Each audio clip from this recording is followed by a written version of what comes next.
Quý vị khách quý, chương trình khai mạc Hội nghị sơ vữa động mạch Việt Nam lần thứ 2 năm 2024 xin được phép bắt đầu.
Thưa tất cả quý vị đại biểu, quý vị khách quý, với tiết mục múa mở màn mang tên Tự Nguyện do Vũ đoàn Sao Việt vừa trình bày cũng đã chính thức khai mạc chương trình trong buổi sáng ngày hôm nay. Và xin cho chúng tôi xin phép được thay mặt cho ban tổ chức xin gửi đến tất cả quý vị khách quý, quý vị lãnh đạo lời kính chúc sức khỏe, lời cảm ơn chân thành và lời chào nồng nhiệt nhất.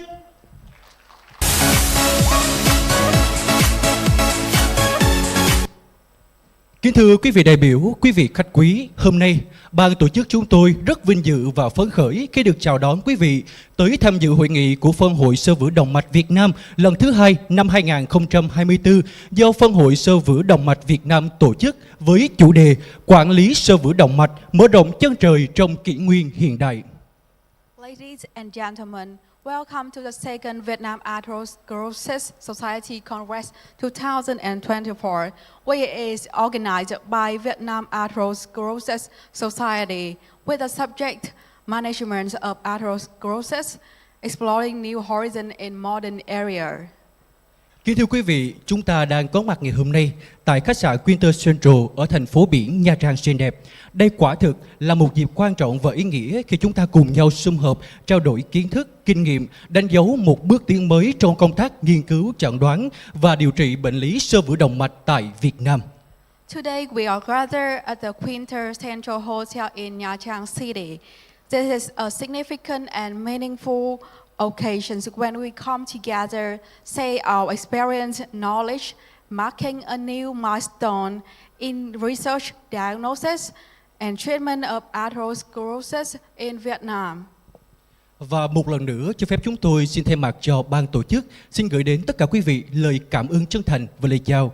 Một lần nữa xin trân trọng cảm ơn các chuyên gia, các nhà nghiên cứu, các quý y, bác sĩ đã dành thời gian quý báu của mình đến tham dự hội nghị lần này. Sự hiện diện của quý vị là một minh chứng rõ ràng cho sự quan tâm và cam kết của chúng ta trong việc cải thiện sức khỏe tim mạch cho cộng đồng.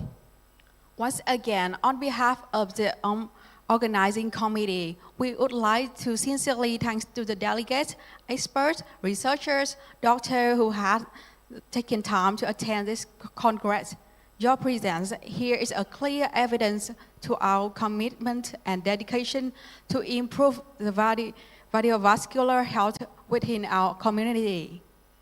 Kính thưa quý vị, xơ vữa động mạch là một trong những nguyên nhân chính gây ra các bệnh tim mạch, ảnh hưởng nghiêm trọng đến sức khỏe và chất lượng sống của người dân. Chính vì vậy, nhiệm vụ của các quý y, bác sĩ là không ngừng nỗ lực nghiên cứu, cập nhật kiến thức và áp dụng các phương pháp điều trị hiệu quả nhằm giảm thiểu tác động của căn bệnh này. Atherosclerosis is one of the leading causes for cardiovascular disease, and which that is have a lot of impact on both human health and the quality of life. So it is our mission to continuously doing research, updating knowledge and applying the effective treatment methods to minimize the impact of this disease. Và kính thưa quý vị đại biểu, quý vị khách quý, ban tổ chức chúng tôi tin chắc rằng với tinh thần hợp tác và quyết tâm cao, hội nghị lần này sẽ mang lại nhiều kết quả thiết thực, góp phần nâng cao chất lượng chăm sóc sức khỏe tim mạch tại Việt Nam. We believe that with our collaborative spirit and strong determinations, this conference will have substantial results, contributing to the enhancement of cardiovascular care quality in Vietnam.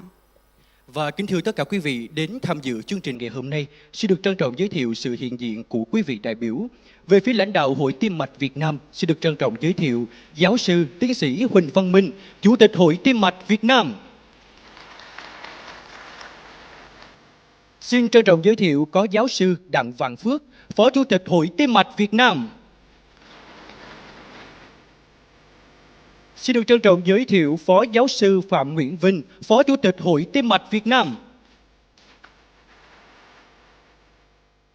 Xin được trân trọng giới thiệu Giáo sư Đỗ Chuẩn Lợi, Phó Chủ tịch Hội Tim mạch Việt Nam. Xin được trân trọng giới thiệu có Phó Giáo sư Phạm Nguyên Sơn, Phó Chủ tịch Hội Tim mạch Việt Nam. Tiếp tục về phía lãnh đạo của Phân hội Xơ vữa Động mạch Việt Nam và ban tổ chức, chúng tôi xin được trân trọng giới thiệu giáo sư tiến sĩ Trương Quang Bình, Chủ tịch Phân hội Xơ vữa Động mạch Việt Nam. Xin được trân trọng giới thiệu Phó Giáo sư tiến sĩ Trương Thanh Hương, Phó Chủ tịch Phân hội Xơ vữa Động mạch Việt Nam. Dạ vâng, và tiếp tục xin được trân trọng giới thiệu Phó Giáo sư tiến sĩ Hoàng Văn Sĩ, Phó Chủ tịch Phân hội. Xin được trân trọng giới thiệu Phó Giáo sư tiến sĩ Nguyễn Ngọc Quang, Phó Chủ tịch Phân hội. Xin được trân trọng giới thiệu Phó Giáo sư Tiến sĩ Hoàng Anh Tiến, Phó Chủ tịch Phân hội.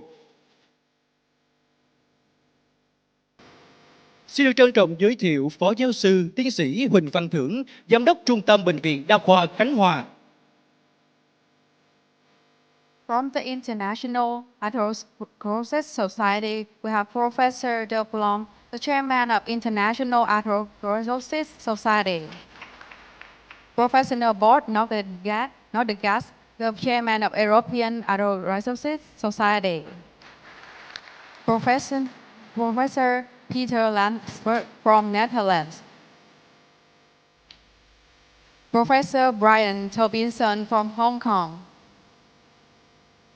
Professor Tachian Su from Taiwan. Professor Mario from Japan. Professor Jatek from Korea. Xin trân trọng giới thiệu về phía các lãnh đạo của các hội, phân hội, liên chi hội anh em. Xin được trân trọng giới thiệu Phó Giáo sư Tiến sĩ Trần Văn Huy, Phó Chủ tịch Phân hội Tăng huyết áp Việt Nam. Xin được trân trọng giới thiệu Phó Giáo sư Tiến sĩ Nguyễn Văn Trí, Chủ tịch Liên chi hội Lão khoa Thành phố Hồ Chí Minh. Xin được trân trọng giới thiệu Phó Giáo sư Tiến sĩ Nguyễn Thị Bay, Chủ tịch Liên chi hội Đông Tây y kết hợp Thành phố Hồ Chí Minh. Xin được trân trọng giới thiệu Phó Giáo sư Tiến sĩ Bùi Hữu Hoàng, Chủ tịch Liên chi hội Gan mật Thành phố Hồ Chí Minh. Xin được trân trọng giới thiệu Phó Giáo sư Tiến sĩ Hồ Thượng Dũng, nguyên Chủ tịch Phân hội Tim mạch can thiệp Việt Nam. Xin được trân trọng giới thiệu Phó Giáo sư Tiến sĩ Hồ Huỳnh Quang Trí, Phó Chủ tịch Liên chi hội Tim mạch Thành phố Hồ Chí Minh. Xin được trân trọng giới thiệu Phó Giáo sư Tiến sĩ Nguyễn Huy Thắng, Phó Chủ tịch Hội đột quỵ Việt Nam. Xin được trân trọng giới thiệu Phó Giáo sư Tiến sĩ Lê Minh Khôi, Phó Chủ tịch Liên chi hội Tim mạch nhi và Tim bẩm sinh Thành phố Hồ Chí Minh.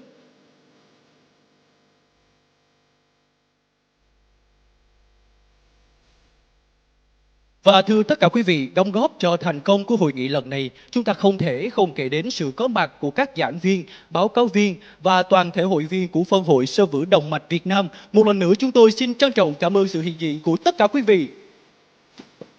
The success of the conference is also due to the presence of lecturers, speakers, and all members of Vietnam Atherosclerosis Society. Once again, I sincerely thank you all for your presence. Và để tiếp nối chương trình ngày hôm nay, xin được trân trọng kính mời giáo sư tiến sĩ Trương Quang Bình, Chủ tịch Phân hội Xơ vữa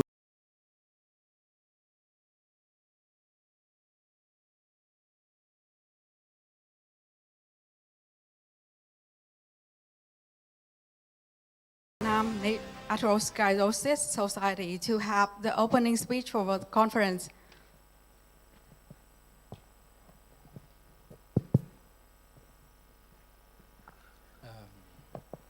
Kính thưa giáo sư De Blom, Chủ tịch Hội Xơ vữa Tim mạch quốc tế. Kính thưa giáo sư Board Nordegas, Chủ tịch Hội Xơ vữa của châu Âu. Kính thưa Professor Peter Lansberg từ Netherlands, một thành viên cao cấp rất là quan trọng của Hội Xơ vữa của châu Âu.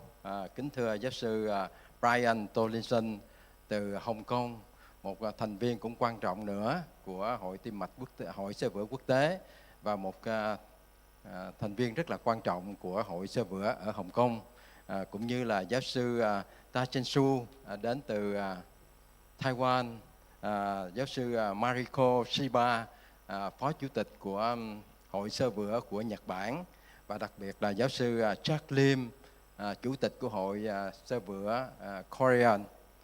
Kính thưa các thầy cô, thầy giáo sư Huỳnh Văn Minh, Chủ tịch Hội Tim mạch Việt Nam, 4 quý thầy phó chủ tịch là thầy Đặng Vạn Phước, thầy Phạm Nguyễn Vinh, thầy Phạm Nguyên Sơn và thầy Đỗ Doãn Lại, cũng như là tất cả các quý vị đồng nghiệp trong hội trường hôm nay tham dự buổi khai mạc này. Lời đầu tiên thì đại diện cho Phân hội Xơ vữa Việt Nam gửi lời cảm ơn đến tất cả quý thầy cô, các anh chị đã tham gia vào hội nghị này, cùng đồng hành với Phân hội Xơ vữa Việt Nam để mà chúng ta có thể trao đổi, có thể chia sẻ những kiến thức về sự động mạch để chúng ta cùng chung tay chúng ta gọi là chiến đấu để mà xóa bỏ hay là loại bớt cái tình trạng xơ vữa động mạch trong cộng đồng của chúng ta. Chúng ta đều biết rằng xơ vữa động mạch là một loại bệnh lý rất là quan trọng. Theo thống kê từ năm 2020 thì chúng ta thấy là 70% đến 80% cái nguyên nhân mà hàng đầu gây tử vong trên thế giới chúng ta là do xơ vữa động mạch. Đó là tình trạng đột quỵ, đó là tình trạng bệnh mạch vành, vân vân, bệnh đột ngoại biên, bệnh thận, vân vân. Tất cả những cái điều liên quan đến xơ vữa động mạch là một cái bệnh rất là quan trọng. Vì thế cho nên chúng ta cần phải tập trung công sức nghiên cứu cũng như là học tập về vấn đề này để mà chúng ta có thể là giải quyết cái vấn đề này trong cộng đồng của chúng ta và đặc biệt ở Việt Nam. Như vậy thì cái việc mà nghiên cứu, cái việc mà học hỏi và có những cái hội thảo như thế này là rất là cần thiết.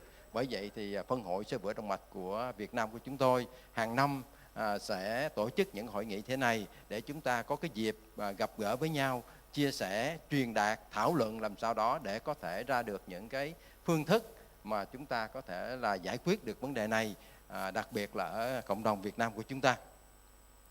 Thì đây là một cái hội nghị mà tôi nghĩ rằng sẽ diễn ra hàng năm. Và một lần nữa xin cảm ơn tất cả quý thầy cô, các anh chị, các chuyên gia ở trong nước, đặc biệt là các báo cáo viên rất là cao cấp trong cái lĩnh vực này, rất có nhiều kinh nghiệm, có nhiều hiểu biết trong lĩnh vực này để cùng chia sẻ với chúng ta.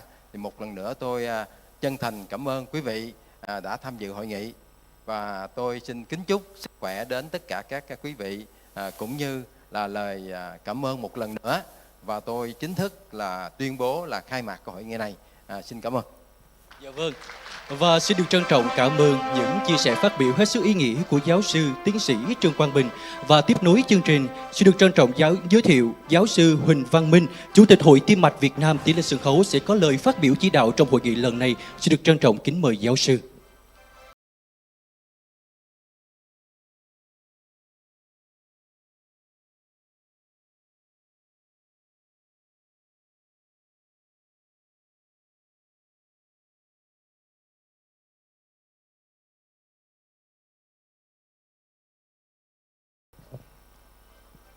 Kính thưa quý vị đại biểu và quý chuyên gia trong nước và quốc tế.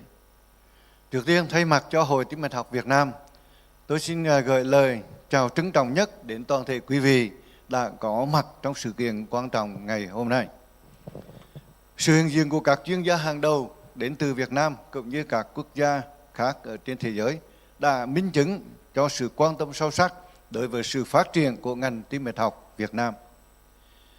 Trong những năm qua, ngành tim mạch học Việt Nam đã có những bước tiến đáng kể, đóng góp không nhỏ vào việc nâng cao chất lượng chăm sóc sức khỏe cho người bệnh. Tuy nhiên, chúng ta không dừng lại ở đó. Trong tương lai, Hội Tim mạch học Việt Nam sẽ tiếp tục tăng cường đào tạo, nghiên cứu, áp dụng những kỹ thuật tiên tiến nhất. Chúng tôi sẽ nỗ lực hợp tác quốc tế, đẩy mạnh các chương trình nghiên cứu, chuyển giao công nghệ và nâng cao năng lực cho đội ngũ y bác sĩ để đưa tim mạch học Việt Nam ngày càng vươn tầm quốc tế. Đặc biệt hôm nay, chúng tôi vô cùng tự hào thông báo với toàn thể hội nghị chúng ta, phân hội vữa sơ động mạch Việt Nam và Hội Tim mạch Việt Nam nói chung đã chính thức trở thành một thành viên của Hội vữa sơ động mạch quốc tế.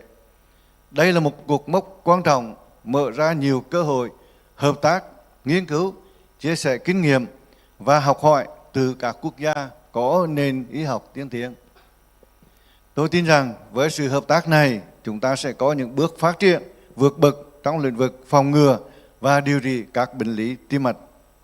Sau cùng, chúng tôi xin chúc sự kiện của chúng ta hôm nay được thành công tốt đẹp và kính chúc tất cả quý vị sức khỏe, hạnh phúc và thành công. Xin trân trọng cảm ơn. Vâng, xin được trân trọng cảm ơn những chia sẻ của giáo sư Huỳnh Văn Minh, Chủ tịch Hội Tim mạch Việt Nam. To the next part, we respectfully invite Mr. Dirk Blom, the chairman of the International Atherosclerosis Society, will have a few words.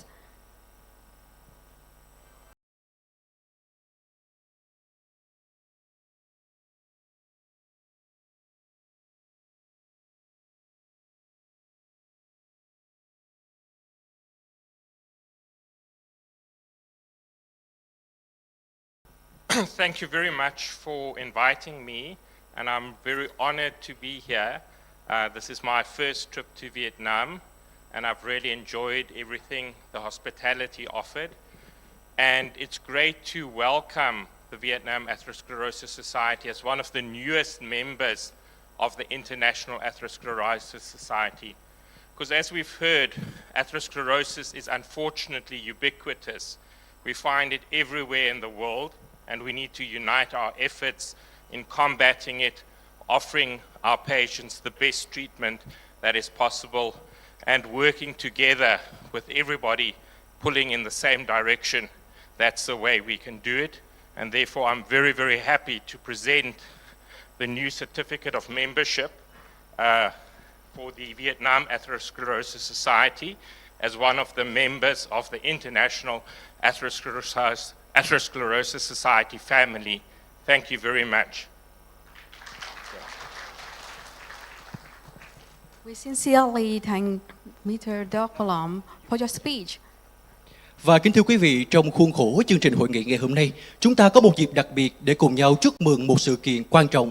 Việt Nam đã chính thức trở thành thành viên quốc tế trong lĩnh vực khoa học và nghiên cứu, đánh dấu một bước tiến đáng tự hào trên con đường hội nhập toàn cầu. Và thưa quý vị, để ghi nhận và tôn vinh sự kiện ý nghĩa này, chúng tôi xin trân trọng kính mời đại diện ban chấp hành và các vị đại biểu lên sân khấu để thực hiện nghi thức trao tặng kỷ niệm chương. Đây là biểu tượng của sự công nhận và tôn vinh những thành tựu của Việt Nam trên trường quốc tế. Một lần nữa xin trân trọng kính mời.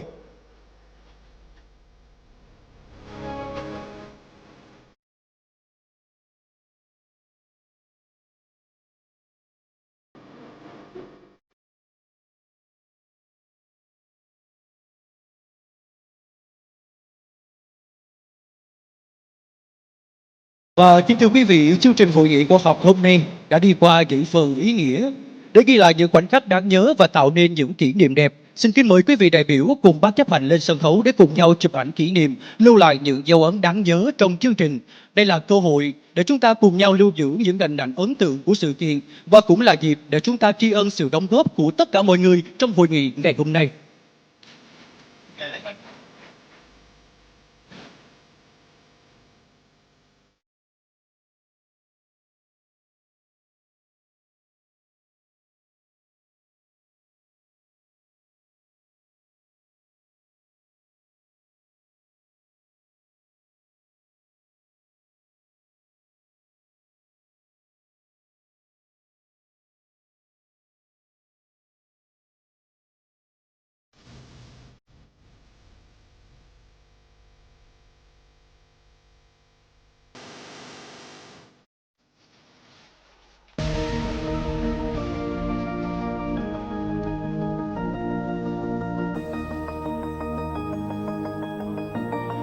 Và xin trân trọng kính mời ban chấp hành Hội Sơ vữa động mạch Việt Nam sẽ tiến lên sân khấu tặng những bó hoa tươi thắm thay cho lời cảm ơn đến Hội Sơ vữa động mạch quốc tế.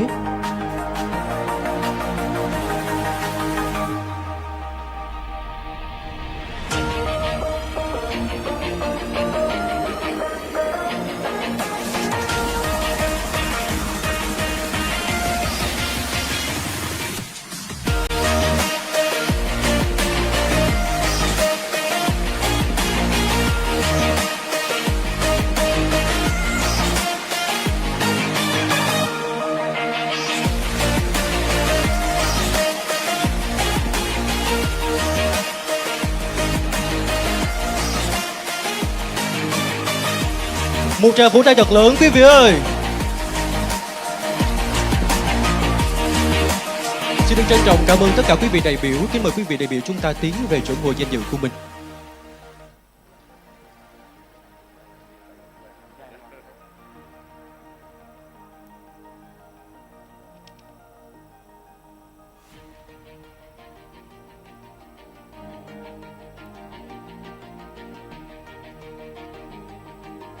Và kính thưa tất cả quý vị đại biểu, chúng tôi tin chắc rằng với những kiến thức và kinh nghiệm quý báu được chia sẻ trong hội nghị lần này chắc chắn sẽ là nguồn cảm hứng lớn giúp cho quý y, bác sĩ tiếp tục nỗ lực trong công tác nghiên cứu, chẩn đoán và điều trị bệnh lý xơ vữa động mạch. Và kính thưa toàn thể quý vị, chương trình khai mạc hội nghị khoa học của Phân hội Xơ vữa động mạch Việt Nam lần thứ 2 năm 2024 xin phép được khép lại tại đây. Thay mặt ban tổ chức chương trình, chúng tôi xin trân trọng cảm ơn tất cả quý vị và kính chúc tất cả quý vị đại biểu cũng như người thân của mình sẽ có thật nhiều sức khỏe, bình an và hạnh phúc. Còn bây giờ, hội nghị Xơ vữa động mạch Việt Nam lần thứ 2 năm 2024 xin được phép chính thức bắt đầu.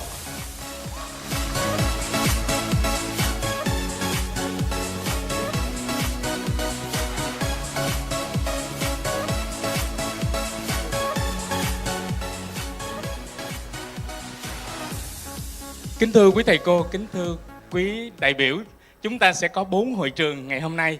Đây là hội trường quốc tế, sẽ có rất nhiều bài báo cáo của quý thầy cô từ chuyên gia của Việt Nam cũng như từ quốc tế sẽ diễn ra ở đây. Chúng ta sẽ có dịch đuổi theo. Xin mời quý đại biểu cũng có thể phân chia đến những cái hội trường khác để có thể theo dõi trong 4 cái hội trường với 4 cái chủ đề. Ở đây thì sẽ nói về những cái vấn đề về điều trị rối loạn chuyển hóa lipid máu là chính. Hội trường kế bên là ANICHKOV thì sẽ về những cái vấn đề cơ bản trong tiếp cận trong dự phòng xơ vữa động mạch. Và 2 hội trường rất là đặc biệt ở trên lầu sẽ về những cái vấn đề thực tiễn trong thực tế lâm sàng về xơ vữa động mạch ở những bệnh lý đồng mắt, cũng như là những cái vấn đề về can thiệp sâu hơn trong xơ vữa động mạch. Xin mời quý thầy cô có thể ở đây và hoặc là có thể đến những hội trường khác để có thể tham dự hội nghị.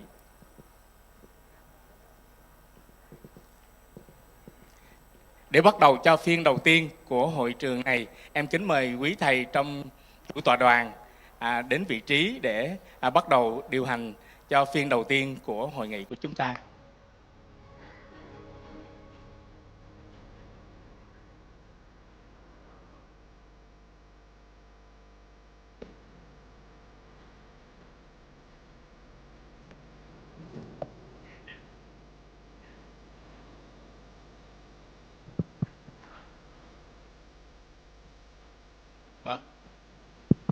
Kính thưa tất cả các thầy trong chủ tịch đoàn, chúng tôi xin được bắt đầu ngay để đảm bảo thời gian.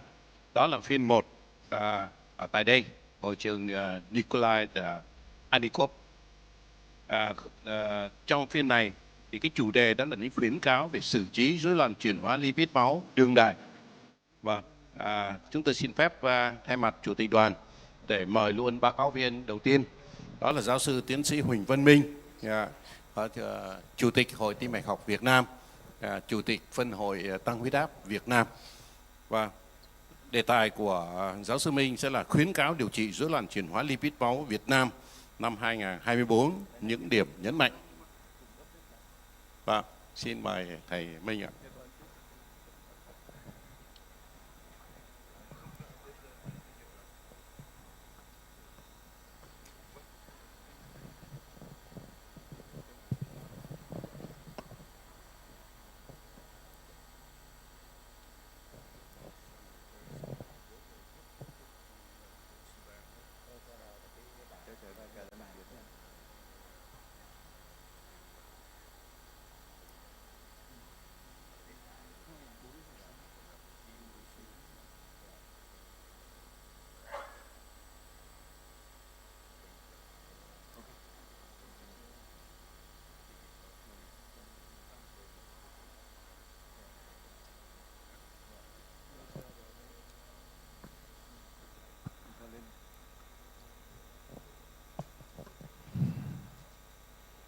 Kính thưa chủ tịch đoàn, kính thưa quý đại biểu, xin lỗi có chuẩn bị một chút về kỹ thuật nên có hơi chậm. Chúng tôi xin phép được thay mặt cho ban soạn thảo khuyến cáo của Hội Tim mạch học Việt Nam, Phân hội vữa xơ động mạch Việt Nam xin trình bày khuyến cáo của điều trị rối loạn lipid máu năm 2024. Để mở đầu thì như vậy chúng tôi thấy thì như thống kê của Tổ chức Y tế Thế giới năm 2019 thì cái bệnh lý không lây nhiễm của Việt Nam chúng ta ngày càng tăng. Như vậy từ năm 2006 chỉ có 60%, nhưng đến 2012 đã tăng lên đến 71%. Và trong đó nguyên nhân tim mạch là chiếm tỷ lệ hàng đầu trong các cái nhóm bệnh không lây nhiễm. Và cái thống kê của Tổ chức Y tế Thế giới đánh giá một trong các cái nguyên nhân của các cái bệnh lý không lây nhiễm đó là các bệnh lý liên quan đến vữa sơ, và trong đó cái tăng cholesterol là một trong những nguyên nhân hàng đầu, chiếm tỷ lệ rất cao ở trên thế giới. Thì phải nói rằng trong thời gian vừa qua đã có rất là nhiều các cái nghiên cứu cũng như là các cái tiến bộ đã được đưa ra nhằm mục đích để chúng ta cải thiện các cái bệnh lý đặc biệt liên quan đến vữa sơ động mạch và rối loạn lipid máu đã được kể đến từ năm 1994 cho đến 2014 với những cái kết quả mới nhất liên quan đến các cái nhóm thuốc mới nhất. Và cái riêng tại Việt Nam thì như thế nào? Ở tại Việt Nam chúng ta biết theo thống kê của thế giới WHO năm 2019 thì cái tần suất của tăng cholesterol máu vẫn chiếm tỷ lệ rất cao, là ở nam giới là 33,9% và nữ giới như vậy 38,1%. Bên cạnh những cái thách thức như vậy thì Phân hội Vữa sơ động mạch Việt Nam và Hội Tim mạch học Việt Nam đã đưa ra một cái khuyến cáo cập nhật chẩn đoán và điều trị rối loạn lipid máu. Như vậy thành phần của ban biên soạn như là trên chúng tôi có gọi giáo sư tiến sĩ Trung Cơ Bình, giáo sư tiến sĩ Đặng Văn Phước, cả những tôi và phó giáo sư Trương Thị Thanh Hương tham gia biên soạn gồm các cái thành phần cũng như là ban thư ký đã tích cực làm việc trong 2 năm vừa qua để chúng ta có cái khuyến cáo. Và cái cơ sở của khuyến cáo này là chúng tôi áp dụng các cái khuyến cáo của châu Âu năm 2021, năm 2023 cũng như là Hội Tim mạch sơ vữa, Hội Tim mạch của Canada và cũng như áp dụng các cái kết quả của như score 2, KRMI vân vân để chúng ta đánh giá. Về các cái mức độ khuyến cáo thì chúng tôi vẫn áp dụng các cái mức độ khuyến cáo phổ biến hiện nay từ mức 1 cho đến mức 3 và các mức chứng cứ như vậy A, B và C. Thì nội dung của khuyến cáo thì bao gồm có tất cả 6 phần. Chúng tôi xin trình bày tóm tắt vì cái chương khuyến cáo này đã có bản toàn văn sẽ gửi đến quý vị. Thì cái đầu tiên quan trọng đầu tiên là chúng ta biết đó chính là phải phân tầng nguy cơ. Thì cái phân tầng nguy cơ của Việt Nam chúng ta hiện nay vẫn áp dụng 2 cái thang điểm, đó chính là thang điểm score 2 và score up, tức là người older person, những người mà lớn tuổi thì chúng ta sẽ áp dụng các cái bảng khuyến cáo này ngay cho những người khỏe mạnh. Nhưng mà lưu ý đấy là cái bảng score chỉ áp dụng cho được các đối tượng mà trên 40 tuổi. Còn đối với những người mà dưới 40 tuổi thì chúng tôi áp dụng cái bảng kiểm. Đây là một cái bảng kiểm cũng đã được tham khảo theo cái phân tầng nguy cơ của Canada, rất đơn giản, chỉ có hút thuốc không hút thuốc, tăng cholesterol máu và chỉ số huyết áp để chúng ta đánh giá ở những người dưới 40 tuổi bề ngoài khỏe mạnh. Cái bảng score 2 cũng như là score OP là được áp dụng trên những người từ 40 tuổi cho đến 69 tuổi và score OP là người trên 70 tuổi trở lên. Cái bảng phân tầng nguy cơ này phải nói mới áp dụng có hiệu quả và đã được đánh giá. Tuy vậy, chúng ta cần phải sử dụng một cái thành tố quan trọng, đó là nồng HDL cholesterol. Đấy cũng là một cái ưu điểm nhưng cũng là nhược điểm, vì có nhiều địa điểm như vậy chúng ta ở cơ sở y tế hiện nay chúng ta vẫn chưa phải thực hiện đầy đủ tất cả các cái thông số liên quan đến rối loạn lipid. Bên cạnh đó thì chúng tôi cũng đã áp dụng cái phân tầng nguy cơ cho bệnh nhân đái tháo đường bằng cách áp dụng cái bảng phân tầng score 2 diabetes này, dành cho các người đái tháo đường theo các cái mức từ nguy cơ rất cao, nguy cơ trung bình cũng như là nguy cơ thấp. Cần lưu ý là Việt Nam chúng ta ở trong cái nhóm mà có cái tỷ lệ tử vong tim mạch cao. Do đó chúng tôi thường áp dụng các cái bảng phân tầng dùng cho các cái nguy cơ tim mạch cao. Bên cạnh các cái phân tầng nguy cơ đó thì một cái chỉ số nguy cơ bổ sung thì chúng tôi cũng đã được áp dụng nếu bệnh nhân có nguy cơ để chúng ta đánh giá sâu hơn ở các cái cơ sở có điều kiện, ví dụ như vữa sơ động mạch, hoặc là chúng ta đánh giá thêm các cái tình trạng sơ vữa động mạch đùi bằng CT scan hoặc là bằng siêu âm ở các cơ sở chúng ta có điều kiện. Riêng Hội Tim mạch học Việt Nam thì cũng đã áp dụng riêng 2 cái bảng kiểm mà chúng ta đã có ở trên cái trang web của hội, đó là bảng kiểm KRMI. KRMI là một cái bảng kiểm áp dụng lồng ghép kể cả là score 2 và score up, và trong đó áp dụng luôn cả đánh giá nguy cơ thận và đã được phổ biến khá nhiều qua các hội nghị. Ngoài bên cạnh bảng Academy thì chúng tôi cũng dùng cái score của VN là để chúng ta phiên dịch ra bằng tiếng Việt để cho các cái đối tượng của người Việt Nam ở các đơn vị chúng ta có điều kiện để chúng ta áp dụng. Nhìn chung sau khi chúng ta đánh giá xong như vậy thì sẽ phân tầng theo các nguy cơ rất cao, nguy cơ trung bình cũng như là nguy cơ thấp.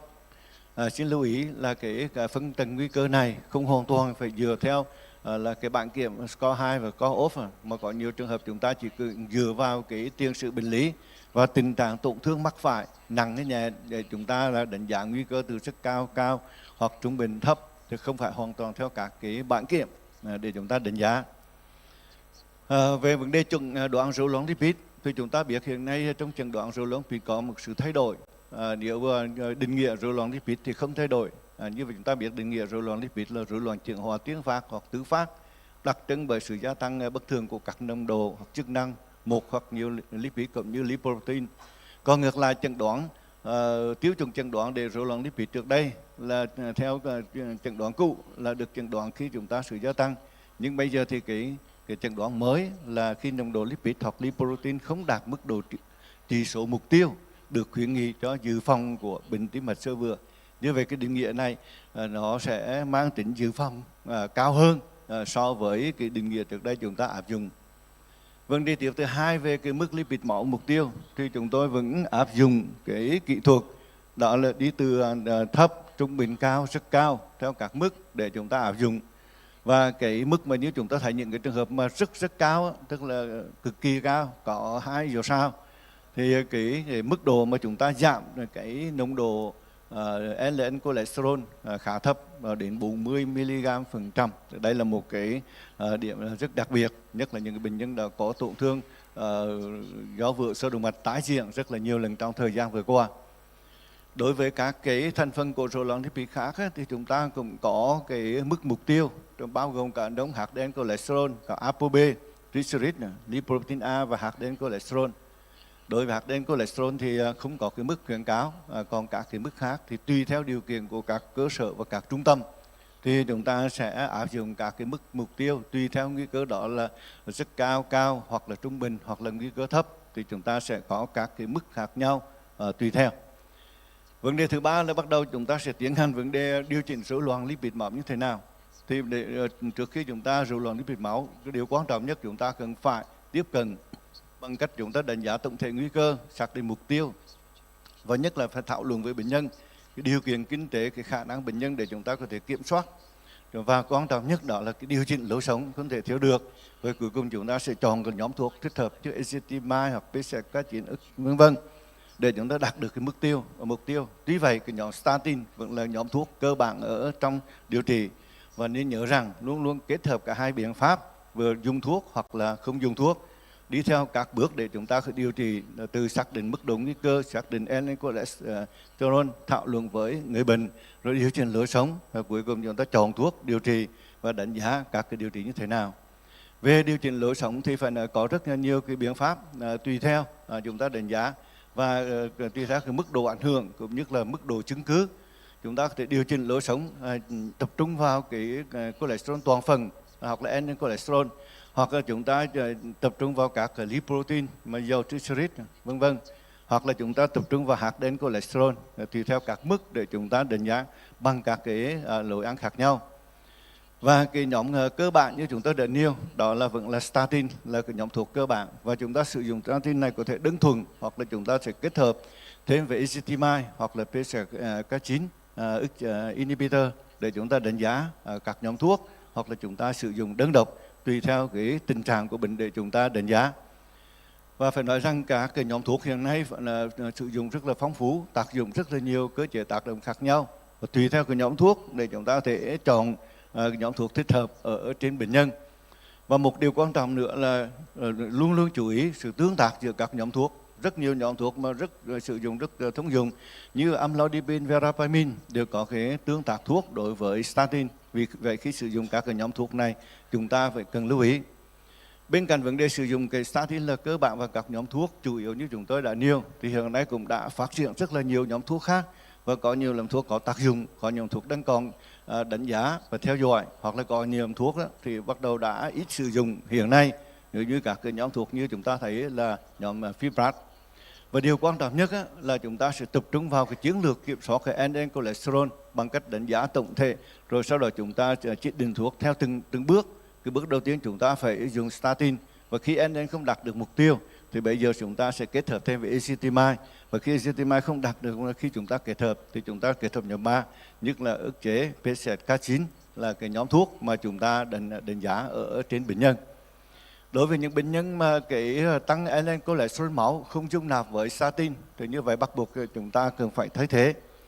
Một cái nhóm thuốc được thay thế không đạt được mục tiêu đó chúng ta sử dụng ezetimibe hoặc là bempedoic acid là 2 nhóm thuốc, và khi không đáp ứng nữa thì bắt buộc chúng ta sẽ kết hợp thêm cái nhóm sau cùng PCSK9 inhibitor. Cái nhóm PCSK9 inhibitor thì chúng tôi cũng như các cái khuyến cáo thế giới để sau cùng, vì đây là một nhóm thuốc mà chúng tôi thấy chúng ta đang bắt đầu tìm hiểu, đánh giá ở trên người Việt Nam, và đặc biệt cái chi phí khá cao. Tuy vậy đây là một nhóm thuốc hứa hẹn hiện nay ở trên thế giới, nếu chúng ta thấy tùy theo cái mức độ để chúng ta đánh giá, và khi chúng ta kết hợp thì như vậy cái khả năng nó sẽ giảm được rất nhiều tùy theo các cái mức độ nguy cơ để chúng ta có thể thực hiện được.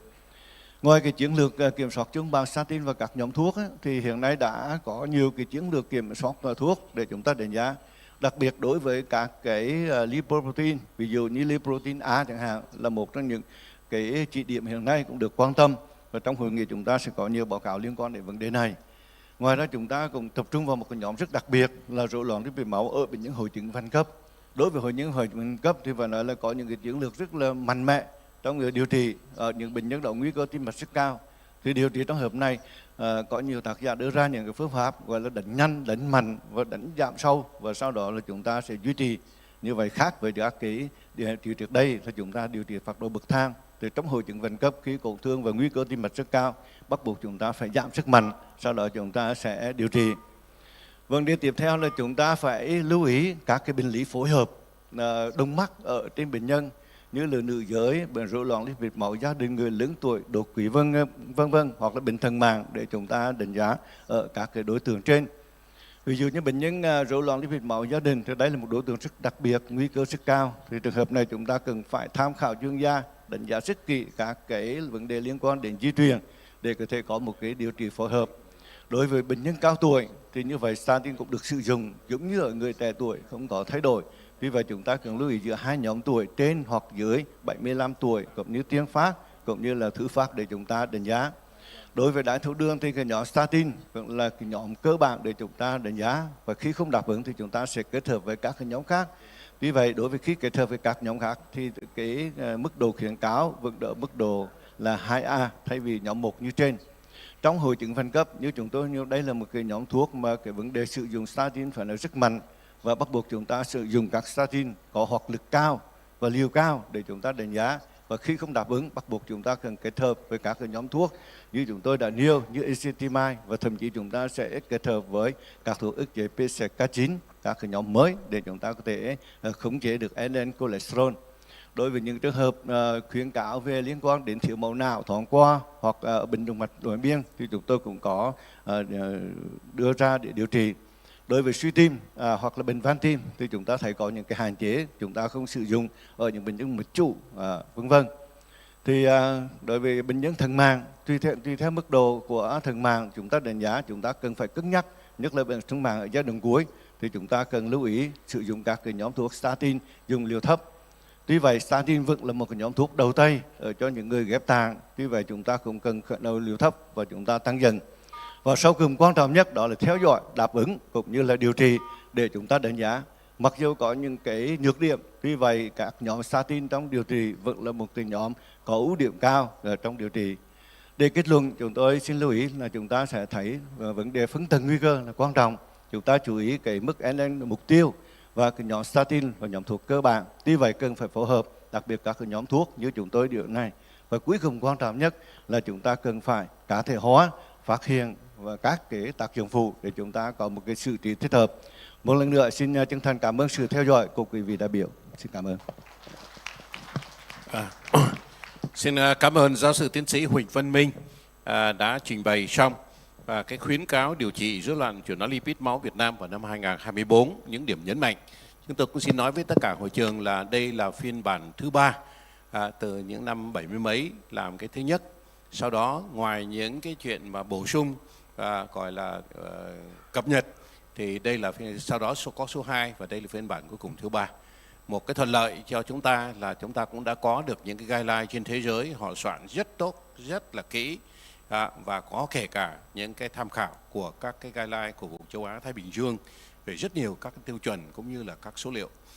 Thì tới bây giờ rất là mong sự đón nhận của tất cả các anh chị, và trong thực hành, cái quan trọng là trong thực hành, guideline là chỉ là guideline, là hướng dẫn những chuyện đó thôi, nhưng trên thực hành các anh chị phải vận dụng vào trong cái thực hành của mình, tùy từng bệnh nhân, tùy từng điều kiện, và thực sự cũng có rất nhiều các thách thức.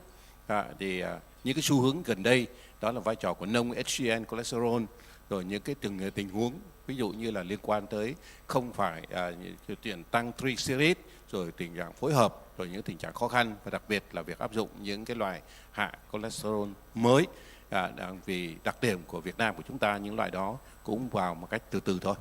Vâng, thì những cái gì đó các đồng nghiệp nào có những cái ý tưởng hoặc là có những cái câu hỏi hoặc bình luận thì chúng ta sẽ chờ trong phần thảo luận tổng kết sau buổi báo cáo. Chúng tôi xin trân trọng mời báo cáo viên thứ hai, đó là giáo sư Mariko Shiba. Giáo sư Mariko Shiba là phó chủ tịch của Hội Xơ vữa động mạch của Nhật Bản.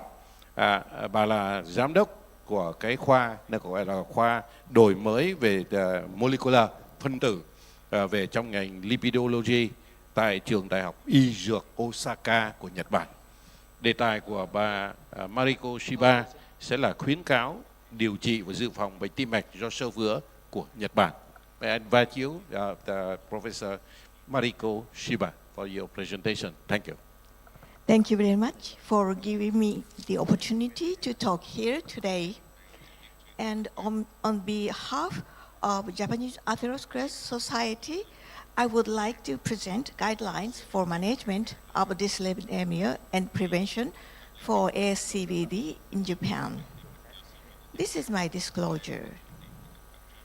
And at first, let me talk about comprehensive risk management and then lipid management.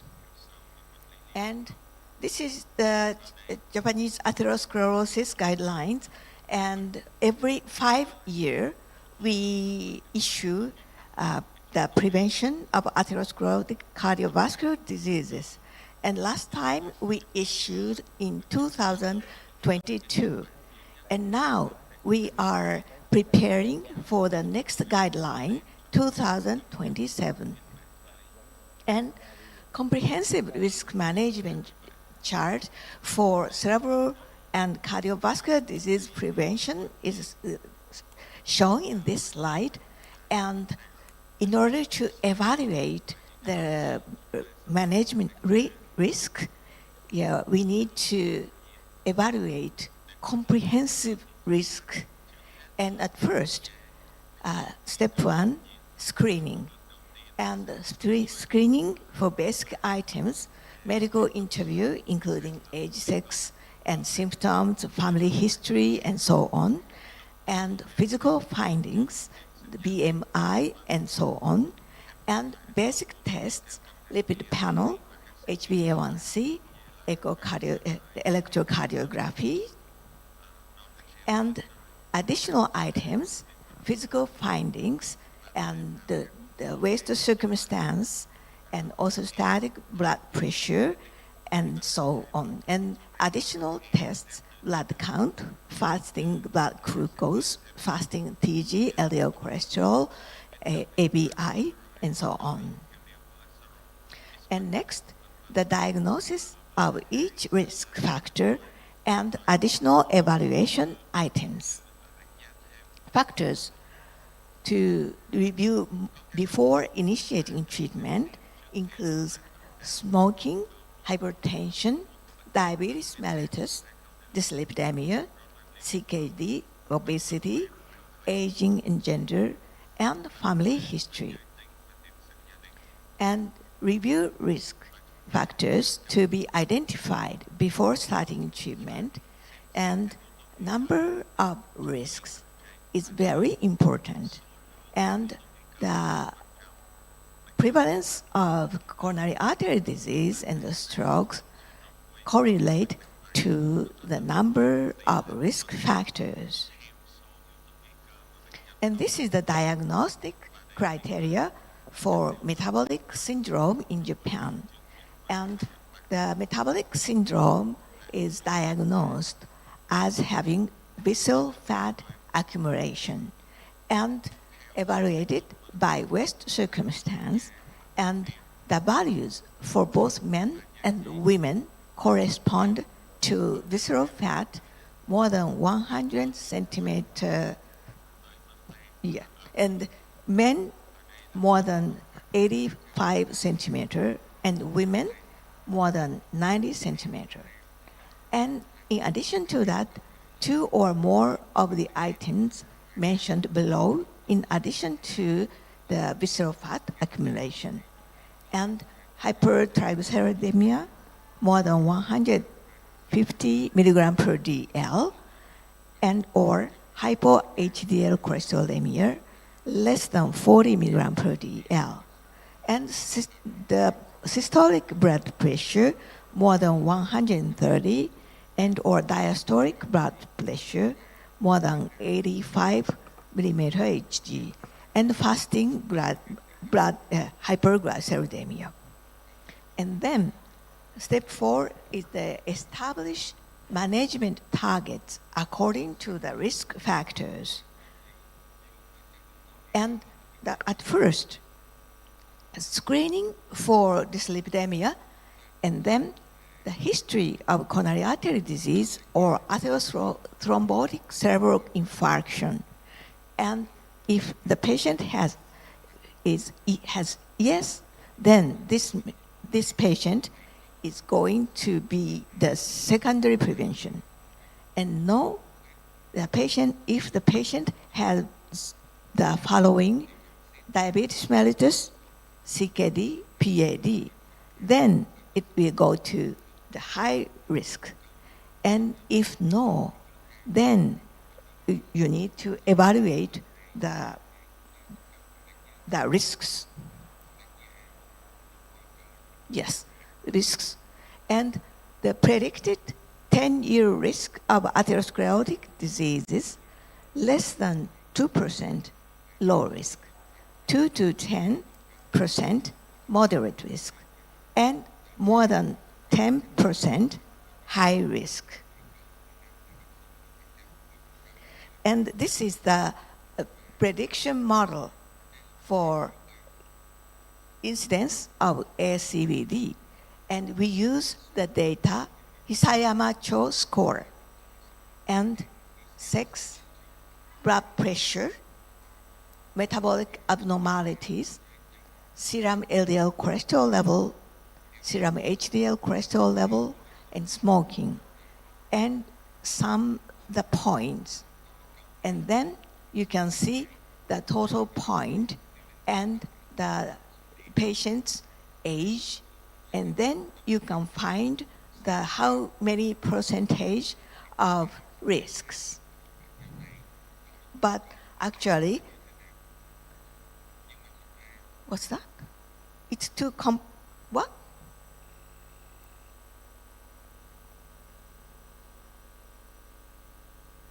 What's happened?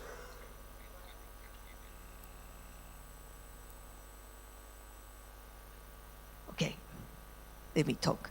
And we have the app for risk calculation. We call it Korediskun. And you can see we call scroll this. And so we call this apply the Korediskun. And then this is listed in the homepage of Japanese Atherosclerosis Society, and then you can start the calculation and add age, sex, and so on. And then you can have your risk with moderate risk or something like that.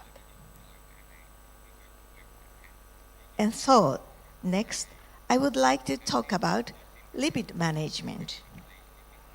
And depending on the risks, target LDL cholesterol level is determined. For low risk, LDL cholesterol target is less than 160. And for moderate risk, less than 140. And high risk, less than 120. However, in high risk group and in diabetes mellitus, consider when there is complication of PAD, microangiopathy, or smoking, LDL cholesterol should be less than 100. And for secondary prevention, LDL cholesterol should be less than 100. And if the patient has already had ACS, familial hypercholesterolemia, diabetes mellitus, and coronary artery disease combined with atherosclerotic cerebral infarction, LDL cholesterol should be less than 70.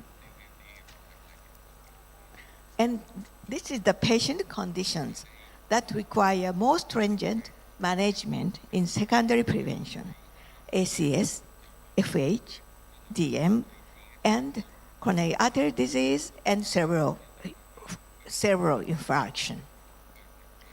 And then we need to start lifestyle modification.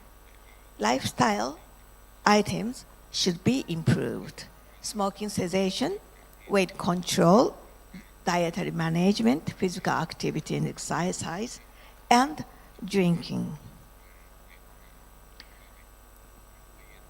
Comprehensive risk assessment, including smoking, hypertension, diabetes mellitus, CKD, obesity, and family history is very important. Target LDL cholesterol level should be determined depending on the risks. And if you see diabetes mellitus, dyslipidemia, it is the most important is find familial hypercholesterolemia, because familial hypercholesterolemia has very, very high risk. And so among dyslipidemia patients, we need to find FH. And in the afternoon, I will give a presentation about FH. Thank you for your attention. Thank you very much, Professor Mariko Shiba, for your talk. Your experience is very important for our practice, because we are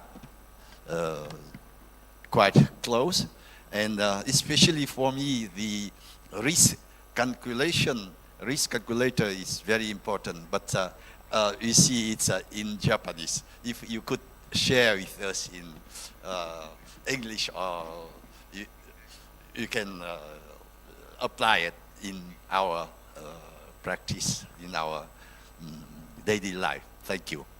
So next speaker, I'd like to invite Professor Ji Taek Kim. He'll present about the Korean guideline for the management of this lipidemia. Please, Professor Kim.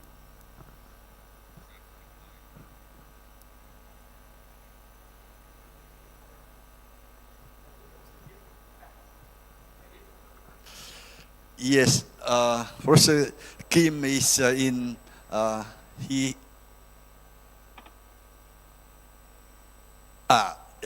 here. Thank you very much, Professor Kim. So we are inviting you to the stage for your very important talk about the guideline of Korea for the management of dyslipidemia. Please, thank you.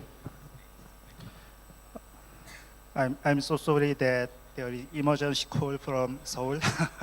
I'm so a little bit late. Thank you very much for inviting me this very beautiful meeting. And this is my first time visit in Vietnam. And the food is very delicious and the area is very beautiful. Thank you. And today's talk is current status of dyslipidemia in Korea and the latest Korean dyslipidemia guideline. I do not have any disclosures. Welcome to Korea Society of Lipid and Atherosclerosis, KSOLA, and I'm a chairman from 2023 to by the end of this year. And KSOLA is a non-profit organization founded in more than 20 years ago. The mission of our society is to prevent and cure atherosclerosis and improve public awareness regarding the seriousness of atherosclerosis and its risk factors. Our mission is to achieve through the active participation of our mission members and other societies, and we try to every effort to improve our collaboration with many other countries, just like Vietnam Atherosclerosis Society. And we have some special committees. And this is a brief history of KSOLA. And we hold an annual international conference. The name is International Congress of Lipid and Atherosclerosis. And the first meeting was held 2012, and second, third, and the same venue in Seoul, fourth and fifth, sixth, seventh, and during COVID pandemic, we have online meetings in conjunction with International Vascular Biology Society, and NIKOLAI 2021 and 2022 in conjunction with ABSAFT. And last year we held NIKOLAI 2023 in conjunction with Asia Australia Vascular Biology meeting. And we also have our own journals. The name is JLA, Journal of Lipid and Atherosclerosis, which indexed in Scopus and PubMed Central, and we are expecting to index in SCIE in next year. And we publish more than 250 papers in a year, in the previous couple of years, and we recruit many editorial board members all over the world, up to 15 countries. And our calculate impact factor is more than 3 and 2 years ago. Editorial board. To promote our international partnership, we try to contact and many lipid and atherosclerosis associate societies all over the world. And here is the president of EAS and the IAS. So this year and next month we scheduled to sign ceremony with Vietnam Atherosclerosis Society, and I believe that it should be a very fruitful platform to start our collaboration. And our society tried to prove overview of clinical burden and trend of lipid control. We regularly release dyslipidemia fact sheet in Korea from 2015 and then 18, 20, 22, and we published 4 fact sheet, and this is the latest dyslipidemia fact sheet in Korea. And this is summary, and we published this fact sheet in JLA and last year. This is a trend of prevalence of hypercholesterolemia in Korea. The age standardized prevalence of hypercholesterolemia more than doubled from 2007 to 2020. However, the awareness rate of hypercholesterolemia has steadily increased. More than 3 out of 10 adults with hypercholesterolemia are unaware of their conditions. About half of adults with hypercholesterolemia take medicines.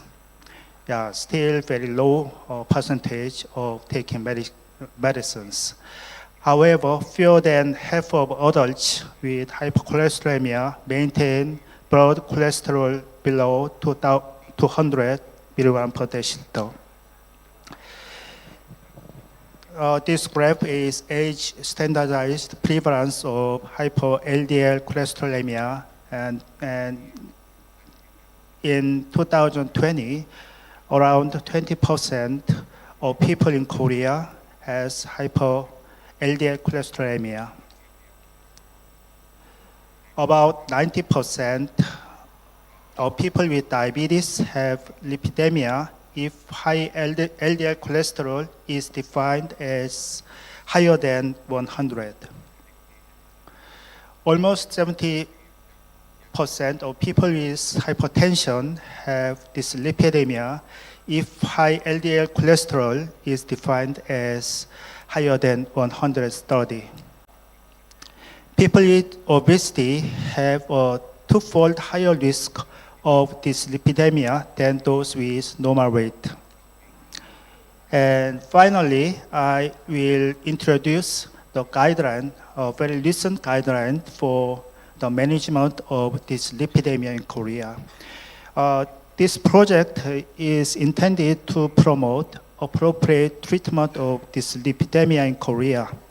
We published first version in 1996, and then second version 2003, and then 2009, 2015, 2018, and most recent version is released in 2022. And this is fifth version of our guideline. And this is criteria of the classification of dyslipidemia, and we categorize the risk: normal, borderline, high, and very high. This is major risk factor of atherosclerosis, cardiovascular disease, other than LDL cholesterol. The first one is age. Men, the age is more than 45, women 55. And the second risk factor is family history of premature coronary artery disease. And third is hypertension and smoking and low HDL cholesterol levels. This is recommendation for the treatment goals of LDL cholesterol and non-HDL cholesterol. There are many debates to make this slide, make this recommendation, and 2 years ago. And the major debate is we should decrease LDL cholesterol less than 55 in most diabetic patients.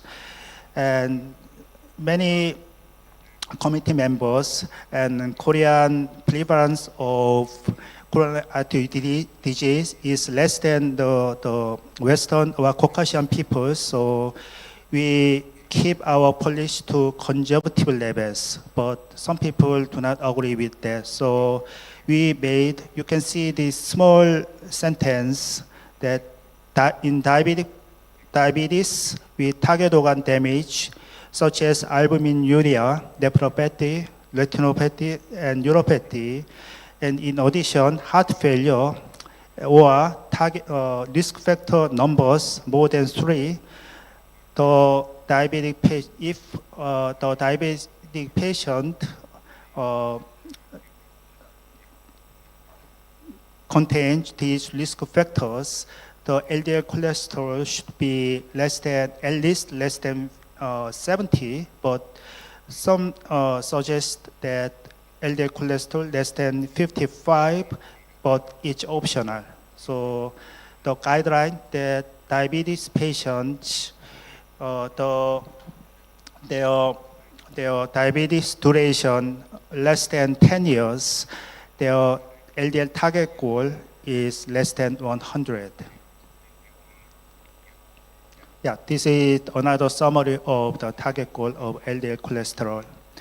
And we recommend the dietary goal, and carbohydrate should less than 55% total energy intake, and total fat should be kept in less than 30% of total energy intake.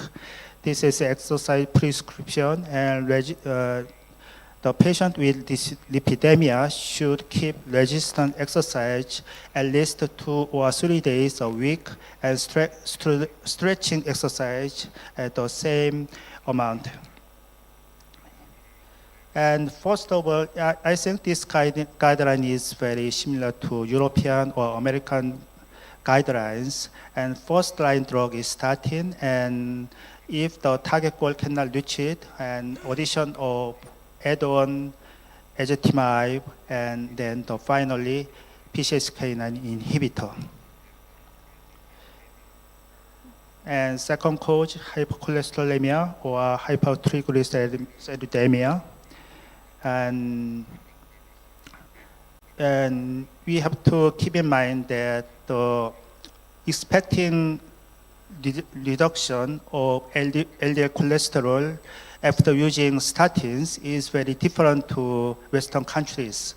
And most of our Korean patients are taking atorvastatin 10 milligram or rosuvastatin 5 to 10 milligram for the primary prevention of ASCVD. So, and the low dose or moderate intensity statin can lower effectively their patient LDL cholesterol levels compared to the Western country peoples. And finally, I'm going to show 2 slides. We summarize Dutch lipid screening network criteria for FH and Simon Broom criteria for FH. Thank you for your attention. And as I mentioned before, we are scheduled to host ICOLA 2024 in Seoul in upcoming September, and we invited many key speakers. Thank you very much for listening my talk. Thank you. Thank you very much, Professor Kim from Chung University Hospital, Seoul, Korea, for your very important talk about guideline of Korea on this lipidemia. Thank you very much. And next speaker, I'd like to invite Professor Ta Chen Su from Taiwan. He is member of Asian Pacific Society of Atherosclerosis and Vascular Disease. He is from National Taiwan University Hospital and College. Thank you. Thank you for the organizing committee invite me to here. This is the first time I come to Vietnam, and it is a wonderful place for this conference. The lifestyle changes and the physical activity maybe is very important for the cardiovascular prevention. I think this is was proposed by the carrier. It's a professor from in Japan. You can find there are many risk factors can be linked to the cardiovascular disease and events. So I will choose something to an evidence-based study in Taiwan. And this is an earlier study is by the Ueshima that he say that hypertension, smoking, and the diabetes were the major risk factor for the fatal and non-fatal stroke and cardiovascular disease. And this slide also indicate that the high prevalence of the hypercholesterolemia in Asian countries, especially in Singapore. And the lack of physical activity is very common still. It's about 30% in the major country in Asian country. And the tobacco use also, this is published in the 2020. That is maybe is improved, but this is a combined men and women. And high blood pressure also is around 20% around all the Asian country. The diabetes in the major country maybe 10%. But the trend is increasing in recent years. So I will present something because the guideline has been proposed in many countries and had different criteria. But I think this is very important. Maybe it can be practiced in Asian countries, including regular exercise, Tai Chi Chuan training. I think this in Chinese culture. And overtime working and the lack of sleep is very common in Asian countries. Sleep disturbance, night sleep awakening, and forest bathing and hot spring is very different topic. This is recommended by the United States. They say that 30 to 40 minutes a day and 5 times a week. This is very important for the moderate intensity exercise. And the regular exercise has been proved that reduce the lipid and glucose and other kind of risk for the cardiovascular disease.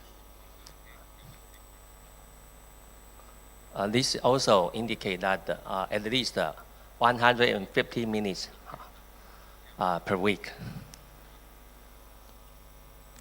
So the exercise can improve the lipid has been shown in higher HDL and can lower the TG and even the small dense LDL.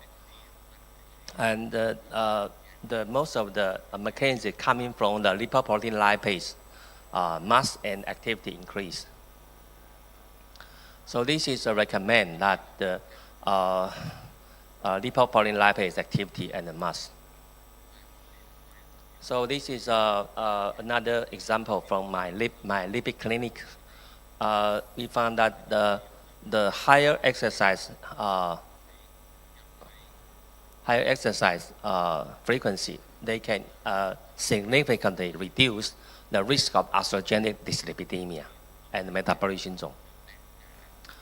This is another picture at here. The VLDL is very significantly.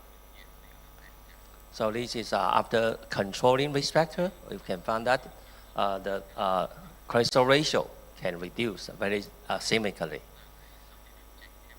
The non-HDL will be decreased. The higher VLDL decrease.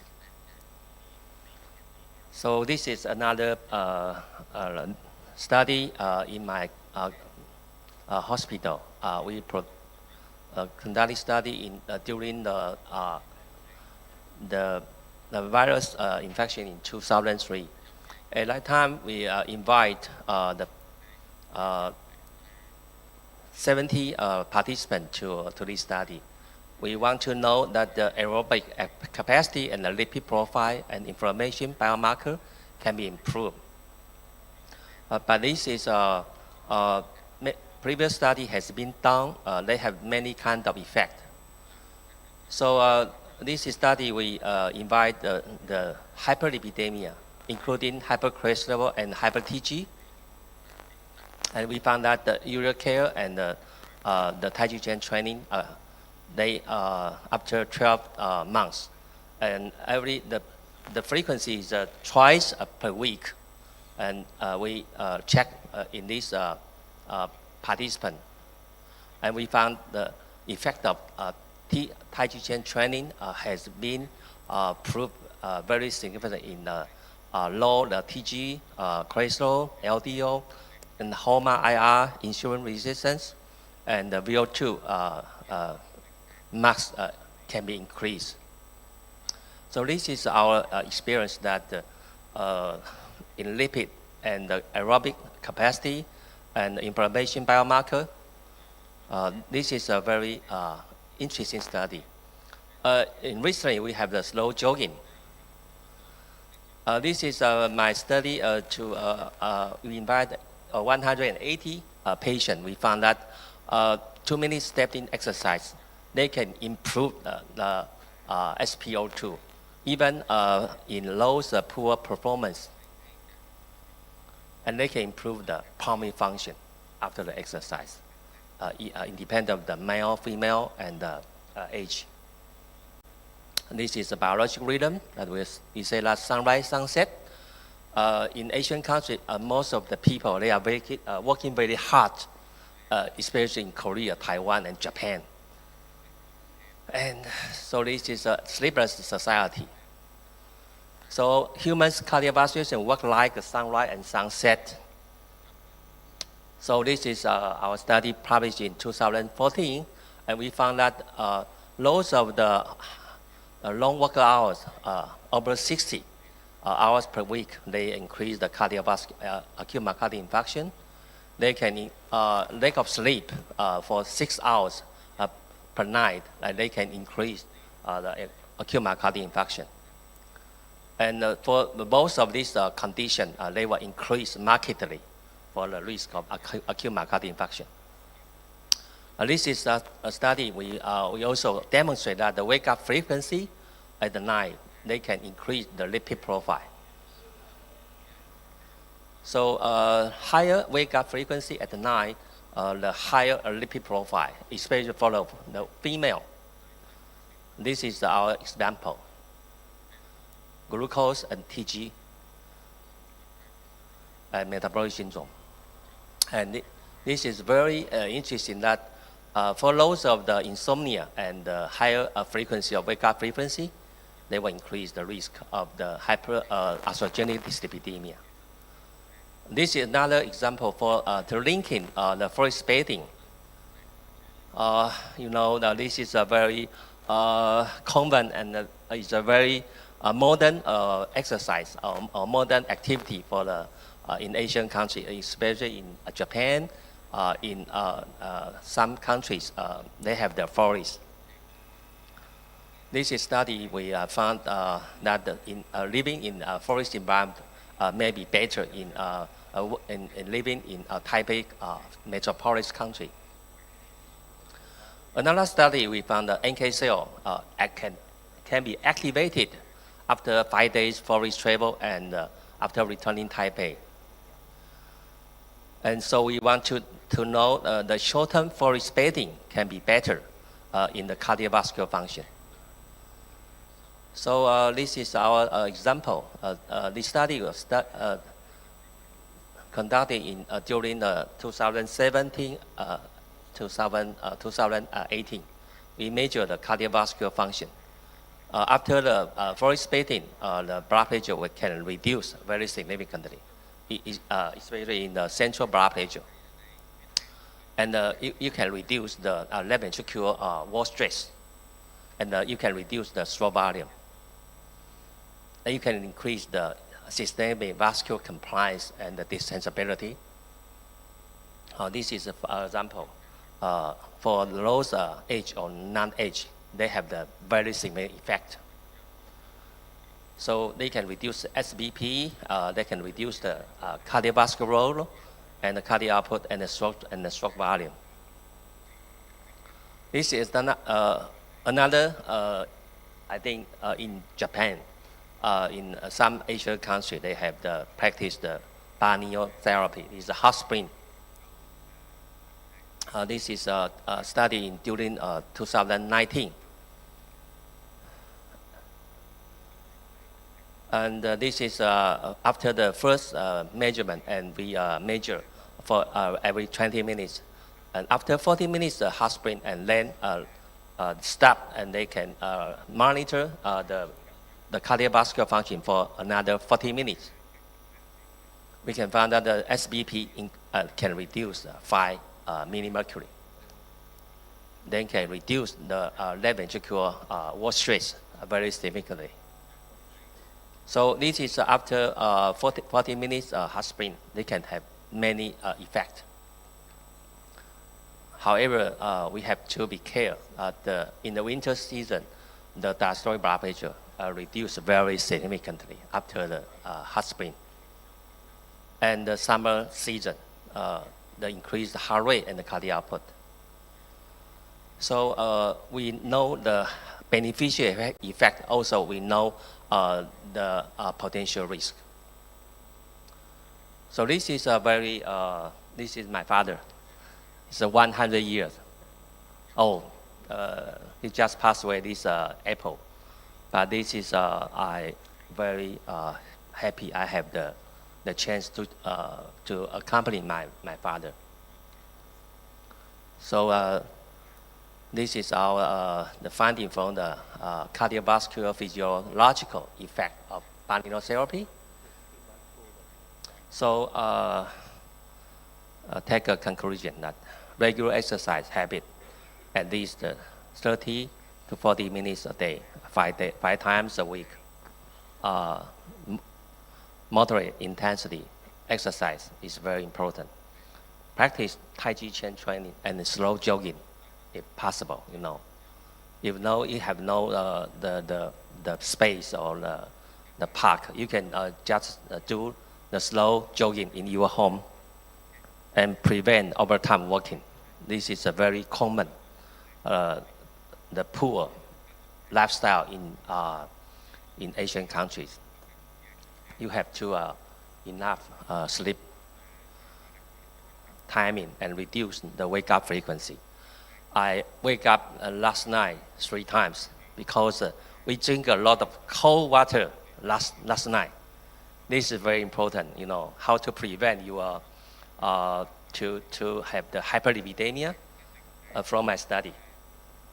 3 times last night. It disturbed my sleep because we drink a lot of cold drink last night. And for the leisure time activity, go to a forest bathing if possible. You can reduce your blood pressure. You can reduce your cardiovascular, your left ventricular workload. And another, you can go to a hot spring bathing if you have the chance. I think in German, they have this kind of prescription in the clinic. In some European countries, maybe this is our future. If we can do something for our cardiovascular prevention and health promotion. Thank you. Okay. Thank you, Professor Ta Chen-Chu. I am very interested with your presentation. I hope that many people here will practice Tai Chi Chung every day and then go to the forest to take a bath. Okay, thank you. And the next speaker, I would like to invite Professor Paul Nordeshka with the topic atherosclerosis in children and young people. Why should we care? Thank you so much for this kind introduction, and thanks to everybody for coming and listening. So if I can have the first slide, please. So down below you can see my different disclosures. One, of course, is that I'm President-elect of the European Atherosclerosis Society, and therefore I will tell just briefly about our society. So what it does, you see up on front, is we have different publications, guidelines together with European Society of Cardiology. We write a lot of consensus papers, have the journal Atherosclerosis, and then there's also something called Clinician's Handbook and Young Fellows publications. And then we do have a lot of educational activities, and I hope people in Vietnam could be interested in that. For example, our Congress yearly, next one in Glasgow. We also have something called Rare Lipid Disorder courses and many webinars. Then there's something called the ES Academy, where as a country member everybody can access. There's Young Fellows program of ES certificate in lipidology, both for clinicians and for nurses and other healthcare professionals. And then we have lots of communities and collaborations worldwide. There's the EAS F8 studies collaboration, I'll mention that shortly. There's the Lipid Clinic Network. I know both of these, Vietnam is involved. There's the National Atherosclerosis Societies, and then we have something called the European Liver Pudding Club. But there's also other scientific organizations, patient organizations, public health policies, and global regional meetings that we are part of. Here just illustrated that our society is 60 years old, and we have had 92 different congresses, yearly one, so it's very old. We put out this prize called ANICHKOV prize, 79 of those. We have 99 countries where EAS members live, so individual members from many, many different countries. We have about 3,000 individual members that are the ones that can elect people for office. And then down below you can see there's National Atherosclerosis Societies associated with EAS, that's 39 at present. And at our congresses, the last one this year, we had about a bit more than 2,000 participants, and with online 2,500. We have 5,000 followers on our website and 22 current industry supporters that we've had for a long time. And then just here also, we have these countries covered by the Lipid Clinic Network. There's 50 by now, and about 500 lipid clinics, but it's still expanding, and I think that's a new initiative we like very much. There are 13 clinics contributed to something called Lipid Registry in Africa, so we try to, if we can promote more statistics in Africa. And then finally, there's all these patient cases in the FHSE registry. So now I'll come to this topic here. Familial hypercholesterolemia, I think, is the most important to talk about when you look at common causes of atherosclerosis in children. Here's from Brown and Goldstein, a publication they had in 1984, explaining how it works from their point of view. They got the Nobel Prize in 1985 for discoveries like that. On the y-axis, you can see the number of functional LDL receptors, and in in adult animals and newborns, there's very high levels.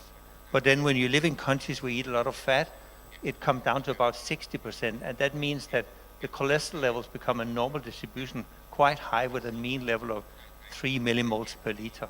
If you're heterozygous FH, your number of LDL receptors are half of that, and then you get to even higher LDL. And then if you're homozygous FH, you get to very high LDL levels, and for many of those, they have absolutely no LDL receptors.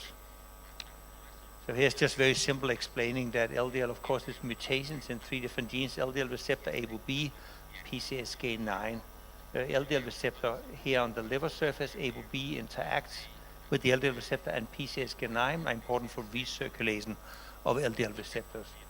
Then you have a liver with 50% functional LDL receptors if it's heterozygous, leading to much higher LDL cholesterol levels, early atherosclerosis, coronary heart disease, and then myocardial infarction or angina pectoris. I think for now many people think LDL receptor being the most important, then ApoB and PCSK9 mutations quite rare. So here's simple explained that familial hypercholesterolemia is a dominant inherited disease killing most people. Cardiovascular disease in FH is actually 100% preventable using statins. At least we talk for the heterozygous. So that's why it's so important to find them, even the children. On the one side, I think there's some numbers saying 1 in 250 has heterozygous FH. On the one side over here, that's in the general population. But if you look at the 2 different alleles, and then you can count that homozygous FH will be roughly 1 in 250,000. And if I translate that to Vietnam, meaning there will be 400,000 children or adults with familial hypercholesterolemia, heterozygous, and about 400 with homozygous F8. This is important, of course, because trying to illustrate here as a function of age of people, what is the cumulative LDL cholesterol burden, meaning how much LDL has a person's arteries been exposed to over the lifetime. For a normal person living like in my country, Denmark, there'll be this curve, the green one, and it will hit about 160 millimoles. It's not millimole per liter, but millimoles when you have risk of coronary heart disease. If you're unlucky to get heterozygous F8, you already get the risk at 35 years, and if you're homozygous, already in childhood. So many of these children will simply have coronary heart disease or die before age 20 if not diagnosed. And untreated heterozygous will be about after age 35, and they will have diseases, maybe men and women 55 or 60 or older. If you do give a statin early on here in childhood already, which is recommended in many guidelines, you can almost change the trajectory to that of normal people. If you wait till people become adults, it is very hard to get like normal people. So here's a meta-analysis we conducted with all what was available in the world at that stage, and what we found, taking all available data, I think about 6 million people worldwide was in the studies, that in the general population, 1 in 313 had F8s. If we looked at those with ischemic heart disease, it was 1 in 31. The one with premature ischemic heart disease, it was 1 in 15. And if we looked at people that were in lipid clinic with severe hypercholesterolemia, 1 in 14 had familial hypercholesterolemia. So among those, you'll find lots of children. Here's a map we published in this JACC paper, and you can see these are the few countries in the world where somebody actually tried to estimate the incidence of familial hypercholesterolemia. And when we looked at that stage, Vietnam did not have data, but maybe somebody has published in the meantime. Please tell me if that is the case. I think this is very persuasive for finding the children with F8 early on. This is a publication by Admit Kira in JACC in 2016. And what they showed here, based on a number of different cohorts in the US, is that, for example, when you look here, down here, at the ones with low LDL, less than 130 milligram per deciliter, these are the ones without mutations, but these are the ones with F8 mutation, meaning that they have had a lifelong exposure to high LDL cholesterol. And here, even at the very low levels, if you have an F8 mutation, you have twice the risk of coronary heart disease. But if you look at the very high levels here, if you have LDL more than 220, the ones without mutations, they have 7.7-fold. But the one with beta mutation at the same LDL level, they have 26-fold increased risk. So I think that's very persuasive to find the one with familial hypercholesterolemia. Here's my thinking of the evolution of F8's understanding genetically. When I was a very young doctor, essentially most people would just look at clinical F8s. But then came Brown and Goldstein realization of the LDL receptor. And it took some years before clinicians would say, well, we need to understand LDL receptor in our patients. This is also F8.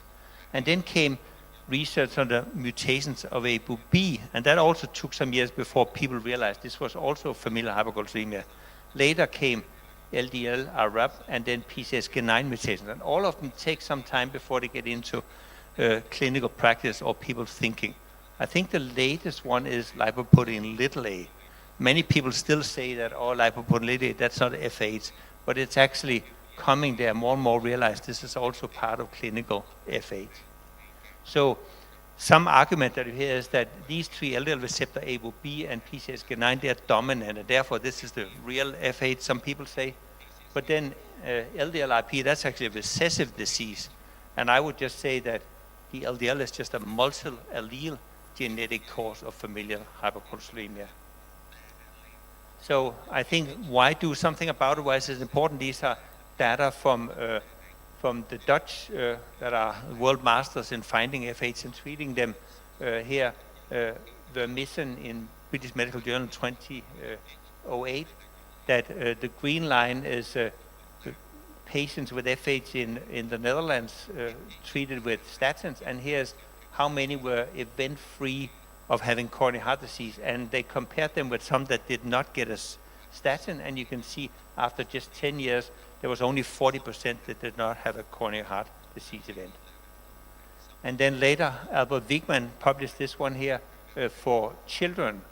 So what he did show here was that cumulative event-free survival, meaning that you did not have a coronary heart disease.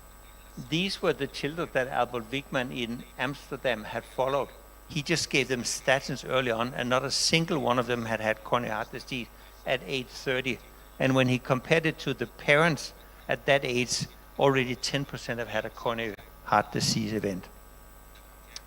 So I think FH registries are very, very important for finding these, particularly the children, because you have the families. So please use them to secure appropriate LDL cholesterol lowering. And here's in what's called the European Atherosclerosis Society FH registry, and I know Vietnam is part of it.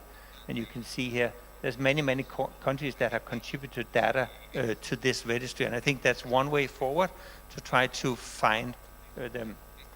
Here's the latest publication from that registry, 2024, this year in The Lancet, where what you see here is on the x-axis age and on the y-axis LDL cholesterol in children all over the world from age 0 to age 18. And you can see if they're not on lipid-lowering therapy like these, it's really an average 5 millimoles per liter, and that's corresponding to about, how much is that, 5 times, Peter, how much is that in milligram per liter? I can, 200, about 200, yeah.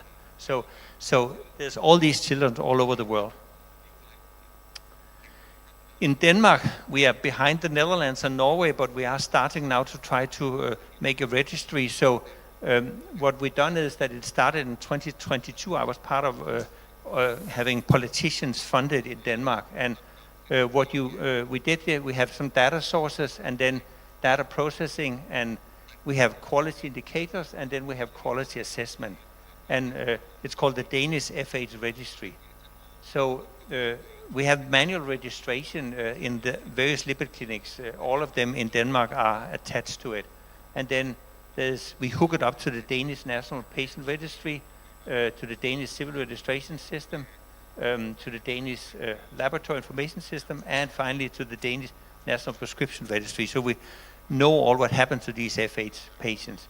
And quality is that we have some quality indicators from the diagnosis of FH and their relatives. We have some for dietary counseling and lipid treatments. We have something lipid achievement and treatment goals, and finally something about the prognosis of FH. And this is there's a report every year that comes out that is sent to the different hospitals to improve treatment in Denmark. And so this yearly quality assessment for FH in Denmark, it's a taxpayer-funded administrative team that prepares an annual report, which is sent to the steering committee, and I'm one of them. We see it, and then when we accept it, the report is sent to all Danish hospitals, and any poor quality, the hospital will try to improve how to find FH. And then finally it's sent to journalists. For example, in my region there was a bad thing or something, and the journalist called me and said, how come that you don't find enough FH in your area? And I have to explain what they could do to find more. So we have this plan here from 2020 to 2030, how we should find all FH. And we started here with about 8,000 is how many we should think, and we believe that we will be able to find them by 2030 something. Some of the genetic or quality control we have is that everybody should have a genetic test, and we decided on a standard of more than 70%, and actually in 2023 already 84% had genetic test, and we all decided everybody should have Lp(a), 84% had that, and then there's 10 other quality indicators.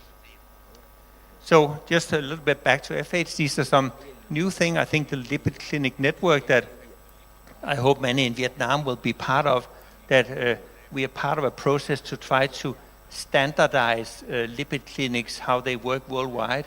There's a process, and then implement it in each country, country specific, and then finally get some ways to do it better worldwide.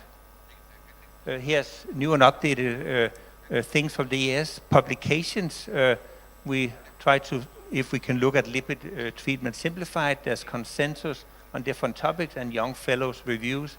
Educational activities, we have these certificates for nurses and healthcare professionals that will coming forward, your Lipid Clinic today, and of course the Congress in 2025.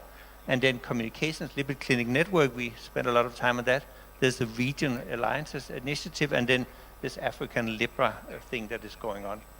And so the Regional Alliance Initiative, it's trying to collaborate with countries outside Europe, bring together national societies and regions for workshops, 2 to 4 year cycle with different regions in Latin America, Asia Pacific, which is here, Africa and India, and workshops in the regional together with these different countries.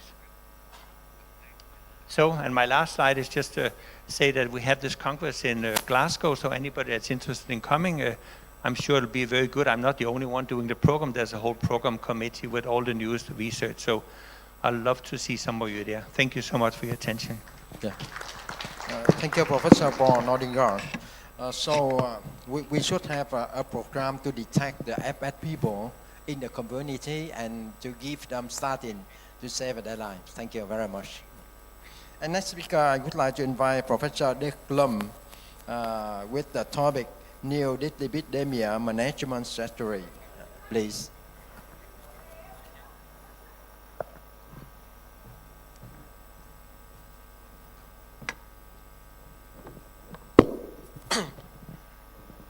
Thank you once again for inviting me. And my strategies I'm going to talk about today are drug strategies. But certainly forest bathing and all of that sounds very good for me if I had time because of the overwork problem. So these are my disclosures. So most of our drug targets are proteins. You know, HMG coreductase for statins, beta receptors, etc. But sometimes we can also target the protein directly, either decreasing its production or binding the circulating protein. And why would we want to do that? Although we need quite complex technology, it's often a little bit easier than looking for a small molecule. Because if you know the genetic sequence, you can edit, replace the gene, you can prevent the translation. If you know the protein, you can raise an antibody against it. While for small molecules, you end up screening large compound libraries, trying to find a drug that will work. So some of the novel strategies that we're going to be looking at today are either binding the protein with monoclonal antibodies or antibody-like proteins like the adnectins, newest PCSK9 inhibitor on the block, lerodalcibep, or we're going to be looking at RNA-directed therapy with antisense oligonucleotides or small inhibitory RNAs, or going for the DNA directly, either with gene or base editing or gene transfer.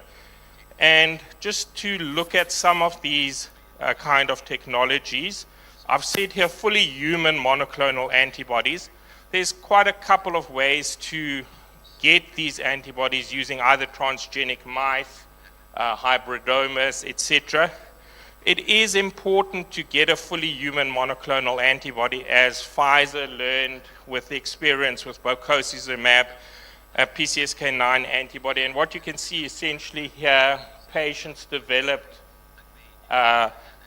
anti-drug antibodies and lost efficacy. So you really do need an antibody that will not generate an antibody response to itself.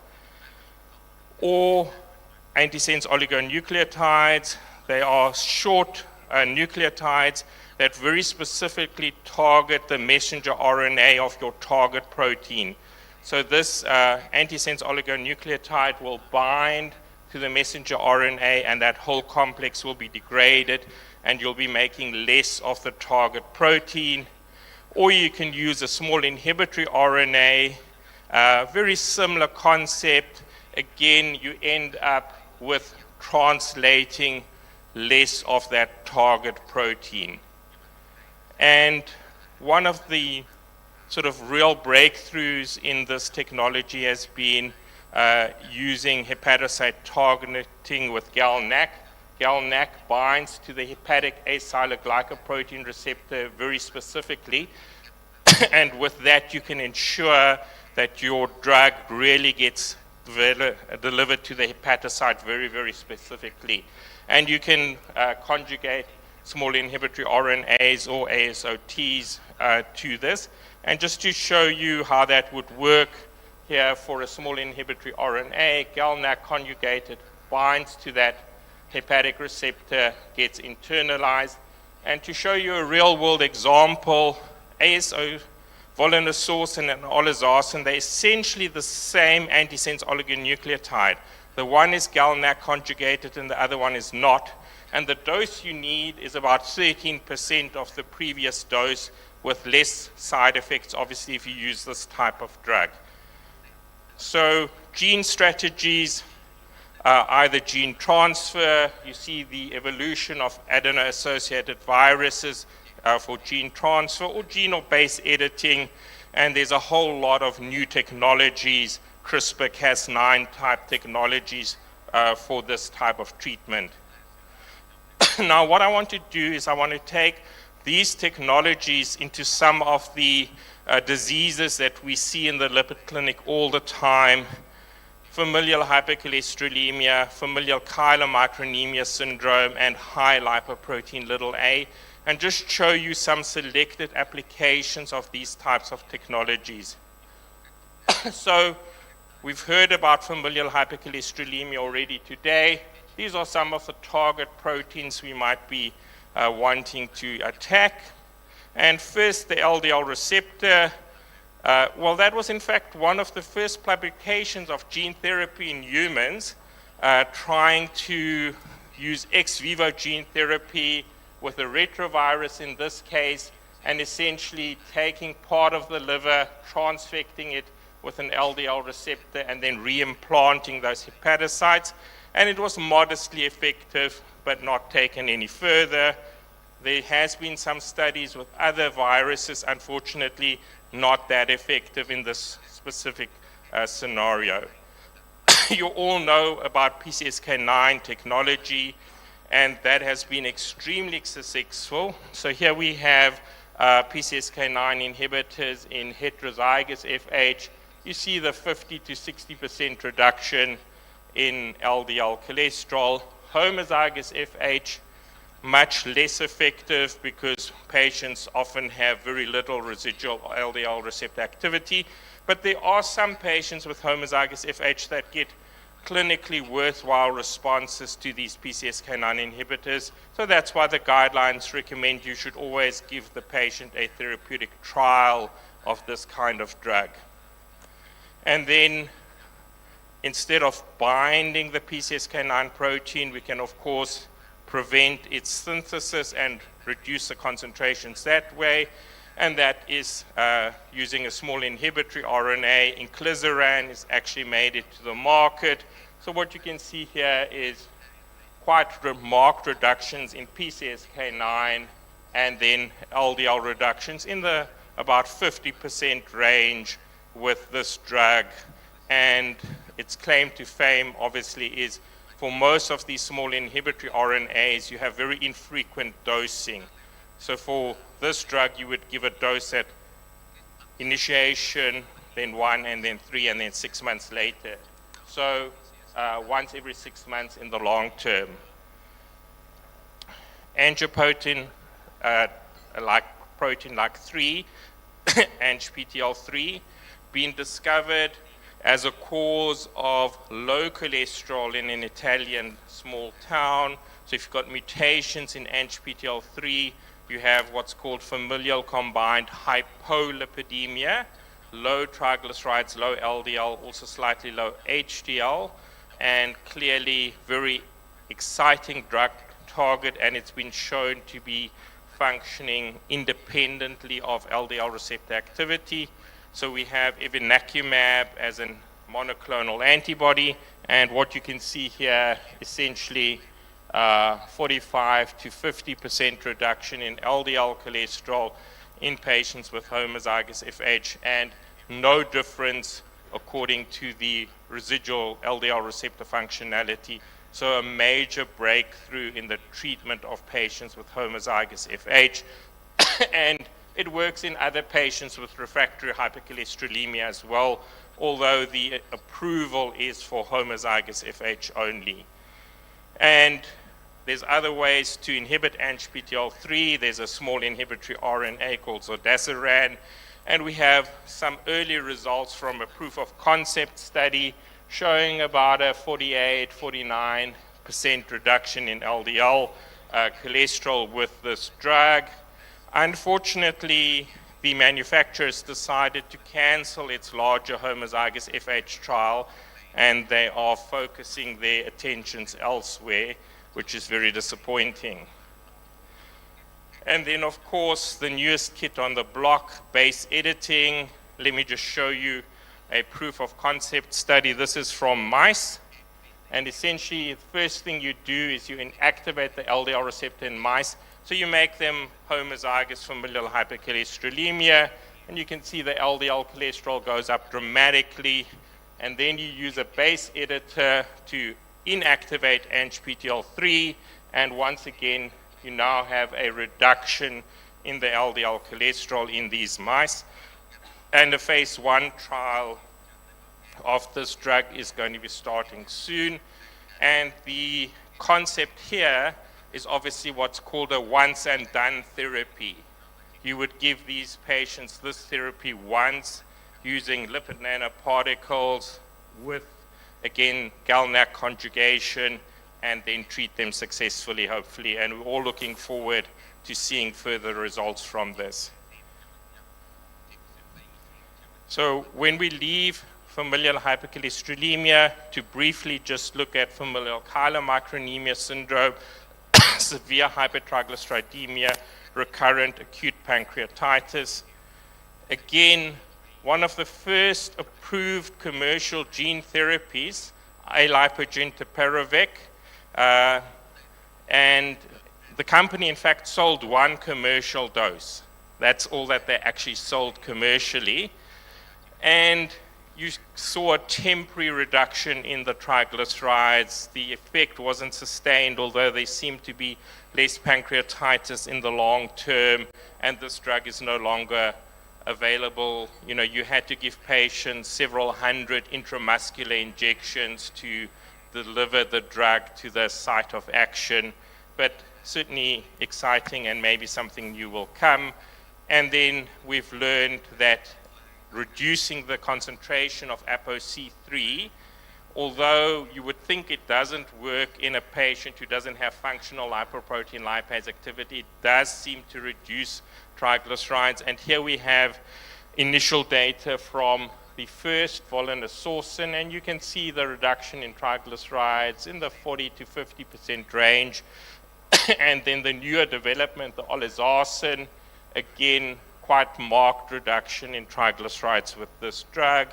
And the big advantage of olezarsen is you're using a much smaller dose, so the drug is well tolerated. You don't have a lot of injection site reactions, and you don't seem to see the thrombocytopenia that complicated treatment with volanesorsen, especially in the patients with FCS. So certainly progress on that front as well. And then to look at elevated lipoprotein a, which has been a little bit of a stepchild in the lipid world, neglected for many years, but we are starting to pay attention to the stepchild and realizing the relevance and importance, especially of marked elevations in lipoprotein a, but we haven't really been able to treat it effectively except for lipoprotein a apheresis, which was really not done in many countries. But now we can target apoprotein a, and there's two ways to do it. One is with antisense oligonucleotides that decrease the production of apo and there we are going to have some results from a cardiovascular outcome study quite soon next year, hopefully. But just to show you the quite marked reductions you can get in lipoprotein a, and you can do the same with small inhibitory RNAs. And I'm just showing you the data for one of them, olpasiran. Here again, you have your much less frequent dosing, but there is others on the market, not on the market, in the development pipeline. So we've got several drugs targeting lipoprotein little a that are coming up. And I want to end by saying that these novel strategies allow us to target previously undruggable targets highly specifically, and most of these drugs have a good safety profile. The delivery and the targeting systems are advancing, but we have the universal problem that cost of these interventions and drugs still precludes access for the majority of patients in need. And just to end off by saying, from IAS, EAS, we've been running the Homozygous International Clinical Collaborators Registry of Homozygous FH, and just polling the members there is quite frightening to see how restricted access to some of these novel interventions is in many, many countries. And that will really be a thing that I, and I'm sure Borger going forward, want to tackle, is that we have these excellent drugs and we need to get them to the patients. And thank you very much. Thank you very much, and Professor Dick Blom. It's very, very interesting and very information-rich about the new trend for treatment lipidemia. Thank you. Now we move in the last presentation. May I invite in Professor Peter Landberg for the presentation. Professor Landberg is a faculty member of Executive Committee for the Regional Federation of Europe of the International Atherosclerosis Society, IAS. Yeah? And your topic is how to better implement the guideline for lipid management. That's very, very interesting. Okay, thank you very much for your kind introduction. Ladies and gentlemen, it's a pleasure to be back with you today.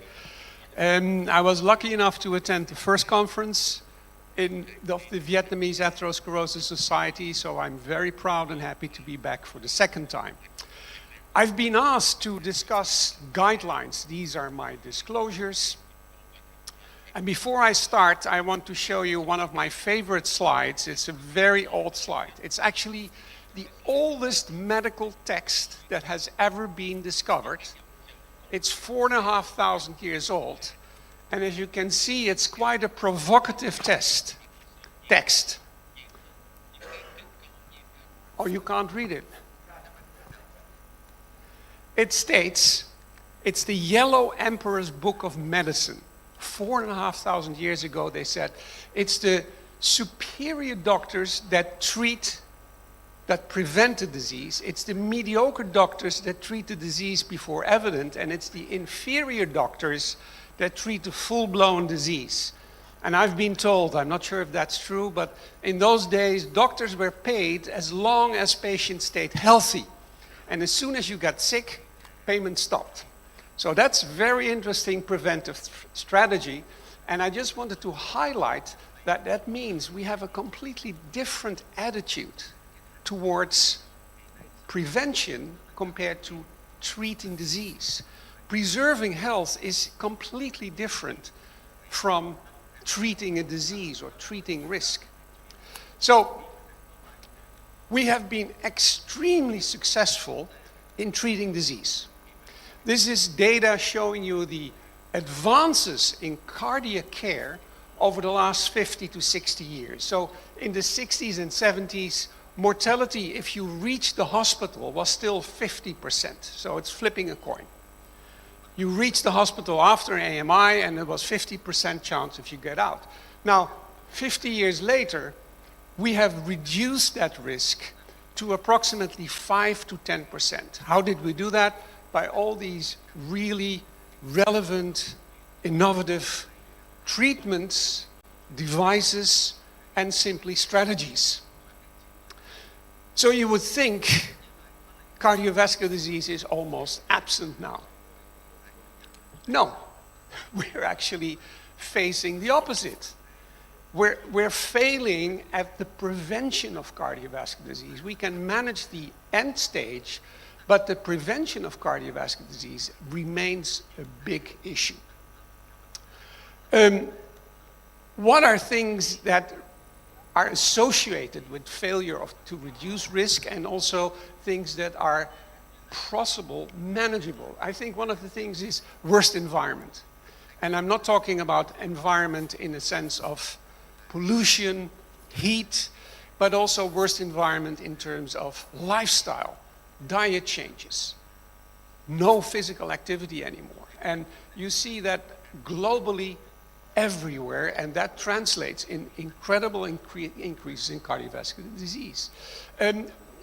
Most likely we need better treatments as well, because for some patients, as has been illustrated, even our newer treatments are not sufficient enough to address those very extreme and critical issues.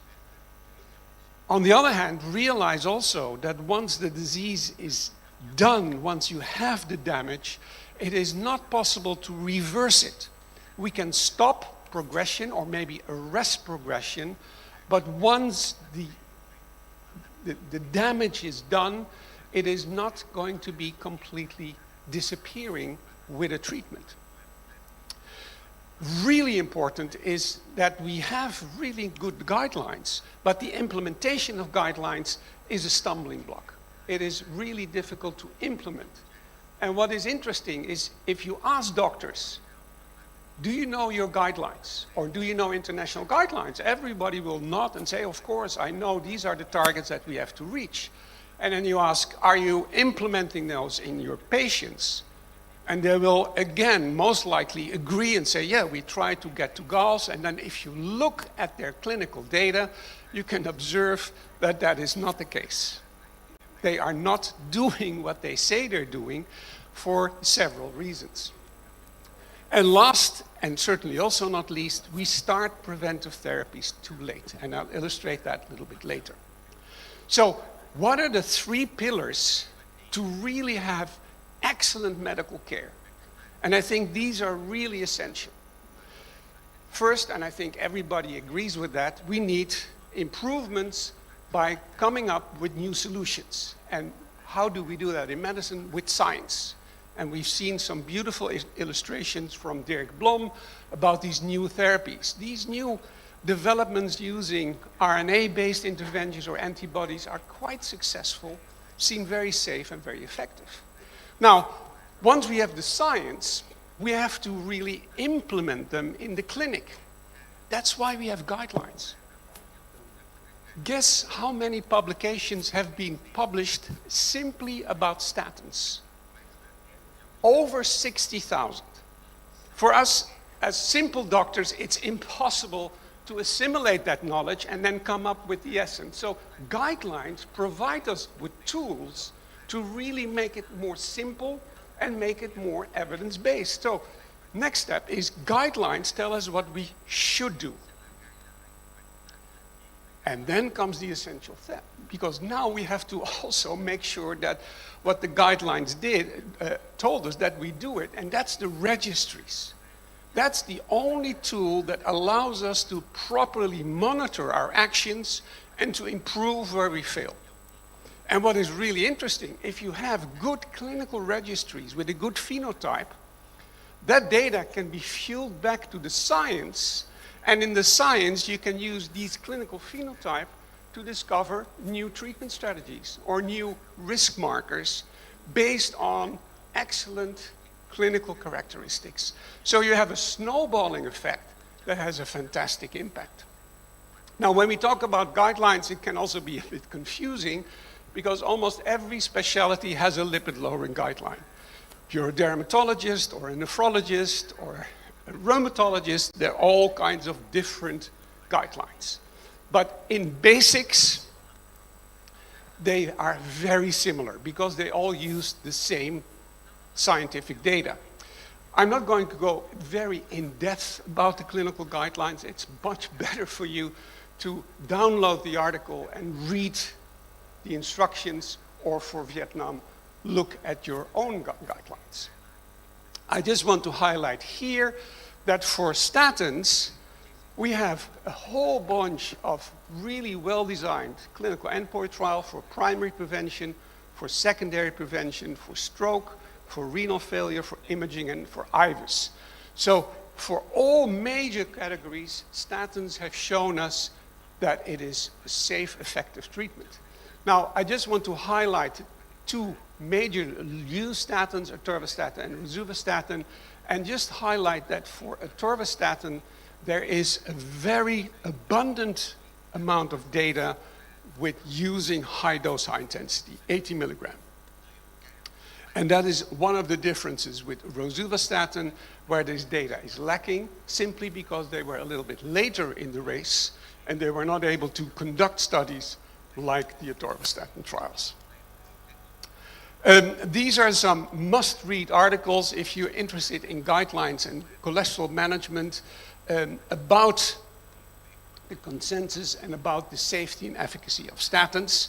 And realize overall we have 200 studies, 2 million participants, 20 million patient years of follow-up, and over 150,000 cardiovascular events. I don't think there is anything, not a single other disease or product that has been studied as extensively as statins.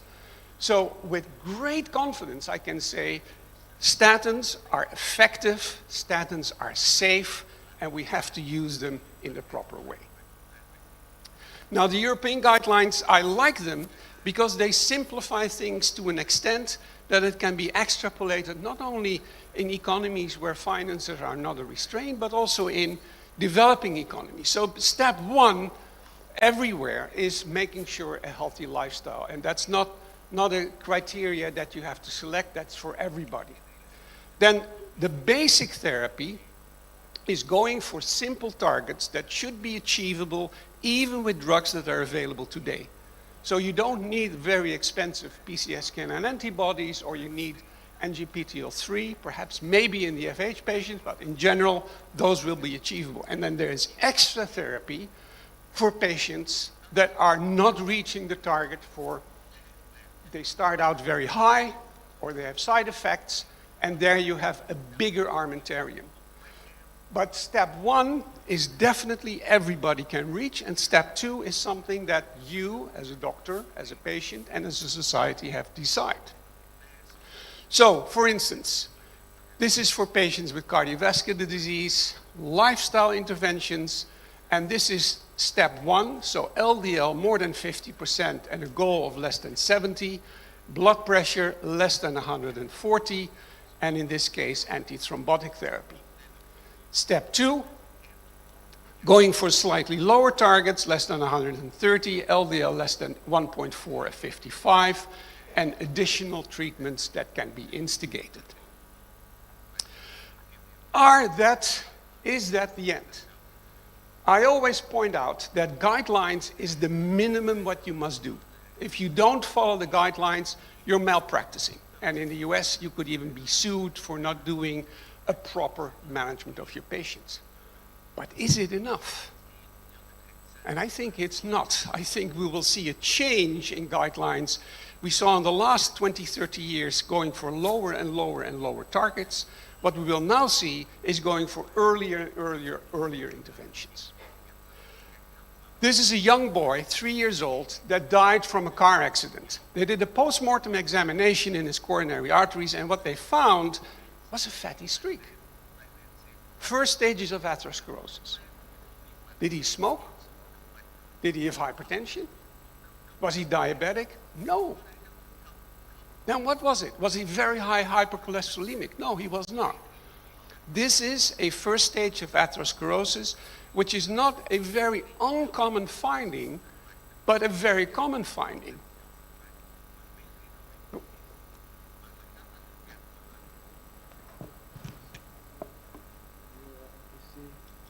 Oh.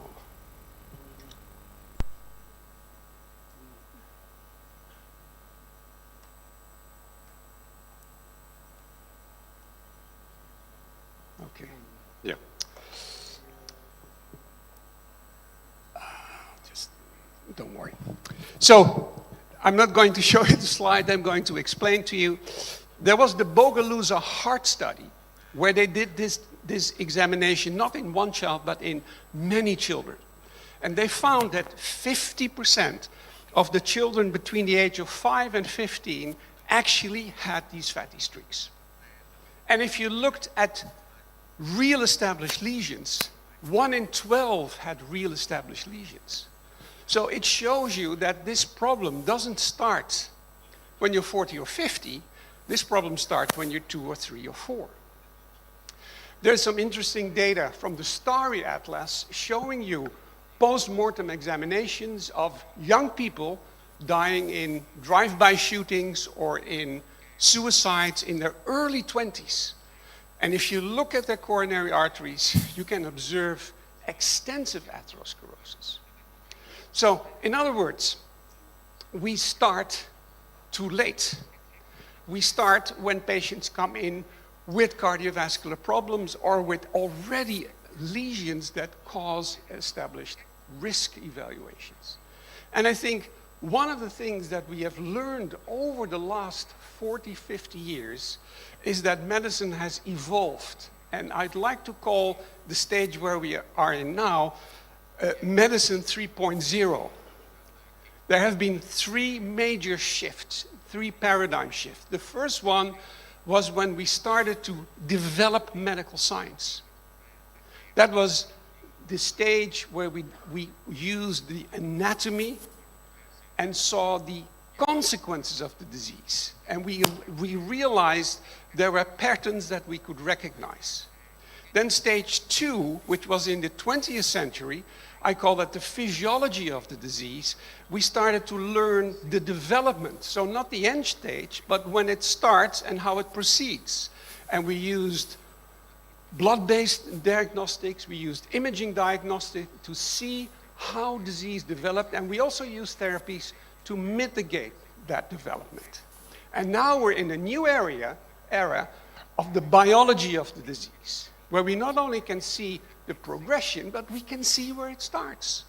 We use genetics, we use metabolomics, and we can predict somebody will start developing disease, and we can initiate preventive therapies much earlier, much sooner.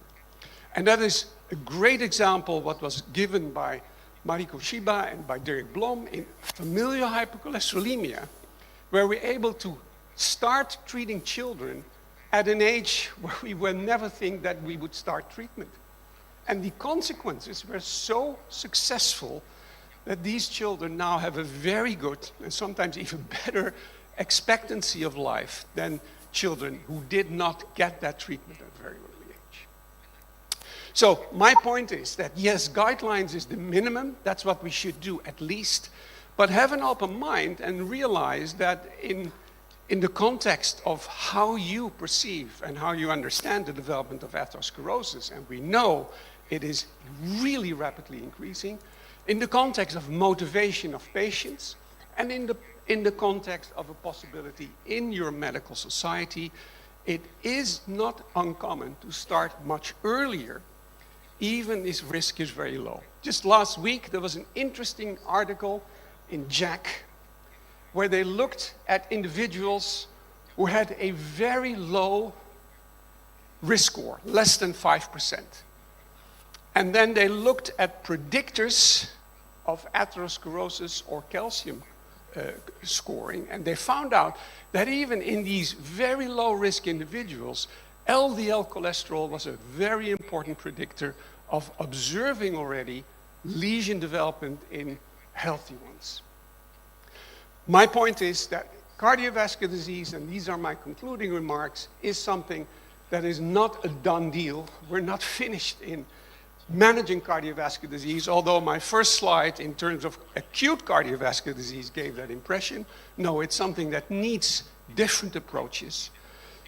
Cholesterol is a very important risk factor in the development of atherosclerosis. We need to address it. We were able to address it with modern therapies.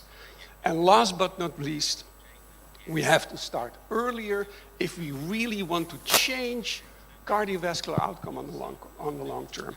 We will never be able to do that until we wait that patients come to us with complications. Then it is too late. It is not possible to do it, and it's going to be very, very expensive. Okay, thank you very much for your attention, and I'm sorry there went something wrong with the presentations. Okay. Thank you very much, Professor Peter Landberg. It's very, very interesting, comprehensive about meaning, scientific meaning, or guideline, everything. Chúng ta không còn thời gian, we don't have many time. Cho phép chúng tôi theo chủ tịch đoàn để tổng kết lại cái phiên đầu tiên này. Cái phiên này chúng ta đang nghe đấy, tất cả là 7 báo cáo, trong đó có 3 báo cáo liên quan tới các guideline của guideline, trong đó có guideline Việt Nam, guideline của Nhật Bản và guideline của Hàn Quốc. Có một báo cáo liên quan rất quan trọng tới vấn đề thay đổi lối sống, tập luyện thể dục. Thì những cái này cũng khá là hay và cũng đem lại những cái gợi ý cho chúng ta nhiều. Ở bên kia thì ông nói tắm rừng với lại tắm nước nóng, hot spring bathing và forest bathing. Không có biết ở Việt Nam thì ra đồng tắm hay là cái gì đó không biết. Ở trong rừng thì là vân vân, tất cả cũng đã rất là hay. Về cái chiến lược điều trị rối loạn lipid máu mới nhất, nghe rất là hay. Các anh chị thấy nó còn hứa hẹn rất là nhiều. Nhưng mà theo cái quy luật như chúng tôi vẫn theo dõi rất nhiều, và chúng tôi cũng là nhân chứng, thì dần dần càng ngày ta càng đi tới cái phần chính của tất cả các quá trình sinh lý bệnh. Có nghĩa là ta đánh tới cái mốc cuối cùng của nó, và cái mốc cuối cùng của nó thì đã đem lại những hứa hẹn rất là tốt. Và cái hứa hẹn rất là hay, có lẽ là những cái thứ thuốc có khi chỉ trích 6 tháng một lần, hoặc là trích 1 năm một lần, và tới trích cả đời một lần. Thì tất cả cái đó dần dần nó cũng giống như vaccine, trích 1 lần thôi khỏi phải để ý, khỏi uống thuốc gì cả. Đấy chính là cái rất hay, nó sẽ giảm đi gánh nặng rất nhiều trong vấn đề mà chúng ta đang phải bàn luận thuốc nào, rồi tùy từng người, tác dụng phụ, tác dụng hại, chưa kể là vấn đề về cost benefit và vấn đề bảo hiểm vân vân nữa, khá nhiều để chúng ta không có thời gian thảo luận. Và cuối cùng thì giáo sư Peter Landberg đã bài giáo rất hay là làm sao để cho chúng ta thực hiện được những chuyện này, ứng dụng tốt nhất các khuyến cáo. Các khuyến cáo chỉ là we shall do, chúng ta phải làm, nhưng mà cái quan trọng là we did do, we did it, chúng ta làm như thế nào, đã làm như thế nào là rất cần. Vâng, thì đấy là những cái chuyện có lẽ thời gian thảo luận không còn nữa, nhiều thời gian lắm, nhiều cái vấn đề nổi ra lắm, nhưng mà do thời gian cho phép, chúng tôi xin thay mặt chủ tịch đoàn rất là cảm ơn tất cả các báo cáo viên đã chuẩn bị rất là đầy đủ những bài rất là hay, rất nhiều thông tin, và mong rằng nếu các đồng nghiệp ở dưới thu nhận các thông tin này và có những chuyện gì mà muốn nữa, hoặc là hỏi thực sự các báo cáo viên, hoặc là các anh chị có đề xuất để trong sau này tham luận, thì chúng ta ghi nhận lại, và trong những cái buổi khác hoặc là trong những hội thảo khác chúng ta làm. Và cuối cùng chúng tôi xin mời I invite speaker to give here to receive the certification, please, for this session. Yeah, may I invite you, Professor Mariko Siba, Professor Jack Kim, Professor Tachen Su, Professor Becca Noggrad, Professor Dirk Blom, and Professor Peter Landberg go here. Chắc là giao ủng hộ. Và chúng tôi xin đây từ trên này rồi. Từ trên này sẽ nhờ thầy giáo sư Đỗ Doãn Lợi sẽ phát ra, được chỉ có xếp rồi được.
sư lên tiếp đi.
Xin mời các anh, các chị, các bạn đồng nghiệp, chúng ta bắt đầu cái session tiếp theo.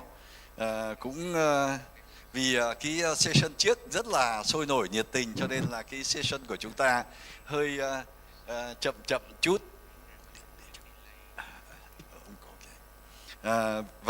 Xin phép là chúng ta được bắt đầu ngay.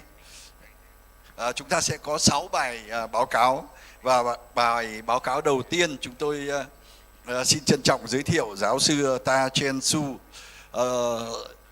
We are honored to invite Professor Ta Chen Su with the very, very interesting, we think, talk about the environment, pollution and cardiovascular health.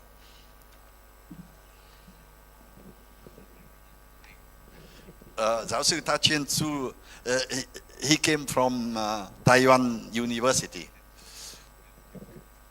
Please. Thank you for the kind introduction. This is another interesting topic. There is no disclosure.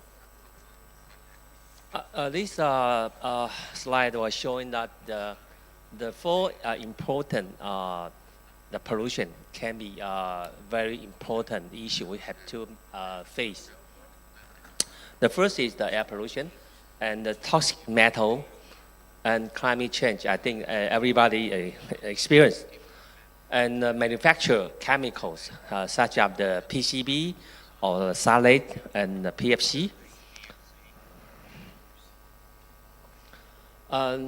This is air pollution. The coming from the primary pollutant is from the traffic or something from the factory, and also the second pollutant is coming from the photo reaction. This is another very toxic for the cardiovascular health. This consensus that say that the air pollution and the cardiovascular disease, and most of the air pollution cause of the healthy effect is 70% coming from the cardiovascular disease. This is a consensus from is published in 2010. It's the second edition. But I think this is a consensus in cardiologists and other experts. This is a summary of the risk estimate that say increase 10 microgram per cubic meter in PM 2.5 or PM10, and the risk of the cardiovascular disease or the all-cause mortality, the cardiopulmonary disease or ischemic heart disease is about 10 to 15%. This is a long-term cohort study, and the exposure timing increase, and the risk of mortality will increase. This is a summary for the premature deaths coming from the air pollution each year. This is he found it in the Lepido. It's from the Harvard University. Estimated about 800 million, 8.8 million premature deaths coming from the air pollution. This is another study that published 2 years ago. This after 16 years follow-up, and we found that even the PM2.5 decreased. However, the ischemic heart disease, the lung cancer, the stroke, COPD, and the diabetes, the major chronic disease increase. So we are using a land use regression model. It's coming from the escape from the Europe. The model to estimate the residential exposure to the air pollution from your residence site, and we select the 20 and 40 point to estimate. It's about 1 year's monitor. And we found that the traffic-related long-term air pollution estimate from the land use regression model, and we found that the subclinical atherosclerosis increase. This is my study in the young, in the middle age workers. We found that this is a very significant increase by the air pollution. And also, they will increase the WBC and the monocyte and other fibrinogen and other hematological parameters. This is the study is in 800 young adult and adolescent, and we found that the PM2.5 and NOx exposure increased the subclinical atherosclerosis. And we estimate, we measure also the PM2.5, the component, element component, including, the manganese, ferrite, and copper and the zinc also increase the subclinical atherosclerosis. This study also we found that the exhaust from the 1,3-butadiene, the coming from the traffic and from the your tire, the metabolite increased the lipid profile and increased the DNA oxidation, and they increased the oxidation stress and increased the endothelial dysfunction. They will increase the subclinical atherosclerosis. This is a long-term exposure and the risk of the ischemic heart disease. This meta-analysis showing that ischemic heart increase. For every 10 microgram per cubic meter increase, the risk of IHT increased 23%. Incident AMI, and also increased the cerebrovascular disease for about 24%. This study also done in United States that they found if the PM2.5 can reduce 10 microgram per cubic meter, the life expectancy may be increased 0.6 years. This in 51 cities, they have a long-term follow-up, and they found the increase the PM2.5, they will reduce the life expectancy. If they can reduce the PM2.5, the life expectancy will increase. So they found that they reduced 2.2 years for the air pollution. And they can reduce, if we can replace fossil fuel by clean and renewable energy, this is very important. So the guideline in my country, last year, we also input the reducing PM 2.5 air pollution as the measure to reduce the chronic syndrome. So this is mechanism that they can induce the vascular, the damage. They can increase the oxidation stress, inflammation, and they can reduce the autonomic imbalance. Another topic have to be care about that is the salad. You know, this scandal in 2011. The salad as a clouding agent. You know, this is our living lifestyle. Around your home and around your daily activities, you are exposure to this kind of picture. Salad, commonly referred to as a salad, are a class of chemicals that are used to make plastic, primarily PVC or vinyl flexible, and many such as the cosmetic and the personal care product, medical device, and the home product, the vinyl globe, everything you use maybe have the salad. So this study showing that you can expose to the salad from the air, from the dust, from the electric device and the pumps. So intake of the salad is via food packaging and water and polluted dust. Evidence of the salad exposure and the cardiovascular risk factor has been done, but most of the obesity, diabetes, bilirubin, and high blood pressure, inflammation biomarker.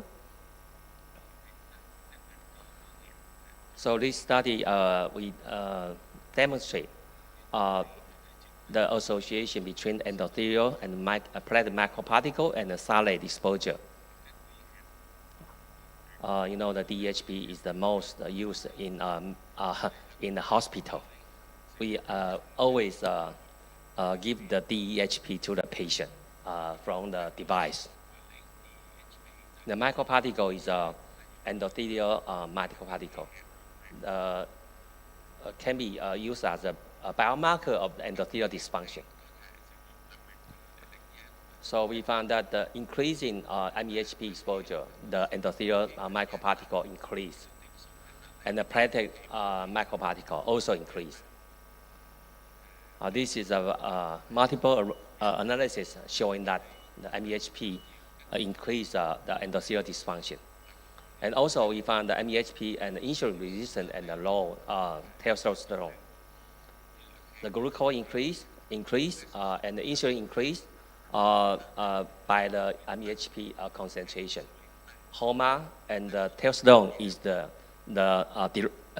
reverse direction.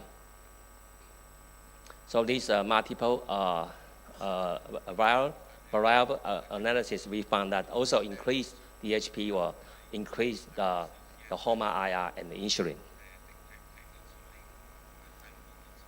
The salad exposure also increased the subclinical atherosclerosis in young adults.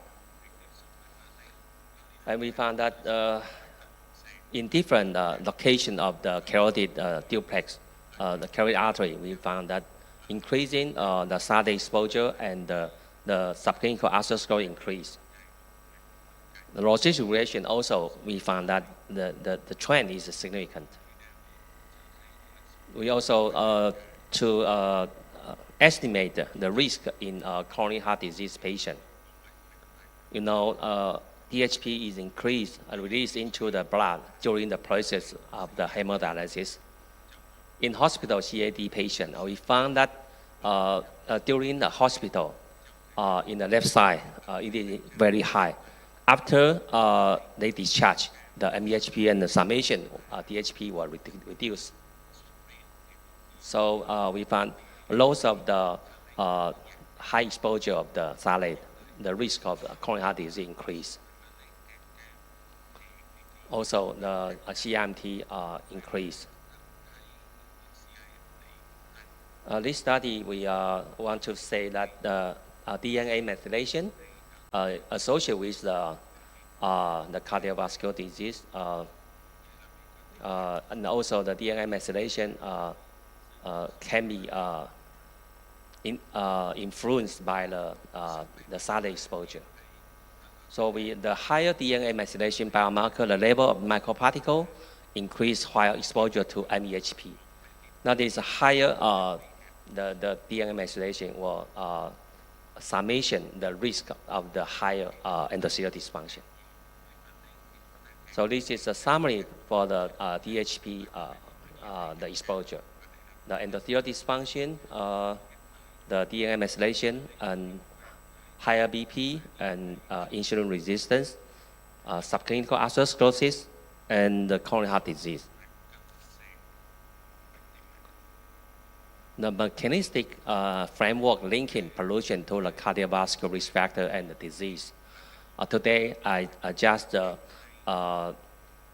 for using the air pollution and the phthalate as an example, that the exposure to the air pollution, exposure to the environmental hazard, and they can initiate the oxidation stress inflammation, and they induce the biological such as the autonomic dysfunction, endocrine disruption, and other effects, and also the development of the cardiovascular outcomes. So if we want to proactive prevention of cardiovascular disease, we have to prevent exposure to the air pollution and the phthalate exposure. Thank you.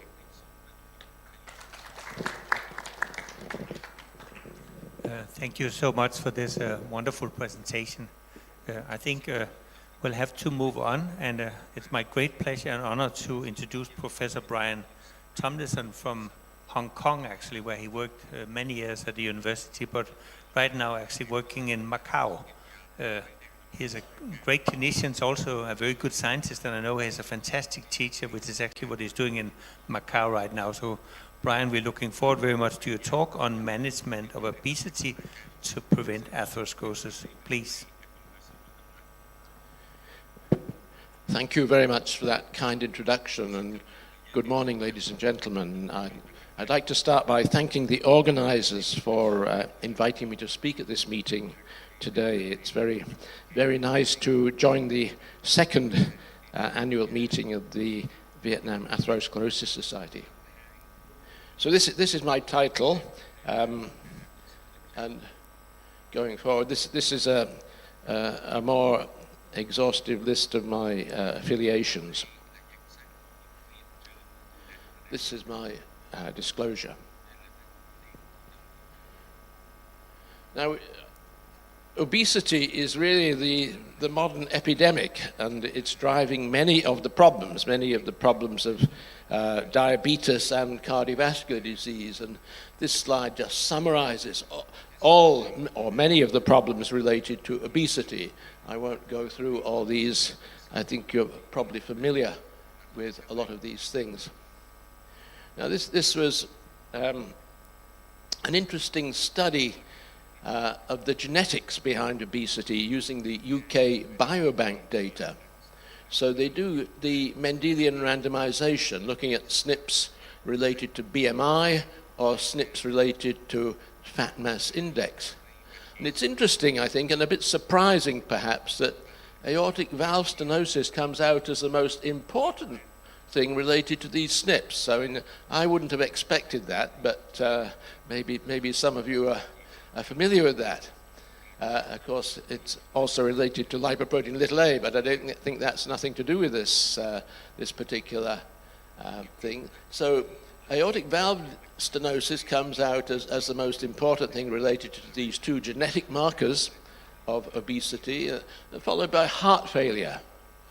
So it's not not so much atherosclerosis, in fact. There are other things which are more obviously related to genetic markers of obesity.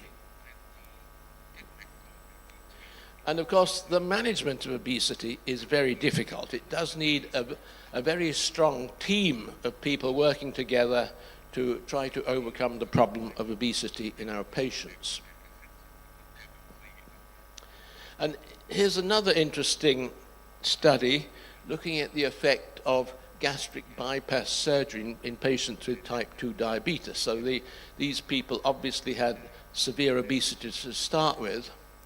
And looking at the things which are most improved with gastric bypass surgery, it was the effects on the kidneys, macroalbuminuria, renal disease progression, and heart failure.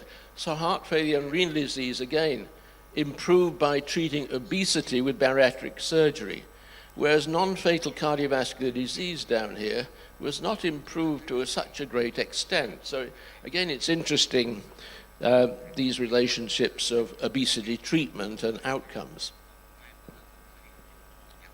Now, a few years ago, we reviewed all the available anti-obesity drugs. This was at the time when liraglutide was just approved for the treatment of obesity, but all the preceding drugs were really not very effective and did not have any evidence of improving cardiovascular outcome. In fact, sibutramine had evidence of worsening cardiovascular outcome. So at that point in time, it was very nice to have liraglutide coming along. And of course, the liraglutide studies showed a very clear reduction in body weight. But this one didn't actually look at cardiovascular endpoints.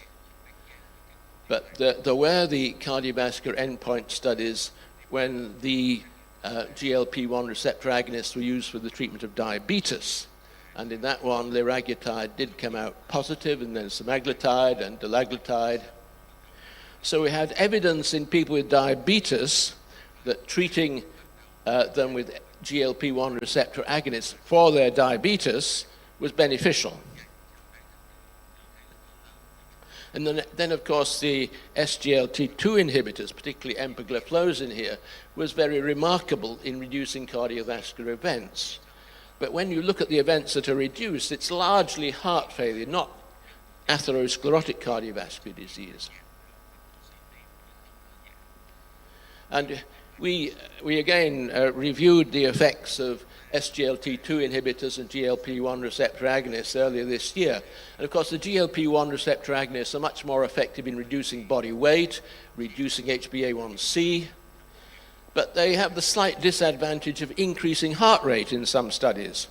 And that may be not ideal in heart failure. On the other hand, SGLT2 inhibitors are relatively helpful for reducing body weight, but only to a slight extent. They don't affect heart rate. They have a peculiar effect on LDL cholesterol, increasing it slightly. And in fact, this study from Professor Nordesgaard's group examined all the trials looking at the effect of SGLT2 inhibitors and showed this slight increase in LDL cholesterol. Now, I'm not sure why that occurs, and maybe Professor Nordesgaard will explain to us afterwards, but maybe it's because of some hemoconcentration. You know, with the SGLT2 inhibitors, they do increase hemoglobin, hematocrit, and so I think there's a small degree of hemoconcentration. So, comparing these two treatments for diabetes, the GLP-1 receptor agonists do seem to reduce ASCVD, whereas the SGLT2 inhibitors improve heart failure and are now indicated for chronic kidney disease, with or without diabetes. So the GLP-1 receptor agonists seem to have a specific effect on lipids, acting through some neural networks involved in the absorption of triglycerides.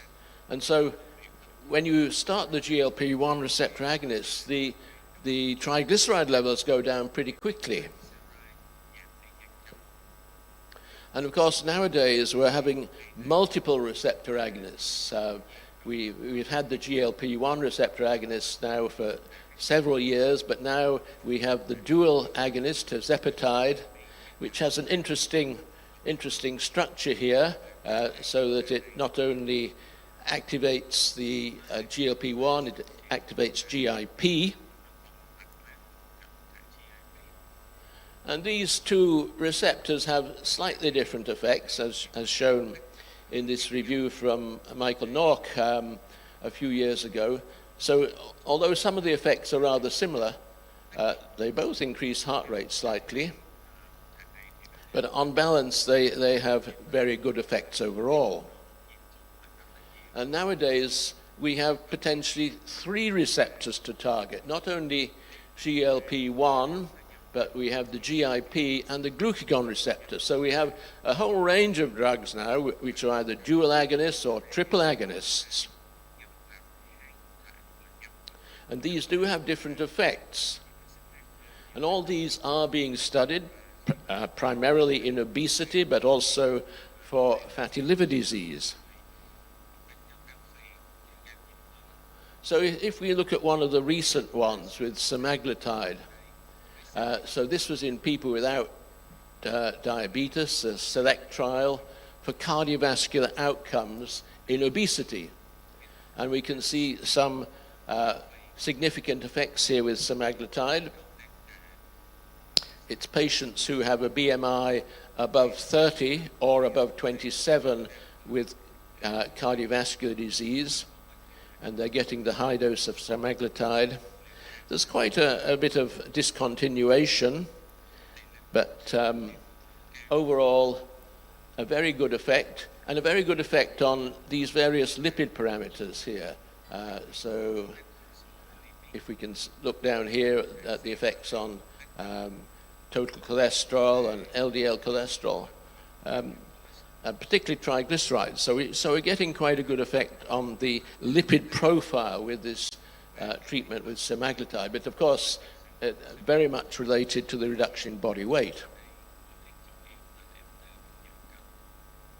Now if we move on to the dual agonist, tirzepatide, here's the SURMOUNT-1 trial, which again shows a greater degree of body weight reduction than with semaglutide. So the mean change in weight here goes up to 20%, although when you subtract the placebo effect, maybe it's more like 17-18%. And the adverse effects were relatively infrequent, I think. And again, if we look at the effects on lipids, then there's a very good effect. This trial only was looking at the effects on body weight, not so much on cardiovascular outcome. But you can anticipate that it will have a good effect on cardiovascular outcomes because of these changes in lipids. And again, most recently, the triple receptor agonist, so retatrutide, which is an agonist for GLP-1 and GIP and glucagon. Looking at the different doses here, you can see the changes in body weight over 48 weeks are very impressive. You're getting down to 24% reduction in body weight, which really is remarkable these days compared to all the old drugs, which you're looking at 5% at the most. So here, these patients with a BMI over 30 or over 27 with an additional risk factor are getting these really very impressive reductions in body weight with this drug.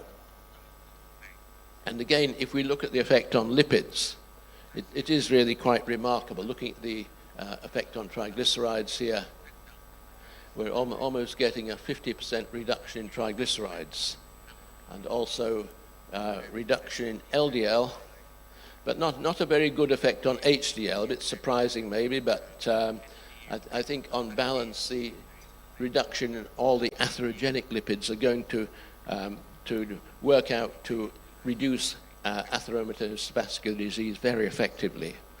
So these treatments, which started off with GLP receptor agonists, and now the multiple agonists, I think, are going to be the mainstay of treatment to reduce obesity and to reduce cardiovascular events.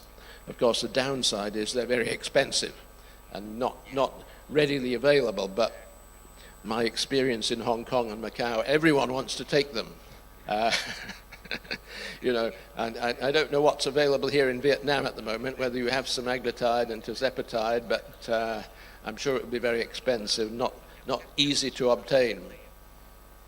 So here's my conclusion. In the management of obesity to prevent atherosclerosis, some of these new GLP-1 receptor agonists are very effective. Semaglutide has reduced cardiovascular events already in patients without diabetes. Tirzepatide is even more effective in reducing body weight and cardiovascular risk factors. And the triple hormone agonist, retatrutide, is even more effective. So we're getting to the stage where we can give these drugs, we can reduce obesity very, very effectively, and we can improve cardiovascular outcomes. So I think the progress here has been really remarkable, and there are ongoing trials in all of these areas. So that's my quick review, and thank you for your attention. Thank you very much, Professor Brandon Tomlinson, for your beautiful talk. And we would like to invite Professor Đặng Vạn Phước, our former president of Vietnamese Heart Association. He will talk about the new trend in the treatment and prevention of cardiovascular disease in 2022. Kính thưa Chủ tịch đoàn, kính thưa tất cả các quý vị đại biểu đã dự buổi hội thảo ngày hôm nay. Chúng tôi xin trình bày một chút xíu về vấn đề chuyển dịch trong y học, the trend of shifting in medicine. Đây là một điều rất cần để cho chúng ta định hướng chúng ta đang ở đâu và chúng ta sẽ đi tới những chuyện gì. Đầu tiên đứng về phía gọi là cuộc cách mạng y khoa của thế kỷ thứ 20. Trong thế kỷ thứ 20 thì có rất nhiều những tiến bộ đó nập nặng về vấn đề sự xuất hiện các vaccine để chữa tất cả nhiều loại bệnh, và đồng thời bên cạnh đó chữa điều trị kháng sinh. Nhiều tiến bộ trong các thuốc điều trị và dự phòng các bệnh nhiễm là chính. Nhưng mà phải nói rằng tới thế kỷ thứ 21 thì sự chuyển dịch của y khoa, cái sự chuyển dịch của y khoa này nó rất là đặc biệt, là nó chuyển dịch từ các cái bệnh gọi là lây nhiễm sang những bệnh không lây nhiễm, non-communicable disease, và những bệnh mãn tính. Sự chuyển dịch tất cả những bệnh, ví dụ như sự nổi lên của tim mạch, ung thư tâm thần và các tiểu đường đã trở thành nguyên nhân chính để gây tử vong trên thế giới. Và bên cạnh đó, sự phát triển của các hệ thống về gen, về di truyền phát triển rất nhanh đồng thời với những chuyện này đã tạo ra sự dịch chuyển hết sức đáng kể ở trong y khoa. Ở đây chúng tôi xin đi rất là nhanh cái tỷ lệ tử vong tim mạch năm 2019 ở trên thế giới đã tạo nên một cái gánh nặng rất lớn trong cả kể cả châu Mỹ lẫn châu Âu, về kể cả ở Việt Nam đã có sự gia tăng lên rất nhiều.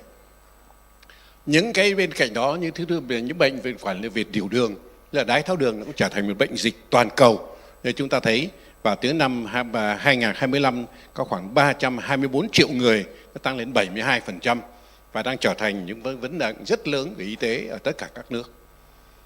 Thế cái bệnh lý được gọi là không lây nhiễm so với các lây nhiễm, nó trở thành cái nguyên nhân tử vong hàng đầu ở tại Việt Nam. Thế thì chúng ta thấy tử vong do bệnh không lây nhiễm ở đầu 81% tổng số tử vong, và đặc biệt là trước 70 tuổi là 41%.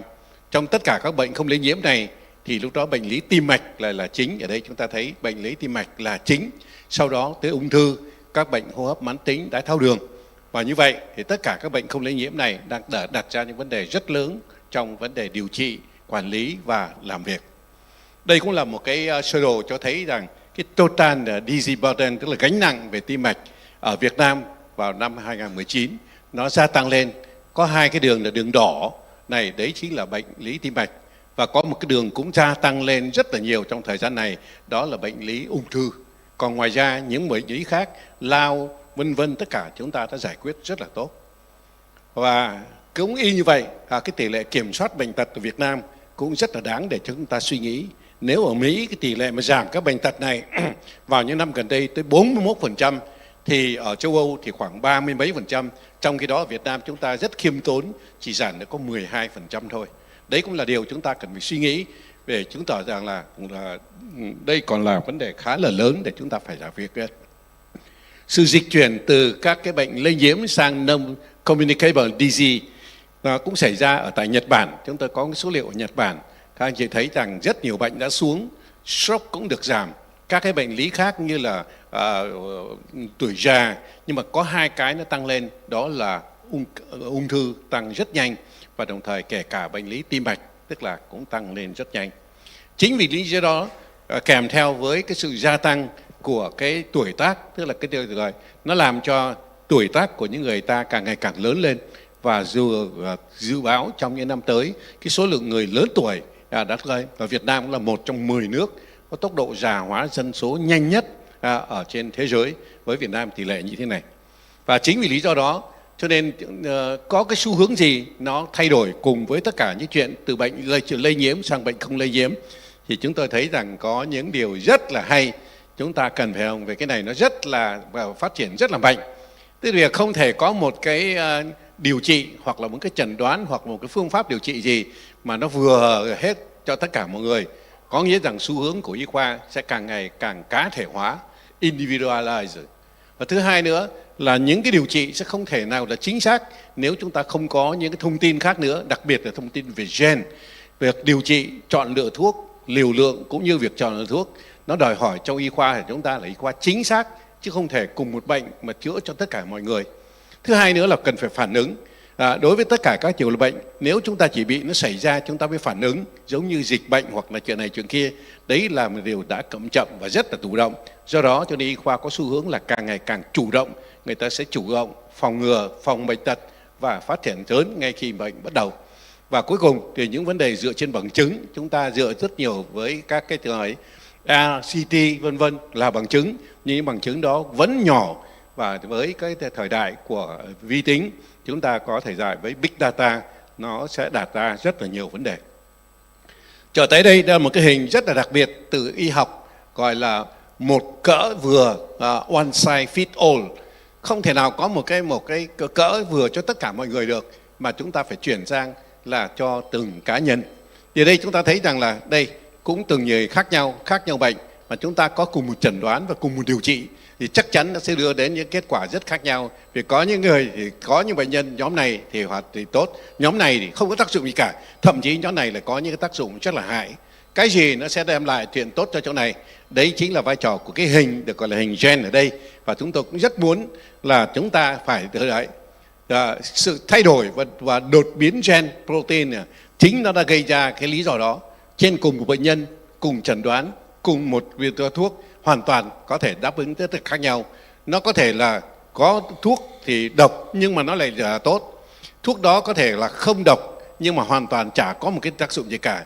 Thuốc đó thì thuốc độc và cuối cùng cũng không có lợi, và có những người không độc mà cũng không có thuốc thì không độc nhưng không có lợi gì cả. Điều đó chúng ta thì có rất hiểu rồi. Vì vậy cho nên cái sơ đồ này cho thấy rằng về chẩn đoán một bệnh trong một nhóm group không thể nào dựa vô những điều trị kinh điển hay là cổ điển traditional treatment, và như vậy tất cả các đáp ứng này rất khác nhau với cùng một toa thuốc và cùng một cái điều trị như nhau. Đó, y khoa phải đòi hỏi phải cá nhân hóa cho từng người, personalized treatment, và đấy là điều chúng tôi cũng muốn nói thêm. Trong các y khoa thì điều trị căn cứ dựa trên genotype mà trở thành rất là quan trọng, vì trên cơ sở dựa trên genotype chúng ta có thể phân biệt được rất rõ người nào cần thuốc gì, và như vậy việc lựa chọn cái thuốc nào thật là đúng, chứ không phải là chỉ có cho, mặc dù chúng ta có trial, thuốc A thì khi dùng cho tất cả mọi người thì nó có những tác dụng phụ, và thuốc B thì cũng có tác dụng phụ hoặc là không có hiệu quả, hoặc là thuốc D hoàn toàn không có hiệu quả. Việc giải quyết chuyện này chủ yếu bây giờ là nhờ những tiến bộ của cái khoa học gọi là chính xác. Như vậy thì so với lại cái khoa học được gọi là khoa học kinh điển, chúng ta vẫn phối hợp nhiều cái chẩn đoán, nhưng những phối hợp đó không đủ để cho chúng ta có thể đi tới cái khoa học chính xác, là sự kết hợp của nhiều các cái loại khả năng chẩn đoán, đặc biệt là hệ genome, đặc biệt là về vấn đề miễn dịch trị liệu, và kể cả vấn đề điều trị trúng đích nữa. Thứ thuốc nào đó giống như cái bài của tờ trước là phải chỉ tới gan, thuốc đó chỉ tới gan, thuốc đó chỉ tới tế bào ung thư, không thể đi chỗ khác, và như vậy cái phá hoại sẽ rất ít. Và Thì đây là một cái biểu đồ để cho thấy rằng là ngay cả trong tim mạch của chúng ta nữa, thì tất cả các điều trị lâm sàng, cận lâm sàng, phế thải sớm đó là nền. Nhưng mà ngoài ra đánh giá toàn diện về gen sẽ rất là có giúp cho vấn đề phòng ngừa chính xác, can thiệp đúng mục tiêu và kể cả ứng dụng trí tuệ nhân tạo và vấn đề AI và vấn đề tái tạo. Ở trong bệnh tim mạch có khá nhiều cái yếu tố môi trường như ta nói từ hồi nãy về dinh dưỡng, vận động, và có những yếu tố di truyền hoặc là trực tiếp mà rất ảnh hưởng, hoặc là gián tiếp. Và gián tiếp thì nó thông qua chuyện gây cho béo phì, tiểu đường, gây ra những điều là hút thuốc lá và gây ra bệnh tim mạch. Và khi chúng ta nhìn vào đây, chúng ta thấy rằng xơ vữa động mạch là một bệnh lý rất là tổng hợp. Và nhìn vào đây rất nhiều các yếu tố, trong đó có những yếu tố về đời sống, về tuổi tác, về giống, nhưng có rất nhiều các yếu tố di truyền. Nó đã quyết định tình trạng rối loạn mỡ trong máu, tình trạng tăng đường huyết, tình trạng viêm và ảnh hưởng cho tới quá trình xơ vữa động mạch. Chúng ta không thể nào thắng được nếu chúng ta không làm cái đó. Chưa kể một số bệnh cơ tim thường gặp thì chúng ta thấy rằng cũng có yếu tố di truyền. Đây là cơ tim bình thường. Chúng ta có bệnh cơ tim giãn nở, cơ tim phì đại, cơ tim giới hạn, rất là khác nhau. Và đây là một cái hình chúng ta nhìn thấy đấy để thấy tính phức tạp của rất nhiều các yếu tố, đặc biệt là các yếu tố di truyền đã được phát hiện để giải quyết các bệnh tim giãn nở này, bệnh tim phì đại này, kể cả suy tim, vấn đề channelopathy, các bệnh lý về các channel này, về kể cả những chuyện thần kinh cơ vân vân, ảnh hưởng rất nhiều, và cái số lượng này càng ngày càng nhiều.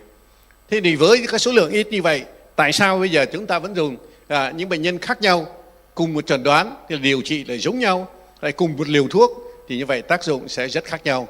Nguyên nhân của đó đã được đưa ra rất là nhiều, ví dụ như vấn đề là chủng tộc, tuổi giới, mang thai, nhưng trong đó một lần nữa là yếu tố di truyền, đặc biệt là những khác biệt về di truyền. Và chúng ta có SNP là một trong những cái hệ gen của người nó có khoảng 3 tỷ gen, thì 99% là giống nhau, nhưng nó có 0,1% thôi. Cái này nó là đa hình nucleotide SNP đó, và chính cái này nó lại là một cái điều rất là đặc biệt. Nó có thể không hại gì cả, nhưng cũng có thể chính là nó là sự khác biệt giữa chỗ này chỗ khác và tạo ra những sự khác đổi. Đây là những cái hình ảnh của cái single nucleotide polymorphism SNP. Sự thay đổi có một gen thôi, một base thôi, nó tạo ra những SNP khác nhau.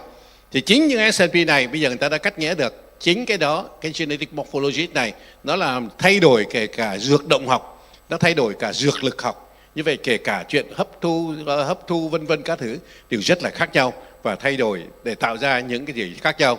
Vì đấy, một số các mục đích sử dụng, một số các ví dụ về chuyện sử dụng thuốc tim mạch theo đặc tính di truyền cá thể, thì các thuốc tim mạch được sử dụng rất rộng rãi cho phòng ngừa và điều trị.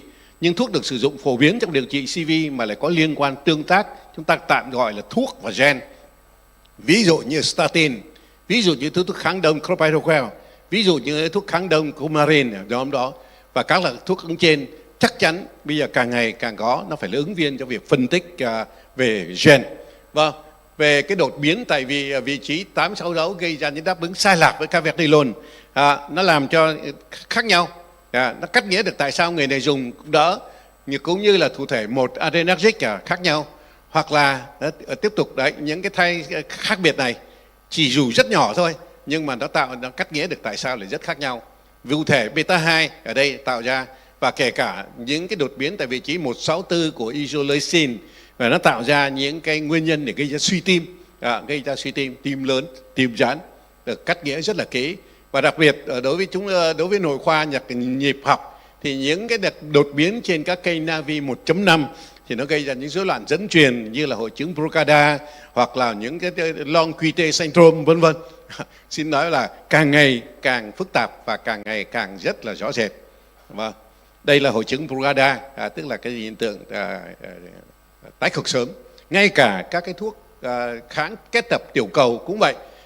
Cái tăng hoạt hóa của tiểu cầu nó biểu hiện con GP2 và 3A đó, nó làm cho cùng một liều lượng nhưng mà đáp ứng hoàn toàn khác nhau từ bệnh nhân này bên kia. Chúng tôi có một vài slide nữa là trong điều trị về mỡ thì statin với các cái có tương tác với các cái chất ức chế CYP3A4 cũng rất khác nhau, và nó tạo nên cái sự rất là lạ là những cái trường hợp mà gây ra gọi là hủy cơ tim, rhabdomyolysis, thì nó khác nhau từ các tác statin như pravastatin thì ít thôi, nhưng mà đối với simvastatin là khi nó dùng với lại các cái chất ức chế CYP3 ấy thì nó tăng lên rất nhiều. Và những hình khác nữa, so sánh với gemfibrozin và phenylpiprate thì tỷ lệ tiêu cơ vân thì cũng rất khác nhau. Sự khác nhau này bây giờ người ta đã càng ngày càng tìm thấy đó là sự khác biệt về các cái gen ở trong đó. Ví dụ như đây chúng ta thấy cái gen cùng dùng với các statin khi phối hợp với lại các cái gemfibrozin này, chúng ta thấy cái tỷ lệ về biến chứng nó khác nhau. Khi phối hợp với phenylpiprate thì không có biến chứng nhiều lắm, nhưng khi một với gemfibrozin thì tỷ lệ biến chứng này nó tăng lên tới gấp 15 lần các biến chứng về tiêu cơ vân. Đó là những điều nó giải thích được những cái trong thực hành hàng ngày của chúng ta thấy tại sao nó là như vậy. Vâng, thì đây là một cái hình cho chúng ta thấy những cái pathway, những cái con đường chuyển hóa của nó thông qua các cái gen gì. Ví dụ phenylpiprate thì chủ yếu qua việc ức chế cái men CYP2C9.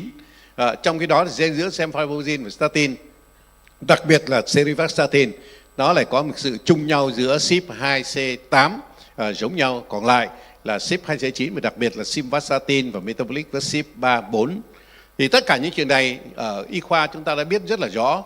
Và lần nữa, thí dụ ngay cả clopidogrel khi chuyển thành chất hoạt tính ở đây nó cũng là liên quan tới nhiều cái CYP2C19. Bởi vậy cho nên khi chúng ta dùng những cái nhóm mà ức chế làm giảm cái chức năng của CYP2C19, chúng ta sẽ làm giảm đi cái việc chuyển hóa thành những cơ chất hoạt tính, và như vậy sẽ làm giảm đi cái tác dụng của rồi. Như vậy thì cái hướng chuyển hóa là gì? Cái hướng mà sắp tới đó là chúng ta phải cố gắng cho một người bệnh nhân, chúng ta phải có những thông tin về di truyền. Trên cơ sở đó chúng ta sẽ quyết định thuốc nào dùng được 1 viên, cái này chỉ cần nửa viên, cái này 2 viên, và cái này là chống chỉ định. Và đấy là những chuyện hết sức quan trọng. Và trong mặt trận của dược lý chúng ta cũng thấy đấy. Còn mấy slide nữa là thế còn vấn đề dựa trên bằng chứng và vấn đề phản ứng thì chúng ta đã có ý nghĩa. Phản ứng có nghĩa là chúng ta bao giờ cũng thuộc về y học chủ động, là thế tích cực của y học. Và một trong những cái ví dụ của y học chủ động, mặc dù đây cũng không phải là cái chuyện chúng ta làm, là Angelina Jolie đã biết được trong gia đình của mình tới có những cái gen ung thư vú và ung thư buồng trứng, cho nên bà ta đã quyết định là mổ cắt vú đi, và vừa rồi đã cắt luôn cả buồng trứng. Đấy là chủ động để giải quyết. Những cái chuyện này nó đưa tới là như vậy, về gen đã đang được chú ý trong thực hành y khoa càng ngày càng rộng. Cái genomic đang được thúc đẩy y học sẽ chuyển dịch y học một cách chính xác và từ thuộc con người. Lợi ích này sẽ bao gồm có dự báo nguy cơ mắc bệnh, xây dựng kế hoạch phù hợp, báo khả năng tiến triển của bệnh, cân chỉnh liều lượng, kê toa dựa trên thông tin di truyền và tránh thuốc ta có những side effect, tạm thời gian nằm viện, giảm chi phí cho bệnh nhân và giảm tỷ lệ thất bại trong lâm sàng. Vâng, chúng ta đi đến cái slide cuối cùng, là cái slide như vậy là việc mà gọi là cá thể hóa con người, nó làm cho là việc tất cả những bệnh nhân khác nhau, tuổi tác khác nhau, không phải chỉ đến có khám bệnh, và khi khám bệnh đó chúng ta chỉ cho có một thứ thuốc cho tất cả 3 những người khác nhau. Như vậy có người sẽ có hiệu quả, có những người có tác dụng phụ và có những người thậm chí xấu. Do đó cho nên vấn đề cường hóa là cần phải được khám bệnh từ đầu.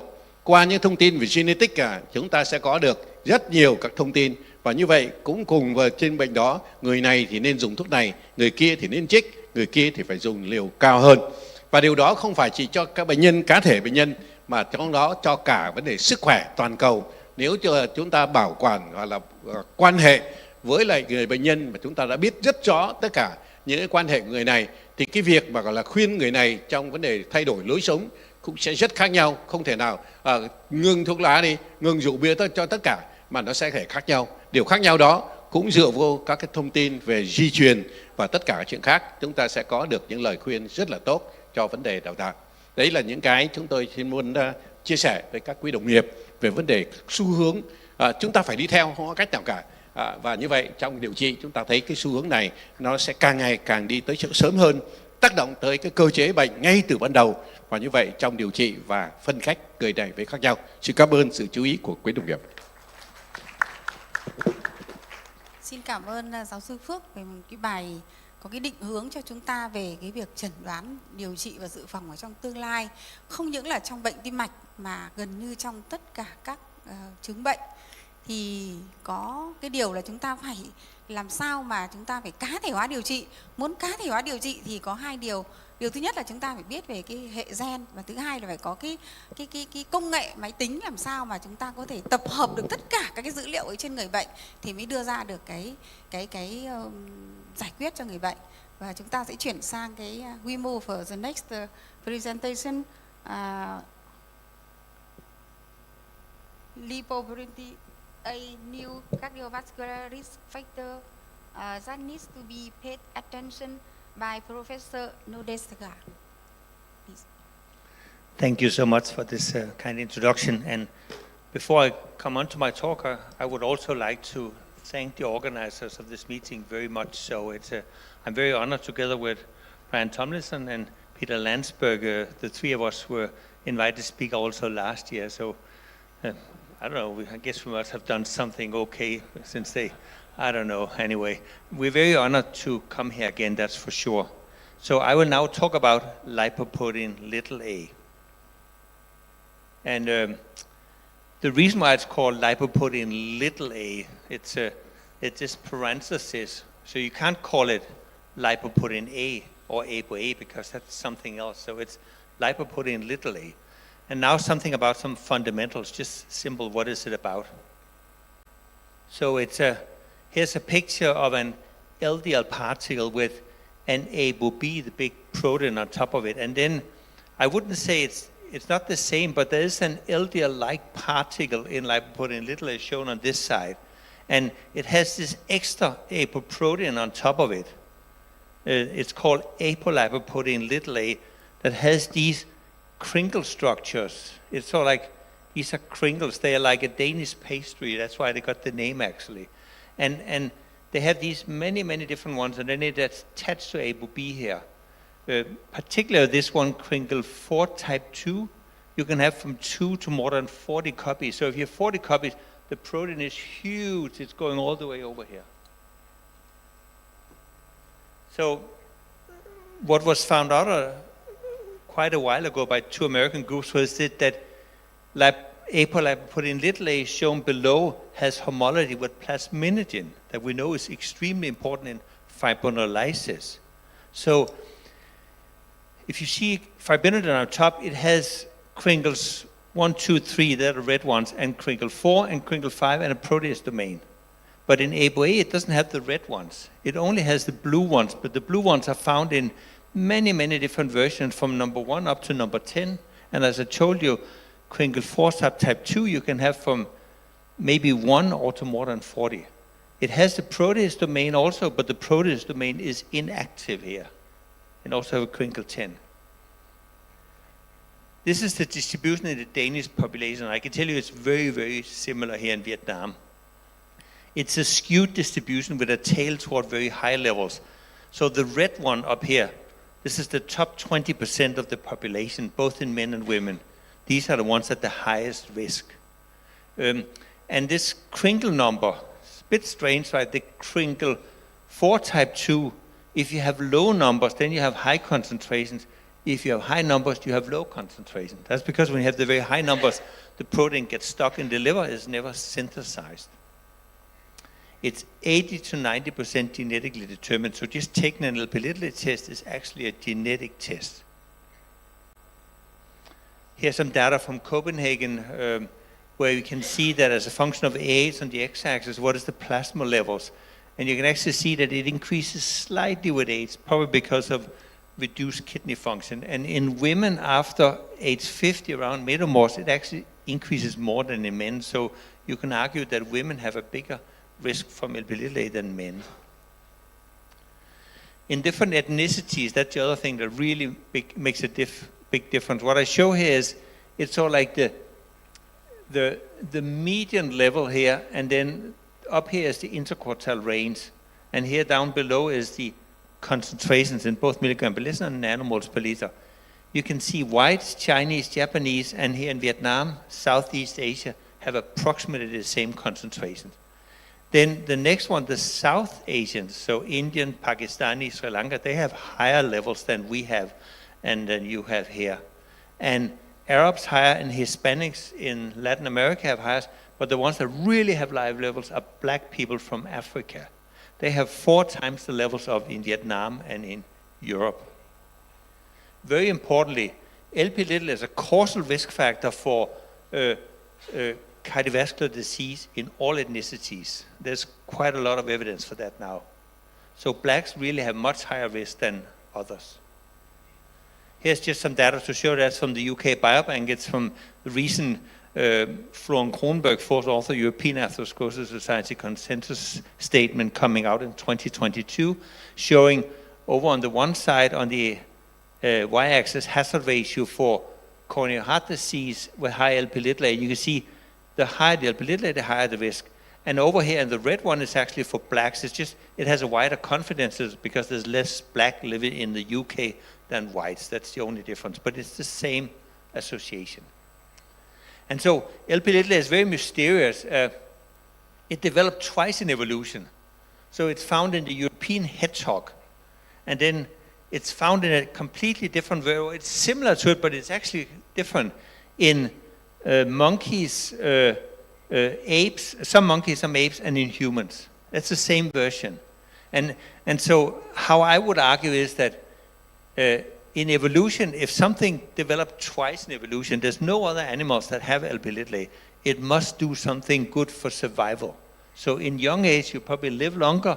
In modern time, maybe you get disease at old age. And what I can think about is young age, maybe it could stop bleeding because interfering with fibrinolysis, and thereby at childbirth, there's a bigger chance that mother and child will survive.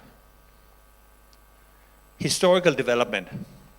So what I've done here on the x-axis this year, I just did a scopper search and looked at, put in lipoprotein(a), what's in there of publications. And it was discovered by Kåre Berg in Norway. He's a geneticist in 1964. And after that, there were very little interest until 2 American groups, Lorne and Scano, in a roughly 1986, they cloned the gene and found this peculiarities that ApoA has similarity with plasminogen. Then the increase went way up, and then came some American studies from the Women's Health Study that said, oh, Lp(a) is not important, and it turned out it's just because they made a really, really bad assay and they used frozen samples. So later on, now they published on it again that this was flawed. But see what a group from Boston can do. It really made the interest in Lp(a) go way down. And only here in 2009, you can say Lp(a) was resurrected by genetics. There were genetic studies. We had some. There was also emergent risk factor collaboration and Robert Clark from the UK. And then the interest went way up now. Now we have 3 different phase 3 trials ongoing. One called the Horizon, one called Ocean-A, and one called the Acclaim Lp(a) study. So what is the genetic evidence? What was it that made this different? So really, people started believing in it again. And here I just make a summary from our studies in Copenhagen. There's other studies, but we have done a lot of different studies, have a lot of statistical power. So what you can see is that if you have genetically high Lp(a), then the risk of atherosclerotic stenosis, and I'm actually not talking about atherosclerosis, I'm talking about atherosclerotic stenosis up here. It's 1.5 to 5-fold higher with the higher and higher levels. And then myocardial infarction is 1.5 to 3-fold higher. And for aortic stenosis, it's 1.5 to 3-fold higher. So that's interesting. It's not only atherosclerotic stenosis, but it's also aortic valve stenosis. Then there's heart failure, 1.2 to 1.7-fold, ischemic stroke, 1.6-fold, and all-cause mortality, 1.2-fold. So that's 20% higher risk of dying if you have the very highest Lp(a). So for dying, that's a very high risk. And here I put in how many people are actually affected, and you can see for atherosclerotic stenosis, myocardial infarction, heart failure, and aortic stenosis, it's 1 in 3, every 3rd person. So just in here, there's a lot of us that have high Lp(a) that have these risks. Heart failure, also 1/3, ischemic stroke, and all-cause mortality, we could only find it for 5%. In, for example, UK Biobank, the results are quite similar. What is the mechanism? Well, I don't know, here I put a coronary artery with atherosclerosis, and I used to think, I'm sure like many other people think, it thought it would cause atherosclerosis through cholesterol deposition, just like LDL. But I don't think that anymore because of this association also with aortic valve stenosis. It must be some different mechanism. And therefore, for me, the most likely thing is to think about that it has homology with fibrinogen or plasminogen, and thereby influence fibrinolysis. So what I would think is logical is that if you get a plaque rupture here, where you already have atherosclerosis, then it's more likely you'll have a big thrombus because it could inhibit fibrinolysis. And that could lead to, as shown up here, wound healing via thrombosis through fibrinolysis inhibition. And if, so like downstream of some stenosis, you can get even more stenosis like you could in the aortic valve stenosis. What does guidelines say? Well, we were the first one, European Atherosclerosis Society, put out this consensus statement in 2010. And you can see I was privileged to be first author on it. And then later came this one, the 2019 ESC-EAS guidelines for dyslipidemia. For the first time say that we should measure Lp(a) once in everybody. We said we should measure it at high risk initially. And then came this latest guidelines or consensus statement, also from European Atherosclerosis Society, Flo and Kronberg, first author, that said, let's do it both in everybody, and of course also in anybody with high risk. And so like having a summary of the time scale with Korberg discovery in 1963, then we have the Lp(a) clone, and then we started here in the European Atherosclerosis Society in 2010 to say let's screen high risk. And this was followed by many, many other guidelines worldwide. And then the EAS and ESC together in 2019 said let's screen it everybody, and now this is also copied in a number of other countries, so there's a lot of guidelines that say that. When should you measure Lp(a) in your patients? Well, I think the Canadian guidelines, they get it really right. They say the first lipid profile, if you decide to do a lipid profile, just measure Lp(a) once so you know about this genetic risk. If you already had previous life lipid profiles, just do it on the next profile. And then I think there's a lot of been discussion about should we measure it in nanomoles per liter or milligram per liter. For me, it doesn't matter. Both assays are fine. So as put in red, if you have very high levels of Lp(a), it's very high irrespective of the assay. And if it's very low with both. And in between, it's also the same. So just measure it and look at it. That's all you need to do. We have a conversion factor in European Heart Journal published if somebody get into the details, but I don't think that's necessary. The treatment, well, we don't have any drugs available right now that reduce Lp(a). So what you do want to do when you find a patient with very high concentration, you say, now you are a person, my patient, that have very high cardiovascular risk.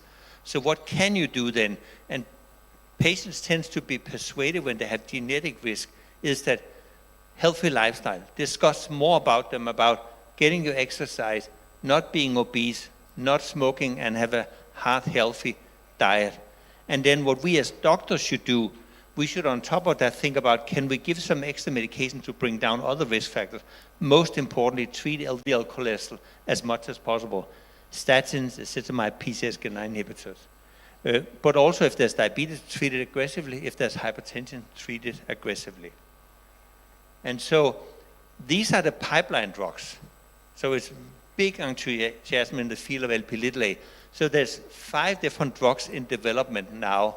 In green, shown one called an ASO, antisense oligonucleotide. There's 3 drugs called in siRNAs, and there's one small molecule developed by Eli Lilly.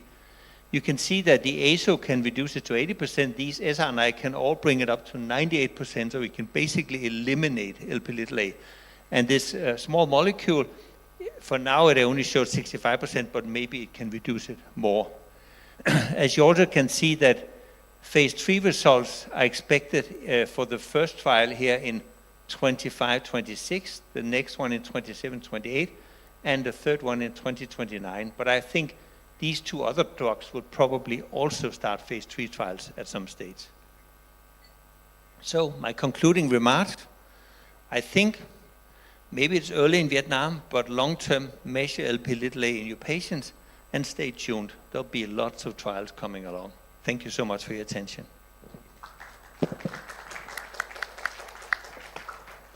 you, Professor Bob. Giáo sư Nodeska là giáo sư hàng đầu trong cái nghiên cứu về xơ vữa động mạch và các cái nghiên cứu về có tính chất là các cái cholesterol dầu triglycerid, vai trò của nó trong cái xơ vữa động mạch. Và hôm nay giáo sư đã cho chúng ta một cái bài về một cái yếu tố nguy cơ tim mạch mới nổi và rất khó kiểm soát, đó là lipoprotein nhỏ. Đấy. Để tiếp theo chương trình thì tôi xin mời tiến sĩ bác sĩ Trương Phi Hùng sẽ cho chúng ta một cái khái niệm mới về cái quản lý nguy cơ tim mạch tồn dư, thách thức và giải pháp như thế nào. Mời tiến sĩ Hùng.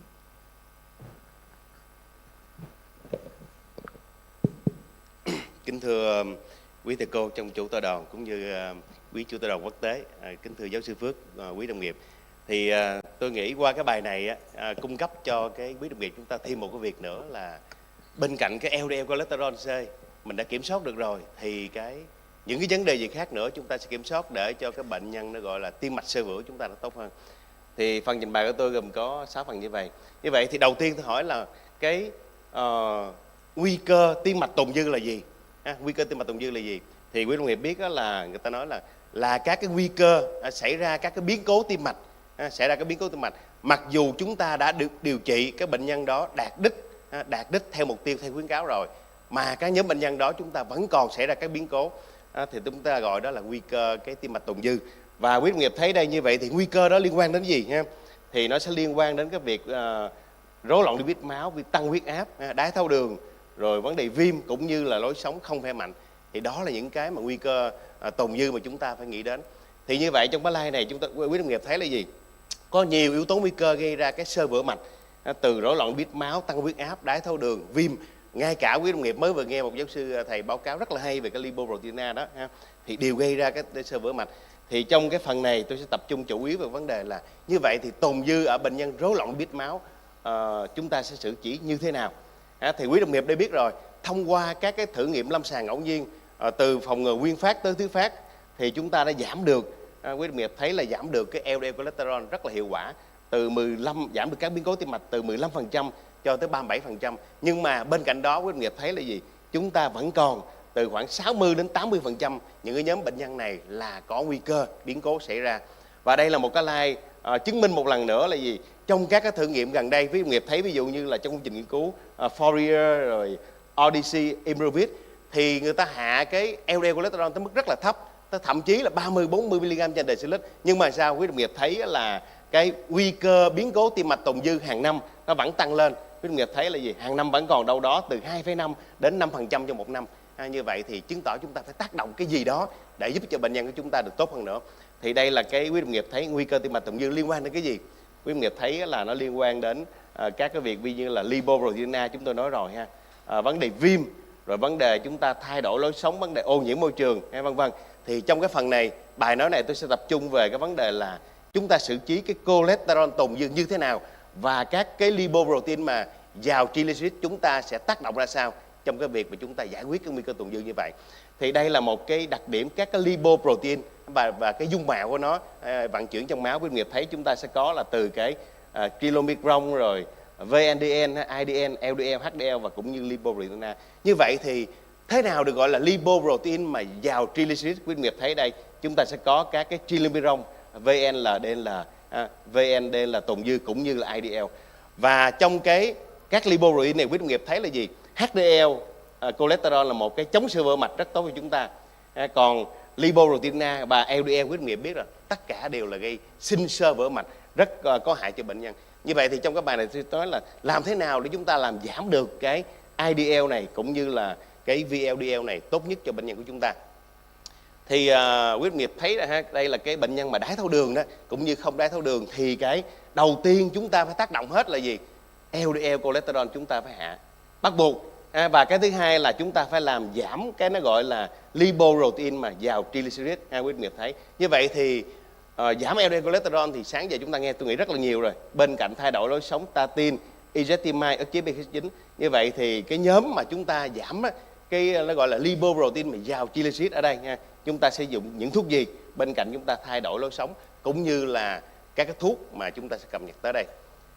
thì quý đồng nghiệp biết cái hình này một lần nữa cho chúng ta biết là các cái lipoprotein á, mà gọi là giàu triglycerid á, thì được xem là một trong những cái nó nguy cơ gây xơ vữa mạch, nó ngang ngửa với LDL cholesterol. Và thứ hai nữa là gì? Các cái lipoprotein mà giàu triglycerid như vậy đó, nó cũng làm quý đồng nghiệp thấy bên đây làm tăng xơ vữa mạch và tăng nguy cơ huyết khối mạch của chúng ta lên rất là nhiều. Như vậy quý đồng nghiệp biết là gì? Như vậy chúng ta phải tác động bên cạnh LDL thì chúng ta phải giải quyết cái lipoprotein mà giàu triglycerid, như vậy tốt nhất cho bệnh nhân. Đây là một cái công trình nghiên cứu của tác giả Jonathan Hansen và cộng sự đăng trên tạp chí JCC 2011. Quý vị thấy là gì? Nếu mà cái nhóm bệnh nhân của chúng ta mà đạt được cái LDL cholesterol rồi, nhưng mà nông HDL cholesterol cũng như là ApoB mà không đạt được đó, thì nó sẽ làm tăng cái nguy cơ của tử vong mọi nguyên nhân lên 23%, cũng như là tăng cái nhồi máu cơ tim lên, quý vị thấy đây, tới 82%. Như vậy thì nếu chúng ta kiểm soát được LDL cholesterol rồi, nhưng mà nông HDL cholesterol cũng như là ApoB chúng ta không kiểm soát được, là bệnh nhân cũng tăng nguy cơ tử vong và tăng nhồi máu cơ tim. Cho nên chúng ta phải chú ý tới điểm này. Và đây là quý đồng nghiệp thấy một lần nữa là gì? Nếu bệnh nhân đã sử dụng atorvastatin đạt được cái liều đích rồi, mà cái cholesterol tồn dư cũng như là cái lipoprotein mà giàu triglycerid nó tăng lên, thì các cái biến cố tim mạch cũng gia tăng lên. Và cái đây cho chúng ta thấy là gì? Chúng ta giảm LDL cholesterol thì giảm biến cố tim mạch, cũng như là chúng ta nếu mà giảm được cái lipoprotein mà giàu triglycerid thì cũng được giảm các biến cố tim mạch một cách rất có nghĩa thống kê. Và đây là các cái công thức và tính toán chúng ta nên nhớ trong thành lâm sàng ha. Quý nghiệp thấy ví dụ như chúng ta tính nông HDL đó, thì chúng ta lấy cholesterol bộ trừ đi cho HDL, và các cholesterol tồn dư có nghĩa là quý đồng nghiệp lấy nông HDL này trừ đi cho LDL, thì chúng ta sẽ ra các cholesterol là các cholesterol tồn dư. Và đây công thức mà chúng ta có thể tính toán được trong thành lâm sàng. Quý đồng nghiệp cũng biết rồi, chúng ta đo cái bi lăng lipid máu, thường chúng ta đo được là gì? Cholesterol toàn phần, triglycerid và HDL. Trong khi đó LDL cholesterol chúng ta không đo được. Quý đồng nghiệp nhớ như vậy. Nên những tình huống mà triglycerid trên 400 mg trên decilit chúng ta bắt buộc phải đo cái nồng độ LDL cholesterol chuyên nghiệp, chúng ta phải định lượng cái nồng độ đó. Đây là công thức tính mà quý đồng nghiệp nhớ dùm. Và khuyến cáo của Hội Tim châu Âu cũng đã nói là một việc là gì? Bên cạnh những cái cholesterol, HDL, LDL thì chúng ta phải tính ra cái nông HDL cholesterol, đặc biệt là những nhóm bệnh nhân mà béo phì, đái tháo đường, rồi có nồng độ LDL thấp vân thì chúng ta phải đo. Khuyến cáo này là nhóm 1 bước đầu chứng cứ C. Đó quý đồng nghiệp 11 khi mà chúng ta thấy cái bi lăng lipid về, chúng ta phải nên tính ra cái này thì mới tốt nhất cho bệnh nhân. Đây cũng một công trình nghiên cứu của tác giả nãy tôi nói rồi ha. Jonathan Hansen nhận thấy là gì? Nếu mà chúng ta kiểm soát được cái LDL cholesterol, quý đồng nghiệp thấy, nhưng mà cái nó gọi là nông HDL chúng ta không kiểm soát được, thì nó làm tăng cái nguy cơ tử vong mọi nguyên nhân lên 18%, cũng như là cái nhồi máu cơ tim tăng lên khoảng 78%. Như vậy là điều này không có lợi cho bệnh nhân. Và quý đồng nghiệp thấy đây cũng vậy. Nếu mà LDL chúng ta đã kiểm soát rồi, quý đồng nghiệp thấy là gì? LDL dưới 1,8 rồi, ở bệnh nhân có bệnh tim thiếu máu cục bộ, nhưng mà cái nông HDL chúng ta đã không kiểm soát được, thì quý đồng nghiệp thấy là gì? Gia tăng nguy cơ tử vong từ nhồi máu cơ tim, bệnh tim do xơ vữa, cũng như là tử vong mọi nguyên nhân một cách rất cơ thống kê. Như vậy nó chốt là chỗ này chúng ta phải kiểm soát cái nông HDL cholesterol một cách tích cực thì mới tốt được cho bệnh nhân của chúng ta. Thì cái slide này cũng chứng minh một lần nữa là cho quý đồng nghiệp thấy là gì?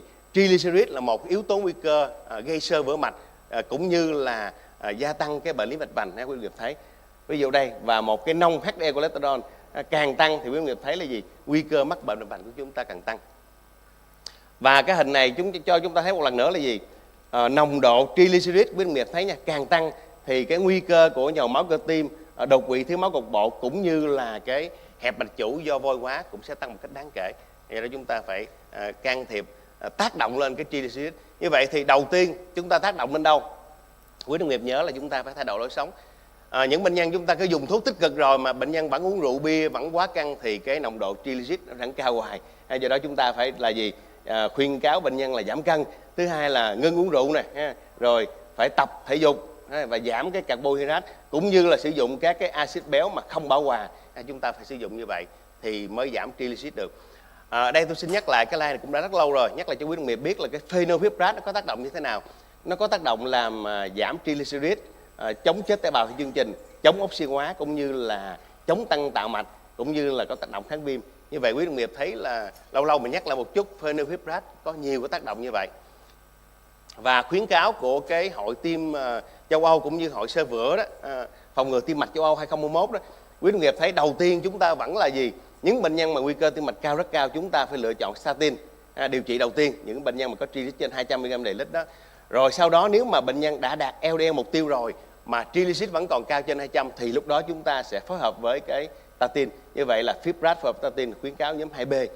Hoặc là quý đồng nghiệp cho thêm cái nó gọi là ecosabenzathine với liều cao 4 gram trên một ngày thì nó sẽ làm giúp được cái nguy cơ tồn dư, đặc biệt là cái triglycerid. Quý đồng nghiệp nhìn cái hình này nha, hình này cho ta thấy một việc nữa là gì? Các cái thử nghiệm lâm sàng ngẫu nhiên liên quan đến cái việc chúng ta dùng phenylfibrat và biến cố tim mạch từ nghiên cứu quý đồng nghiệp biết rồi, ANICHKOV, PHIL, BIP rồi VA, SIT cũng như là HHS thì người ta nhận thấy là nếu mà chúng ta sử dụng cái phenylfibrat mà giảm được cái nó gọi là lipoprotein mà giàu triglycerid càng nhiều, quý đồng nghiệp thấy giảm càng nhiều thì cái biến cố tim mạch của chúng ta sẽ giảm đi càng nhiều. Thì đây là các cái thử nghiệm lâm sàng ngẫu nhiên đã chứng minh việc đó. Và đây tôi xin nhắc thêm trong công trình nghiên cứu REDUIT nó khuyến cáo chúng ta sử dụng là gì? Ecosabenzathine. Trong cái nhóm này quý đồng nghiệp biết là statin đã đạt mục tiêu rồi nhưng mà triglycerid vẫn còn cao. Thì quý đồng nghiệp thấy là nếu chúng ta sử dụng ecosabenzathine liều cao đó 4 gram một ngày đó giảm được 25% các biến cố trong tiêu chí chính cũng như là giảm được tới 26% các cái biến cố trong các cái tiêu chí mà phụ. Hay như vậy thì đây là một cái mà chúng ta hay sử dụng. Nếu chúng ta sử dụng omega 3 chúng ta phải dùng liều cao như vậy ha. Ecosabenzathine quý đồng nghiệp phải dùng liều cao 4 gram một ngày thì nó mới hiệu quả được. Và đây là một cái hình mà cho chúng ta thấy là hiệu quả của cái ecosaben. Quý đồng nghiệp thấy liều cao như vậy nó có tác động gì? Chống oxy hóa, giảm triglycerid, chống huyết khối, chống viêm, cuối cùng là gì? Ức chế hình thành cái cholesterol ở màng tế bào cũng như là cải thiện chức năng nội mạc, và cái hiệu quả sau cùng là dẫn đến nó làm chống xơ vỡ mạch. Thì đây là một cái công cụ mà tôi nghĩ cũng có thể hữu ích trong thực hành lâm sàng. Và trong thực hành lâm sàng quý đồng nghiệp biết rồi, trong công trình nghiên cứu Safari người ta nhận thấy là gì? Khi phối hợp cái simvastatin và phenylfibrat thì quý đồng nghiệp thấy là gì? Cái nồng HDL cholesterol nó giảm được tốt hơn so với chúng ta chỉ sử dụng cái simvastatin. Như vậy điều này cũng có ích trong thực hành lâm sàng của chúng ta. Và trong một cái nghiên cứu ANICHKOV phân nhóm Lipid quý đồng nghiệp thấy là gì? Nếu chúng ta phối hợp simvastatin và phenylfibrat thì quý đồng nghiệp thấy là gì? Giảm được tới 31% các cái biến cố tim mạch khi chúng ta phối hợp như vậy. Và trong cái nghiên cứu đời thực, công trình nghiên cứu SLIP Real ở Hàn Quốc quý đồng nghiệp thấy là gì? Số lượng bệnh nhân gần tới 30.000 bệnh nhân sử dụng statin thì sau đó người ta thêm phenylfibrat vào thì quý đồng nghiệp thấy là gì? Cái nhóm mà thêm cái phenylfibrat vào đó giúp làm giảm được tới 26% các cái kết cục trong cái tiêu chí chính, ví dụ như tử vong tim mạch, bệnh tim mạch bò cũng như là đột quỵ. Và nếu mà cái nhóm mà chuyển hóa mà bệnh nhân có tăng triglycerid HDL thấp thì quý nghiệp thấy là gì? Các biến cố tim mạch đã giảm nhiều hơn nữa, giảm tới 36%. Như vậy thì đây là một cái điều mà tôi nghĩ rất hữu ích trong cái dung mạo lipid bệnh nhân cũng như là có tốt trong kết cục lâm sàng. Và gần đây cuối tháng 6 năm 2004 thì công trình nghiên cứu plan được đăng trên tạp chí New England, quý đồng nghiệp thấy là gì? Vai trò của phenylfibrat trong cái việc là phòng ngừa cũng như làm ngăn chặn tiến triển bệnh lý võng mạc ở bệnh nhân đái tháo đường. Thì người ta nhận thấy là nếu bệnh nhân mà sử dụng phenylfibrat liều 145 mg đó thì quý đồng nghiệp thấy là gì? Nó giúp giảm được 27% cái bệnh nhân mà đưa phòng ngừa cũng như là ngăn chặn diễn tiến đến bệnh võng mạc do đái tháo đường, hay nói cách khác là phòng ngừa cái mù mắt ở bệnh nhân đái tháo đường. Như vậy thì đây là một cái mà tốt trong cái thực hành lâm sàng. Và đây là hướng dẫn của Bộ Y tế. Quý thầy của Bộ Y tế cũng đưa ra hướng dẫn rồi. Ví dụ như từ đái tháo đường năm 2022 quý đồng nghiệp thấy đó thì Hội Nhãn khoa cũng đưa ra là gì? Phenylfibrat liều 145-200 g một ngày thì có tác dụng ngăn ngừa tiến triển của bệnh tim mạch do xơ vữa, cũng như là trong cái hội đái tháo đường thì cũng đã đưa ra là gì? Phenylfibrat có vai trò trong cái việc mà làm giảm tiến triển bệnh võng mạc.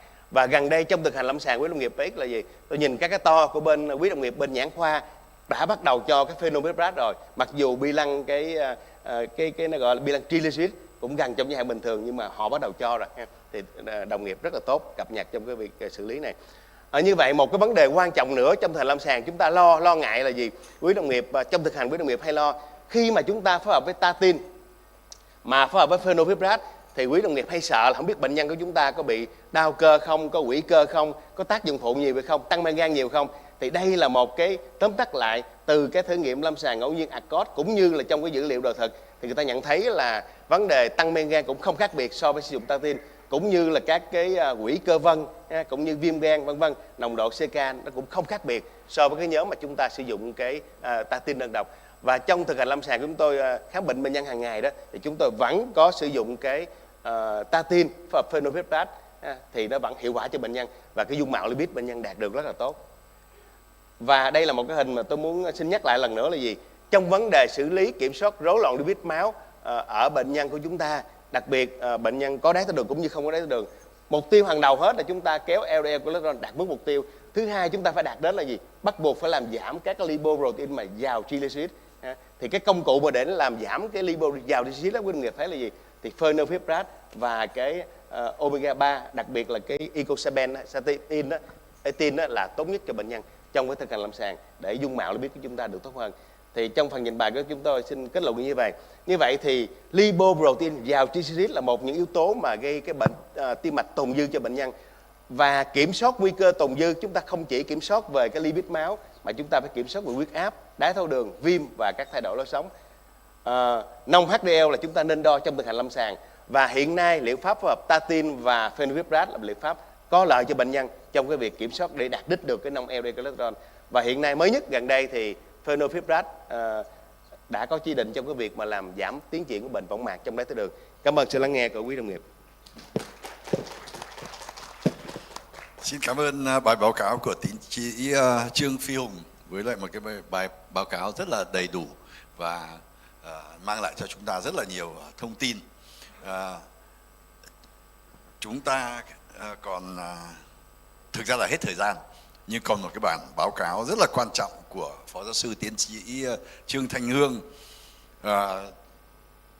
Giáo sư Hương là người đi đầu trong cái lĩnh vực tăng cholesterol máu gia đình của Việt Nam và là tác giả của một số những cái cuốn sách về gen trong tim mạch, về rối loạn lipid máu, tăng cholesterol máu gia đình, và là người làm việc rất là chặt chẽ với lại các hội về xơ vữa động mạch ở trên thế giới. Và hôm nay giáo sư Hương sẽ có một cái bài báo cáo với chúng ta. Xin cảm ơn giáo sư Hương.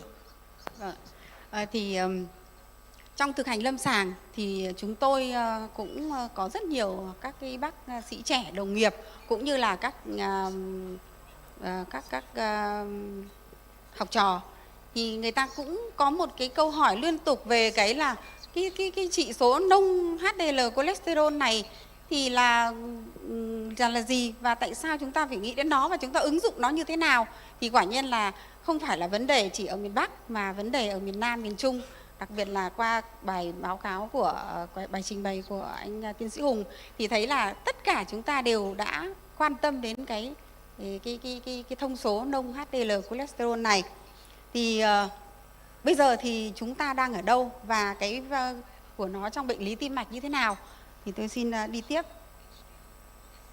Thì thực ra thì cái bệnh lý tim mạch do xơ vữa thì chúng ta đã biết là có rất là nhiều các cái lipoprotein mà gây ra xơ vữa.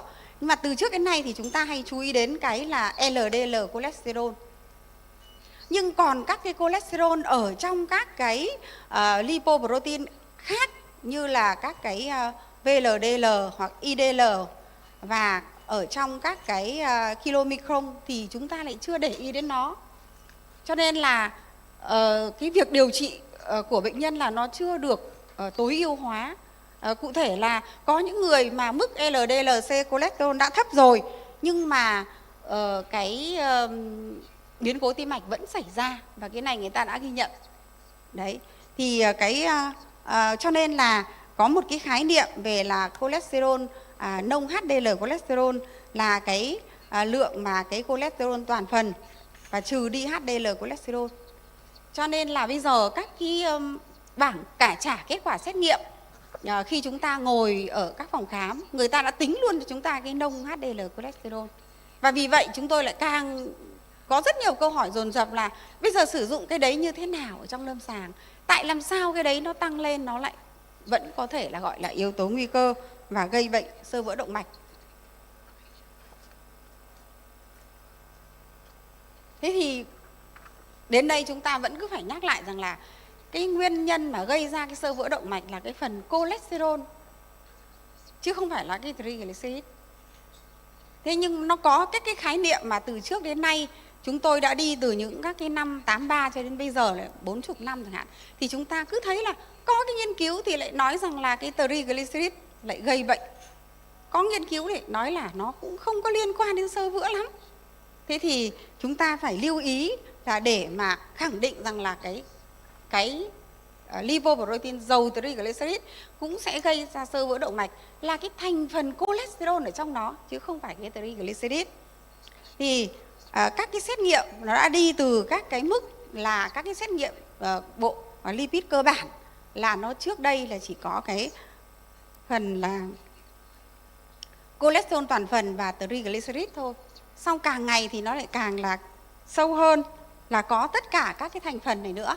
HDL cholesterol, LDL cholesterol, rồi lipoprotein A nhỏ, và có cái cholesterol tồn dư. Thì cholesterol tồn dư thì là cholesterol toàn phần trừ cả cái cholesterol trong LDLC và trừ cả cái cholesterol trong HDLC. Và có các cái là nông HDL cholesterol, chúng ta phải biết cái tính thêm cái này trong cái quá trình điều trị, hoặc là cái ApoB. Thế thì tôi cũng nói qua là thế này, lúc đầu khi mà trong những năm mà chúng tôi mà học nội trú là những năm khoảng 84, 87 ấy, thì cái bệnh mạch vành thì ít lắm ạ. Có được một ca thì tất cả học viên nội trú là gọi nhau đi xem. Mà hồi đó là toàn là bệnh về van tim, van hai lá. Cho nên là khi mà chúng tôi được đi học ở nước ngoài ấy, cũng là được lựa chọn ấy, thì các thầy cứ bảo là phải đi học về siêu âm tim, phải đi học về để mà điều trị các bệnh về van tim. Thế thì nếu lúc đó thì tôi đi sang Pháp thì thầy giáo sư của tôi, bây giờ ông vẫn còn sống ạ, thì đợt vừa rồi tháng 6 tôi có sang lại thì cũng gặp thầy cũng hơn 90 tuổi rồi. Thì thầy đúng là thầy lại hướng dẫn mình là phải đi xem thêm về cái rối loạn lipid máu. Mà hồi đó thì xét nghiệm là cholesterol chưa thể tăng được, ăn nó chả đủ lấy đâu cholesterol tăng. Thế nhưng mà vì thầy nói là sau nó sẽ tăng, thế thì là chúng tôi cũng xin nghiên cứu về cái phần đó và cứ đi sâu mãi. 40 năm bây giờ đã trở thành không những là LDLC cholesterol, không những là cholesterol toàn phần, mà còn đến những là nông HDLC cholesterol, và còn tính đến cả cái gọi là lipoprotein A nhỏ, rất nhiều các cái yếu tố khác. Thì quả là cái lời khuyên của thầy là đúng, và khi về phải xin phép với các thầy ở nhà, thầy Việt Nam là em vẫn làm về vấn đề bệnh van tim nhưng mà cho em nghiên cứu về vấn đề này. Và y như rằng thì bây giờ chúng ta vẫn cứ đi tiếp ạ. Thế thì như vậy tại sao cần phải xác định nồng độ nông HDLC? Bởi vì là chúng ta thấy là chúng ta chỉ định lượng triglycerid đơn thuần là không đủ. Không đủ, nó không phản ảnh được hết là nó không phản ảnh một cách khẳng định là bệnh nhân có tăng triglycerid là nó sẽ gây ra bệnh lý tim mạch, mà chúng ta phải xác định cái lượng cholesterol ở trong các cái lipoprotein mà có giàu triglycerid. Cho nên là các cái guideline đã xác định cái việc là chúng ta phải xác định cái nồng độ nông HDL cholesterol, và lại còn phải là người ta còn cho biết là cái mức đích của nông HDLC cholesterol cần phải đạt là bao nhiêu để hướng dẫn cho các cái nhà làm lâm sàng như là chúng tôi. Thì các cái dạng rối loạn lipid máu hay gặp ở trên lâm sàng thì chúng ta thấy rằng là đối với lại những cái bệnh nhân mà tăng LDLC cholesterol thì sẽ và tăng lipoprotein A nhỏ thì sẽ gây ra bệnh lý tim mạch. Những cái trường hợp mà rối loạn lipid máu ở bệnh nhân đái tháo đường thì nếu mà tăng dưỡng chất, tức là tăng rất nhiều triglycerid thì có nguy cơ là gây viêm tụy. Nhưng mà tăng nông HDL cholesterol và tăng triglycerid này thì nó sẽ gây ra bệnh lý tim mạch. Cho nên là chúng ta phải phân biệt được đâu mới là các cái tăng triglycerid mà gây ra các cái bệnh lý tim mạch. Thì chúng ta thấy ở đây là tùy theo cái đậm độ và tùy theo cái kích thước mà người ta phân chia ra các cái lipoprotein khác nhau. Thì ngoài cái kilomicron này là cái phân tử rất là lớn thì nó không xuyên được vào trong thành mạch, cho nên trực tiếp nó thì không gây ra xơ vữa. Nhưng mà từ đó thì có thể sản sinh ra các cái loại VLDL, IDL và LDL, và những cái loại này, nhất là IDL này và VLDL này thì là những cái loại mà nó giàu triglycerid nhưng ở trong nó cũng chứa cholesterol, và chính cái cholesterol ở trong nó sẽ gây ra xơ vữa động mạch, là bởi vì chúng ta thấy là cái kilomicron này thì nó sẽ ở trong máu thôi, nó không vào được cái thành mạch, nhưng mà tự bản thân nó có thể sinh ra các cái rem năng hoặc là các cái IDL, và những cái rem năng và cái IDL này nó có thể xuyên qua thành mạch và nó sẽ gây ra các cái xơ vữa, và đặc biệt là nó có cái tác động gây viêm. thì cái gây viêm này nó sẽ làm cho cái xơ vữa phát triển.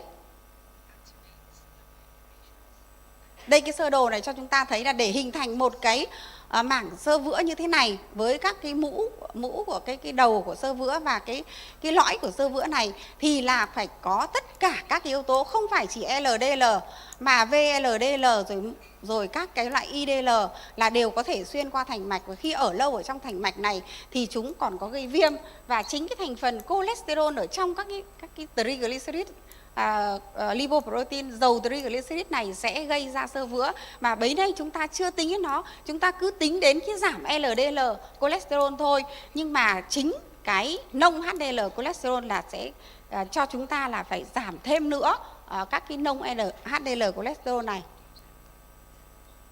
Thế thì chẳng hạn như là một cái ví dụ là nếu mà cái hộp thuốc lá này thì không thể gây ra xơ vữa được, mà phải không thể gây ra bệnh phổi được, nhưng chính là các cái ô nhiễm của cái khói thuốc này, tức là hút thuốc lá hoặc cái ô nhiễm không khí này mới tác động là gây ra các cái bệnh lý về phổi. Cũng như vậy, một cái phân tử mà lipoprotein như này thì cái thành phần triglycerid này nó không phải là cái tác nhân gây ra cái xơ vữa động mạch, mà chúng ta luôn luôn nghĩ đến đó là cái thành phần cholesterol ở trong các cái lipoprotein này sẽ là cái tác nhân gây bệnh. Chính vì vậy mà chúng ta phải xác định cái nông HDL cholesterol để chúng ta tiếp tục giảm cái cholesterol gây ra xơ vữa đấy.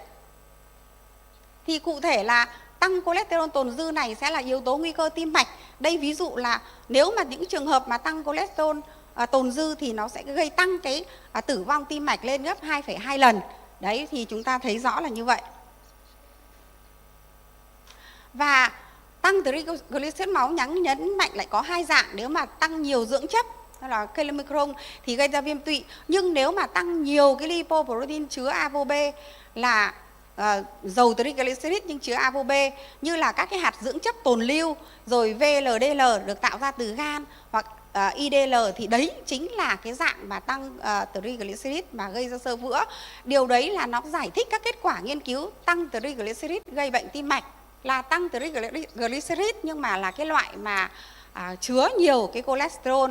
Thì ở đây chúng ta thấy là cái tử vong do mọi nguyên nhân và các cái tử vong do tim mạch đều có thể tăng lên do là tăng triglycerid và tăng cái cholesterol tồn dư. Nhưng mà chúng ta thấy rằng là các cái nghiên cứu là nó không đồng nhất. Có lúc thì nó tăng triglycerid để gây ra bệnh lý tim mạch, mà có lúc lại tăng triglycerid lại không có phải liên quan rất là nhiều đến bệnh lý tim mạch. Thì cái chỗ này là mấy năm, hàng chục năm là chúng ta cứ hay có những các cái chúng tôi đấy, cứ bối rối về cái việc này. Nay thì thấy báo chí bảo là tăng triglycerid là gây ra có liên quan đến xơ vữa động mạch, và các nghiên cứu khác thì lại không thấy liên quan nhiều.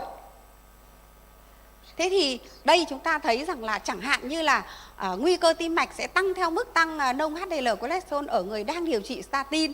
Tức là ở người đang điều trị statin rồi mà nếu mà LDL-C còn tăng nhưng mà nông HDL và ApoB đã giảm thì cái việc tăng cái nguy cơ của bệnh tim mạch hoặc là nhồi máu cơ tim, tăng tử vong thì cũng không thấy rõ.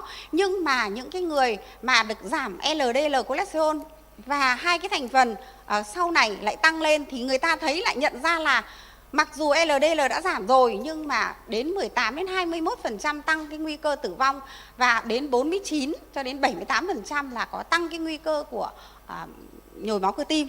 Như vậy là cái vai trò của cái việc xét nghiệm và điều trị cái nông HDL và xét nghiệm ApoB này là rất là lớn, chứ không phải chúng ta chỉ có nhăm là giảm có mỗi cái LDL-C cholesterol.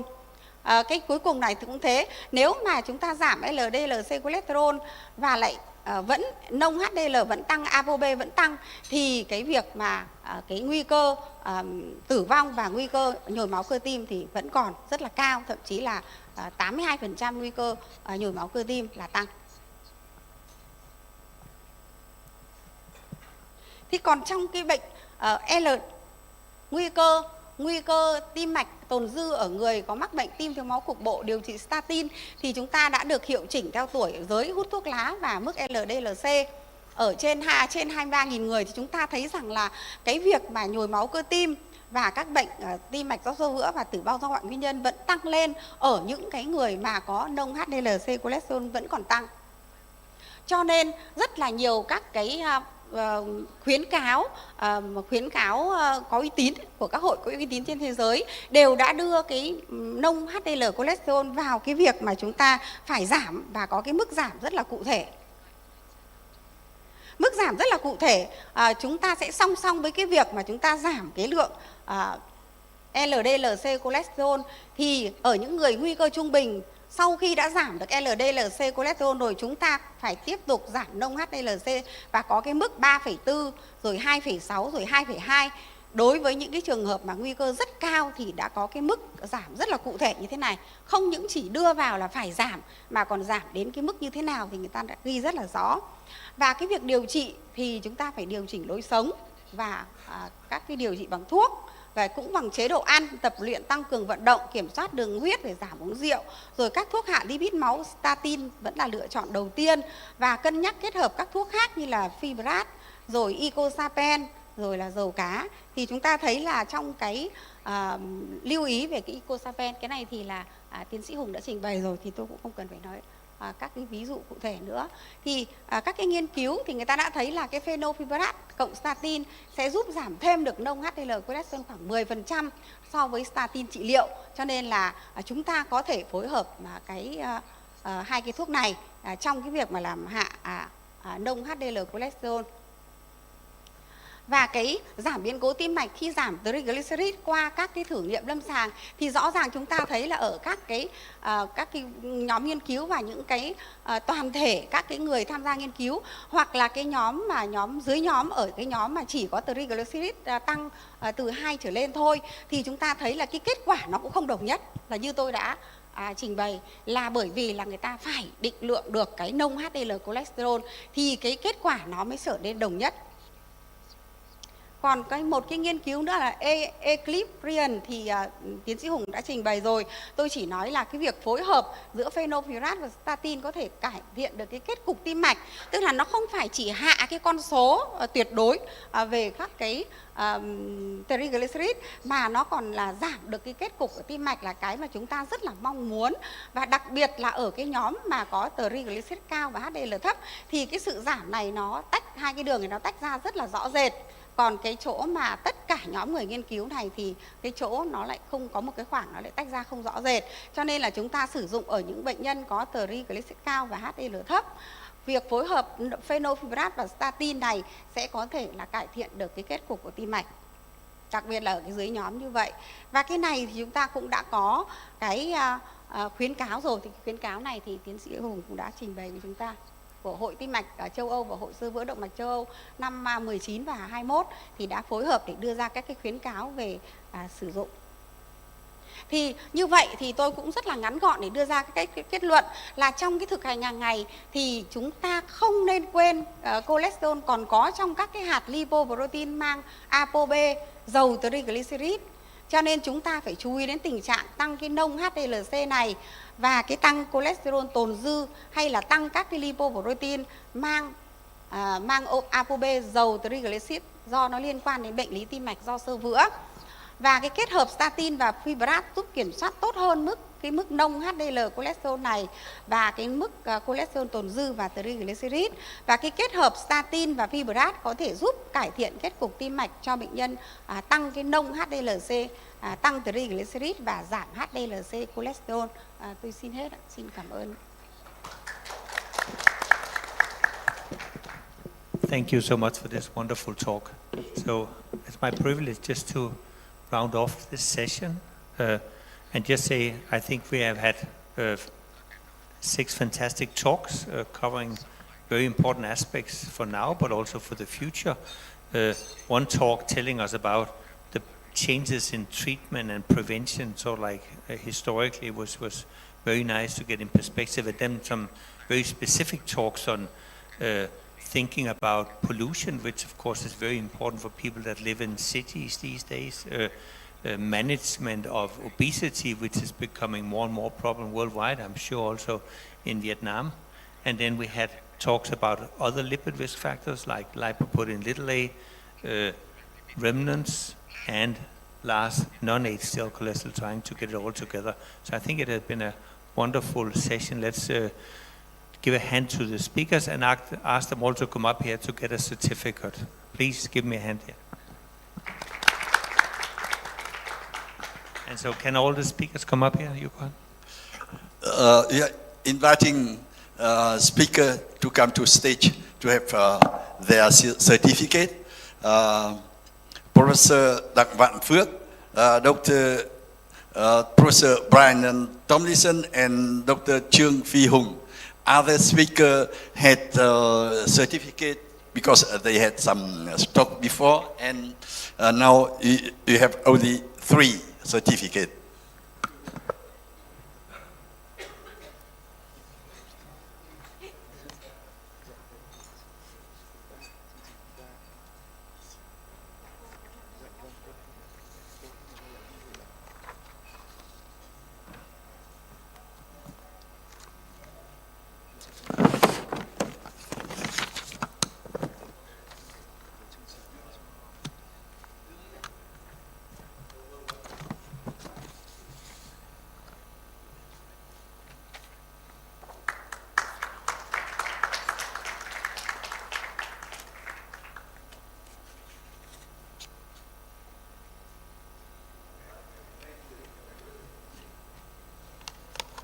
Trang gửi cái chứng nhận cho các thầy cô ạ. Dạ vâng, cô điều hành phiên thứ 3.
Chúng tôi xin là bắt đầu phiên tiếp theo. Phiên tiếp theo là phiên số 3 về tăng cholesterol máu có tính gia đình, thực tế của Việt Nam và kinh nghiệm từ thế giới. Sẽ bắt đầu với bài báo cáo đầu tiên của Phó Giáo sư Tiến sĩ Hoàng Văn Sĩ, báo cáo biến thể mới gây tăng cholesterol máu gia đình bằng giải trình tự gen thế hệ mới. Xin mời giáo sư Sĩ.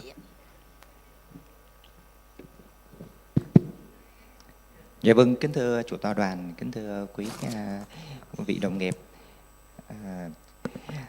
Như là giới thiệu của Thanh Hương thì tôi xin trình bày. Có lẽ đây là một cái biến thể mới gây tăng cholesterol máu gia đình qua cái phương pháp giải trình tự gen thế hệ mới. Qua một cái ca lâm sàng, đây cũng xin ý kiến rất nhiều những chuyên gia ở châu Âu, chúng ta thấy trên thế giới thì châu Á Thái Bình Dương về một cái biến thể này. Cho có lẽ chúng ta thấy rằng là khi nói tăng cholesterol máu gia đình thì đây là một cái rối loạn di truyền mà chúng ta thấy được đặc trưng bởi một cái sự gia tăng cholesterol máu thường thì rất cao, và cái hậu quả thường đưa đến một cái bệnh xơ vữa động mạch, trong đó có nhồi máu cơ tim cấp. Chúng ta thấy rằng là những cái rối loạn về di truyền thường liên quan tới đột biến các cái gen liên quan tới vấn đề cholesterol máu. Trong đó chúng ta thấy thường thì chúng ta thấy liên quan tới cái gen mà mã hóa cái thụ thể LDL cholesterol receptor, liên quan tới ApoB, và chúng ta thấy rằng liên quan tới cái protein PCSK9. Thì đây chúng ta thấy rằng là về các cái kiểu đột biến gen liên quan đến FH thì thường chúng ta thấy là cái tỷ lệ chúng ta thường gặp nhất là đột biến liên quan tới cái LDL receptor. Chúng ta thấy rằng những cái biến thể liên quan đến này thường khoảng tới, người ta có thể phát minh ra tầm khoảng hiện tại là khoảng 2.000 những cái biến thể liên quan tới cái đột biến này. Và một cái tỷ lệ thấp hơn chúng ta có thể gặp là liên quan đến đột biến cái gen PCSK9. Chúng ta gặp chúng ta thấy khoảng 200 những cái biến thể. Và chúng ta thấy là ApoB 100 thì gần như chúng ta ít gặp hơn. Trên thế giới thì cũng báo cáo những cái biến thể chúng ta thấy là tầm khoảng 20 cái biến thể. Thì chúng ta thấy rằng di truyền của cái bệnh lý tăng cholesterol máu gia đình, chúng ta thấy rằng có thể có những cái kiểu đồng, thường là di truyền trội, chúng ta thấy thường là có thể là đồng hợp tử hoặc là dị hợp tử. Và thường thì tại Việt Nam chúng tôi có những cái kỹ thuật hiện tại để chúng tôi xét nghiệm tìm các đột biến gây bệnh FH. Chúng ta có giải trình tự gen Sanger, giải trình tự gen thế hệ mới. Thì hiện tại thì chúng tôi đang tiến hành giải trình tự gen thế hệ mới, để chúng ta thấy cái ưu điểm của kỹ thuật này là chúng ta thấy là chúng ta giải một lúc được rất nhiều. Chúng ta thấy rằng là những cái biến thể, những cái đột biến và cái chi phí còn nó thấp hơn, và chúng ta có thể tìm được một số những cái biến thể. Và có lẽ như hôm nay tôi xin ý kiến tất cả quý đồng nghiệp, đặc biệt là các chuyên gia nước ngoài, xem chúng ta có cái cách nào hay là chúng ta có cái tư vấn để chúng ta coi đây có phải là một cái biến thể mới hay không. Để cho có lẽ thì tôi trình bày một cái ca lâm sàng để chúng ta thấy rằng đây một bệnh nhân nam 35 tuổi. Chúng ta thấy vào viện vì một cái đau ngực cấp giờ thứ 9, và sau đó thì bệnh nhân được chẩn đoán là một cái nhồi máu cơ tim cấp ST chân lên giờ thứ 9. Về tiền căn gia đình thì chúng ta thấy có một ông bố 50 tuổi đã chết vì một cái nhồi máu cơ tim. Chúng ta thấy bà mẹ thì 60 tuổi. Thì bệnh nhân này cũng có một người chị là 37 tuổi và một người em trai là 33 tuổi. Khi mà khám thì ngoài những cái dấu hiệu khác, chúng ta thấy là liên quan đến vấn đề nhồi máu cơ tim, có một cái điểm đặc biệt là khám có cái dấu xanthoma ở vùng khuỷu tay và vùng gót chân của hai bên. Thì đây là cái xét nghiệm sinh hóa của bệnh nhân. Thì chúng ta thấy ngoài những cái sự gia tăng của men tim trong bệnh cảnh nhồi máu cơ tim cấp, thì chúng ta thấy nổi bật lên là cái xét nghiệm LDL cholesterol máu chúng ta thấy rất cao, là khoảng 11 mmol trên lít, tương ứng với khoảng hơn 400 mg phần trăm. Chúng ta thấy một cái con số chúng ta thấy là rất là cao. Bệnh nhân thì sau đó được chụp và can thiệp mạch vành thủy đầu, tức là cấp cứu. Thì kết quả chụp vành chúng ta thấy rằng là có tổn thương 3 nhánh, trong đó có tắc hoàn toàn cái đoạn gần của động mạch liên thất trước, nó tương ứng với là cái nhồi máu cơ tim thành trước trên cái điện tâm đồ. Và bệnh nhân cũng được can thiệp đặt một cái stent vào cái vị trí san thương thủ phạm. Đồng thời thì bệnh nhân cũng được một cái chẩn đoán là một cái theo dõi, chúng ta thấy rằng tăng cholesterol máu gia đình, vì chúng ta thấy rằng cholesterol máu tăng rất cao. Thì khi chúng tôi nhìn lại cái thang điểm, chúng ta thấy DLCN, các bạn thấy thang điểm lâm sàng để đánh giá tăng cholesterol máu gia đình, thì chúng ta thấy ở đây bệnh nhân có những cái tiêu chuẩn, tiêu chí mà cộng lại chúng ta thấy rằng là tới 17 điểm. Chúng ta thấy rằng là từ trên 8 điểm để chúng ta thấy gần như chúng ta là chuẩn đoán, chúng ta thấy chắc chắn, chúng ta thấy rằng là chẩn đoán là tăng cholesterol máu gia đình đây tới 17 điểm. Như vậy về phương diện lâm sàng, chúng ta thấy rằng là ca này chúng ta thấy rằng là đủ tiêu chuẩn để chúng ta chẩn đoán đây là một cái bệnh cảnh FH mà tăng cholesterol máu gia đình. Còn đây là kết quả xét nghiệm đột biến gen sau khi chúng tôi đã điều trị bệnh nhân ổn định, thì chúng ta thấy cái kết quả trả về có lẽ không như mong đợi lắm. Chúng ta thấy ở đây họ trả lời có một cái đột biến, có một cái biến thể chúng ta thấy là chưa rõ chức năng. Chúng ta thấy đây là một cái biến thể, chúng ta thấy một cái đột biến liên quan tới LDL receptor. Chúng ta thấy ở đây là tại cái vị trí 1765, chúng ta thấy có sự thay thế cái nucleotide G thành A, và như vậy chúng ta thấy rằng là có sự thay thế một cái acid amin bạc tích ở cái vị trí 589 thành asparagine, và cái kết luận cái biến thể này người ta nói rằng chúng ta thấy rằng là chưa rõ chức năng, chưa rõ chức năng. Như vậy khi chúng ta tiếp cận một cái bệnh nhân, chúng ta thấy rằng về mặt kiểu hình lâm sàng thì còn lại chúng ta thấy đủ tiêu chuẩn để chúng ta chẩn đoán là một cái tăng cholesterol máu gia đình của FH. Nhưng xét nghiệm đột biến gen chúng ta thấy lại âm tính hoặc là không rõ chức năng, thì chúng ta sẽ làm gì?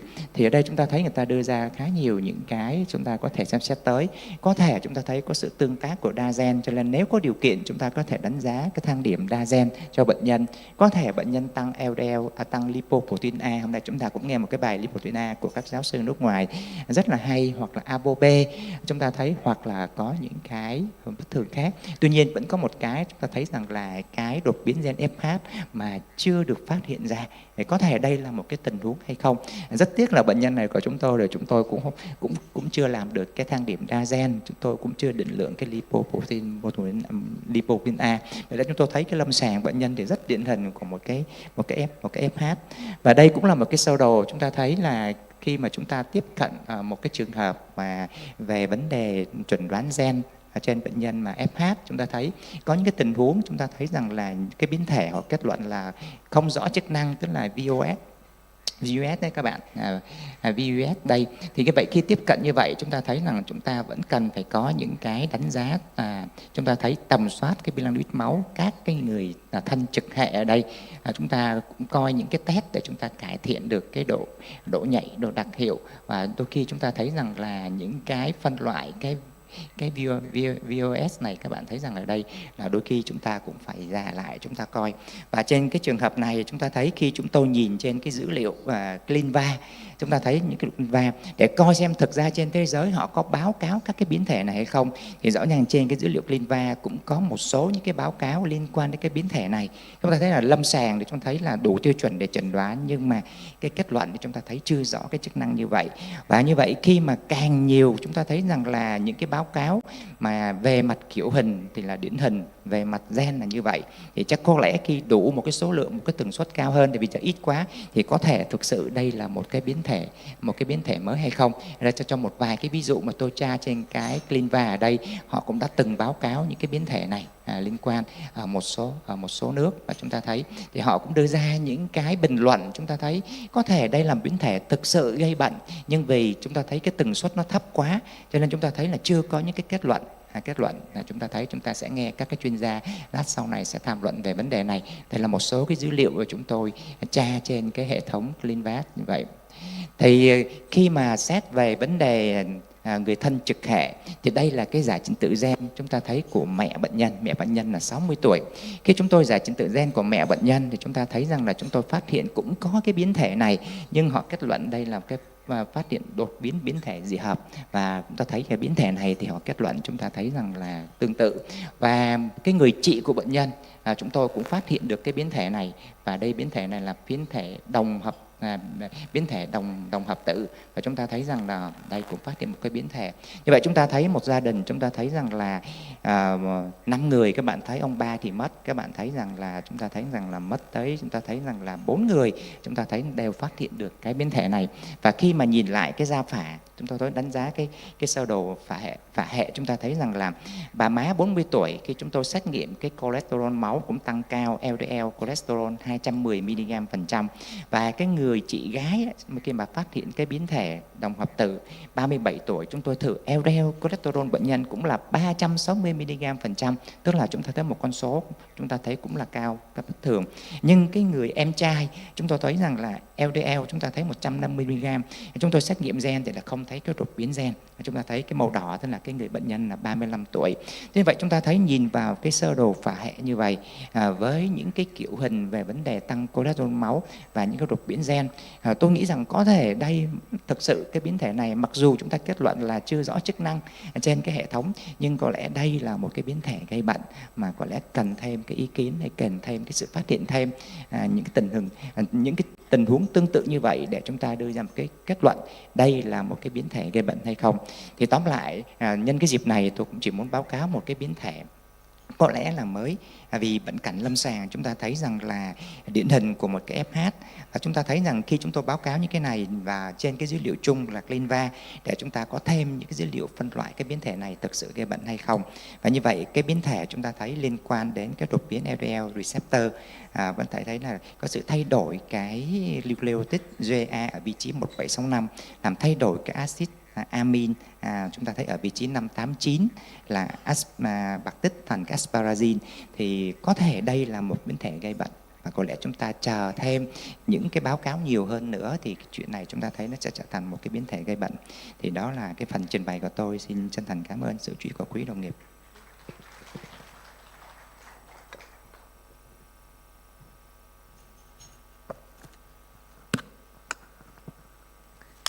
thank you very much for your great presentation. And yeah, and very precious case. And if we had time, we need to discuss. But anyway, we have no time, and so we need to proceed to the next speaker, Dr. Hai Van. And the title of the presentation is Severe Hypertriglyceridemia with Diabetes, 2 cases of young women with gene mutation. Kính thưa quý chủ tọa đoàn và quý đại biểu, thì em xin tiếp tục cái chương trình bằng 2 cái ca lâm sàng tại khoa nội tiết bệnh viện Nguyễn Tri Phương. Thì ca lâm sàng thứ nhất là một bệnh nhân nữ sinh năm 2007. Thì bệnh nhân này đến khám tại khoa là vì nổi cái nốt xanthoma ở khuỷu tay và lòng bàn tay. Ngoài ra thì không có những cái than phiền nào khác. Thì về cái tiền căn của bệnh nhân thì bệnh nhân ở gia đình thì không có ai có các cái bệnh lý đái tháo đường, rối loạn lipid máu hoặc là tăng huyết áp. Thì bệnh nhân sanh thường, cân nặng đốt xanh là 2,6 kg. Bệnh nhân bắt đầu có kinh nguyệt năm 13 tuổi, kinh thì không đều, chu kỳ kinh khoảng từ 2 đến 3 tháng. Khám lâm sàng thì bệnh nhân có BMI trung bình, sinh hiệu bình thường, không có cái tình trạng là rậm lông hay là dấu gai đen, và có những cái nốt xanthoma là như cái hình ở trên. Thì về xét nghiệm thì đường huyết đói của bệnh nhân rất là cao, 18.35 mmol trên lít, HbA1c là 10.8%. Trong cái bilan lipid của bệnh nhân thì LDL cholesterol của bệnh nhân tại thời điểm khám là 6.9 mmol trên lít, triglycerid là 80 mmol trên lít. Ngoài ra men gan bệnh nhân cũng tăng gấp khoảng 10 lần bình thường. Chức năng thận, chức năng tuyến giáp, cortisol máu của bệnh nhân trong giới hạn bình thường. Thì cái vấn đề đây là một cái bệnh nhân đái tháo đường mới phát hiện và có cái tình trạng tăng triglycerid máu rất là nặng. Khi đánh giá những cái nguyên nhân nguyên phát của tăng triglycerid máu ở cái người trẻ thì xét trên cái bệnh nhân này là bệnh nhân không có yếu tố gia đình thì chúng ta có thể loại trừ một số tiếp. Ngoài ra ở cái tiếp 1 thì bệnh nhân thường có cái bệnh cảnh đó là bị cái tình trạng là viêm tụy cấp tái đi tái lại, thì nó cũng không có giống cái bệnh cảnh của bệnh nhân. Cái tiếp 3 là thường thì LDL cholesterol của bệnh nhân bình thường, thì bệnh nhân này thì khá cao nên chúng tôi cũng không có biết được là bệnh nhân nằm ở trong cái nhóm tiếp nào. Ngoài ra trong những cái nguyên nhân thứ phát tăng triglycerid máu thì bệnh nhân chỉ có cái tình trạng là có cái đường huyết hơi cao. Như vậy thì khoa của chúng tôi đã quyết định là cho bệnh nhân làm cái xét nghiệm gen, thì ghi nhận là bệnh nhân có cái đột biến gen trên gen ABCC6. Đây là một cái đột biến gen lặn trên nhiễm sắc thể thường, và cái của bệnh nhân là dị hợp tử. Thì cái thể đồng hợp tử của cái gen này nó sẽ gây ra cái bệnh là pseudoxanthoma elasticum. Đây là một cái bệnh lý mà nó gây ra các cái bất thường về các cái lợi sợi mô liên kết cũng như là các cái thành mạch. Thì cái đặc trưng của cái bệnh pseudoxanthoma này thì là bệnh nhân sẽ có những cái biểu hiện ở da giả giống như là cái nốt xanthoma, nó sẽ tập trung ở các cái nếp gấp ở cổ hoặc là khuỷu tay hoặc đầu gối. Ngoài ra bệnh nhân có thể có những cái tổn thương ở mắt và có các cái biến chứng trên tim mạch như là xơ vữa mạch máu hoặc là canxi hóa ở các cơ quan. Thì chúng tôi tìm hiểu xem là những cái người mà mang cái gen này mà thể dị hợp tử thì thực ra họ có biểu hiện lâm sàng hay không. Thì ở Bỉ thì người ta ghi nhận là khoảng 75% những cái người mang dị hợp tử có các cái rối loạn về lipid máu, 33% là có rối loạn chức năng tâm trương, 26% là bệnh nhân có thể có xơ vữa mạch máu ở chi, canxi hóa ở các cơ quan và 24% là có biểu hiện ở mắt. Do đó mà chúng tôi cũng tiến hành đánh giá một số những cái biểu hiện lâm sàng của bệnh nhân. Thì khi mà cho chụp mắt thì bệnh nhân bác sĩ mắt đọc là có những cái tổn thương đáy mắt nghi ngờ là do cái tình trạng tăng huyết áp, nhưng thực tế là bệnh nhân không có tăng huyết áp, và vì bác sĩ mắt cũng nói rằng là cái bệnh này nó cũng hiếm gặp nên cũng không rõ là cái tổn thương gì. Ngoài ra là siêu âm tim, siêu âm Doppler mạch máu chi cũng như là đều ghi nhận bình thường. Còn cái siêu âm bụng thì ghi nhận là có tình trạng là gan nhiễm mỡ. Vì vậy cái chẩn đoán của bệnh nhân này là bệnh nhân đái tháo đường và tăng triglycerid máu nặng, mang gen dị hợp tử ABCC6, và bệnh nhân cũng được điều trị. Thì do là khởi đầu là bệnh nhân không có những cái biểu hiện của viêm tụy cấp thì chúng tôi cũng hướng dẫn chế độ ăn, hướng dẫn dặn theo dõi các cái triệu chứng của viêm tụy và cho bệnh nhân sử dụng metformin và fenofibrate. Thì sau khoảng 3 tháng thì cái nồng độ triglycerid máu của bệnh nhân giảm xuống từ còn 80 xuống 38,2, nhưng mà cái đường huyết của bệnh nhân cũng khá là khó kiểm soát, vẫn còn cao trên 19 mmol trên lít, nên bệnh nhân được sử dụng insulin, và cuối cùng đến năm 2023 khi bệnh nhân tái khám thì triglycerid máu của bệnh nhân vẫn còn rất cao là 70 mmol trên lít, HbA1c là 10.2, bệnh nhân được sử dụng metformin liều 750 mg viên nhân 2, TZD 15 mg những mà một ngày, Libantin 145 mg một ngày, phối hợp giữa glycine và đồng vận GLP-1, và do bệnh nhân lúc tái khám có cái tình trạng tiểu đạm đại thể nên bệnh nhân được phối hợp thêm nhóm thuốc ức chế SGLT2.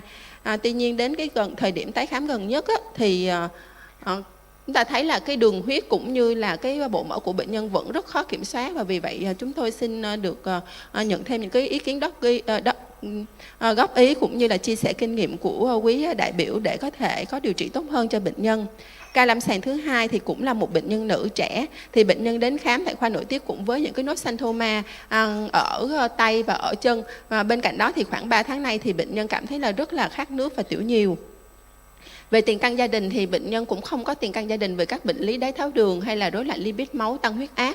Bệnh nhân này thì có kinh nguyệt năm 13 tuổi, thì thường bệnh nhân kinh nguyệt đều, nhưng mà trên đến khoảng 2 năm nay thì bệnh nhân có cái tình trạng thiểu kinh, khoảng 6 tháng thì mới có kinh nguyệt một lần. Thăm khám lâm sàng thì bệnh nhân ghi nhận là chiều cao của bệnh nhân rất thấp, chiều cao nằm ở dưới trừ 2 độ lệch chuẩn, sinh hiệu bình thường, bệnh nhân không có rậm lông, không có cái dấu gai đen và có những cái nốt xanthoma rải rác ở tay và chân. Bên cạnh đó thì chúng tôi cũng ghi nhận là bệnh nhân có cái làn da rất là mỏng nên có cái tình trạng là loạn dưỡng mô mỡ. Đây là hình ảnh của bệnh nhân Thì các cái xét nghiệm của bệnh nhân thì cái đường huyết đói của bệnh nhân là 20.7 mmol trên lít, HbA1c là 7.9%. Bộ mỡ thì có cái triglycerid máu cũng rất cao, 21,97 mmol trên lít. Men gan bình trong giới hạn tăng gấp đôi bình thường. Chức năng thận cũng như là chức năng tuyến giáp trong giới hạn bình thường. Và vì đây là một cái bệnh nhân mà có cái triệu chứng rõ của tăng đường huyết cũng như HbA1c của bệnh nhân cũng không quá cao, nên chúng tôi quyết định làm cái đo nồng độ C-peptide đói của bệnh nhân, thì cái nồng độ này nó bình thường. Các cái kháng thể cũng âm tính. Như vậy đây là một cái bệnh nhân mà đái tháo đường không phải là dạng tiếp 1, tăng triglycerid máu, nghĩ là không có mang tính chất gia đình, có cái tình trạng là chậm tăng trưởng chiều cao, thiểu kinh và loạn dưỡng mô mỡ. Thì với nhiều cái vấn đề như vậy thì chúng tôi cũng đã tư vấn cho bệnh nhân làm cái xác định gen, thì cuối cùng ra là bệnh nhân có cái đột biến đồng hợp tử trên cái gen WRN gây ra cái hội chứng Wagner. Thì hội chứng Wagner là đã có một cái tiêu chuẩn đoán ở Nhật Bản, thì người ta đây là một cái hội chứng được gọi là lão hóa sớm. Thì bệnh nhân có thể có các cái triệu chứng chính bao gồm là có cái tình trạng thay đổi ở tóc, là bệnh nhân tóc bạc sớm, đục thủy tinh thể ở hai mắt, thay đổi ở da nên là da mỏng, có những cái nốt vôi hóa ở da, canxi hóa ở các cái mô mềm như là ở các cái gân axin, có vẻ mặt giống như là mặt chim, và giọng nói thì bất thường, thường là giọng bệnh nhân là the thé. Ngoài ra bệnh nhân có thể có những cái tiêu chuẩn phụ như là thay đổi bất thường về đường huyết, về bi lăng lipid, có tình trạng loãng xương, các cái khối u ác tính, suy sinh dục cũng như là có tình trạng chậm tăng trưởng chiều cao, và cuối cùng là bệnh nhân sẽ được chẩn đoán dựa vào giải trình tự gen. Thì xem lại cái bệnh nhân này thì bệnh nhân có những cái tiêu chuẩn chính đó là tóc của bệnh nhân bạc rất là sớm. Ngoài ra là bệnh nhân được khám mắt thì có cái tình trạng là đục thủy tinh thể hai bên, và da của bệnh nhân rất là mỏng. Bên cạnh đó thì cái khuôn mặt của bệnh nhân chúng ta thấy là cái đường giữa nó khá là nhọn nên người ta gọi là cái khuôn mặt giống như chim. Về các cái dấu hiệu khác là bệnh nhân có rối loạn đường huyết, rối loạn lipid máu, có tình trạng loãng xương với cái T-score là trừ 2.7 SD, và có suy buồng trứng sớm. Thì bệnh nhân này thiểu kinh khoảng 2 năm, siêu âm thì không có tìm thấy được các cái mô trứng ở trong buồng trứng, cũng như là cái dự trữ AMH của bệnh nhân thì rất là thấp. Như vậy cuối cùng bệnh nhân được chẩn đoán xác định là bị hội chứng Wagner. Thì cái hội chứng Wagner này là các cái khuyến cáo điều trị năm 2020 thì đối với cái tình trạng tiểu đường thì là do cái đề kháng insulin là chính, nên người ta sẽ khuyến cáo là sử dụng metformin và pioglitazone. Bên cạnh đó thì điều trị rối loạn lipid máu thì cũng sẽ được khuyến cáo sử dụng là statin liều cao. Còn về loãng xương thì vẫn còn chưa có nhiều bằng chứng, nhưng mà vẫn có thể có sử dụng bisphosphonates hoặc là các cái nhóm là đồng vận BTH. Thì thực tế bệnh nhân này được điều trị với metformin là 850 mg một viên nhân 2, pioglitazone 15 mg một viên nhân 2 và fenofirat 200 mg một ngày. Chúng tôi cái phác đồ này là lúc mà chúng tôi chưa có coi qua cái khuyến cáo về điều trị statin, sau đó chúng tôi có bổ sung thêm statin trên bệnh nhân này. Và khi mà quay lại tái khám sau 3 tháng thì cái LDL cholesterol của bệnh nhân là 3.17 mmol trên lít, triglycerid giảm từ 25 xuống còn 10.48 mmol trên lít. Tuy nhiên cái về cái đường huyết của bệnh nhân thì vẫn còn chưa được kiểm soát tốt lắm, nên chúng tôi đã thêm insulin nền trên bệnh nhân. Thì cái bài báo cáo của em đến đây là hết, và mong được cái sự góp ý về cái việc điều trị của quý thầy cô ạ.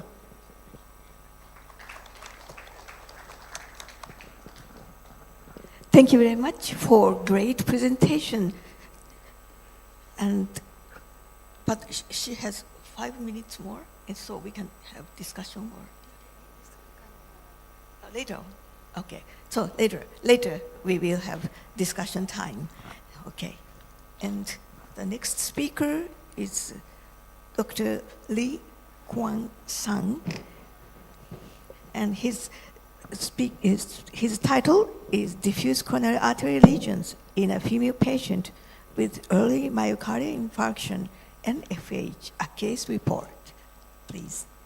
Dạ, kính thưa quý thầy cô và quý đồng nghiệp, thì sau đây em xin phép trình bày một cái ca lâm sàng về một cái trường hợp nhồi máu cơ tim sớm, một bệnh nhân trẻ tuổi với tổn thương mạch vành lan tỏa liên quan với tăng cholesterol máu gia đình.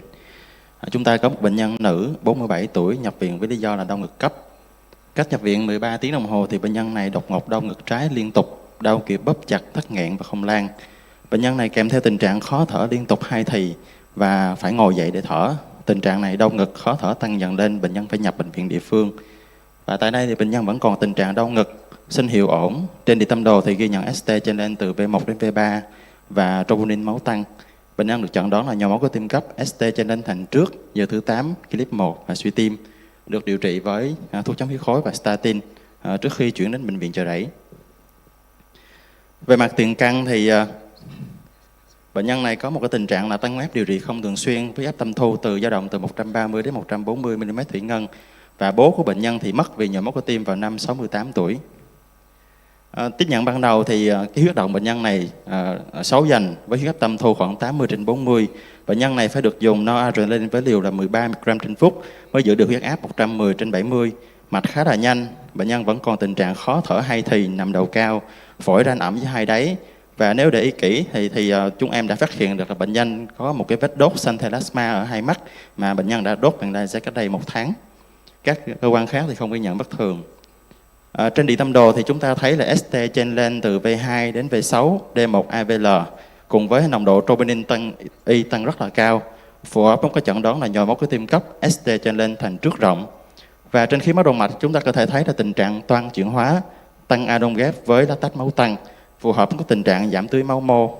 Như vậy thì ca này là bệnh nhân đang bị sốc. Cùng với những cái xét nghiệm sinh hóa khác thì chúng ta thấy là anti-proBNP tăng rất cao, phù hợp với cái chẩn đoán suy tim cấp. Và trên cái bồn mỡ của bệnh nhân thì một cái trong những cái chỉ số rất là ấn tượng trong trường hợp này đó là LDL cholesterol tăng rất là cao, tới 371 mg/trăm, và bệnh nhân này không có đái tháo đường. X-quang phổi chúng ta thấy là tổn thương kính mờ lan tỏa từ rốn phổi ra tới 2 bên ngoại bi, phù hợp với cái tình trạng là xung huyết phổi rất là nặng, với một cái chức năng tim rất là tệ, với phân suất tăng máu thất trái chỉ có 20%, giảm động toàn bộ thất trái và không có biến chứng cơ học. Như vậy thì bệnh nhân này được chẩn đoán ban đầu với một cái tình trạng sốc tim giai đoạn C, suy thất trái với phân suất tăng máu là 20%, nhồi máu cơ tim cấp, ST trên lên thành trước rộng, giờ thứ 13, clip 4, trên nền là tăng huyết áp và rối loạn lipid máu. Và với chẩn đoán như vậy thì bệnh nhân này chắc chắn được có chỉ định là chúng ta phải điều trị tái thiếu máu cấp cứu. Và thực tế bệnh nhân này đã được chuyển tới phòng thông tim để tiến hành chụp mạch vành cấp cứu, và chúng ta có thể thấy là hệ mạch vành phải hẹp rất là nặng với 70-80% đoạn giữa và bắn tắc đoạn xa của RCA cũng như là BOV. Trên hệ động mạch vành phải bên trái thì chúng ta thấy một cái kết quả hoàn toàn không dễ chịu chút nào, với tình trạng là bán tắc left main, hẹp 90% đoạn gần cũng như là tắc đoạn giữa của LD, hẹp 90% đoạn gần cũng như là tắc đoạn giữa của LCS. Và nhận thấy đây là một cái tình trạng choáng tim và PCI nguy cơ rất là cao. Do đó thì ekip đã quyết định thực hiện đặt một cái bóng đối xung trước khi mà can thiệp mạch vành quay da cho bệnh nhân này để bảo vệ huyết động cho bệnh nhân. Sau đó thì ekip đã thực hiện đi 1-2 cái quay vào trong lòng LD và exit. Như vậy thì sang thương thủ phạm trong trường hợp này của bệnh nhân là left main mà tại vị trí chia đôi LD và exit và rất là phức tạp. Và nếu chúng ta sử dụng một chiến lược một stent thì cái nguy cơ mất nhánh còn lại rất là cao. Do đó ekip quyết định sử dụng chiến lược 2 stent, nhưng mà với một cái kỹ thuật mà tương đối là đơn giản và tiết kiệm thời gian nhất có thể là chiến lược reverse stab. Thì đầu tiên là ekip sử dụng một cái bóng 2.0 15 để chuẩn bị sang thương nông dọc từ đoạn xa đến đoạn gần của LED và LCX. Sau khi chuẩn bị sang thương xong thì ekip sử dụng một cái stand với khẩu kính đầu gần đầu xa tương ứng là 3.0 và 2.5 mm với chiều dài là 50, đặt từ đoạn giữa cho đến đoạn gần của LED và hơi trồi vào lớp men một tí. Sau khi bung stand này xong thì sử dụng một cái stand thứ hai với khẩu kính là 3.5 và 3.0 với chiều dài là 60 mm đặt từ đoạn giữa của LCS tới left man và băng qua cái stand ban đầu, và tối ưu hóa hai stand bằng một cái bóng NC 3.0 nông dọc từ đoạn gần tới đoạn xa của stand. Thực hiện kissing bao luôn với hai bóng tại hai đoạn nhánh, và cuối cùng là tối ưu hóa cái đoạn stand ở left man này của bóng 4.0. Thì đây là cái kết quả cuối cùng của bệnh nhân này.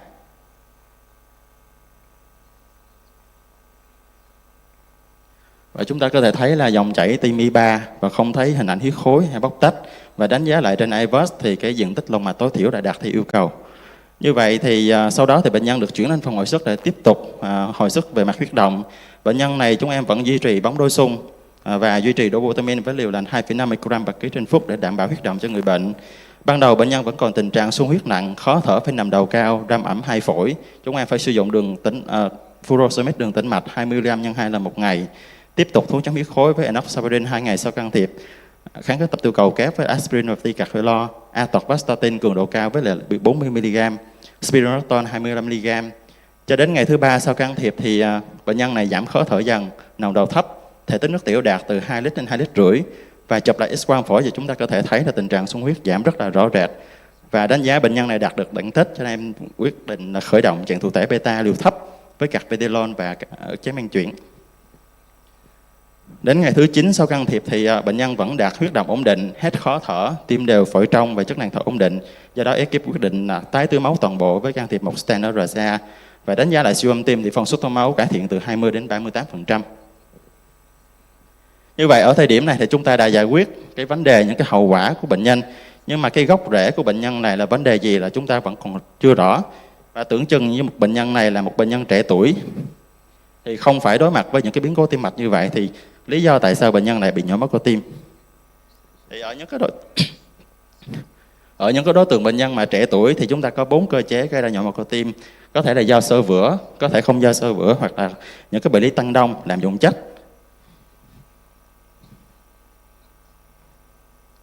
Thì để chúng ta tiếp cận chẩn đoán nguyên nhân như vậy thì chúng ta phải chụp mạch vành cho người bệnh. Thì nếu chúng ta quan sát cái mạch vành nó có xơ vữa đó thì nó có thể liên quan đến một số những cái bệnh lý, ví dụ là tăng lipid máu gia đình, tăng huyết áp, thứ phát, đái tháo đường hay là hút thuốc lá. Còn những cái bệnh lý mà chúng ta quan sát không thấy xơ vữa mạch vành thì chúng ta phải gặp một số những cái trường hợp mà bóc tách động mạch vành, co thắt mạch vành, hoặc là thuyên tắc ở những cái bệnh lý mà có bệnh lý tăng đông, hay là những cái trường hợp mà có huyết khối từ buồng tim.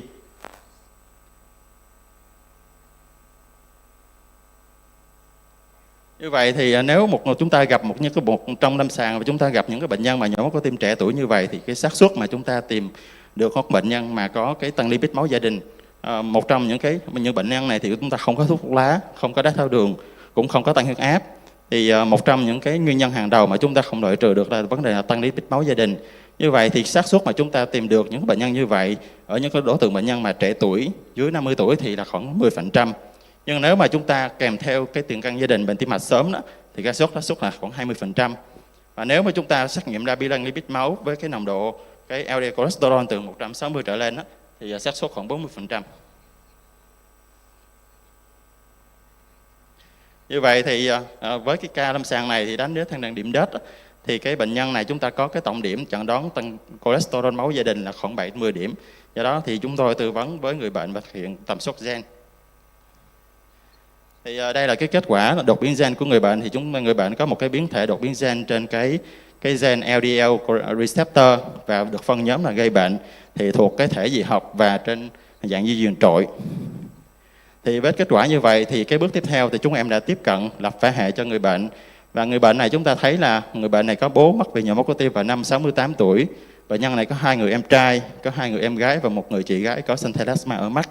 Có cái nồng độ LDL cholesterol tới 320mg%.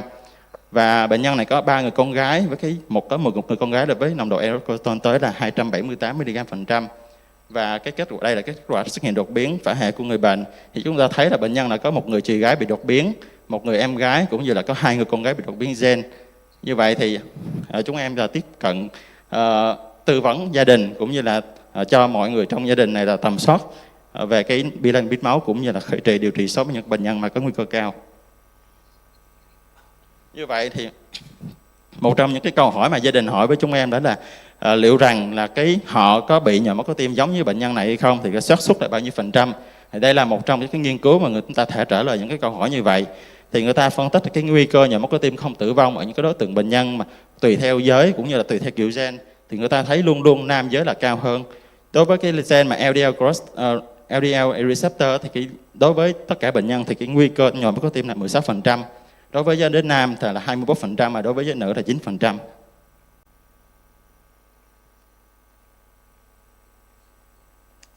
Như vậy thì về mặt điều trị, so với cái vấn đề mà tăng cholesterol máu gia đình mà thể đồng hợp tử, thì đối với thể dị hợp tử thì các vấn đề chúng ta điều trị, chúng ta khởi trị tương đối là chúng ta điều trị từng bước hơn. Nếu mà đồng hợp tử thì vấn đề liên quan tới vấn đề tăng cholesterol máu rất là cao, thì bên cạnh cái chuyện mà chúng ta điều trị thuốc thì thường người bệnh sẽ đáp ứng rất là kém. Do đó thì vấn đề mà chúng ta gạn tách lipoprotein thì có thể là chúng ta áp dụng bất cứ giai đoạn nào. Còn đối với những cái đối tượng bệnh nhân mà tăng lipid máu gia đình mà thể dị hợp tử thì cái việc chúng ta điều trị thuốc là chúng ta nên tiếp cận từ ban đầu theo từng bước, có thể phối hợp hoặc là chúng ta phối hợp sau đó nếu mà bệnh nhân không đạt được mục tiêu LDL cholesterol. Thì thực tế bệnh nhân này đã được điều trị với kháng cái tàu kép, với aspirin và ticagrelor, với một cái statin cường độ cao là atorvastatin 40mg, phối hợp với ezetimibe 10mg trong cùng một viên thuốc, điều trị tối ưu suy tim với lại lisinopril, bisoprolol, spironolactone và dapagliflozin. Thì sau tái khám 3 tháng thì bệnh nhân được đánh giá lại thì chức năng NI2 của bệnh nhân là đạt phân độ 2, với phân suất máu cải thiện từ 38 đến 43%, với một cái nồng độ LDL cholesterol với điều trị là sau giảm xuống còn 146mg%. Như vậy thì nếu như bệnh nhân này có hỏi với chúng ta là cái nguy cơ nếu sau đó người ta tái phát cái nhồi máu cơ tim thì chúng ta trả lời như thế nào, thì đây là một trong những cái nghiên cứu người ta so sánh giữa cái nhóm bệnh nhân FH so với nhóm chứng. Sau sống sót sau 1 tháng sau cái lần nhồi máu cơ tim ban đầu thì người ta thấy rằng là có khoảng 30% bệnh nhân FH sẽ bị tái phát nhồi máu cơ tim sau đó, và điều này làm gia tăng khoảng 2,5 lần nguy cơ so với nhóm chứng, và cũng như là nó tăng 1,5 lần so với nguy cơ tử vong nhân một nguyên nhân. Như vậy thì điều này nhắc cho chúng ta là bên cạnh cái câu chuyện chúng ta điều trị tích cực thì cái vấn đề chúng ta theo dõi sát và theo dõi kỹ bệnh nhân phải đóng vai trò rất là quan trọng. Như vậy để kết luận phần trình bày này thì em có một số những cái tóm lược về cái việc mà chúng ta chẩn đoán và điều trị tăng cholesterol máu gia đình thể dị hợp tử. Thì đây là một cái bệnh lý rối loạn di truyền trội trên nhiễm sắc thể thường, và với cái tần suất có thể gặp là 1 trên 220 người trên toàn cầu. Tuy nhiên thì phần lớn bệnh nhân vẫn còn bị bỏ sót. Do đó thì chúng ta phải chú ý tới vấn đề về tiền căn gia đình, về những cái dấu hiệu lâm sàng, về cái nồng độ cholesterol, và về mặt điều trị thì chúng ta có rất là nhiều lựa chọn thuốc, và việc chúng ta điều trị về chúng ta phải xem xét chữa trị sớm và mạnh cho người bệnh. Và khi chúng ta điều trị kém với thuốc thì cái việc mà gạn tách lipoprotein thì chúng ta có thể xem xét. Dạ, xin chân thành cảm ơn sự chú ý lắng nghe của quý thầy cô và quý đồng nghiệp.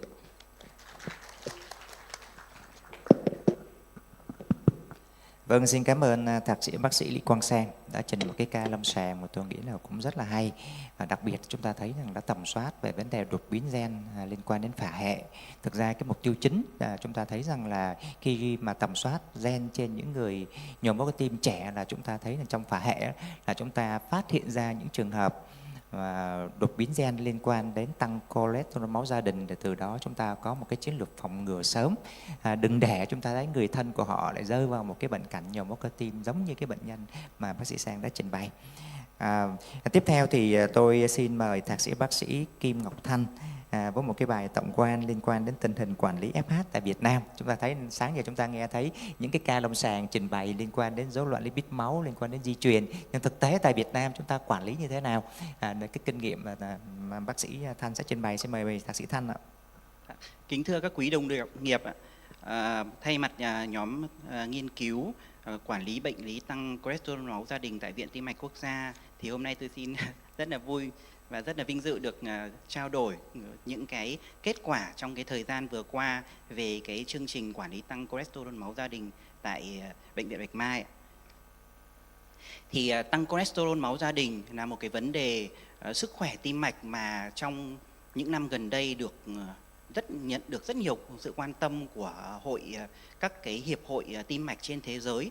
Và cho đến nay thì với những cái sự ảnh hưởng vì cái hậu quả gánh nặng về sức khỏe, vì vậy nên tăng cholesterol máu gia đình đã nhận được những cái sự quan tâm lớn. Và với Hội Tim mạch Thế giới thì đã đưa ra được cái ngày mà tăng cái nhận thức về tăng cholesterol máu gia đình. Và gần đây nữa là có cả ngày dành riêng cho những bệnh nhân về tăng cholesterol máu gia đình thể đồng hợp tử. Và Việt Nam của chúng ta thì chúng tôi thì cũng thực hành cái việc quản lý bệnh nhân bị tăng cholesterol máu gia đình được bắt đầu từ năm 2014 với những cái hướng dẫn đầu tiên của các hội xơ vữa động mạch châu Âu, và đến nay thì cũng đã có được những cái hiểu biết về và những cái kinh nghiệm nhất định trong việc cái quản lý bệnh lý này, và rất là muốn chia sẻ cùng với các quý đồng nghiệp.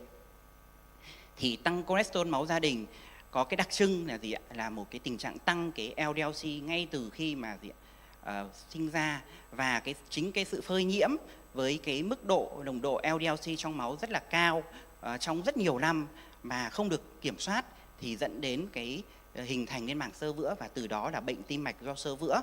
Và đây là cái cơ sở để mà chúng ta cần phải kiểm soát để giảm cái mức LDL-C sớm ở ngay những cái bệnh nhân bị mắc FH từ khi mà bị còn rất là trẻ, ngay cả ở tuổi trẻ từ 6 đến 10 tuổi là người ta đã bắt đầu có chiến lược ở nhiều nước là đã sử dụng statin để mà giảm được LDL-C và hướng đến tương lai là giảm được cái bệnh tim mạch do xơ vữa.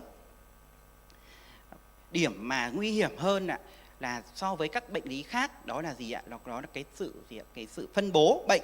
Thì đây là một trong những cái bệnh lý mà di truyền trội, có nghĩa là trong gia đình nếu mà một cái người mà đã có mang gen mắc bệnh thì theo cái quy luật di truyền Mendel thì 50% cái thế hệ sau sẽ có nguy cơ là sẽ cũng lại tiếp tục mang gen mắc bệnh, và từ đó dẫn đến bệnh tim mạch do xơ vữa. Và trong cộng đồng thì trên toàn thế giới ước tính chung là có cứ 250 người thì có một người là FH, và người đấy sẽ tương lai sẽ là rất có nhiều nguy cơ là bệnh tim mạch do xơ vữa, và có đến 30 triệu bệnh nhân FH trên toàn cầu. Và tại Việt Nam thì với cái tỷ lệ này thì cái mắc bệnh lý FH chỉ cũng phải ước tính khoảng 250 đến 500 nghìn người với dân số 1 triệu người, 100 triệu người dân Việt Nam. Và điều này thì đặt ra cái vấn đề là chúng ta cần phải chẩn đoán và điều trị bệnh lý đó. Và cái bệnh lý FH thì trên thế giới không phải chỉ riêng Việt Nam vì 90% là chưa được chẩn đoán, và kể cả việc điều trị thì còn rất nhiều hạn chế. Điều này dẫn đến là chúng ta cần phải có cái chiến lược cải thiện để mà tăng chẩn đoán, để điều trị sớm hơn, để điều trị đủ hơn, và có những cái chiến lược về thay đổi lối sống để hướng đến là giảm bệnh tim mạch. Thì chương trình tăng cholesterol máu gia đình ở Viện Tim mạch Quốc gia thì được khởi động từ năm 2016 với giáo sư Đỗ Doãn Lợi và phó giáo sư Trương Thanh Hương là chủ nhiệm của chương trình này. Thì chúng tôi trong quá trình mà thực hiện cái chương trình tăng cholesterol máu gia đình thì đã nhận được sự hỗ trợ về những cái kinh nghiệm trong quản lý bệnh lý FH của Hội xơ vữa động mạch châu Âu với tổ chức FHSC và tổ chức HIC. Và từ đấy thì chúng tôi đã xây dựng được một cái chương trình, có một cái sổ quản lý ngoại trú cho bệnh nhân bị tăng cholesterol máu gia đình. Đồng thời đó thì chúng tôi tăng cái nhận thức của các bác sĩ với cung cấp các cái tài liệu, và chúng tôi đã có một cái quyển sách chuyên tham khảo về riêng cái bệnh lý tăng cholesterol máu gia đình, cập nhật những cái kiến thức mà gần đây nhất để mà cho các bác sĩ khi mà phát hiện, làm thế nào để mà phát hiện ra được người bệnh tăng cholesterol máu gia đình, và từ đấy thì làm thế nào khi phát hiện ra được rồi thì làm thế nào mà sử dụng các cái thuốc, những cái thuốc mà hạ lipid máu cơ bản thôi như statin, ezetimibe để mà hướng đến là phải đạt được cái đích điều trị. Và trong 8 năm thực hiện chương trình thì chúng tôi tập trung vào những cái nhóm sàng lọc cho những cái nhóm bệnh nhân mà mắc bệnh động mạch vành sớm, và gần đây thì chúng tôi đã bắt đầu thực hiện sàng lọc FH tại cộng đồng, và hiện tại thì chúng tôi đã có một cái hồ sơ quản lý được 400 người bệnh FH. Như vậy là nếu mà như vậy đây con số thì 400 thì tưởng là nhiều, nhưng thật sự thì mới chỉ được chưa đến 1% bệnh nhân FH của toàn Việt Nam, và rất là hy vọng là trong các cái đồng nghiệp sẽ cùng với chúng tôi để mà có được nhiều bệnh nhân FH được phát hiện sớm để mà dự phòng được cái bệnh lý tim mạch do xơ vữa. Thì cái chiến lược sàng lọc chẩn đoán FH tại Việt Nam đang được tiến hành. Thì chúng tôi có 3 cái chiến lược. Thứ nhất là đây là một cái bệnh lý di truyền trội, nhiễm sắc thể thường. Vì vậy cái chiến lược mà sàng lọc phả hệ cho những cái thành viên trong gia đình mà của cái người bệnh nhân đầu tiên mà chúng ta được chẩn đoán ra FH, đấy là một cái chiến lược mà kinh điển theo cái nguyên tắc di truyền. Tiếp đấy, vì bản thân cái bệnh lý FH là một trong những cái bệnh lý mà gây ra bệnh tim mạch do xơ vữa sớm. Vì vậy chúng ta hãy tập trung vào những cái nhóm đối tượng nguy cơ cao. Chúng ta tiến hành sàng lọc đích với nhóm bệnh nhân bị bệnh động mạch vành sớm. Chúng ta thấy xét nghiệm ở phòng khám thấy cholesterol máu tăng cao. Và với cái phương pháp này thì trong cái điều kiện hoàn cảnh của Việt Nam thì sẽ giúp tăng khả năng phát hiện bệnh và tối ưu hóa được cái chi phí sàng lọc. Và khi mà chúng ta đã có những hiểu biết và những cái sự quan tâm và có nguồn lực thì chúng ta hãy sàng lọc toàn bộ cho những cái người đến khám ở cơ sở y tế của chúng ta, với đơn giản thôi, với một cái xét nghiệm lipid máu. Và như vậy thì sẽ có nhiều những cái người mà có mang gen gây bệnh, có tăng cholesterol máu gia đình mà chưa được phát hiện, và nhờ vào cái chương trình sàng lọc này thì chúng ta sẽ có thể phát hiện được. Và vì vậy là cái mục tiêu là 500.000 bệnh nhân FH ở Việt Nam sẽ được phát hiện chẩn đoán sớm.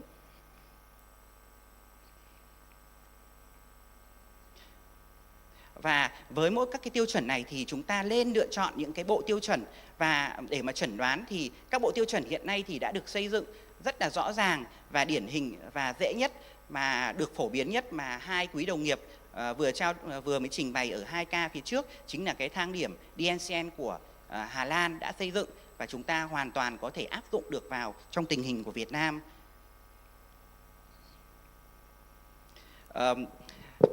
Chúng tôi xin cung cấp một số các cái thông tin về cái kết quả sàng lọc bệnh nhân FH tại Việt Nam. Thì quả thực là với bệnh nhân khi mà chúng ta đi đúng con đường về phương án sàng lọc thì cái tỷ lệ mà mắc bệnh FH thực sự là đúng là như trên thế giới thì đây là bệnh lý không hiếm. Với tỷ lệ khi mà chúng tôi hồi cứu lại gần 1.000 bệnh nhân mắc bệnh động mạch vành sớm ở Việt Nam, ở Viện Tim Mạch, thì có 2,5% là những người đấy là đủ tiêu chuẩn để mà chẩn đoán tăng cholesterol máu gia đình. Và khi chúng tôi trong 180 bệnh nhân tiến cứu, có nghĩa chúng tôi làm đầy đủ, hỏi đầy đủ các cái thông tin mà theo cái bộ tiêu chuẩn của Hà Lan về chẩn đoán sàng lọc bệnh nhân FH, thì cái tỷ lệ lên đến 8,3%. Như vậy cứ 10 bệnh nhân mà mắc bệnh động mạch vành sớm thì sẽ có một bệnh nhân FH. Và điều này thì gợi ý cho chúng ta là chúng ta có thể và lên tập trung nguồn lực để mà sàng lọc những cái bệnh nhân FH ở trong môi trường bệnh viện, ở các cơ sở y tế của các trung tâm tim mạch, những trung tâm mà có tim mạch can thiệp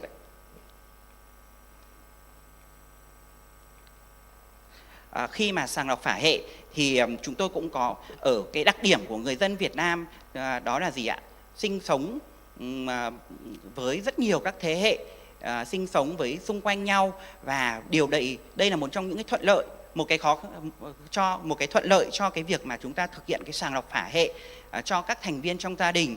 Chúng tôi đã thực hiện sàng lọc phả hệ cho các cái trường hợp mà bệnh nhân bị đồng hợp tử, thì cứ từ một cái ca mà đồng hợp tử thì chúng tôi phát hiện xung quanh ra cũng phải đến 14, trung bình cũng phải 14 các anh em họ hàng của cái người bệnh đấy là có mắc FH, và những người này cũng chưa có mắc bệnh động mạch vành đâu ạ. Và nhờ đấy thì chúng ta khi mà phát hiện sớm trước khi mà có biến chứng tim mạch thì các người bệnh này sẽ được hưởng lợi. Và ngay cả những cái bệnh nhân dị hợp tử thôi ạ, thì vì là bệnh lý này di truyền trội nhiễm sắc thể thường nên 50% là sẽ bị mắc FH. Vì vậy nên là trong các chương trình của chúng tôi thì cứ một ca đồng hợp tử dị hợp tử thì chúng tôi phát hiện thêm được 4 ca họ hàng có cái biểu hiện lâm sàng của FH và được đưa vào chương trình quản lý. Và Gần đây thì chúng tôi thực hiện sàng lọc cộng đồng, chúng tôi tập trung ở những cái ngôi làng mà chúng tôi phát hiện được người bệnh FH, và khi mà chúng tôi tập trung như thế thì cái tỷ lệ những cái người dân xung quanh, anh em họ hàng của những cái thì chúng ta có thể phát hiện được nhiều người bệnh hơn. Đây chúng tôi có thực hiện một cái chương trình sàng lọc tại Can Lộc, Hà Tĩnh. Chúng tôi sàng lọc toàn bộ cái người dân ở cái làng của người bệnh đấy, thì có một nửa người dân là đồng ý tham gia, và trong đấy thì cái tỷ lệ mà phát hiện ra được cái bệnh lý tăng cholesterol máu gia đình lên đến 22% những cái người dân đấy. Và điều này thì cũng sẽ gợi ý cho chúng ta là chúng ta chưa sàng lọc được toàn bộ cho người dân, thì chúng ta hãy tập trung vào những cái vùng nguy cơ cao, nơi mà người dân mà sống quần tụ lại với nhau. Điều đấy thì sẽ giúp tăng tỷ lệ phát hiện những cái người mà mắc bệnh tăng cholesterol máu gia đình.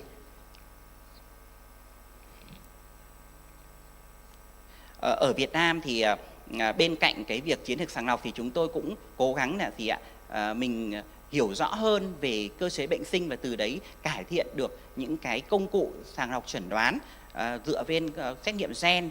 Thì đột biến gen LDL receptor là một trong những đột biến được nhắc đến là nguyên nhân gây bệnh tăng cholesterol máu gia đình. Thì bệnh lý này ở Việt Nam thì đột biến này cũng là đột biến chiếm ưu thế.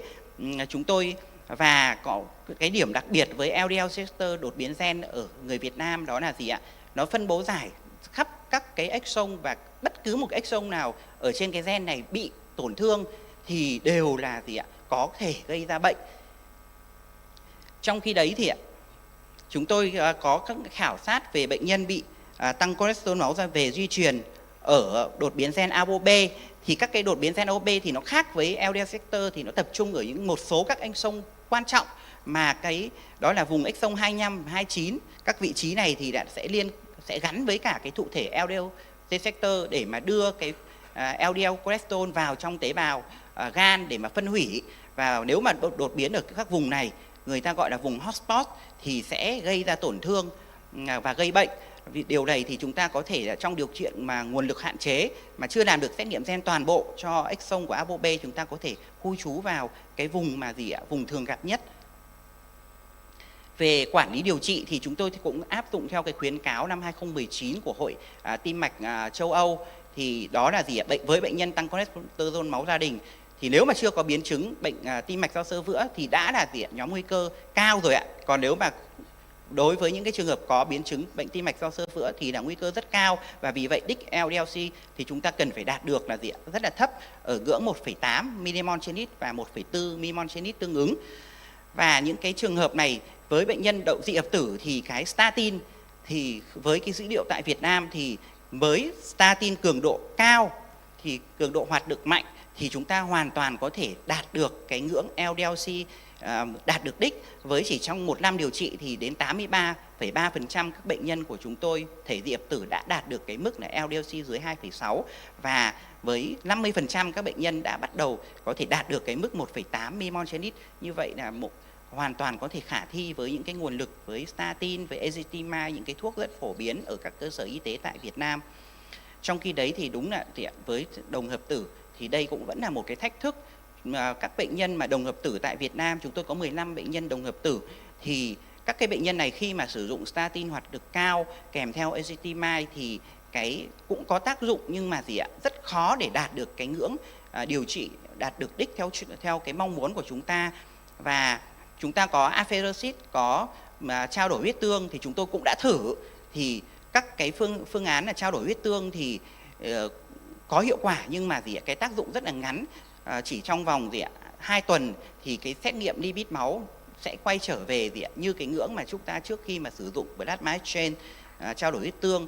Vì vậy nên là những cái người bệnh này rất cần phải sử dụng những cái thuốc mới như là ức chế PCSK9 và những cái phương pháp, những cái thuốc đặc hiệu hơn như là mibopencen. Và chúng tôi hy vọng là với các cái dữ liệu tại Việt Nam như thế này thì các cái thuốc nếu mà được vào thì sẽ giúp cải thiện đến cái tình trạng quản lý bệnh nhân tăng cholesterol máu gia đình thể nặng của Việt Nam. Từ đó thì chúng tôi được có một số các kết luận như sau. Thứ nhất là FH thì sẽ được chẩn đoán và sàng lọc quản lý thì lên theo hướng dẫn quốc tế, và chúng ta phải nhân rộng thêm cái mô hình về quản lý và chăm sóc, và cần phải quan tâm hơn với nhóm bệnh nhân này. Và chúng ta hoàn toàn có thể áp dụng được các cái chiến lược sàng lọc, có sàng lọc đích ở những cái nhóm bệnh nhân mắc nhiều nguy cơ bệnh mạch vành sớm.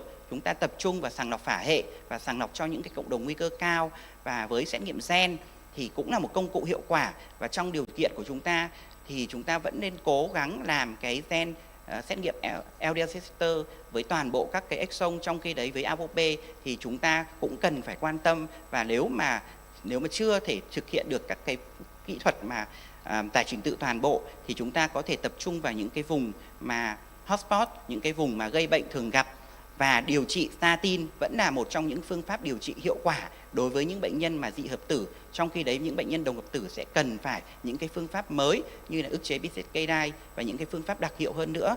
Và với những cái kết quả đạt được hiện tại của chương trình quản lý tăng cholesterol máu gia đình tại Viện Tim Mạch thì chúng tôi vẫn mong muốn và vẫn phải tiếp tục mình phải làm thêm, đó là phải tuyên truyền nhiều hơn về FH cho cả cộng đồng, cho cả các bác sĩ, và sẽ cần phải mở rộng các chương trình về sàng lọc FH và cần phải thêm các cái thuốc hạ cholesterol máu mới, mong cho một cái tương lai cho các bệnh nhân FH tại Việt Nam. Xin chân thành cảm ơn quý đồng nghiệp lắng nghe. Vâng, xin cảm ơn thạc sĩ bác sĩ Kim Ngọc Thanh đã trình bày một cái mô hình quản lý FH tại Việt Nam. Và cụ thể chúng ta thấy rằng có Thầy Lợi ngồi phía dưới là một trong những người coi như là sáng lập cái chương trình quản lý này. Chúng ta thấy với cái chương trình này nếu mà được nhân rộng, tôi nghĩ rằng là tại Việt Nam rất nhiều những người dân có thể có cơ hội được tiếp cận để chúng ta có thể phòng ngừa sớm, không để rơi vào những cái biến cố tim mạch. Tiếp theo thì chúng ta sẽ nghe một cái báo cáo của giáo sư Mariko Shiba nói cũng về cái quản lý FH nhưng mà kinh nghiệm từ Nhật Bản, để chúng ta coi tại Nhật Bản họ đã làm được những cái gì và chúng ta có thể học được gì từ cái mô hình, từ những cái kinh nghiệm từ phía xin mời I would like to... Thank you very much for your introduction, and thank you again for inviting me to talk here today. This is my disclosure, and today I would like to talk about history of HOFH practice in Japan and present HOFH practice, and lastly, diagnosis and treatment of HGFH. And let me talk about the history of HOFH. And in 1979, first in-human study of first statin was performed in HOFH by Dr. Akira Yamamoto, my boss. And actually, the patient received 500 milligrams of compactin.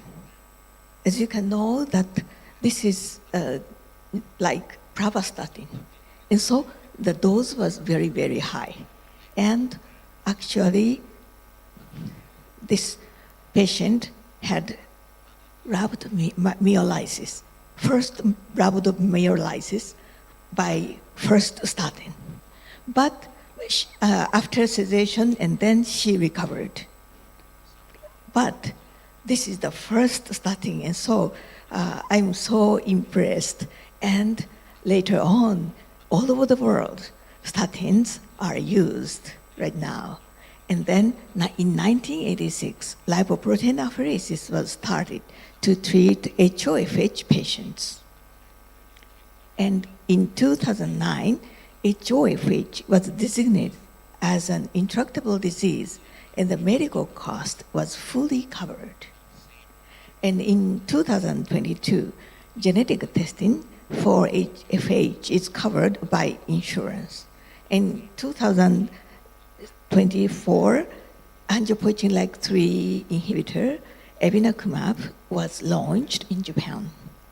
And during the course activities of the patient association with intractable disease, intractable FH is impressing.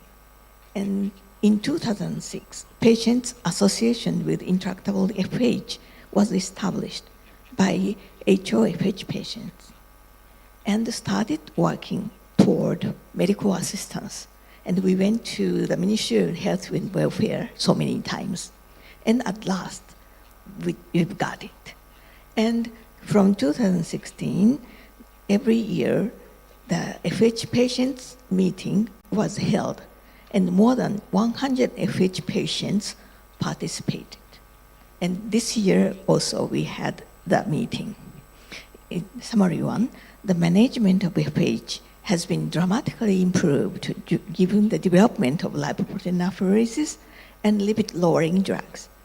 The medical system of FH has been developed to include full coverage of medical costs in HoFH and insurance coverage of the cost of genetic testing, in which process the patient association group has played a significant role.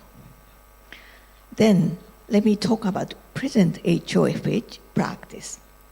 And in order to get the full coverage of medical cost, they need to submit their data. And we got the anonymous data from the Ministry of Health and Welfare. And it includes clinical characteristics, atherosclerosis, lipid profile, and the type of therapy. And this is the distribution of the age that was diagnosed as HoFH. And so the average age was 27 years old. And this is the distribution of the treatment. Lipoprotein apheresis is performed in 21%, and 96% had statins, 74% had high-intensity statins. And PCSK9 inhibitor is used in half of the patients. And this is the data, genetic analysis of HoFH, and half of them had LDL receptor mutations, and 26% had LDL receptor and PCSK9 mutations. And in Japan, the prevalence of PCSK9 mutation is much higher compared with Western countries. And this is the LDL cholesterol distribution after treatment. And in primary prevention of HoFH patients, less than 100 milligram per DL of LDL was obtained in only 21.7%. And this is the secondary prevention. 30% had reached the target of LDL cholesterol less than 70. And this is the summary, the general demographics and age averaged 27 years old that they got diagnosed. And 56% had cutaneous xanthoma, 80% had tendon xanthoma, and I talked in cardiovascular complication, 70% had coronary artery disease, and 24% had valvular disease, and 55% had carotid arteriosclerosis, and 6% had arteriosclerosis obliterans. This is the flow chart of HoFH treatment in adults, and after diagnosis of HoFH, but it is necessary to consult a specialist and commence guidance on lifestyle modification as well as keeping appropriate body weight and initiate lipid-lowering therapy at the same time. LDL cholesterol management target in primary prevention, less than 100. Secondary prevention, less than 70 milligram per DL. And first-line drug is a statin, and increase statin dose promptly to maximum tolerated dose.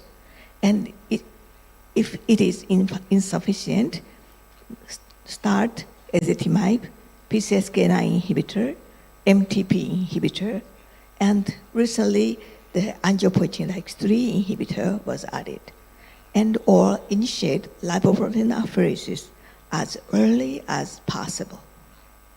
And evinacumab, the anti-angiopoietin-like 3 inhibitor, decreased 47.1%. In addition to the on the top of the drug statins, ezetimibe, PCSK9 MTP inhibitor. In summary 2, the registry data of HoFH patients showed that they have serious atherosclerotic cardiovascular diseases. Their LDL cholesterol levels were still high under statin, ezetimibe, PCSK9 inhibitor, and lipoprotein apheresis treatment. Angiopoietin-like 3 inhibitor was shown to decrease LDL cholesterol levels in HoFH, which may contribute better prognosis of HoFH. And lastly, I'd like to talk about diagnosis and treatment of HeFH. This is the diagnostic criteria for HeFH in adults. This is only by Japanese Atherosclerosis Society, and diagnosis is made after excluding other primary and secondary dyslipidemias. And number 1, LDL cholesterol level more than 180, and tendon xanthomas or cutaneous nodular xanthomas. And number 3, family history of FH or premature coronary artery disease. And FH is diagnosed when 2 or more items are met. And especially the Achilles tendon thickening is diagnosed by radiography or by ultrasound. And this may increase the sensitivity of diagnosing FH. And this is the flow chart of HeFH treatment in adults.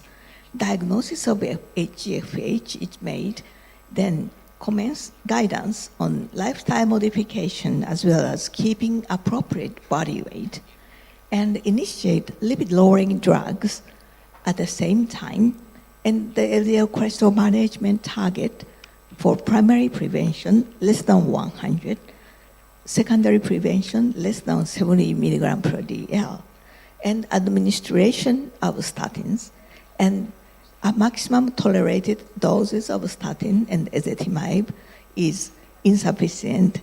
Then add PCSK9 inhibitor and only at the maximum tolerated statin dose. And if it is insufficient, lipoprotein apheresis should be done. And this is the diagnostic criteria for pediatric FH under the age of 15. Hyper LDL cholesterolemia and LDL cholesterol level over 140 milligram per DL. But for children, sometimes LDL cholesterol level fluctuates, and so confirm multiple times. And family history of FH, parents or siblings, and parental LDL cholesterol more than 180 milligram per DL, or family history of premature coronary artery disease in grandparents or a parent. And diagnosis of FH with items 1 and 2, and diagnose probable FH with item 1 and 3. If the individual's LDL cholesterol is 180 or higher, FH is diagnosed. And even if only criteria 1 is used, a diagnosis of FH above 250 milligram per DL and a diagnosis of probable FH above 180 milligram per DL should be made. And this is the flow chart of treatment for pediatric FH heterozygotes.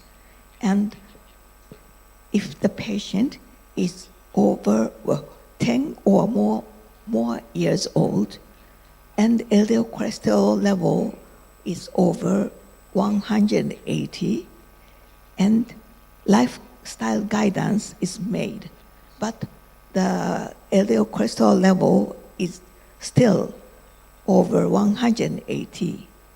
Please initiate drug therapy. And the first choice is statin, and continue lifestyle guidance. HeFH is diagnosed as having a high LDL cholesterol levels, xanthomas, and family history. And tendon xanthoma is diagnosed by measurement of Achilles tendon using X-ray or ultrasonography. HeFH should be diagnosed as early as possible and start lipid-lowering therapy at the age of 10. Thank you for your attention. Okay. Thank you for the interesting presentation. Dạ vâng, kính thưa quý thầy cô, quý đồng nghiệp, như vậy là chúng ta đã lần lượt nghe các cái bài báo cáo trong cái phiên 3 buổi chiều ngày hôm nay về cái chủ đề là tăng cholesterol máu có tính chất gia đình, thực tế tại Việt Nam cũng như là kinh nghiệm từ thế giới. Chúng ta còn ít phút, 5 phút để chúng ta có những cái câu thảo luận chia sẻ với tất cả, đặc biệt là với các chuyên gia đến từ nước ngoài. Thì mà tất cả quý đồng nghiệp chúng ta có thể chia sẻ những cái hay là hỏi những cái kinh nghiệm từ phía các chuyên gia ở nước ngoài.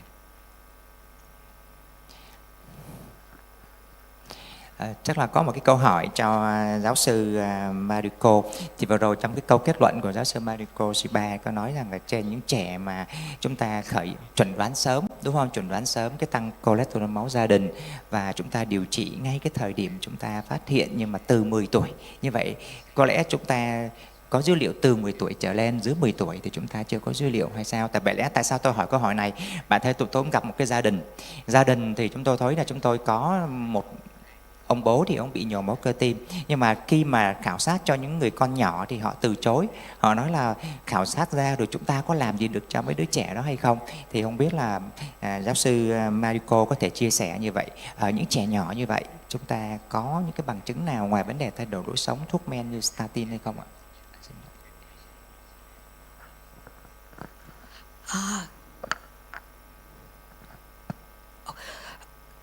You mean that under the age of 10? Yes.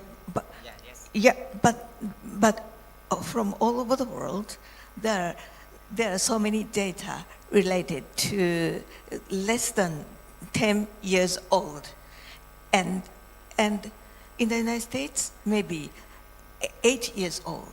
And in the Australia, 6 years old.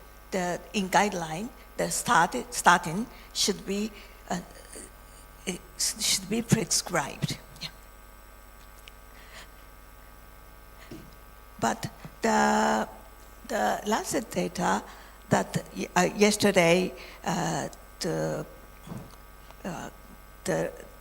presented was the compared with children have FH and their parents, and compared, and the children started statin at the age of around 10, and their parents at that time they could not start statins, and then compared, and children, those who started children, they don't have any cardiovascular event after 20 years.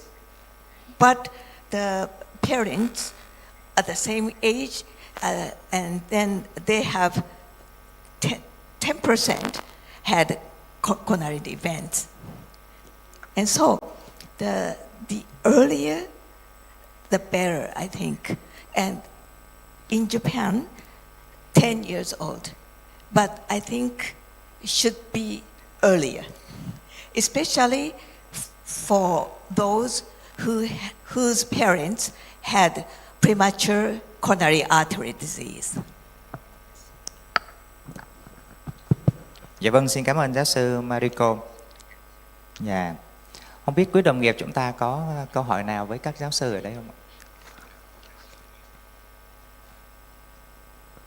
Chắc là cũng xin mời một trong số các giáo sư ở đây có thể chia sẻ thêm. Tại tôi có trình một cái ca, một cái đột biến gen liên quan một cái biến thể mà chúng ta thấy không rõ chức năng, nhưng mà cái kiểu hình lâm sàng về vấn đề tăng cholesterol máu gia đình rất là điển hình, và ngay cả cái sơ đồ phả hệ cũng cho thấy có một cái mối liên quan di truyền như vậy.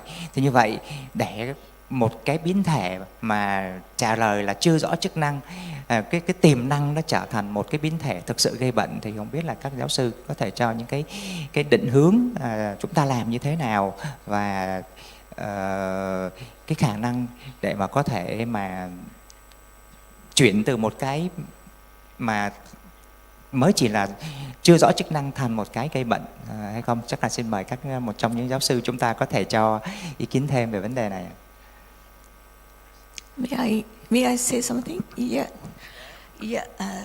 The segregation analysis works, I think, and this VUS correlate to the phenotype in the family. Then this may be the cause of the disease. And another thing is you can calculate the mutation, and then its LDL receptor activity can be calculated, and this may help, I think. Oh.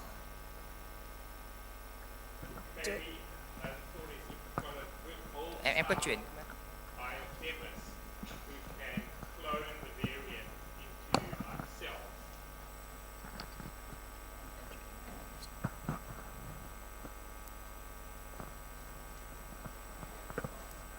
Thank you. So I think I agree.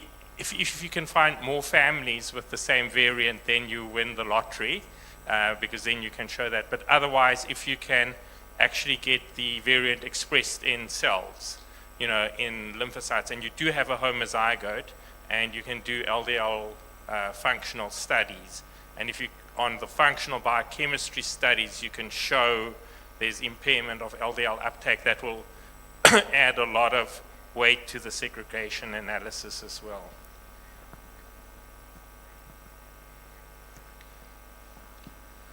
I think accumulation of information in Vietnamese FH is also needed.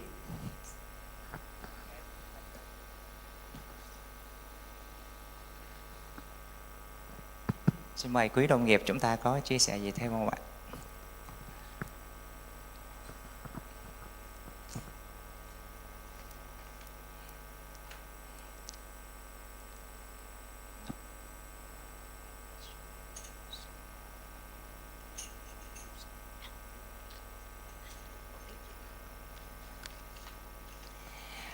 Chắc. Okay, please. I found the patients with diabetes very interesting and fascinating cases. And I wanted to know, for the first patient with diabetes, do we have like C-peptide and autoantibodies? Do we know what phenotype of diabetes she is? And is she needing high insulin doses? Because I'm wondering whether that isn't a type of lipodystrophy as well. The severe hypertriglyceridemia, the fatty liver disease, and all of those things would fit. And maybe that mutation we have is a red herring at the moment.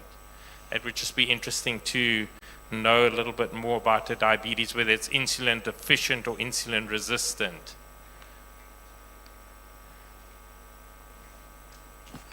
Chắc là xin mời nhóm báo cáo. Chắc mời thầy Khánh và mời tiến sĩ Khánh. Xin chào kính thưa chủ tọa đoàn, kính thưa giáo sư. Thì cái ca đầu tiên, the first case, you mentioned about the first case.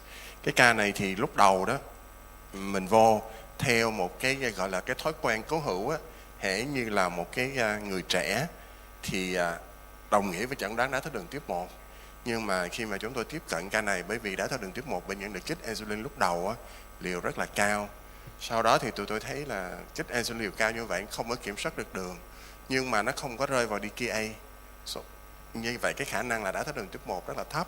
Sau đó chúng tôi làm lại tất cả những cái C-peptide, chúng tôi làm để chẩn đoán kháng thể tự miễn luôn. Thì tất cả cái đó nó khẳng định ca này không phải là đái tháo đường type 1. Thành thử ra ca này nó là một cái đái tháo đường mà nó có thể liên quan đến cái chuyện là bệnh nhân có cái đột biến gen ABC666. Tuy nhiên cái vấn đề ở chỗ nào, như mọi cái trẻ em ở tại Việt Nam đó, nó bị áp lực về cái việc nó học tập quá mức đi. Nó không có đủ thời gian để làm exercise gì hết. Nó tối thức tới 10 giờ, 11 giờ để học bài, và ăn thì ăn toàn fast food không à. Cho nên đây là một thực tế mà cái chuyện là đường huyết khó kiểm soát. So I don't think this is a type 1 diabetes mellitus. This may be the, type 2 diabetes mellitus associated with the gene mutation, or sometimes like unclassified diabetes mellitus. But I wonder whether the triglyceride is very, it's very hard for us to lower the triglyceride of the two cases. Maybe I would like to ask about your opinion and your experiences in the treatment of these two cases, especially in the triglyceride. Thank you very much. I mean, so we've had a few cases of patients with lipodystrophy and diabetes, and there's a lot of subtypes of lipodystrophy, and they tend to have quite severe persistent hypertriglyceridemia. It's actually quite difficult to manage these patients, and I mean we've had patients where we were giving them several hundred units of insulin a day, and I mean there's some data for leptin therapy, but I've never used leptin. We tried to get leptin for some of our patients, but the company wouldn't give us any. So yes, I don't think anybody's got a solution. They are very, very difficult cases to manage. If I can ask one more question, does that first patient, does she appear muscular, or does she have normal subcutaneous fat? Not very muscular, not at all. Yeah. Okay. So because we don't have the leptin at the moment in Vietnamese, so I agree with you that it's very difficult and it's very hard to control the triglyceride, and even the glycemia of the patient is very hard to lower the blood glucose. Thank you.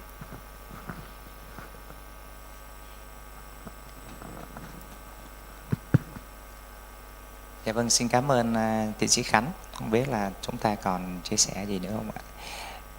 Cái ca lâm sàng rất là hay thầy Khánh, mình làm rất hay.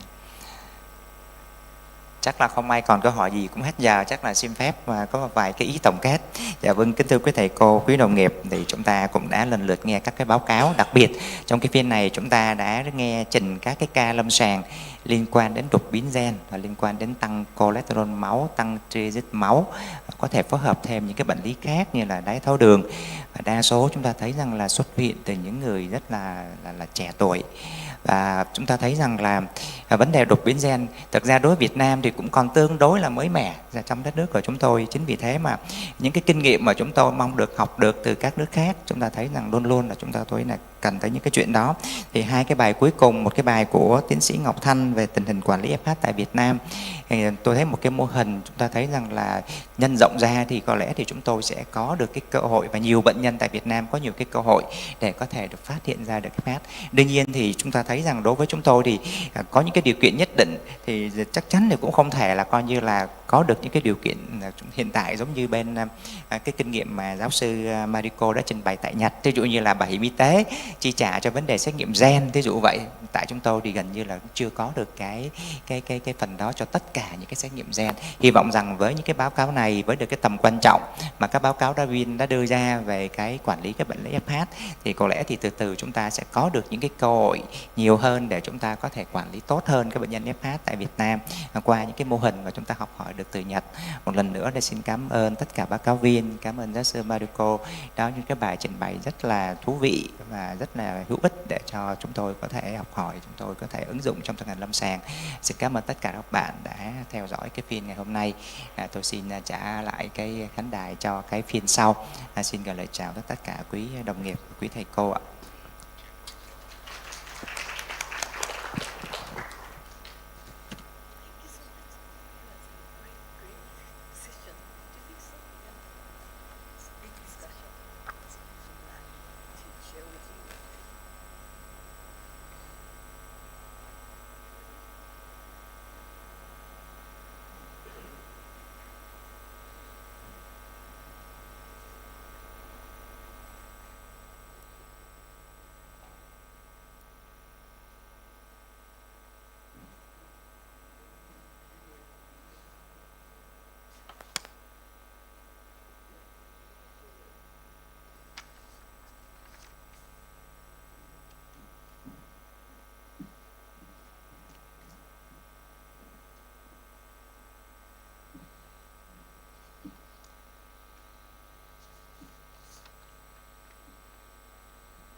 Vâng, thưa các bạn đồng nghiệp, tiếp theo chúng ta sẽ bắt đầu sang cái phiên phần tiếp theo liên quan đến thế kỷ cholesterol và các chiến lược điều trị hạ lipid máu statin cũng như là không statin hiện đại. Tôi là bác sĩ Nguyễn Ngọc Quang đến từ Viện Tim mạch Việt Nam. Bên cạnh tôi là giáo sư Peter Lenberg. Và để chúng ta bắt đầu cái bài đầu tiên với cái bài trình bày của bác sĩ Nguyễn Dương Khang từ cholesterol đến statin, hành trình một thế kỷ ạ. Vâng, xin mời bác sĩ Khang.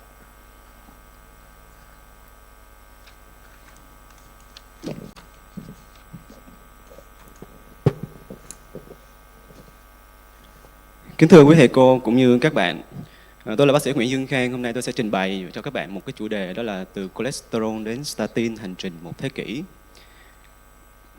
Và nói hôm nay sẽ không có conflict of interest. Thì như chúng ta đã biết, khoảng 1/4 tới trường hợp tử vong ở các nước công nghiệp hóa hàng năm trên toàn thế giới thì khoảng 1/4 số trường hợp tử vong ở nước công nghiệp hóa trên toàn thế giới ở mỗi năm là do tình trạng xơ vữa, do nhồi máu, do các mảng xơ vữa ở cái thành động mạch. Thì cái thể bệnh này á, dù cái biến cố rất lớn nhưng cái việc nhận diện của nó chỉ mới xuất hiện trong vòng 100 năm trở lại đây thôi. Bài nói hôm nay sẽ chia cái phần 100 năm này thành hai phần. Đầu tiên đó là kỷ nguyên về cholesterol và phần thứ hai là kỷ nguyên về statin và LDL. Thì đầu tiên đó, mọi việc xảy ra vào năm 1910 khi một nhà khoa học ghi nhận là các mảng xơ vữa trên thành động mạch chủ nó có chứa cholesterol gấp 25 lần so với là thành mạch chủ bình thường. Sau đó chỉ 3 năm thì một nhà khoa học người Nga ghi nhận là nếu chúng ta cho những con thỏ ăn những chế độ ăn giàu cholesterol thì có thể gây ra mảng xơ vữa. Từ đây chúng ta có một cái nhận xét rằng đó, một chế độ ăn giàu cholesterol nó sẽ gây ra mảng xơ vữa, và mảng xơ vữa này có thể bám lại trên thành động mạch chủ. Và việc bám tụ này nếu càng ngày càng lâu dài nó có thể nguy cơ gây ra nhồi máu. Và cái mối liên hệ này càng được chứng tỏ rõ hơn sau đó vào năm 1919 khi một nhà khoa học người Mỹ ghi nhận những thay đổi về điện tim ở những bệnh nhân có đau ngực nặng. Sau này những cái mối liên hệ giữa cholesterol cũng như là về thể bệnh nhồi máu cơ tim ngày càng được hiểu rõ hơn khi một nhà khoa học người Na Uy mô tả một cái số trường hợp trong cùng một gia đình có nồng độ cholesterol rất cao. Và ông đặt tên cho cái thể bệnh này là thể bệnh tăng cholesterol máu gia đình dị hợp tử. Có thể gây ra gấp 20 lần tình trạng tử vong ở tuổi trung niên ở cái nhóm bệnh này. Những năm sau đó thì thế giới chứng kiến những thành công rực rỡ trong những cái kỷ nguyên về liên quan đến chuyển hóa cholesterol khi chúng ta phát hiện ra được, chúng ta ghi nhận được cái con đường chuyển hóa của nó bắt đầu từ metin hóa acetate gắn với CoA, cũng như là phát hiện được cái HMG-CoA là cái trung tâm của con đường chuyển hóa cholesterol. Những cái phát hiện này đã đưa đến cái giải Nobel y khoa vào năm 1964 cho hai nhà khoa học người Đức là Konrad Bloch và Fedor Lenin. Nhưng quan trọng hơn đó, thì cái con đường này nó cho chúng ta biết được một cái điểm quan trọng, đó là HMG-CoA redoxta là trung tâm của cái con đường chuyển hóa cholesterol, và nó cũng có thể là cái đích đến của chúng ta trong cái chuyện điều trị tăng cholesterol máu. Thì những cái khó khăn ban đầu trong cái kỷ nguyên cholesterol đã đưa đến những cái thành tựu rực rỡ trong cái kỷ nguyên của statin và LDL sau này. Vào năm 1966 thì một nhà khoa học người Nhật tên là Akira Endo, ông này là lúc đó thì mới có 33 tuổi thôi. Thì cái nhiệm vụ của ông Endo tại cái công ty dược của ông là ông Sankyo đó, thì cái nhiệm vụ lúc đó của ông chỉ là tìm ra cái enzyme nào trong nấm để cải thiện được chất lượng của thức ăn, mà cụ thể chỉ là để giảm được cái số tép trong cái nước cam thôi. Nhưng mà tại vì có cái nguồn cảm hứng từ cái Nobel y học năm 1964 là về chuyển hóa cholesterol, cho nên là cái mục tiêu của ông chuyển qua về cái hướng của tổng hợp cholesterol. Ông dành 2 năm tiếp theo ở Albert Einstein College of Medicine tại New York để tìm hiểu về vấn đề này. Và từ đây ông tiếp xúc được với cái phòng lab hiện đại nhất trên thế giới. Và khi quay trở về Sankyo 2 năm sau thì cái mục tiêu của ông bây giờ đó, ông chuyển hướng sang là liệu chúng ta ức chế cái HMG-CoA redoxta thì nó có giảm được cholesterol hay không.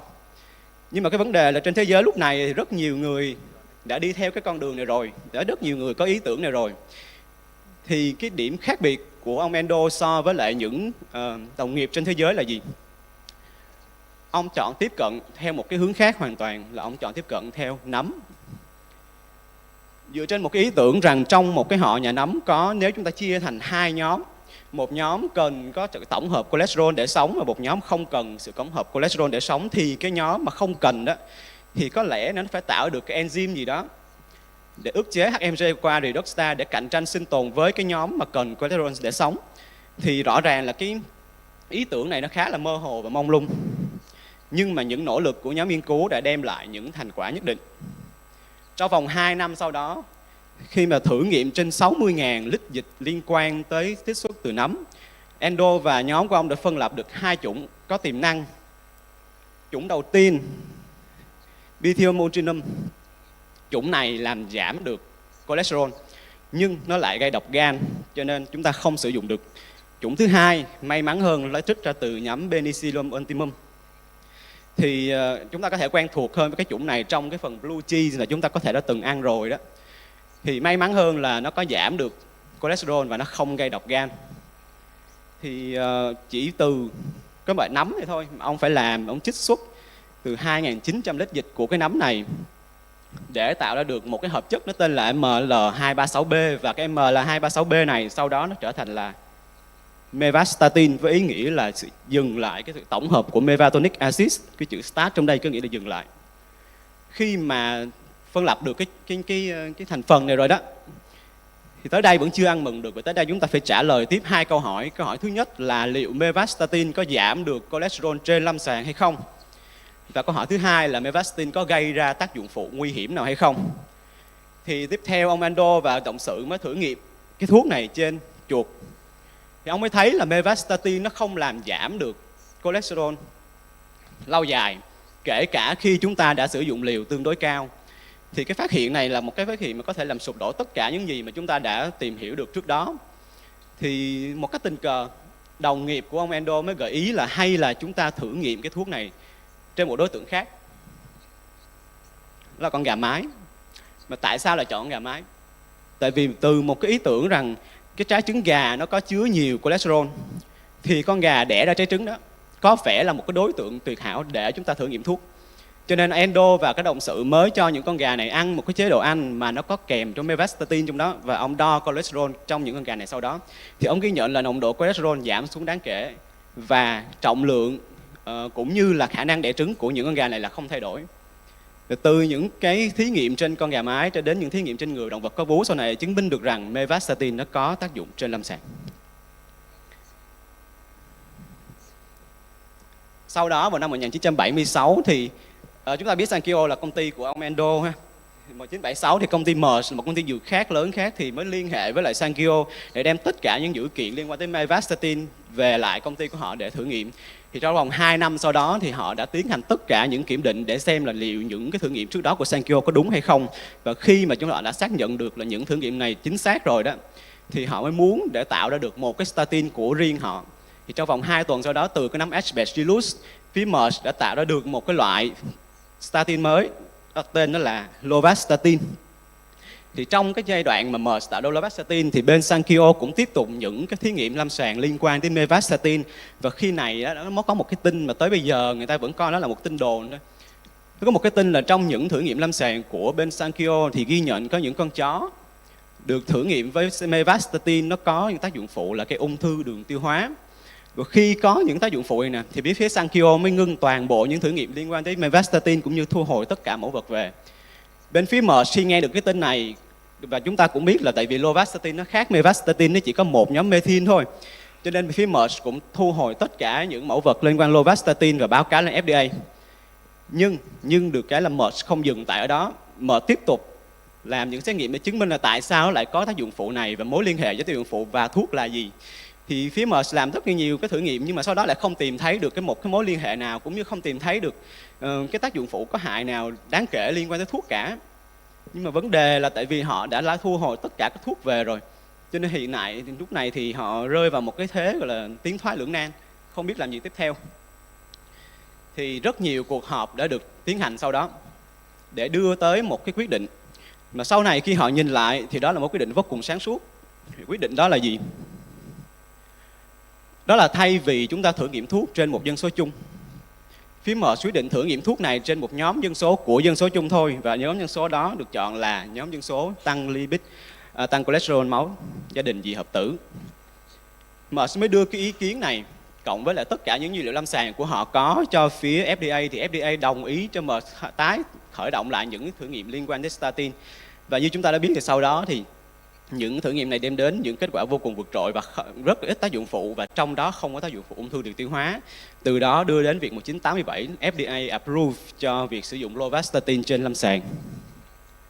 Thì tới đây nè, thì cái nhà mà nghiên cứu khoa học của lab đó thì có thể là đã yên tâm rồi. Nhưng mà các nhà nghiên cứu của trên lâm sàng đó thì chúng ta còn một câu hỏi nữa quan trọng hơn để giải quyết. Đó là statin nó giảm được cholesterol. Nhưng cái sự giảm này nó có dẫn đến cái việc là giảm được biến cố tim mạch hay không? Thì sau đó chúng ta mới có một cái nghiên cứu là nghiên cứu 4S, Scandinavian Simvastatin Survival Study. Thì nghiên cứu này nghiên cứu trên cái nhóm bệnh nhân tăng cholesterol máu trung bình, thì định nghĩa lúc đó là cholesterol máu toàn phần từ 210 đến 310 mg dl. Chia làm 2 nhóm, một nhóm giả dược, một nhóm xài Simvastatin. Thì kết quả của nghiên cứu này là một cái bước tiến trong y khoa cũng như y học thực chứng, khi cái nhóm Simvastatin nó không chỉ giảm được 25% cholesterol toàn phần, 35% của LDL, mà còn giảm được 42% của biến cố tim mạch sau 5 năm theo dõi.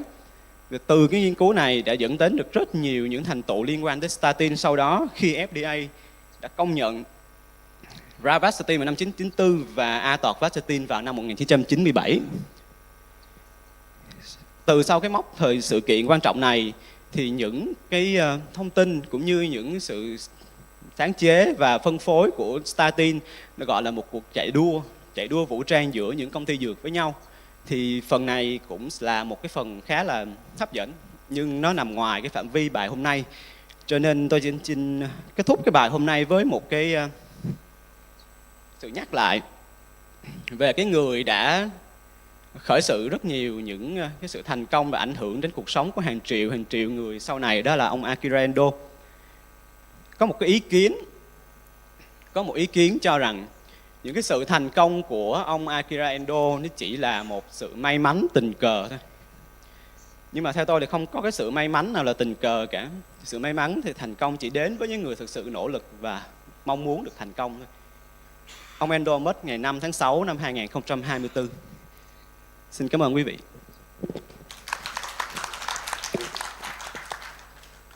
Và cảm ơn bác sĩ Nguyễn Dương Khang đã tua lại một cái lịch sử cả một chặng đường, và nỗ lực hay là may mắn tất cả nó đều phải hòa chung với nhau thì chúng ta mới có một cái sản phẩm thú vị ngày hôm nay.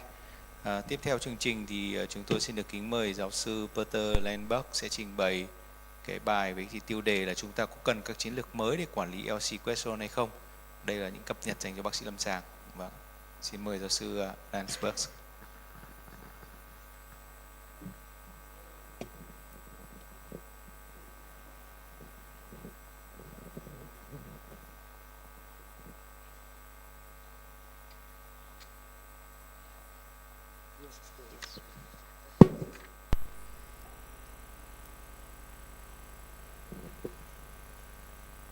So good afternoon.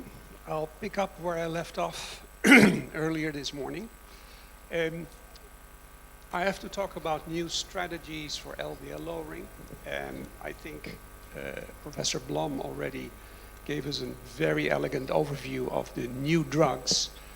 So what I want to do is to give you an overview about new strategies that can be clinically relevant for statins. And these are my disclosures. There are three groups of patients that have now somewhat been ostracized as not responsive to statin or not really part of large clinical outcome trials in statins. And I'd like to show you some recent data that actually underlines that these kind of patients do have a very good response to statins, based not always on randomized controlled clinical trials, because we don't have them due to the lack of patents of statins, so it's mostly observational or retrospective studies, but quite interesting. Let's go first to heart failure. I think everybody is quite aware that the large heart failure trial, the Corona and the GC heart failure, didn't show significant results. There was no harm, but there was no clinical impact in reducing events in heart failure patients. So based on that, heart failure has somewhat been an orphan in terms of managing with cholesterol. These are the outcome trials, as you can see, 2007 and 2008, and the curves of the placebo and the treatment group almost overlap. However, based on experimental studies, animal studies, cell culture studies, we do know that statins could have an impact in metabolic features and functionality in heart failure that should be positive. So here are some of the ischemic heart failure and also in non-ischemic heart failure effects that were observed looking at treating individuals or animals with statins. And these sort of triggered people to look a step further. And one of the conclusions they came to is that maybe it's not that statins are ineffective, but maybe it's the fact that hydrophilic statins are less effective in getting the results. And one of the features of statins is not only their LDL cholesterol lowering potency, but also what we call the pleiotropic effects. And these pleiotropic effects are probably more pronounced in lipophilic statins than in hydrophilic statins. And as depicted in this slide, there's increased hepatic uptake by the liver, and there's also higher retention in cardiac tissue. So they looked at the meta-analysis of 13 trials with almost 11,000 patients, comparing lipophilic with hydrophilic statins, basically atorvastatin and rosuvastatin, and they observed that in all these endpoints, there was superiority for the lipophilic atorvastatin. So atorvastatin did have an effect in patients with heart failure. This is another 2 meta-analysis. This is with 13 trials, 17 trials. And again, the use of atorvastatin was associated with improved outcomes. Here, left ventricular ejection fraction, reduced BNP, and also all-cause mortality and other clinical endpoints. This gives you an overview of some of the trials that were used with different types of statins. And as you can see here, the negative trials were the ones conducted with rosuvastatin, while the ones with atorvastatin, simvastatin, and this was a mixture of statins, all showed positive benefits. In this meta-analysis, they compared overall results and then making a distinction between lipophilic and hydrophilic statins in terms of all-cause mortality, cardiovascular death, and cardiovascular hospitalization. And clearly, again, the effects of atorvastatin versus rosuvastatin were superior. Now, these are not considered to be hardcore evidence-based evidence, because this is not designed as a clinical outcome trial, but the circumstantial evidence is quite convincing. And I think it is something that we should try to embrace in our clinical care to see if we do not see an improved outcome when using lipophilic atorvastatin versus hydrophilic statin. So after statins and heart failure, let's look at statins and stroke. Again, we have some very good evidence that not only in terms of biomarkers and in terms of functional differences, statins are really beneficial in patients who have ischemic stroke, but there was always a little bit of a caveat for patients who had hemorrhagic stroke. And that was based on one really large trial, the SPARKLE study, which included patients that suffered an ischemic stroke and followed them for approximately 4 to 5 years. No, it's like, let me see. I think it was 3 to 4 years, and where atorvastatin was compared to placebo. And this was atorvastatin 80 milligram. And at the end of the trial, they did observe a very elegant reduction of restrokes, and also cardiovascular endpoints were very elegantly lowered. But there was also an uptake of what we call hemorrhagic strokes. There was a slight uptake of more patients suffering bleedings compared to the ones in the placebo group who were less likely to suffer bleeds. And it does make kind of sense, because we do know that statins also have some antithrombogenic, anticoagulant effect. So that might be a mechanism why this is caused. One thing I wanted to point out as well, this is looking at tolerability, muscle-associated adverse events, and like I said, these were 80 milligram versus placebo. And if you look at all the muscle-related side effects here, there's not really a distinct difference between the placebo group and the atorvastatin group. And that is something that we observe again and again in almost all the randomized controlled clinical trials. After SPARKLE, they also looked at previous trials looking at the outcomes in total stroke or ischemic stroke. And indeed, combining all that data did show a nice 17% reduction of restrokes. These are the large trials: SPARKLE, heart protection, lipid and care study, and overall there was roughly a nice 12 to 18% reduction in restrokes. What was intriguing is indeed there was a reduction in ischemic stroke, but there was in some trials a positive sign of hemorrhagic stroke. But you can see overall, this was not quite clear. It was in SPARKLE, and it was in heart protection study, but not statistically significant. And if you look at the total and at the subtotal, this is looking at the two trials. So you see an uptick in hemorrhagic stroke, but overall, there was hardly an uptake, and at least not statistically significant. The numbers were, of course, also intriguing because there is quite a higher incidence of ischemic stroke compared to hemorrhagic stroke. So the numbers were smaller. And again, there was clearly in SPARKLE an uptick compared to what we saw with ischemic stroke. What's also interesting to observe in the SPARKLE trial was that the dose or the decrease in LDL also played an important part. If you were able to reduce your LDL with more than 50%, there was a sharp reduction in all stroke, sharp reduction in ischemic stroke, and there was, well, not really a clear effect on hemorrhagic stroke. Now, we now have some observational data, some registries, something that I underlined in the beginning that's going to be very important in managing and improving our healthcare. And this is data from the Chinese registry, 354 ischemic stroke patients with a prior cerebral hemorrhage, and their risk for having a cerebral hemorrhage was 0. There was not really an uptake. There was a reduction in hemorrhagic of ischemic stroke.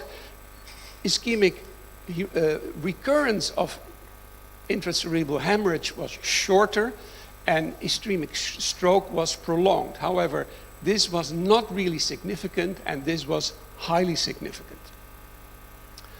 Another one, meta-analysis of 16 studies looking at outcomes in patients who had an hemorrhagic stroke and then were treated with statins because they already had statins on board, and the ones that did have the statins seemed to do better. So the sizes of the stroke affected area in the brain was smaller, and also their recovery rate was actually better.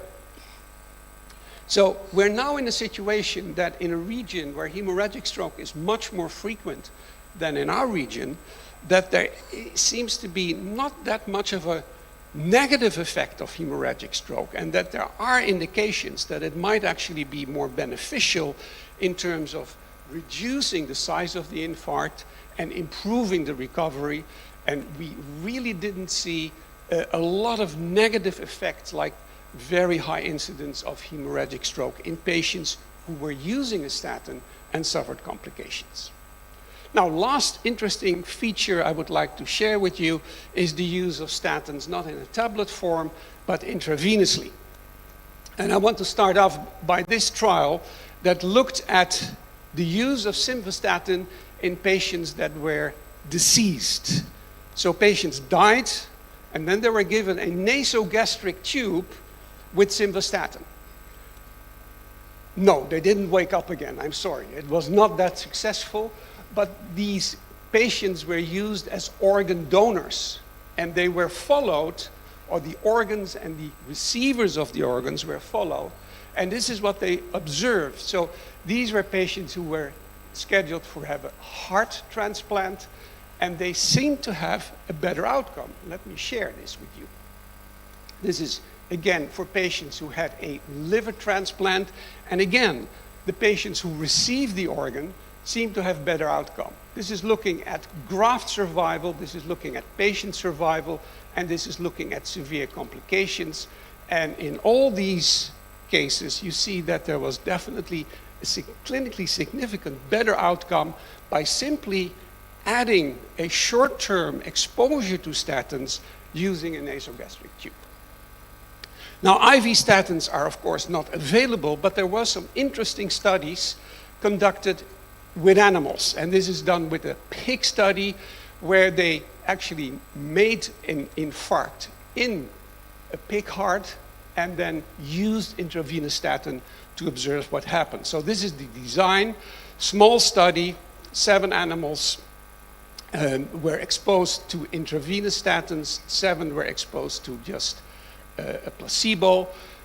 75 minutes of ischemia, followed with the infusion, and then 15 more minutes of ischemia. And there was also a third arm that got atorvastatin as an oral tablet formulation.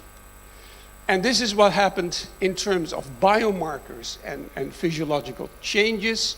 This is ischemia-modified albumin. This is cardiac fatty acid binding protein. This is myoglobulin as a marker of cardiac cell damage. And you can clearly observe is that the ones that used intravenous statins did actually better. This is looking at more clinically relevant parameters. So here you see the heart that used the intravenous statin compared to the oral statin. There was a reduced infarct size, there was reduced scar size, and there was reduced wall motion abnormalities. So that formulation of a statin as an old, well-known, very well-available drug seems to have benefits that we're not really that aware of. In another format, this is done in a large study where they looked at early statin administration patients coming to the CCU after infarction. So they were administered oral statins very quickly to compare if that had an impact to starting statins slightly later.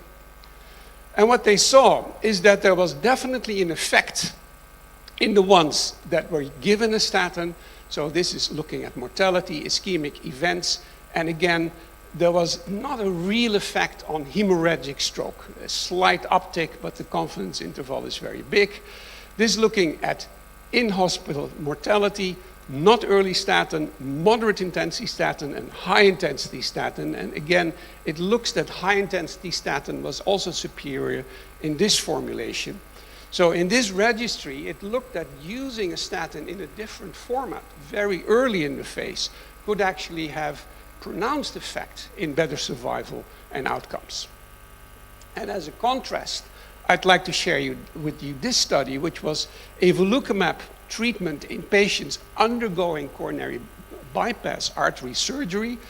And what they observed here, oh no, I think I left that out because of time restraints. So what I want to do is to conclude that statins are actually still a drug that has surprising benefits, surprising effects. I do a literature search for primary prevention and cholesterol lowering and cholesterol management, and every week there's approximately 50 to 60 new articles on statins. So there is still a lot of things going on. Not all of them might be clinically relevant, but I hope that I showed you a few that could be of importance. So to conclude, for heart failure, I think lipophilic statins show more promise than the hydrophilic statins. Hemorrhagic stroke patients do not seem to be harmed by having statins on board. The signal we see is very small, but on the other hand, we see some benefits based on these pleiotropic effects that reduce infarct size and that improve outcome. IV statins showed also some surprising benefit that has not been properly tested in a well-designed trial, but I think it's intriguing. And high-intensity, high-dose statins are really fundamental in cardiovascular disease prevention and should be started as early as possible. So this was my last slide, and I think at the end of the session we have some time for questions.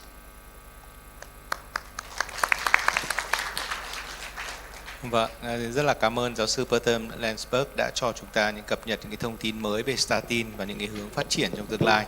Cái phần thảo luận và các câu hỏi xin mời các bạn đồng nghiệp sẽ để lại phần cuối cùng. Tiếp theo thì chương trình thì xin được kính mời giáo sư tiến sĩ Đặng Vạn Phước sẽ trình bày về bài về xu hướng mới về cá thể hóa và y học chính xác vận dụng trong điều trị rối loạn lipid máu ạ. Vâng, xin kính mời giáo sư Phước ạ.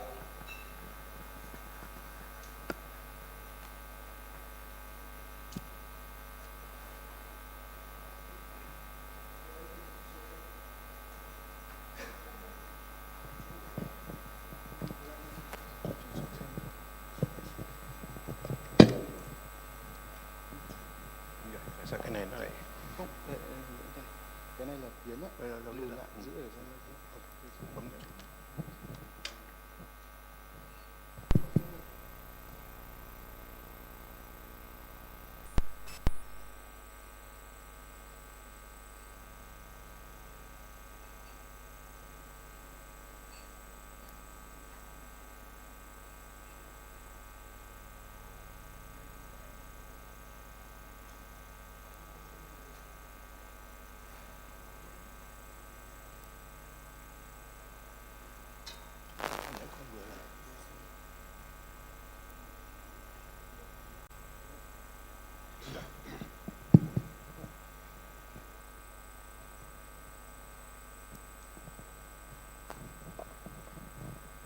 Kính thưa Chủ tịch đoàn, kính thưa tất cả các quý đồng nghiệp, chúng tôi muốn trình bày một cái bài một sáng đã nói một phần về mặt lý luận rồi.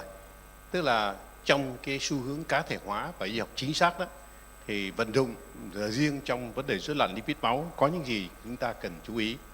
Chúng ta cũng biết được cuộc cách mạng y khoa từ thế kỷ thứ 20, từ các thành công rất là lớn trong vấn đề chế vaccine và vấn đề đào tạo ra kháng sinh, chủ yếu là để bệnh nhiễm.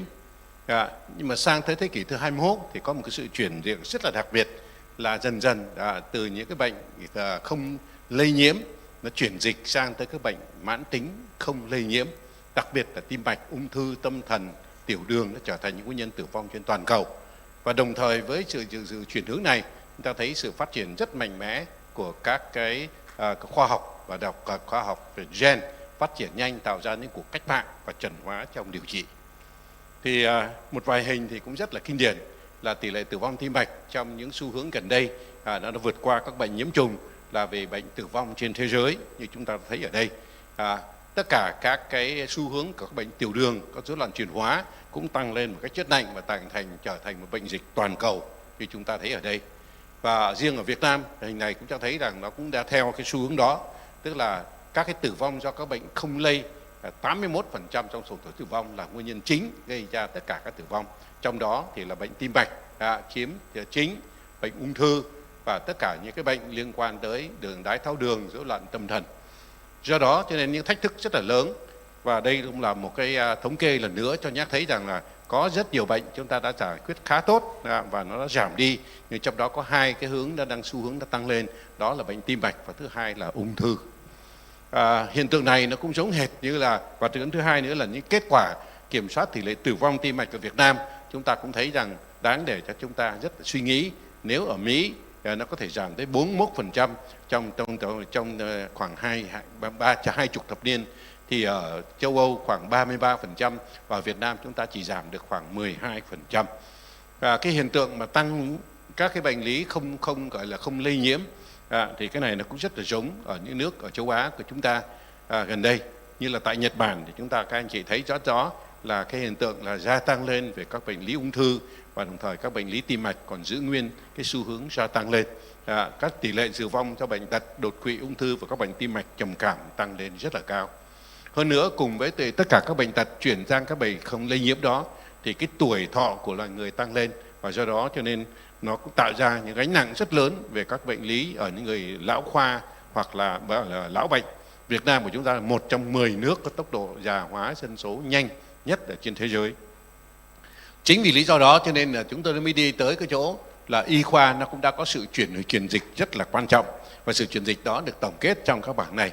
Và chúng tôi thấy cái sự chuyển dịch đó nó khá là đặc biệt, không còn có điều trị là có một cái công thức cho tất cả, cho phù hợp với tất cả mọi người, mà dần dần người ta phải cá thể hóa, personalized cho đối với lại bệnh nhân. Các bệnh nhân phải khác nhau, và từ quyết định cho đến tất cả hướng điều trị, chọn thuốc và các cái liều lượng cũng khác nhau. Điểm thứ hai nữa là tất cả các cái xét nghiệm, từ những xét nghiệm hoặc vân vân còn thiếu chính xác, người ta chỉ đi sâu vô từng con người một, và như vậy nếu mà cá thể việc và cá nhân hóa tăng lên tới mức độ cao thì nó sẽ tăng lên thành là y học chính xác. Còn những vấn đề khác như là phản ứng, chỉ có phản ứng chậm với tất cả những gì xảy ra, rồi khó phản ứng chúng ta mới xử trí, thì bây giờ người ta đã bắt đầu chủ động dưỡng trước tất cả mọi chuyện để mà giải quyết tất cả mọi việc. Còn tất cả những chuyện khác như ủy quyền, trao quyền, không còn tập trung vô những cái viện trung tâm lớn nữa mà phi tập trung, vân vân, thì tất cả những cái đó là cái xu hướng chuyển dịch ở trong y khoa. Nhưng mà có hai cái xu hướng chuyển dịch trong y khoa quan trọng nhất, đó là ngoài vấn đề các cái bệnh lý không trung tâm, chúng ta thấy rằng là sự vào cuộc của các cái nghiên cứu và vai trò của vấn đề gen tạo ra được nhiều cuộc cách mạng. Thì chúng tôi phải nói rằng như vậy, với các cái đóng góp của gen thì người ta thấy rằng là chắc chắn từ y học một cỡ vừa cho mọi người. Ví dụ này, rất nhiều bệnh khác nhau, người khác nhau, mà cũng chỉ có cùng một thứ thuốc hoặc cùng một chế độ thuốc. Người thì có thể có thành công, người không có tác dụng, và những người khác lại có thể có những cái tác dụng phụ nữa. Làm sao để cho chúng ta có thể tự cá nhân hóa, thì cái cá nhân hóa đó ngoài những cái thông số rất là thông thường về tuổi tác, nghề nghiệp và dân tộc, Thì cái đóng góp rất quan trọng trong y khoa đó là vai trò của gen và những thông số về gen. Trên cơ sở đó người ta sẽ hiểu được là người nào đó thì có những thứ thuốc cần để đáp ứng cho liều bình thường, người nào chúng ta chỉ cần liều nhỏ hơn, những người nào chúng ta phải liều gấp đôi, và có những người nào chúng ta thấy có những cái kết luận và những cái tác dụng hoàn toàn khác hẳn. Đây là những cái hình thức chúng ta thấy cái đóng góp của cái mà để làm cho cái sự khác biệt của con người này, đó chính là vấn đề gen. Không thể nào cùng một nhóm mà chúng ta dùng cái cách điều trị thông thường hay điều trị gọi là truyền thống được, vì tất cả những cái này với cùng một cái toa thuốc, với cùng một chế độ và một liều lượng giống nhau, không thể nào sẽ có đáp ứng giống nhau được. Và như vậy nó chuyển sang cái dòng dưới này là personalized treatment, điều trị cũng phải nhắm vô có tính chất cá thể. Và đây là một cái hình rất là điển hình để cho nói rằng chúng ta cũng đã có làm rất nhiều những cái việc phối hợp, kết hợp đa mô thức trong chẩn đoán và điều trị. Ví dụ vừa kết hợp xạ trị, vừa hóa trị, vừa phẫu thuật, vừa nội khoa, vừa ngoại khoa, vân vân. Nhưng cái đó vẫn là những chuyện lớn trong cái y khoa truyền thống. Chúng ta phải đi khác cái nữa là những cái điều trị đó cần phải tới mức độ hoàn toàn chính xác. Chính xác ở đây có thể nâng lên các cái mô thức chẩn đoán nhiều hơn, chính xác hơn. Ví dụ như là người ta có sự hướng dẫn của hệ gen, cái vấn đề dùng các miễn dịch trị liệu để đánh vô thực sự cái cơ chế sinh bệnh và cơ chế tác động của thuốc. Và thứ hai nữa là phải có những cái đích để chúng ta đánh những target, điều trị trúng đích, điều trị dựa trên các miễn dịch trị liệu và điều trị trở lên các thông số trong cái về gen học. Đấy là một cái ý tưởng rất tốt và chắc chắn chúng ta không thể đi con đường nào khác ngoài con đường đó. Như vậy những cái đột biến về gen nó sẽ cho chúng ta phân biệt được là cùng một nhóm bệnh với cùng một chẩn đoán và cùng một thuốc này thì sẽ có những đáp ứng rất khác nhau. Chúng tôi cũng đi qua cho này. Do đó cho nên ngay cả những cái điều trị như chúng ta thấy trước kia là điều trị thuốc A, kể cả do từ những trial, từ những thử nghiệm trong cái giai đoạn của cái thử nghiệm các cái thử nghiệm RCP rất là lớn và những kết quả đó, nhưng cũng vẫn có những cái điểm khác biệt, và điểm khác biệt đó làm cho nó có những tác dụng phụ, làm cho những hiệu quả không có. Chúng ta phải sang thuốc B để có những hoặc là không có hiệu quả, chúng ta cần phải dùng tới thuốc C, vân vân.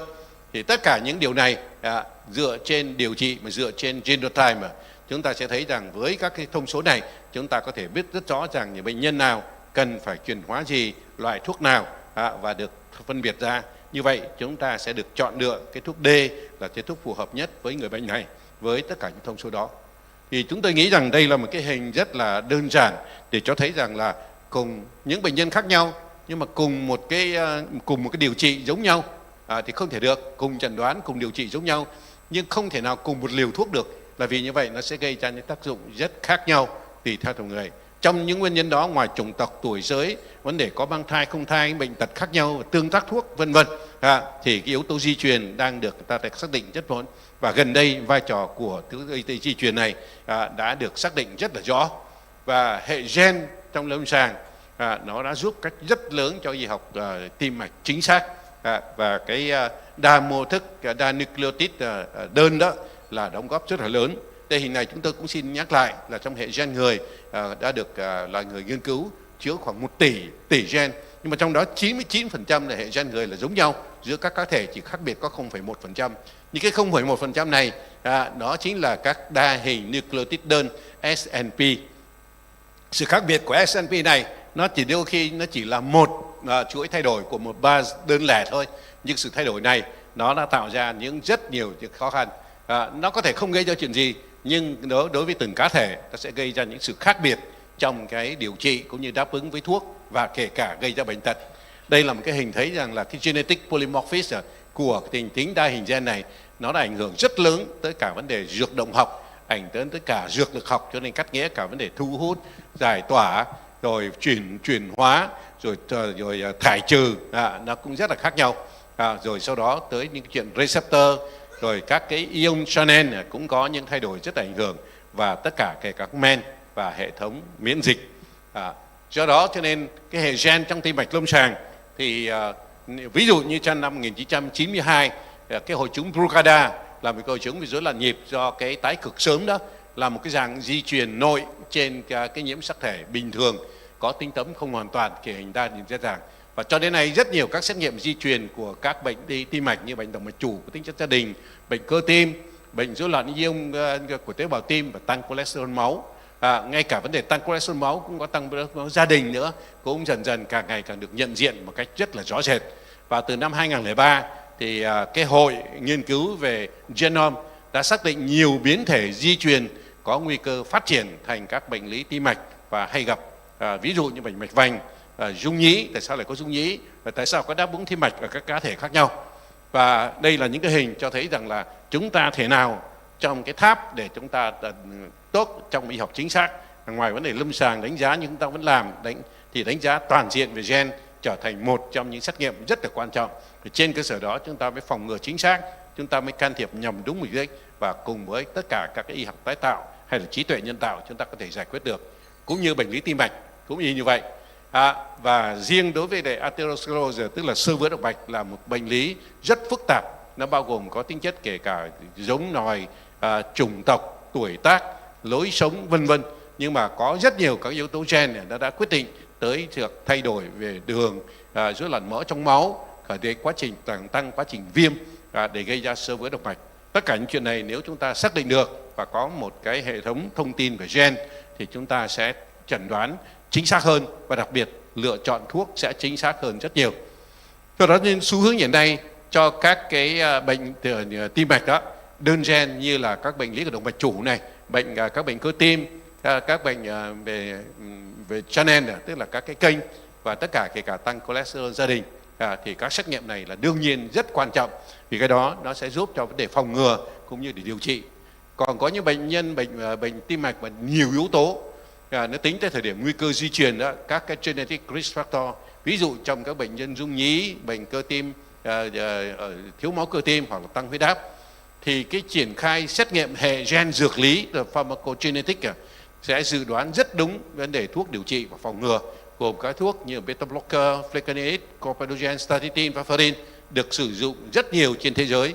Tức là vấn đề hệ rất là trước kia thì nó sẽ quá mắc tiền cho nên người ta không làm được. Bây giờ thì cái việc xét nghiệm cái hệ gen dược lý này đã được làm rất là tốt, và nó tạo ra những cái hệ quả sử dụng thuốc trong điều trị bệnh. Nó hệ gen người và di truyền cá thể để phát hiện được bệnh, và một số ví dụ về các cái thuốc này. Hai vụ. Và cái khái niệm về cá nhân hóa trong y khoa thì dần dần cả ngày nó lại càng được đưa lên. Nó sẽ chọn thuốc đúng, nó sẽ chọn đúng bệnh nhân, nó sẽ chọn đúng bệnh, và nó chọn đúng thời gian với tất cả các liều lượng thật là chính xác. Sáng kiến y học này được công bố năm 2015, nó tổng cộng là 215 triệu, tức khoảng 1 tỷ USD, và nó cho đến 2022 thì 1 triệu người Mỹ đã được giải trình về tự bộ gen và dữ liệu sức khỏe. Đấy là một cái thống kê, và chúng tôi hy vọng rằng cái chuyện này dần dần nó sẽ làm. Một số ví dụ rất là nhanh về các thuốc tim mạch theo tình trạng cá thể thì nó cũng có ảnh hưởng rất là nhiều cho thế này. Ví dụ như statin, corticogen và các thuốc ứng cho với đời. Ở đây chúng tôi chỉ tập trung vô một chút xíu về vấn đề các thứ thuốc hạ mỡ trong máu. Nên nhìn vô trong đây chúng ta thấy tương tác gen thuốc trong tất cả các bệnh lý tim mạch nhiều lắm, kể tất cả thuốc kháng đông, thuốc chống tăng huyết áp, thuốc kết tập tiểu cầu, statin với rất nhiều tất cả statin, và với những cái tương tác về thuốc và gen với CYP2, C9, CYP3, C4 vân vân.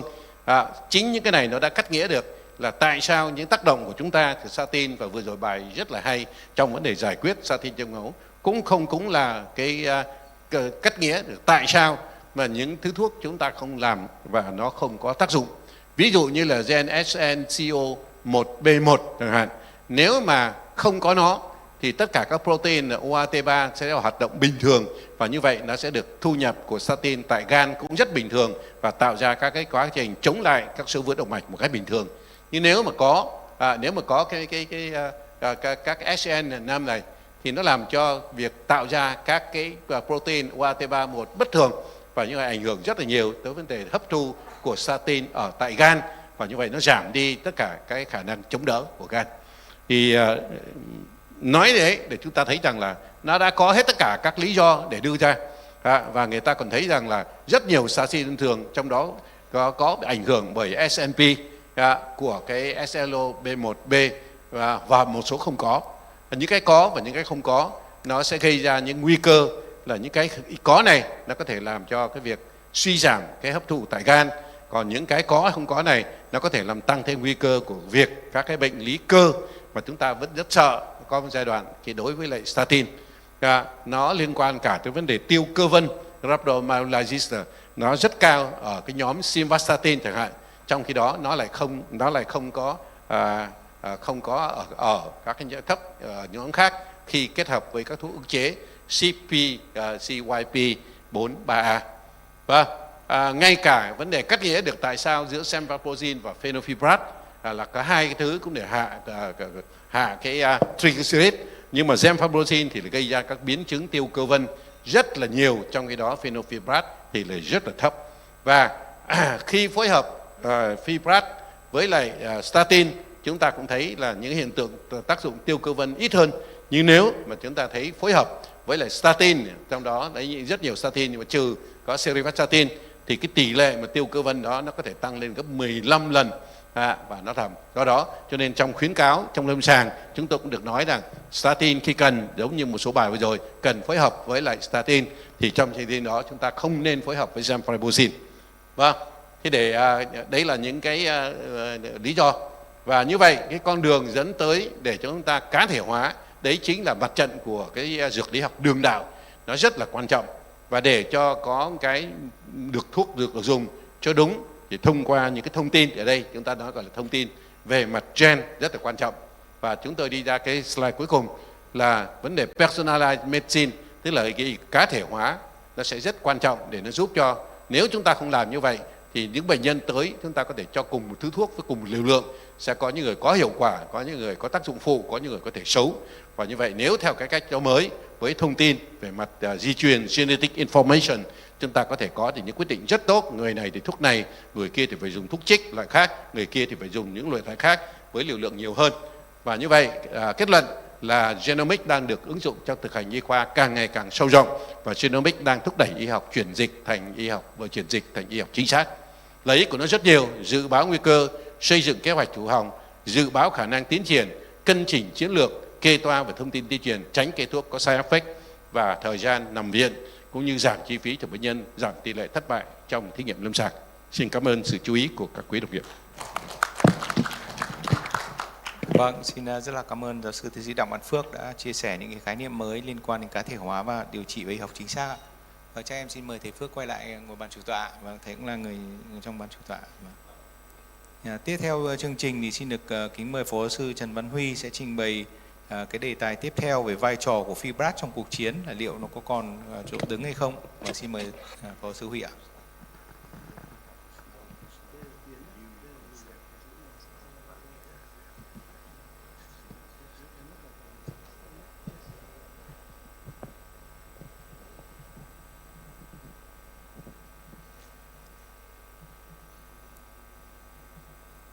Kính thưa chủ tổ đoàn cùng quý đồng nghiệp, hôm nay tôi xin trình bày về phenylfibrat trong cuộc chiến chống rối loạn lipid máu đã kết thúc hay vẫn còn rất quan trọng.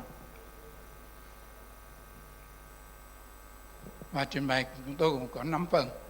Thứ nhất là về nền tảng, thì fibrat là một trong 2 thuốc lâu đời nhất, trong đó fibrat được phát triển từ năm 1957, được nhà hóa học người Anh, và đến năm 1964 thì được Tổ chức Y tế Thế giới công nhận và khuyến khích. Vào năm 1975 thì phenylfibrat được phát triển bởi laboratoire Fournier và mở ra nhiều công nghệ mới. Thì nó là một tiền thuốc và vào trong máu được liên kết với B3 alpha và có tác dụng là điều chỉnh cân bằng lipid, mà chủ yếu là triglyceride, và có tác dụng tăng viêm. Và như chúng ta đã biết thì bình tim mạch cho sơ vữa là vai trò của statin là làm hạ LDL, nhưng có 60 đến 80% các biến cố tim mạch vẫn xảy ra. Thì điều này là không chỉ là yếu tố LDL,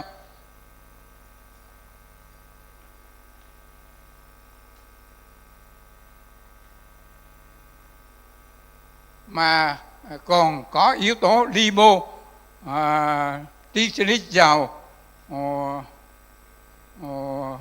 triglyceride, tăng triglyceride, lipoprotein density ApoB, lipoprotein A, mà còn do tăng huyết áp, đái tháo đường, thuốc lá và chế độ tiết thực luyện tập.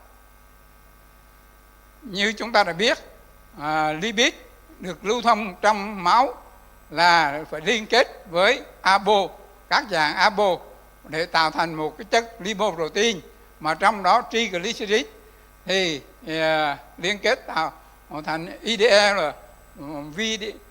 LDL, silomethionreman và silomethron, và tạo 5 chất này được gọi là triglyceride lipo, triglyceride giàu triglyceride, và các tàn dư của nó là LDL, VLDL và CA được gọi là reman cholesterol, là bằng cholesterol toàn phần trừ cho HDL trừ cho LDL. Bên cạnh đó, nông HDL là bằng cholesterol toàn phần trừ cho HDL, là những yếu tố mà ngày nay được xem như là nó có giá trị tiên lượng cao hơn cả LDL. Như từ năm 1992 thì cho ta thấy nông HDL là có giá trị hơn, và ngày nay vai trò của RC thì nó có giá trị bình thường 32, nhưng mà LDL trên 130 thì nó vẫn có nguy cơ cao hơn. Trong đó cholesterol chứa các lipoprotein giàu triglyceride tồn dư, thì vấn đề khi tăng axit béo ngoại sinh thì vào trong máu nó sẽ lưu thông dưới dạng silomethron, còn nội sinh thì dưới dạng VLDL, và nó sẽ được một men lipoprotein lipase phân hủy thành các rỉ măng, và các rỉ măng này thì cholesterol RC nó sẽ xâm nhập vào dưới nội mạc và được các đại thực bào gặm nhấm, và sẽ phình đại lên tế bào bột và tăng viêm, kích hoạt tiểu cầu, tạo nên màng vữa. Thì cái vai trò của fibrat nó như thế nào? Thì đối với ngoại sinh, nó sẽ làm cho fibrat tăng kích hoạt lipoprotein lipase phân hủy silomethron, và các rễ măng này nó sẽ đưa về gan thải ra ngoài. Bên cạnh đó, nếu nội sinh thì fibrat nó sẽ phân hủy thành các VLDL, và nó làm cho gan không đưa các VLDL và ApoB triglyceride vào máu. Đồng thời nó cũng làm tăng ApoC2, làm tăng HDL, làm vận chuyển VLDL về gan bởi các receptor LDL, lipase. Đồng thời nó còn làm biến đổi receptor LDL ở ngoại vi, làm cho cái màng vữa không hình thành. Thì các chứng cứ lâm sàng của fibrat trên tim mạch thì như thế nào? Thì có là fibrat nó hiện không dùng do nó có tác dụng tiêu cơ. Thì các gemfibrozin qua thử nghiệm Hennessy Heart Study và VRTC thì nó là giảm các outcome từ 34 đến 24%. Còn benjafibrat và phenolfibrat thì qua nghiên cứu BIT, FIL và ACO thì nó có giảm nhưng chưa có ý nghĩa thống kê. Riêng nghiên cứu FIL thì nó không giảm ý tiêu chí chính, nhưng cái tổng biến cố tim mạch thì nó giảm 11%, và tải lưu thông mạch vành nó giảm 21% có ý nghĩa. Và hai nghiên cứu FIL và nghiên cứu ACO là nghiên cứu lớn, randomized control, và nếu mức triglyceride tăng trên 200 mg dl hoặc là HDL dưới 50 ở nam và dưới 40 mg dl ở nữ thì nó giảm các biến cố tim mạch tử vong, nhồi máu, đột quỵ, tái phân bố với 27%. Còn ANICHKOV thì triglyceride trên 200 và HDL dưới 35 thì nó cũng giảm các biến cố 31%, với B nhỏ hơn 0,03. Đây là cái giá trị của phenolphosphate. Và bên cạnh đó nó còn có giảm cái tiêu chí đạt 5 HDL khi dùng simvastatin cộng với phenol so với simvast qua thử nghiệm Safari. Xét về các cái phương diện các phân tích tổng hợp thì qua tổng hợp nghiên cứu phiêu ANICHKOV và SMART trên 17.000 bệnh nhân thì so với những người không có rối loạn lipid máu, so với những người có rối loạn lipid máu thì dùng phenolphosphate đã giảm nguy cơ tuyệt đối 2,15%, với NNT là 47, chứng tỏ nó có giảm các biến cố tim mạch một cách đáng kể. Và đặc biệt qua một phân tích thứ cấp của nghiên cứu ANICHKOV một cách ngẫu nhiên thì qua cuối thời kỳ đủ thời gian 9,7 năm thì nó đã cho thấy giảm tỷ lệ tử vong chung đến 32%, tử vong tim mạch đến 37% và các biến cố mát 44%. Điều này chứng tỏ khẳng định cái giá trị của phosphate trong việc giảm các biến cố tim mạch. Và tổng hợp các cái nghiên cứu về phosphate bao gồm cả brominan mới đây, cho dù nó thất bại nhưng tổng chung lại thì nó vẫn giảm đến 10% và 13% khi có randomize giảm các biến cố tim mạch. Và sự giảm này nó có liên đới với high LDL hơn là mức triglyceride, khẳng định cái giá trị giảm biến cố. Còn đối với thận thì như thế nào? Thì khi qua thử nghiệm ANICHKOV và accordion thì trên phenolphosphate và kiểm soát huyết áp thì nó làm gia tăng cái creatinine và các tiêu chí chính chỉ có giảm cái đường máu chặt mà thôi.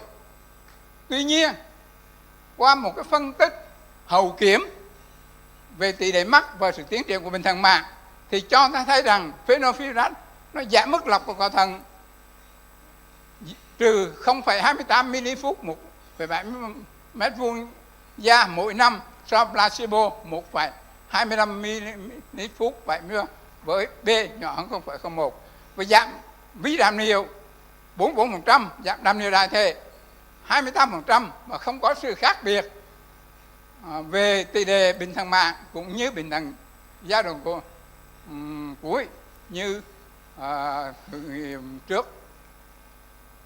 Và tổng hợp các cái nghiên cứu về phosphate trên chức năng thận và sự tiến triển của bệnh thận thì cho thấy rằng nó giảm mức lọc của cầu thận với trừ 1,99 và nó giảm tiến triển albumin nhiều giai đoạn đầu và tăng cường thoái triển albumin nhiều. Điều này đã cung cấp những bằng chứng phosphate cải thiện albumin nhiều ở bệnh nhân có và không có đái tháo đường sử dụng để điều trị rối loạn lipid máu. Về trong thế giới thực thì qua nghiên cứu của Hàn Quốc trên 10.000 bệnh nhân, ở những bệnh nhân hội chứng chuyển hóa nếu có điều trị phenolphosphate phối hợp với statin thì giảm 26%, và nếu hội chứng chuyển hóa mà xét có triglyceride tăng cao, HDL thấp thì cái tỷ lệ này tăng lên là 36%. Và xét về tính chất an toàn thì qua thử nghiệm ANICHKOV cũng như trong thế giới thực về trên lâm sàng cũng như về xét nghiệm thì đều cho thấy an toàn, không có sự khác biệt. Còn về trên động mạch ngoại vi thì nó cho ta thấy rằng giảm đoàn chi đến 36%.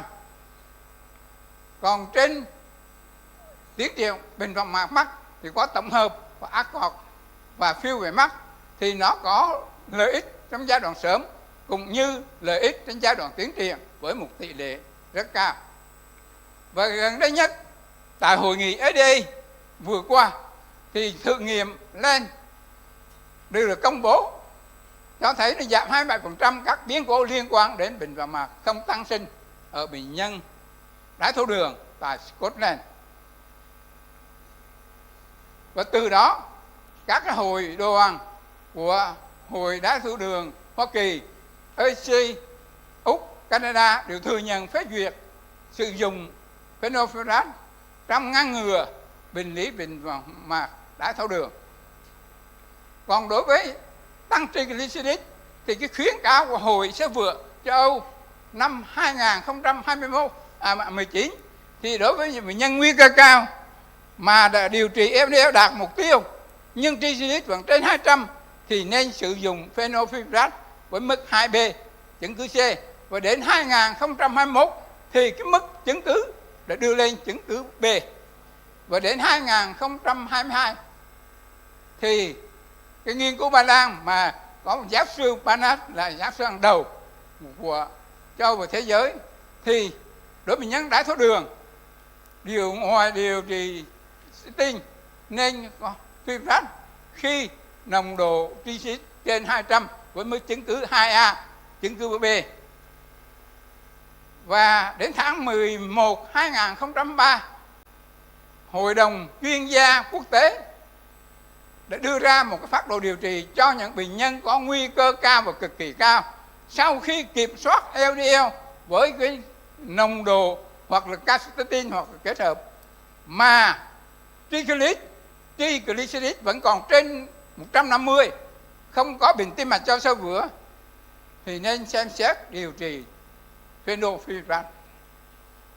Từ đó tôi xin có gửi đến một thông điệp sau: fenofibrate đã được sử dụng trong nhiều thập kỷ và đã chứng minh là phương pháp điều trị hiệu quả và an toàn cho rối loạn lipid máu sinh sơ vữa mà ở Việt Nam của chúng ta qua hàng chục năm nay cũng là dùng thường quy.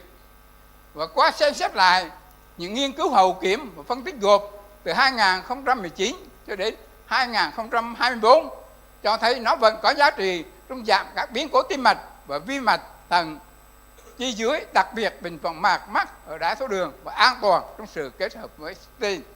Hiện tại cần tiếp tục chỉ định theo khuyến cáo của Hội đồng chuyên gia quốc tế dựa trên cá thể hóa mà qua các tác giả Farnier, Kunjikan 2023-24.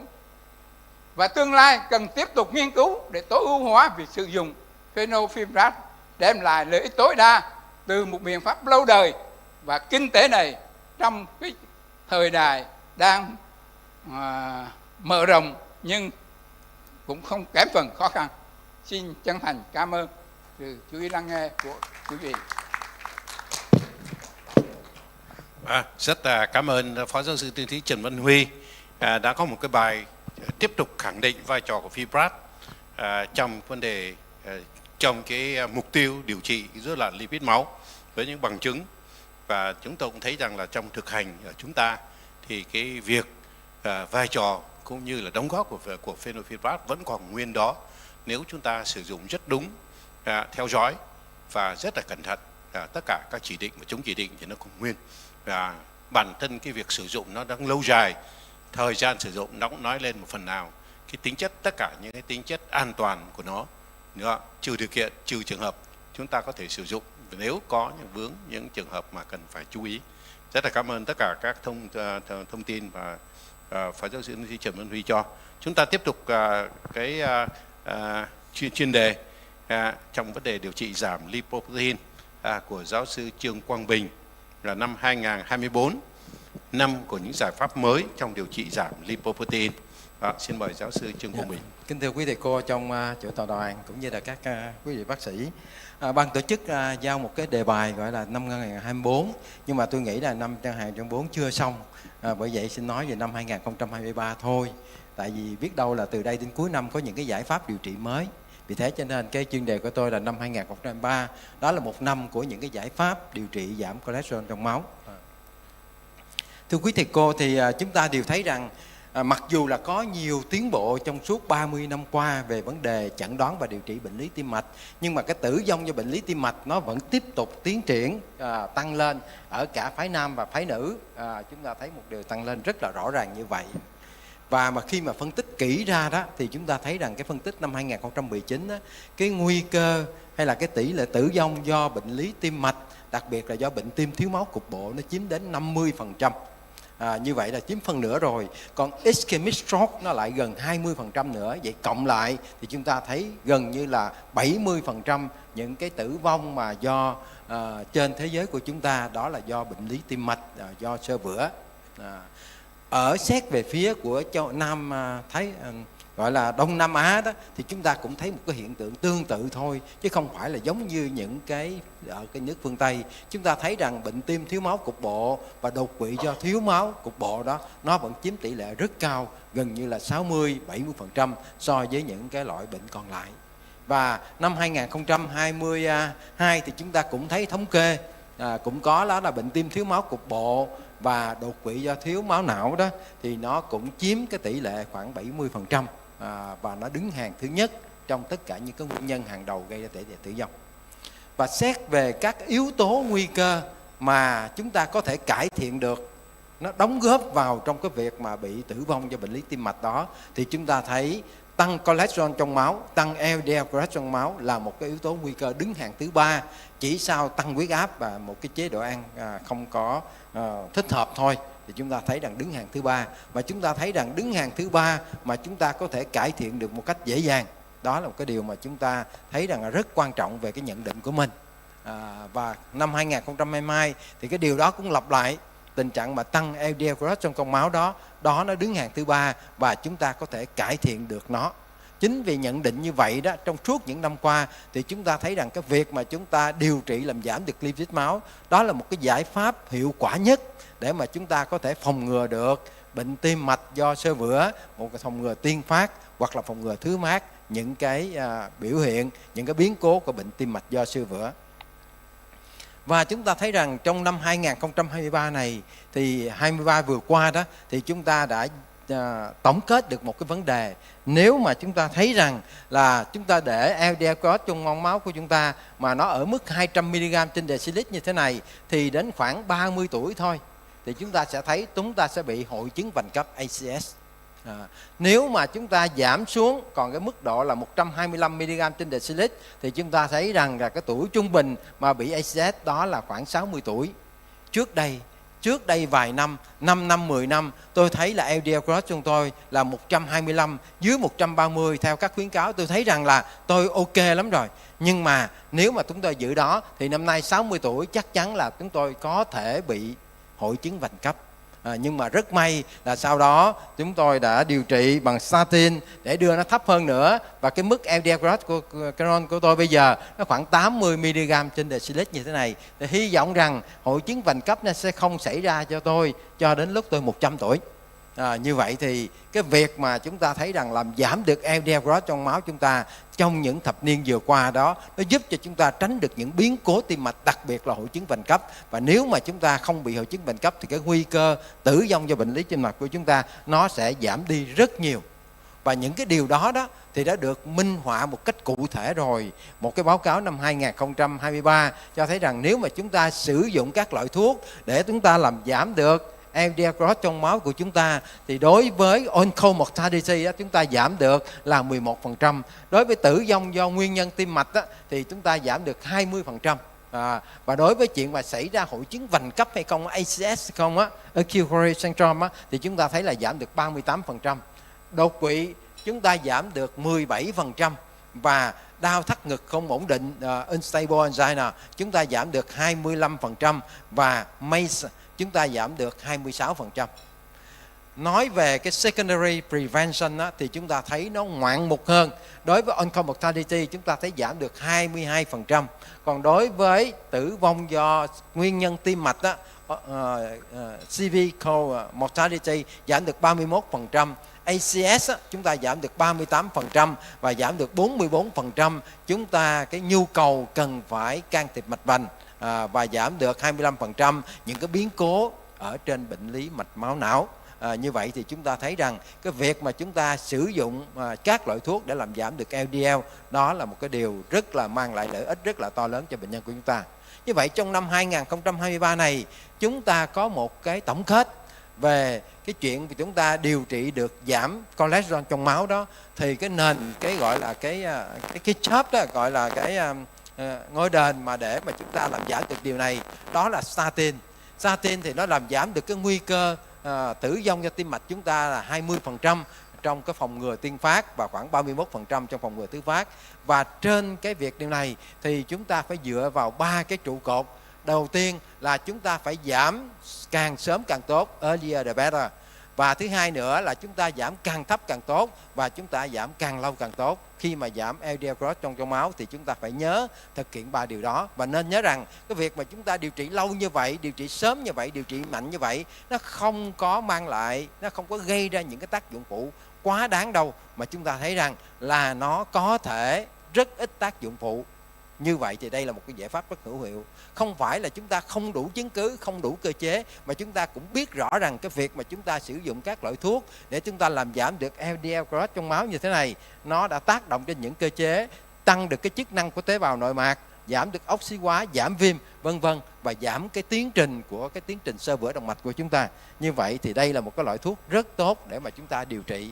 Nhưng chỉ một mình statin đó không thì không đủ đâu.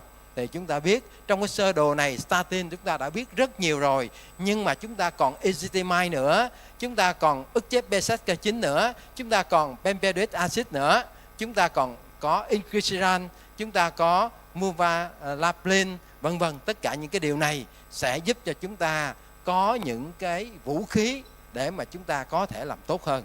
Và trong năm 2023 này, nhiều cái loại thuốc vừa qua đó, nhiều cái loại thuốc đã xuất hiện, nhiều công trình nghiên cứu đã xuất hiện để cho chúng ta thấy rằng việc mà chúng ta điều trị LDL cholesterol trong máu vậy thì có rất nhiều vũ khí để mà chúng ta có thể tận dụng.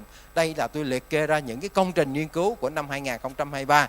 Và trong năm 2023 có nhiều cái công trình nghiên cứu cho chúng ta thấy rằng không còn nghi ngờ gì nữa. Chúng ta phải dùng ngay cái việc mà phối hợp thuốc, combination những cái loại thuốc để mà chúng ta có thể đạt được mục tiêu LDL cholesterol chúng ta. Tại vì chúng ta giảm càng thấp càng tốt. Và chúng ta thấy rằng trong năm 2023 này, ngoài chuyện đó chúng ta còn những cái chuyện khác nữa. Và đây là một cái khuyến cáo để chúng ta điều trị rất sớm ở những người nguy cơ cao hoặc là nguy cơ rất cao. Thì trong cái vòng mà tôi tô màu đỏ này đó, thì chúng ta thấy nếu mà chúng ta muốn giảm được mức độ LDL cholesterol trong máu mà từ 50% trở lên như khuyến cáo, thì chúng ta phải dùng phối hợp statin và ezetimibe. Và chúng ta đã có cái viên fixed combination rồi. Nếu mà chúng ta giảm từ 65 đến 85% mới ban đầu, thì chúng ta có thể dùng một viên fixed combination ezetimibe cộng với bempedoic acid và chúng ta phối hợp với statin, hoặc là chúng ta phối hợp với obicetrapib và ezetimibe, cũng như là chúng ta có thể có những cái viên fixed combination khác, trong đó có thêm ức chế B6K9 để chúng ta có thể làm giảm cái mức LDL cholesterol chúng ta tới hơn 85%. Và trong năm 2003 thì chúng ta thấy rõ rằng acid bempedoic acid đã đưa vào cái lưu đồ điều trị của chúng ta. Đối với những người mà đã có bệnh tim thiếu máu cục bộ rồi, hay là bị tăng cholesterol máu có tính cách gia đình đó, mà chúng ta thấy cái mức LDL từ 110 đến 160 đó, thì sau khi sử dụng statin, high intensity statin cộng với lại ezetimibe, thì chúng ta thấy rằng nếu chưa đạt được mục tiêu, chúng ta thấy rằng người ta đưa ngay cái acid bempedoic vào. Và trong những cái người mà tương tự như vậy, là nguy cơ cao hơn, thì người ta thấy rằng ta đưa vào bempedoic vào ngay trong cái giai đoạn đầu tiên luôn, chứ không phải là chờ đợi sau khi mà high intensity statin cộng với ezetimibe thất bại thì chúng ta mới đưa vào. Chúng ta có thể đưa vào ngay luôn. Và class of recommendation đó là class 1, tức nghĩa là chúng ta phải làm, chúng ta phải thực hiện. Và mức độ chứng cứ là mức độ chứng cứ A, có nghĩa là đầy đủ chứng cứ rồi. Ở những cái người mà người ta bị không dung nạp statin một phần nhỏ nhỏ thôi, thì chúng ta thấy rằng chúng ta có thể sử dụng bempedoic ở cái mức độ này sau khi sử dụng tạm statin rồi. Nhưng mà ở những cái người mà chúng ta thấy rằng nó không dung nạp một cách hoàn toàn với statin, thì chúng ta thấy rằng acid bempedoic nó đã xuất hiện ngay từ đầu luôn rồi để phối hợp với ezetimibe, và hy vọng là chúng ta sẽ giảm được khoảng 40% của cái mức độ LDL cholesterol so với cái mức độ ban đầu, giảm được 40%. Và trong năm 2023 chúng ta cũng thấy rằng một cái loại thuốc đó là obicetrapib, đó là một loại thuốc ức chế cái vận chuyển protein và vận chuyển cholesterol ester đó, cũng đã được nghiên cứu, và chúng ta thấy rằng nó tác động trên rất nhiều các yếu tố của mỡ, đặc biệt là LDL partial, tức là cái hạt LDL, mà chủ yếu là chúng ta thấy giảm được những cái thành phần mỡ mà nó có ApoB trọng, đến mức độ chúng ta thấy là giảm được tới 92% đến 95%. Và cũng trong năm 2013 thì chúng ta thấy rằng inclisiran cũng được có một cái meta-analysis về cái Orion 9, Orion 10 và Orion 11. Và tất cả những cái này tác động trên đột quỵ đó, trên bệnh lý mạch máu não thì chúng ta thấy nó giảm được 32% một cách có ý nghĩa thống kê. Như vậy thì inclisiran có vẻ là đã có tác dụng trên lâm sàng rồi và chúng ta có thể sử dụng nó. Và như vậy thì với những cái loại thuốc đó chúng ta có thể sử dụng để mà chúng ta kiểm soát được LDL cholesterol bệnh nhân rất là tốt nếu mà chúng ta có sẵn trong tay. Đặc biệt là những cái người mà gọi là không dung nạp statin một cách toàn bộ hoàn toàn luôn á, thì chúng ta cũng có những cái giải pháp để mà chúng ta giảm được tới cái mức mà mong muốn hơn 85% như thế này. Nếu mà chúng ta phối hợp valproic acid, ezetimibe và những cái loại thuốc mà tác động trên PCSK9, có nghĩa là ức chế PCSK9 hoặc là chúng ta giảm sự sản xuất PCSK9. Những cái người nào mà tăng cholesterol máu mà chúng ta gọi là refractory, có nghĩa là trơ đó, thì chúng ta có giải pháp nào hay không? Thì chúng ta có một công trình nghiên cứu năm 2003, chúng ta sử dụng evinacumab và để mà chúng ta điều trị thì chúng ta thấy rằng nó cũng sau khi mà nó trơ rồi chúng ta cho nó vô, nó giảm thêm đến 48 đến 50% cái mức LDL cholesterol trong máu. Như vậy đây là một cái loại thuốc mà chúng ta có thể là sử dụng thêm trong tương lai để mà chúng ta kiểm soát cái lipid trong máu. Nói về lipoprotein nhỏ thì chúng ta cũng đã có những công trình nghiên cứu mới nữa. Chúng ta thấy rằng một cái loại mà chúng ta tác động trên ARN mà gọi là small interferon đó, thì nó cũng giảm được LPA nhỏ tới 70-80% so với cái mức độ ban đầu, giống như là inclisiran. Và chúng ta có một cái loại mới mà chúng tôi nghĩ rằng trong năm 2003 đó, một loại dạng uống tác động trên lipoprotein nhỏ, đó là muvalapin. Thì cái chuyện này chúng ta thấy tùy theo cái tùy theo cái nồng độ, tùy theo cái liều lượng mà chúng ta đưa vào thì chúng ta thấy rằng nó giảm được lipoprotein nhỏ rất là tốt. Và nói về lipoprotein nhỏ thì chúng ta đã có nhiều công trình nghiên cứu, và cho đến năm 2023 thì chúng ta thấy rằng người ta đã đưa ra được một cái khuyến cáo để mà chúng ta điều trị, đó là việc mà nếu mà bệnh nhân có lipoprotein nhỏ mà tăng cao đó thì chúng ta bỏ statin high intensity statin mà chúng ta phải thay vào những cái sự phối hợp thuốc để giảm thiểu nhiều hơn nữa LDL cholesterol trong máu của bệnh nhân của chúng ta. Và chúng ta có thể xem xét sử dụng niacin cho người bệnh, và chúng ta phải xem xét tới cái chuyện là chúng ta sử dụng những cái loại thuốc mà tác động trên ức chế PCSK9. Còn cái việc mà chúng ta nhắm vào những cái loại thuốc mà nhắm vào cái chuyện mà RNA đó thì chúng ta thấy rằng nó đang có những cái công trình nghiên cứu ở pha 3 mà chúng ta chờ đến sang năm thì chúng ta có thể có được cái loại thuốc để chúng ta tác động trên cái này. Như vậy trong năm 23 này thì chúng ta có nhiều giải pháp, nhiều loại thuốc để mà chúng ta có thể là điều trị cho bệnh nhân chúng ta. Như vậy với tất cả nhiều loại thuốc như vậy thì chúng ta có thể đưa ra được một chuyện rằng là những cái bệnh mà gọi là tăng cholesterol trong máu đó thì có thể là một cái bệnh hiếm không? Có nghĩa là chúng ta diệt trừ nó hết rồi trong năm 2025, 2026 và 2027, tức là 2-3 năm nữa chúng ta có diệt trừ được, chúng ta có biến cái bệnh mà tăng cholesterol trong máu này một bệnh hiếm không?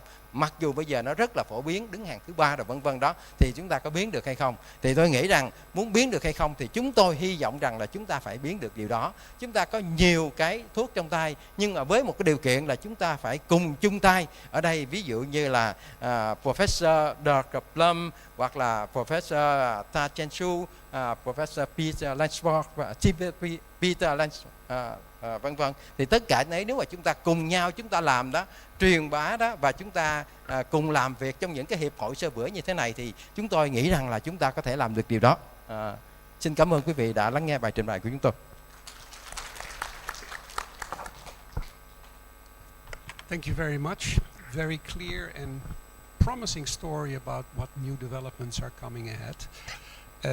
Now looking back and maybe also looking a little bit ahead to a treatment that has been very popular in Europe and Italy, but I think those are a few countries where LDL apheresis was very well implemented. I'm not even sure how well it's used in South Africa, but I'm sure Professor Blum is going to enlighten us and give us an overview about the impact of this very intriguing treatment. Professor Blum.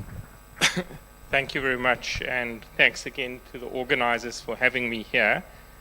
So I want to talk a little bit about lipid apheresis, some historical aspects, a little bit about the present and then the future.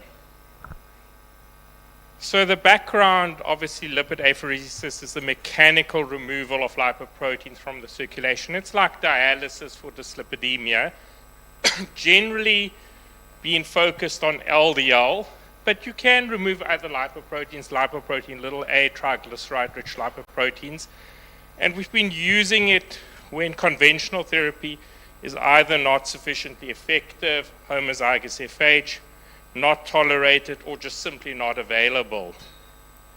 So where does it all originate? Well, in 1975, Prof. Gil Thompson from the UK published an experience of 2 patients with homozygous familial hypercholesterolemia who were treated with plasma exchange. And these were 2 young female patients, and essentially their LDL cholesterol was reduced, and symptomatically their angina seemed to get a little bit better. So that's where it all started. And just to remind you, plasma exchange being the original therapy, essentially what you have to do is you have to take the blood from the patient, separate the red blood cells from the plasma, and then plasma exchange is actually a very simple procedure. You just take the plasma and throw it in the drain, and then replace, usually with an albumin or some other type of solution. It's obviously not very physiological, because apart from the lipoproteins, you're getting rid of immunoglobulins, clotting factors, and a whole lot of other things. But patients do tolerate it surprisingly well for many years. And to answer Prof. Landsberg's question, this is really what was offered in South Africa, plasma exchange. And the reason why it was offered in South Africa is because we have incredibly cheap albumin. So it was always cheaper to do this procedure than to go and buy one of the specialized kind of kits. And there are a lot of other lipoprotein-specific techniques, and I don't want to go into too much detail, and people can argue what is your preferred technology, but essentially HELP system, you precipitate lipoproteins using heparin, Dali system, polyacrylide, or you can have dextran sulfate, or there is lipid filtration or antibody-based systems. They're all in a way targeted to remove LDL cholesterol. Some of them remove lipoprotein little a as well. And then there is a specific lipoprotein little a column that uses an antibody for apoprotein little a.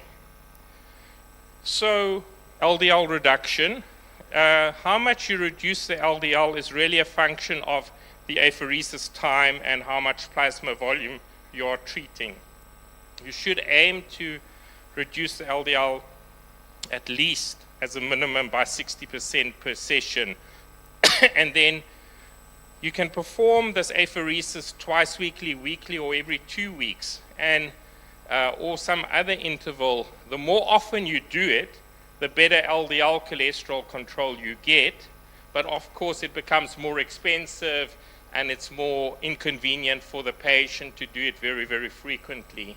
So traditionally, the interval has been 2 weeks, but some other countries have been apheresing more aggressively with more regular treatments.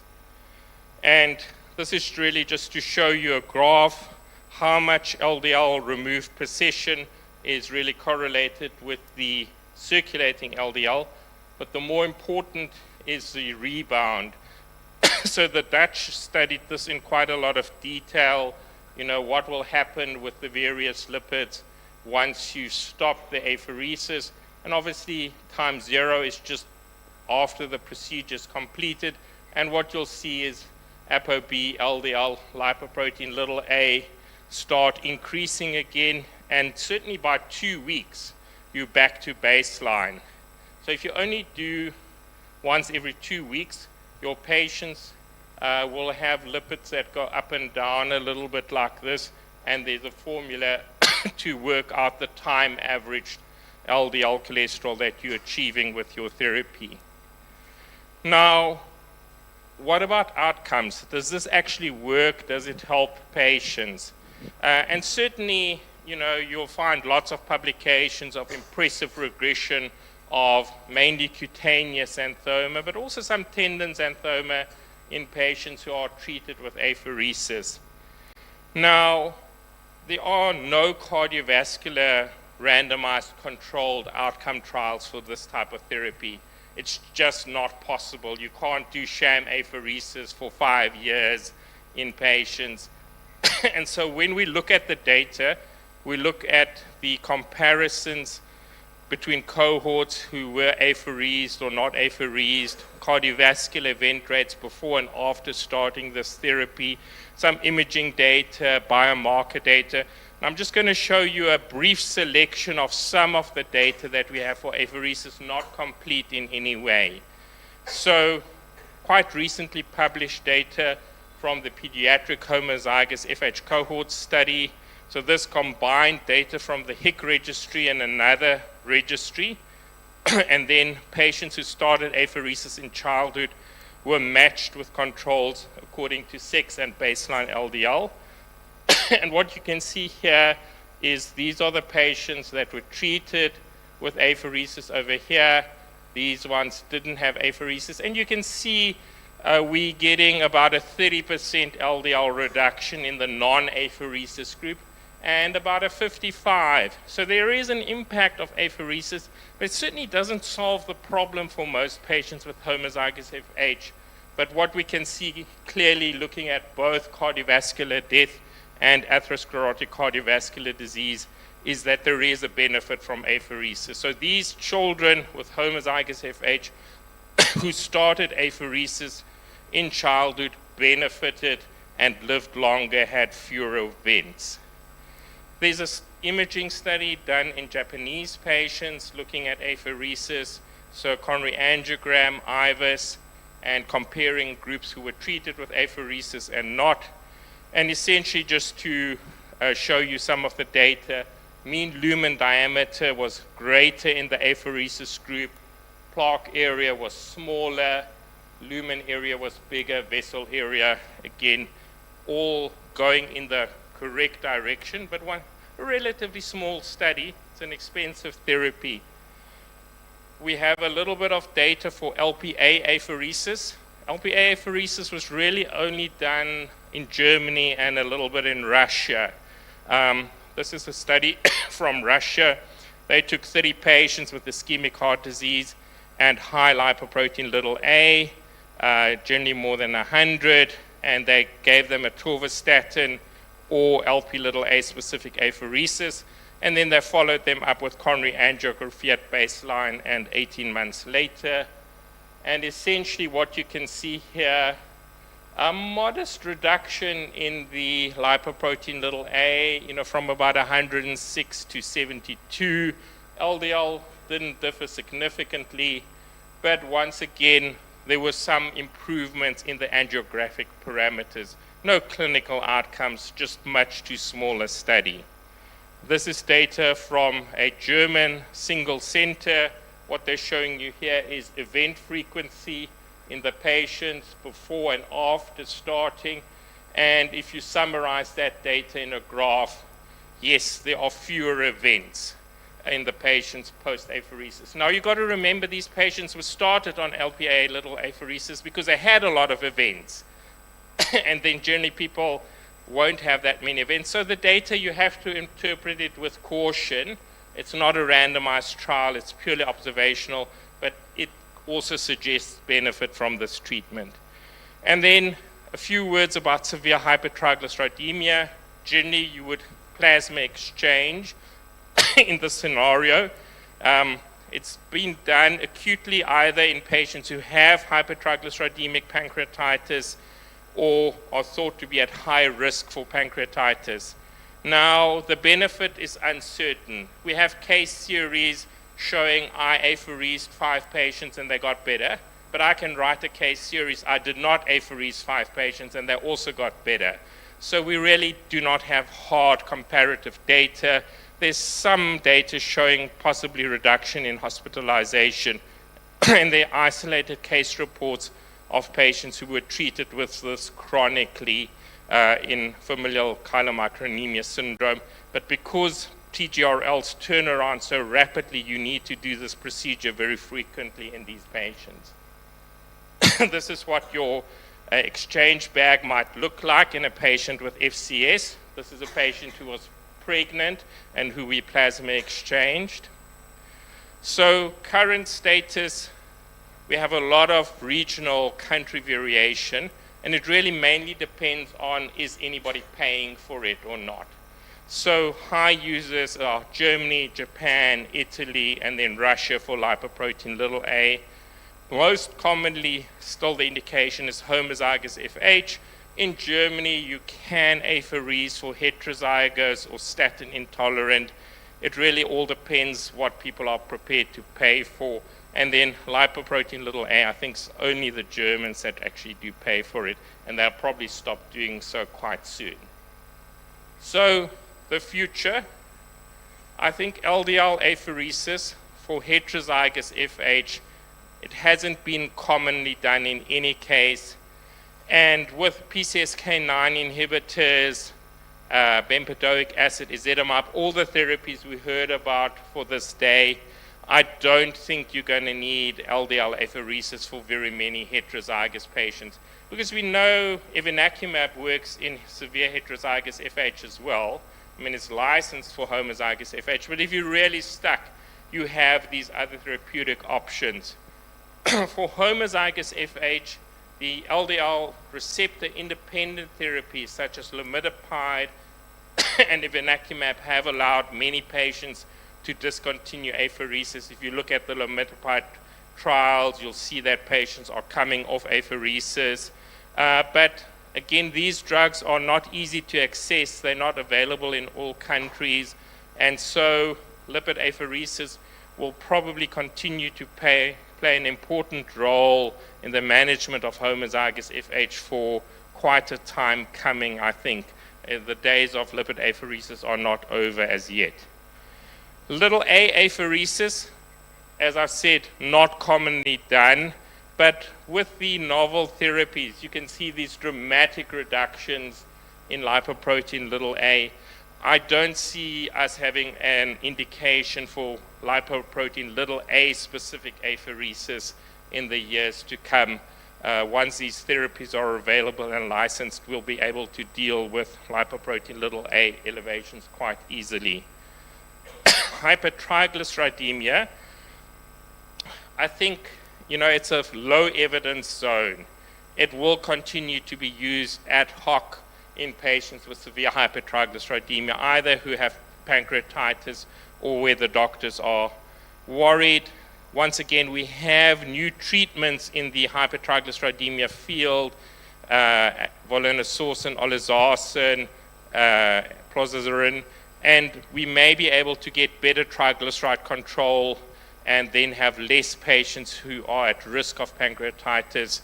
But I think we will still see this being used in the acute care setting when patients present with triglycerides that are very, very severely elevated. So in conclusion, lipid apheresis is an important technique that for many years was one of the very few options to manage patients with extreme lipid disorders.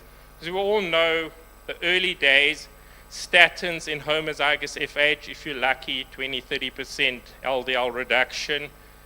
Bile acid sequestrants, well, your patients will hate you and it doesn't really work that well. And that was kind of it. And then apheresis was the only option for these patients. Once again, unfortunately, cost prevented many patients from accessing this option. It was most valuable and is still most valuable in homozygous FH. But I think the indications and the need for apheresis is going to be continually decreasing in the years to come. Thank you very much.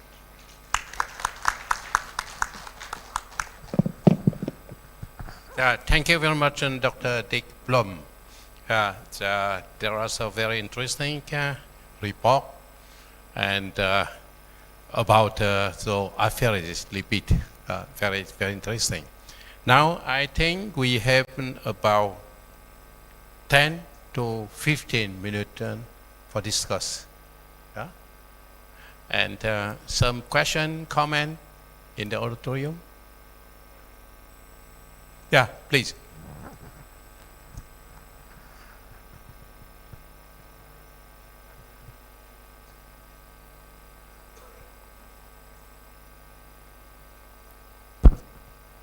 Thank you all for your presentations. I have questions for Professor Peter Landsberg. Hi, sirs. Thank you. It's a privilege to be in the same session with you. I noticed in your presentation you said that statin is still, with all the benefits that it provides, is still underused and underprescribed. It makes me remember an online comment that I read like a few weeks ago. And it says that in the previous years, the patient, they agree to take everything that the physicians prescribe.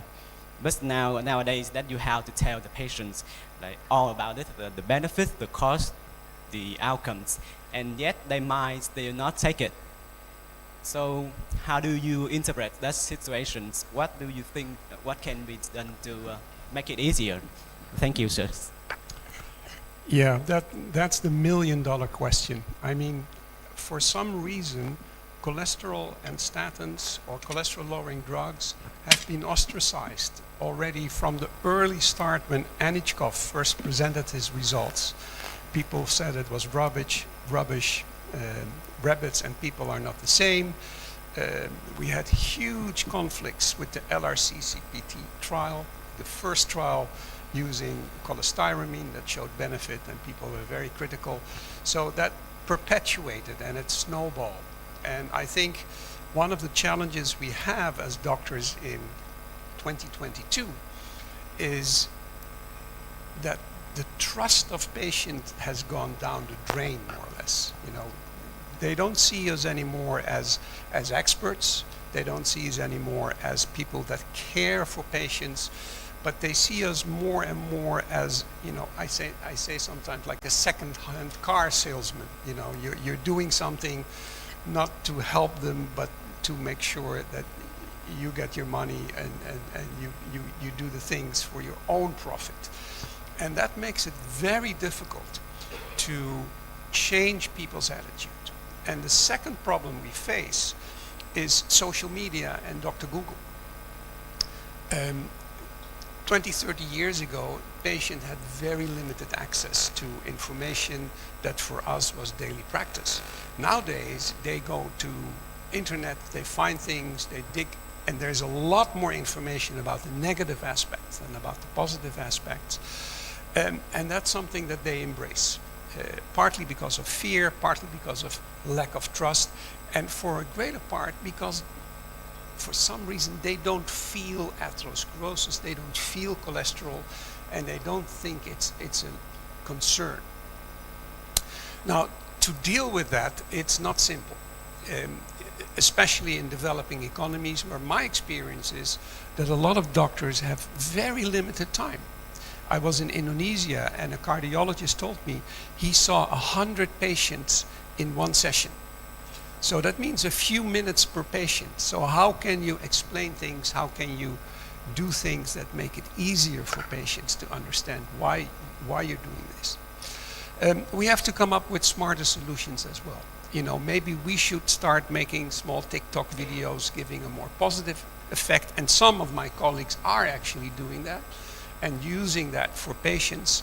We have to make sure that our treatment algorithms are more simple, that they feel that they can understand what they do. And one of the strategies we use in our hospital is that we organized for diabetic patients educational meetings, so that every week we would have gathered a lot of diabetic patients, and one time a cardiologist would speak, one time a diabetologist or a nurse practitioner, to make them more educated about why and how these things are doing. You know, we spend a lot of time together where we try to educate amongst each other what is relevant and not.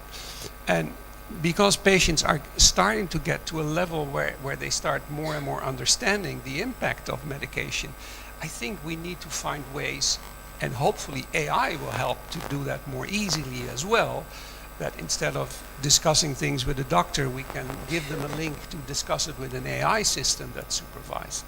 And I hope those kind of strategies will bring us back together again, and that we as doctors can spend more time actually in building trust and having a personal relationship with the patient that is far more important than only simple the science and the technicalities.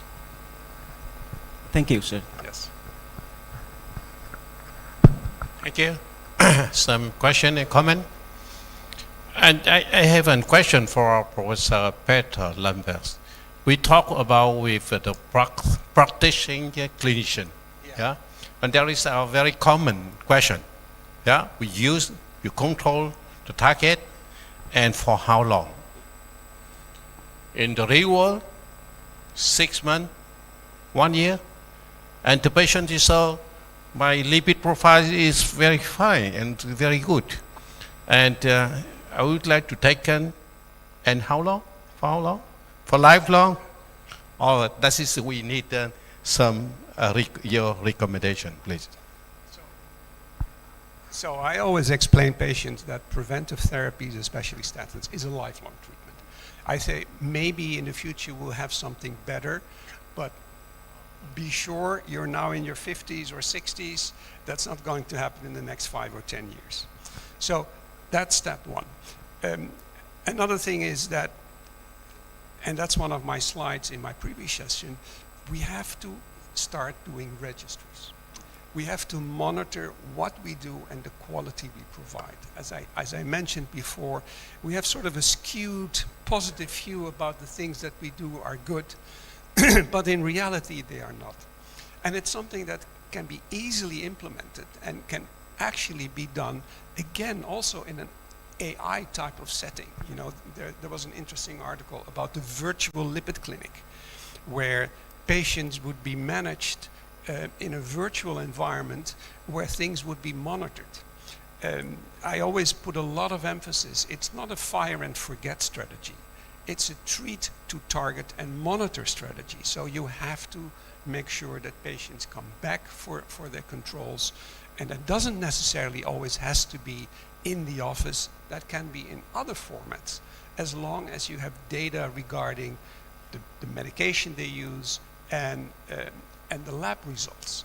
And hopefully that will make it more tangible and more controllable, in order to make sure that patients realize that these targets, it is not lipid cosmetics. You know, it has serious consequences. And one of the things I learned from the diabetic meetings that we organized, that patients really realize that, you know, this is a disease that has serious impact, and this has serious consequences. I like to use examples, because for patients abstract is very difficult to understand. So I explained to them that we now know that if you have diabetes, your chances of survival for more than 7 years is roughly 20%. And I explained there's a mountain in Pakistan called the Kechu, and roughly 20% of the climbers don't come back. They die on the mountain. So I tell them, what do you do to make sure that you come back alive from the mountain? You train, you have a diet, you have special equipment that allows you to go on the mountain, and you have a Sherpa, you have a guide that directs you where to go. And they say, I'm the Sherpa, I direct you, I tell you where to go, but you have to do the work. You have to do the training, you have to do the diet, you have to take the drugs and maybe the insulin as equipment to make sure that you can get there. But I promise you, it is like climbing Kechu. It's also a very beautiful experience. You will learn a lot, you will get a lot of positive feedback, and it's not only a very negative and somber story. No, this has, you will see, if you continue with doing this after a year and we keep communicating, this has a very positive impact on your life, on your feelings, and on your relationships as well. And those kind of interactions give patients a better feeling as well, that we're actually involved with their well-being. And it makes it also simpler for them to understand why all the things that we throw upon them are something that is hopefully giving them a better, longer, not only longer, but healthier, longer life. And that, I think, is the ultimate goal. Okay. Yes? Thank you. Because in the practice, like practice, that one patient have most of them many disease. Yeah, they have hypertension, diabetic, and dyslipidemia, hypertension, osteoporosis, or everything for cerebral circulation, and a lot of medication. When you good with lipid profile, and they always ask, you need continue. My personal, I explain for patient, this lipid lowering is okay, it's target and good for 6 months or longer. But the statin have the another effect, not only for lipid lowering, for example, anti-inflammatory inflammation, yeah, and to reduce the black atherome or something. And they said, yeah, but that is not easy to believe that.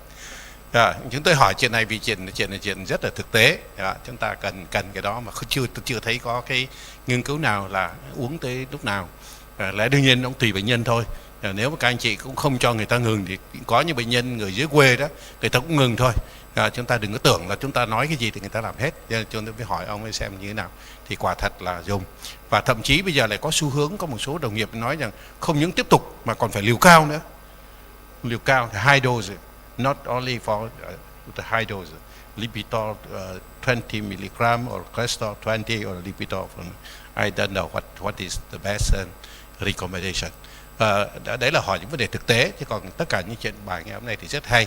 Nếu chúng ta không có một cái bình luận hoặc gì cả thì chúng tôi xin phép được kết thúc ở đây theo đúng giờ, đúng chương trình.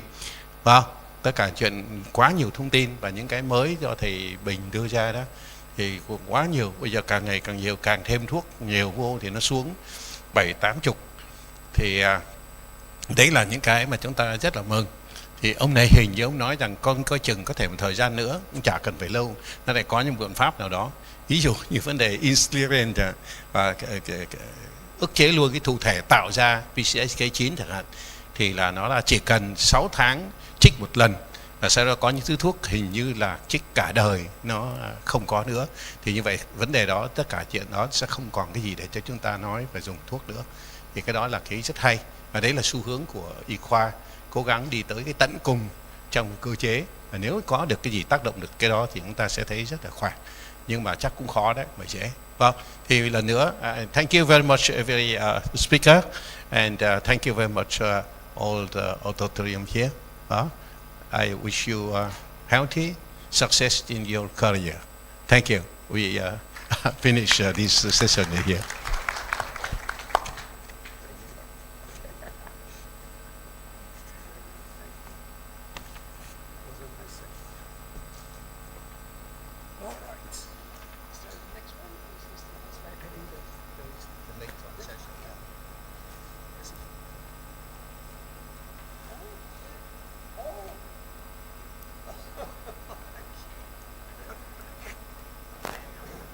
Thầy ơi, trao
Thưa các đồng nghiệp, tối nay chúng ta có gala dinner đã. Ban tổ chức nói cho tôi biết là có ca sĩ Tuấn Ngọc và ca sĩ gì nữa vào nổi tiếng mà hát á, thành ra chúng ta bắt đầu sớm mấy phút nhé, để chúng ta dành sức dự gala dinner. Thì hôm nay, chiều nay chúng ta có 6 báo cáo. Tôi tin là những báo cáo này sẽ hữu ích cho các đồng nghiệp và cho cả cho ban chủ tọa nữa. Đầu tiên chúng tôi xin mời Phó giáo sư tiến sĩ Hoàng Văn Sĩ trình bày phối hợp sớm thuốc hạ lipid máu, LDL cholesterol máu, đối tượng nào và khi nào. Xin mời thầy sĩ.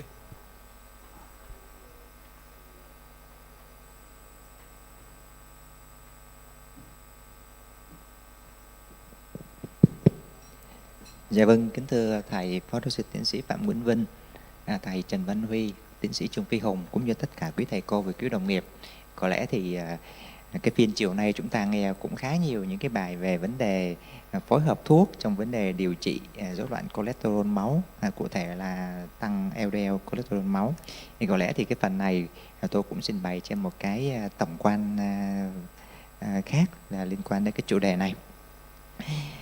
Chúng ta cùng nhìn lại các cái bước về vấn đề quản lý LDL cholesterol máu để chúng ta thấy rằng là mình đã có những cái chiến lược rất là rõ ràng và khá là cụ thể.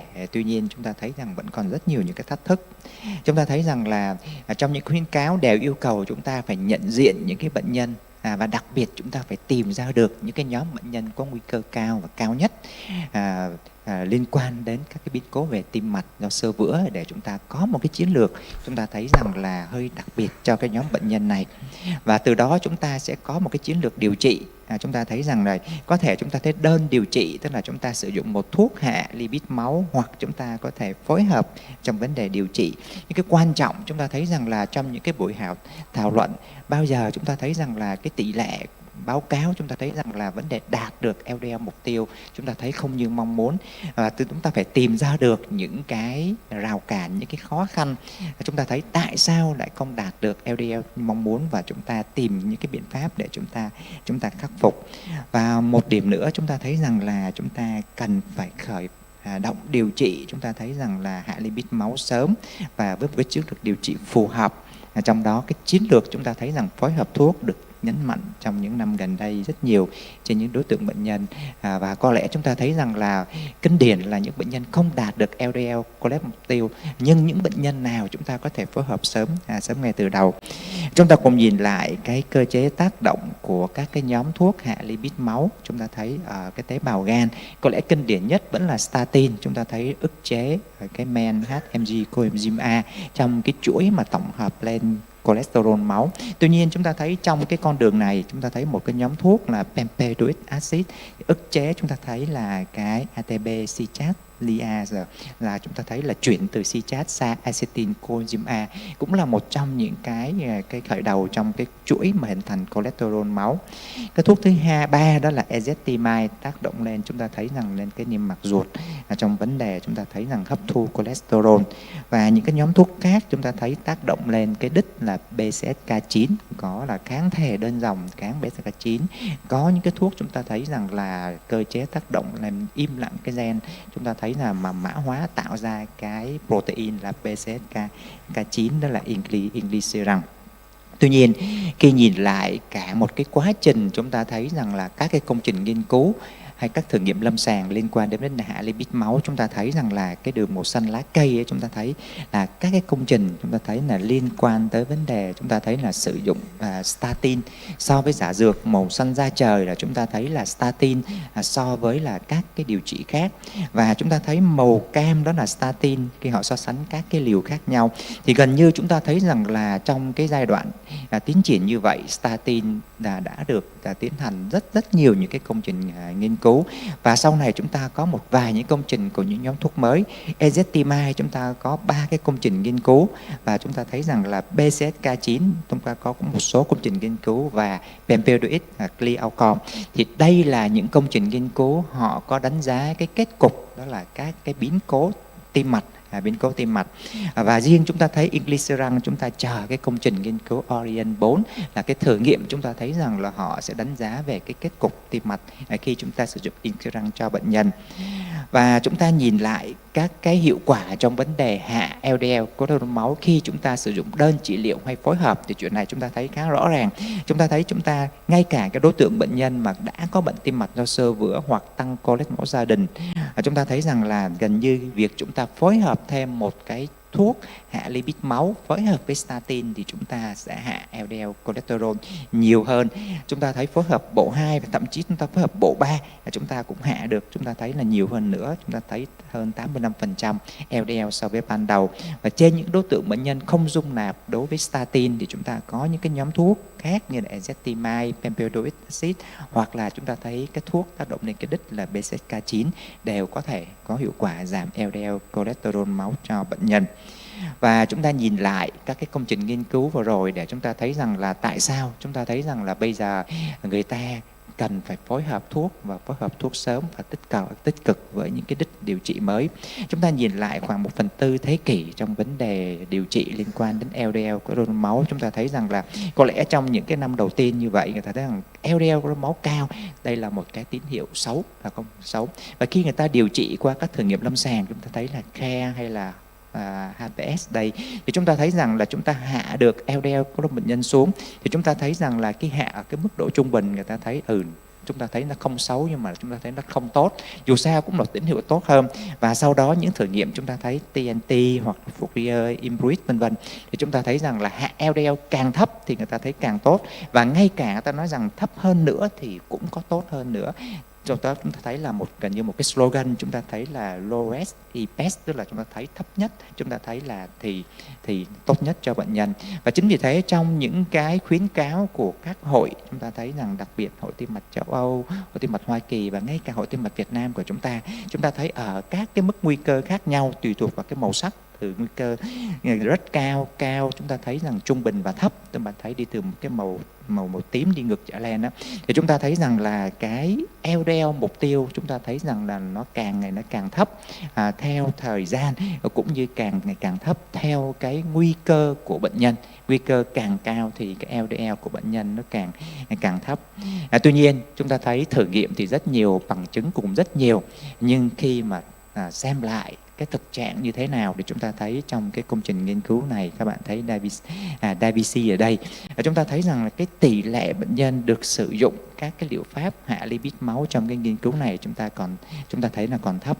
Và ngay cả cái tỷ lệ bệnh nhân phối hợp thuốc thì chúng ta nhìn ở đây, cái đối bệnh nhân nguy cơ ở cái khoảng giữa đó, nguy cơ bệnh nhân cao và rất cao, thì cái tỷ lệ bệnh nhân phối hợp thuốc chúng ta thấy là cái đường là cái phần mà màu xanh hoặc là màu xám, chúng ta thấy là cái tỷ lệ của nó cũng rất là thấp, các bạn thấy cũng rất là thấp.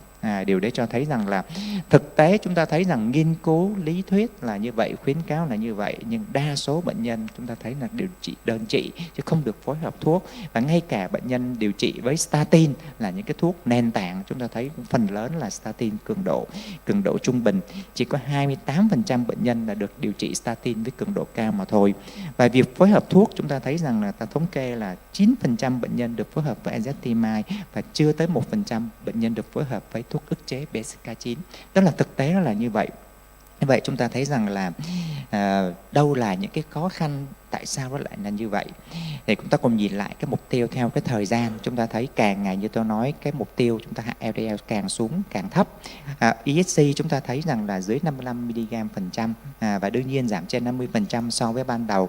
Trên những bệnh nhân chúng ta thấy rằng có nguy cơ rất cao. Tuy nhiên người ta nói rằng 9 trong 10 bệnh nhân để không đạt được cái tiêu chí của ESC. Còn đối với chúng ta thấy rằng ACC với cái tiêu chí là dưới 70mg% thì 3 trong 4 bệnh nhân không đạt được cái mục tiêu này. Chúng thấy một con số là cũng rất là lớn, rất là lớn là như vậy. Chính vì thế chúng ta thấy rằng là ta đưa ra một số những cái nguyên nhân, những cái lý do. Thứ nhất, chúng ta thấy rằng chúng ta điều trị statin, chúng ta thấy rằng là chưa đủ. Bệnh nhân chúng ta cũng kê statin đó, cũng kê cho bệnh nhân statin, nhưng chúng ta chưa đủ với cái nguy cơ của bệnh nhân. Cái thứ hai là chúng ta cũng chưa tích cực trong vấn đề thay đổi đây trong vấn đề phối hợp thuốc, trong vấn đề điều chỉnh điều chỉnh thuốc. Và việc chúng ta ứng dụng hay sử dụng những cái thuốc mới từ các thử nghiệm lâm sàng đã được chứng minh chúng ta thấy còn rất thấp. Đó là kết luận từ những cái nghiên cứu thế giới thực như tôi đã trình bày ở trên. Thì chúng cùng nhìn lại trong cái khuyến cáo các bạn thấy của ESC trong cái chiến lược kiểm soát LDL, thì chúng ta thấy trong cái phiên bản 2021 họ đưa ra cái chúng ta đi từng bước, chúng ta thấy vẫn khởi đầu với là statin. Chúng ta thấy tùy theo nguy cơ mà chúng ta thấy khởi đầu ở cái mức độ trung bình hay là nguy cơ cao thì chúng ta khởi động statin cường độ cao. Và sau 4 đến 6 tuần chúng ta kiểm tra lại để chúng ta phối hợp với một đoạn đông statin, và sau đó chúng ta có thể thử lại lần nữa để chúng ta phối hợp với những cái nhóm thuốc khác. Như vậy chúng ta thấy chúng ta đi từng bước như vậy để chúng ta kiểm soát thì nó mất thời gian, và chúng ta cũng thấy rằng là như cái phân tích ở trên, thực sự ra chúng ta thấy rằng cái tỷ lệ đạt LDL nó cũng không cao. Thì chúng ta thấy gần đây họ đưa ra một cái chiến lược Strike Early và Strike Strong, tức là chúng thấy chúng ta điều trị sớm chúng ta thấy và điều trị mạnh ngay từ đầu. Đương nhiên chúng ta thấy rằng là trong cái khuyến cáo này, trong cái chiến lược này họ sử dụng hay họ đưa ra đối với những bệnh nhân mà có nguy cơ tim mạch cao hoặc là rất cao, chúng ta thấy phối hợp statin với một nông statin, cụ thể ezetimibe, hoặc thậm chí chúng ta thấy rằng là phối hợp statin ezetimibe với một thuốc mà tác động lên cái PCSK9, tức là phối hợp bộ 3 trong cái nhóm nguy cơ tim mạch rất cao để chúng ta có thể đạt được cái LDL mục tiêu cho bệnh nhân. Và chúng ta cùng nhìn lại các cái phương thức phối hợp giữa statin với các loại khác. Chúng ta thấy statin vẫn là cái chủ lực. Chúng ta thấy ở đây cái mũi tên ở đây, chúng ta chú ý ở cái lửa bên tay phải, chúng ta thấy trên màn hình, chúng ta thấy rằng là trong trường hợp cholesterol máu cao, chúng ta thấy những cái đường mà liên tục càng đậm màu càng dày là những cái phối hợp đã được chứng minh chúng ta thấy cải thiện được cái tiên lượng cho bệnh nhân, tức là có cái outcome cho bệnh nhân. Thí dụ chúng ta thấy rằng chúng ta phối hợp statin với ezetimibe với pemvidutide, chúng ta phối hợp statin với là alirocumab hoặc evolocumab, tức là chúng ta thấy là ức chế PCSK9, các kháng thể đơn dòng. Còn những cái mũi tên rời các bạn thấy rằng là cũng có thể phối hợp vì cũng giảm được LDL cholesterol mục tiêu chúng ta thấy mạnh hơn, nhưng thực sự chúng ta thấy rằng là cái vấn đề cải thiện các kết cục chủ yếu đến từ các cái phân tích hậu kiểm, hoặc chúng ta thấy rằng chúng ta sẽ chờ đợi những cái công trình nghiên cứu tiếp theo về vấn đề đánh giá cái kết cục cho bệnh nhân. Trong đó chúng ta thấy rằng là gần đây chúng ta thấy có cái công trình nghiên cứu, các bạn thấy Historian Indicia, các bạn thấy họ so sánh giữa hai cái chiến lược chúng ta khởi trị cái inclisirin, các bạn thấy rằng là sớm so với cái chiến lược thông thường sau khi nó phân ngẫu nhiên. Thì với cái chiến lược như vậy chúng ta thấy rằng là trên cái nhóm chúng ta thấy mà bệnh nhân được sử dụng inclisirin sớm đó, thì cái tỷ lệ LDL đạt mục tiêu dưới 70 hoặc dưới 50, các bạn thấy nó đều cao hơn rất nhiều so với cái nhóm chúng ta điều trị thông thường như trước đây. Các bạn thấy cụ thể là 81,8% so với 22,2% với cái LDL là dưới 70, và chúng ta thấy rằng là dưới 55 là 71,6% lên với 8,9%.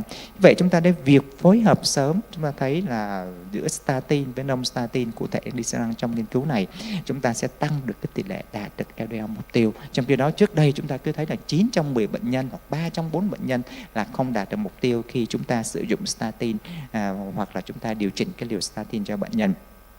Như vậy chúng ta cùng nhìn lại cái diễn tiến cái mảng xơ vữa của bệnh nhân từ vấn đề phòng ngừa tiên phát cho đến vấn đề chúng ta phòng ngừa thứ phát. Chúng ta thấy tùy thuộc vào cái giai đoạn như vậy và cái mục tiêu LDL khác nhau. Tuy nhiên khi nhìn vào đây thì tới bây giờ thì statin theo tôi vẫn là một cái nền tảng, một cái đường màu xanh xuyên suốt như vậy. Nhưng khi chúng ta thấy là bắt đầu bệnh nhân có nguy cơ cao, rất cao, hoặc chúng ta thấy bệnh nhân đã có biến chứng bệnh tim mạch do xơ vữa, thì việc chúng ta thêm một cái non statin khác chúng ta thấy vẫn là một trong những chiến lược chúng ta thấy cần xem xét tới. Trong đó có ezetimibe, pemvidutide, hoặc là chúng ta thấy cái điều trị đích đó là PCSK9 cho bệnh nhân. Và chúng ta cùng nhìn lại các cái chiến lược họ đưa ra. Cái chiến lược chúng ta thấy trong phòng ngừa, chúng ta thấy tùy theo cái mức độ như vậy là chiến lược step by step, từng bước một. Chúng ta thấy chúng ta cần khởi đầu bằng statin, phối hợp từ ezetimibe được phối hợp với pemvidutide vân vân. Và chiến lược thứ hai chúng ta chiến lược mạnh mẽ hơn, có kế hoạch, tức là statin liều trung bình cho tới cao, chúng ta phối hợp ngay từ đầu với một cái non statin khác, ezetimibe, pemvidutide chẳng hạn, tùy theo cái nguy cơ, tùy theo các mục tiêu, và sau đó chúng ta có thể phối hợp với PCSK9 nếu như vẫn không đạt mục tiêu. Và cái chiến lược cuối cùng ở đây chúng ta thấy rằng là mạnh ngay từ đầu, nghĩa là chúng ta phối hợp bộ 3 giữa statin chúng ta thấy với ezetimibe, pemvidutide, hoặc chúng ta phối hợp thứ ba đó là cái đích của nó là PCSK9 để chúng ta nhanh chóng chúng ta đạt được cái LDL mục tiêu cho bệnh nhân. Và đây là các cái công trình nghiên cứu đã chứng minh việc phối hợp này chúng ta đã giảm LDL bên cạnh chúng ta cải thiện được các cái kết cục tim mạch cho bệnh nhân. Và chúng ta cùng nhìn lại trong cái khuyến cáo của EC 2023 về hội chứng mạch vành cấp. Thực sự chúng ta thấy rằng việc phối hợp ngay từ đầu chúng ta thấy cũng đã xuất hiện, mặc dù mức khuyến cáo không phải là 1, nó chỉ class 2B thôi. Tuy nhiên đây cũng là một cái khởi đầu để chúng ta thấy rằng là chúng ta có thể phối hợp sớm ngay từ đầu cho những bệnh nhân hội chứng mạch vành cấp. Và trên những bệnh nhân hội chứng mạch vành mãn, các bạn thấy ACC 2023, các bạn thấy rằng điều trị thay đổi lối sống, statin vẫn là cái nền tảng ban đầu. Chúng ta phối hợp khi mà chúng ta thấy rằng là bệnh nhân không đạt được LDL mục tiêu cho bệnh nhân. Và chúng ta cùng nhìn lại trong cái bảng hướng dẫn này, chúng ta thấy rằng trong cái bước đầu tiên, nếu như bệnh nhân đã có bệnh tim mạch do xơ vữa mà chưa sử dụng, chúng ta thấy statin mà LDL bệnh nhân cao, các bạn thấy trên 100mg, chúng ta vẫn có thể phối hợp statin với ezetimibe ngay từ đầu cho bệnh nhân. Và trên những cái đối tượng bệnh nhân chúng ta thấy có các yếu tố nguy cơ có thể điều chỉnh được, chúng ta nên điều chỉnh các yếu tố nguy cơ. Ví dụ chúng ta thấy rằng là bệnh nhân tăng lipoprotein A, bệnh nhân có các yếu tố như hút thuốc lá, đái tháo đường khác vân vân, chúng ta nên điều chỉnh. Và chúng ta thấy rằng việc chúng ta có hay không có yếu tố nguy cơ thì việc chúng ta phối hợp thêm một thuốc khác vẫn được đặt ra trên cái đối tượng bệnh nhân nguy cơ cao vẫn đang điều trị statin với ezetimibe. Tóm lại chúng ta thấy rằng là phối hợp thuốc để chúng ta hạ LDL cholesterol bệnh nhân cần xem xét sớm, đặc biệt trên những bệnh nhân có nguy cơ tim mạch cao hoặc rất cao. Chúng ta thấy khi đã xảy ra các cái biến cố tim mạch rồi thì phối hợp statin với một cái thuốc khác, chúng ta thấy ezetimibe hoặc chúng ta thấy pemvidutide hoặc là chúng ta thấy cái đích là PCSK9, chúng ta thấy là cũng đã được chứng minh là hiệu quả trong vấn đề giảm hơn nữa LDL bệnh nhân, và chúng ta thấy cũng cải thiện được các biến cố tim mạch cho bệnh nhân. Và chúng ta nên xem xét cái chiến lược, chúng ta thấy rằng là điều trị sớm ngay từ đầu và mạnh ngay từ đầu để chúng ta có thể đạt được LDL mục tiêu, giảm thêm biến cố tim mạch dài hạn cho bệnh nhân. Thì đó là những cái thông điệp xin chia sẻ với quý đồng nghiệp và quý thầy cô. Xin chân thành cảm ơn sự chú ý của quý thầy cô, quý đồng nghiệp. Cảm ơn bài trình bày rất phong phú chi tiết của bác sĩ nêu đến tầm quan trọng của phối hợp sớm trong điều trị rối loạn lipid máu. Báo cáo kế tiếp chúng tôi xin mời tiến sĩ Vũ Quỳnh Nga thuộc Bệnh viện Tim Hà Nội trình bày quản lý rối loạn lipid máu ở đối tượng nguy cơ rất cao ở Việt Nam, vấn đề hiện tại và giải pháp nào khác trong tương lai. Mời bác sĩ Nga.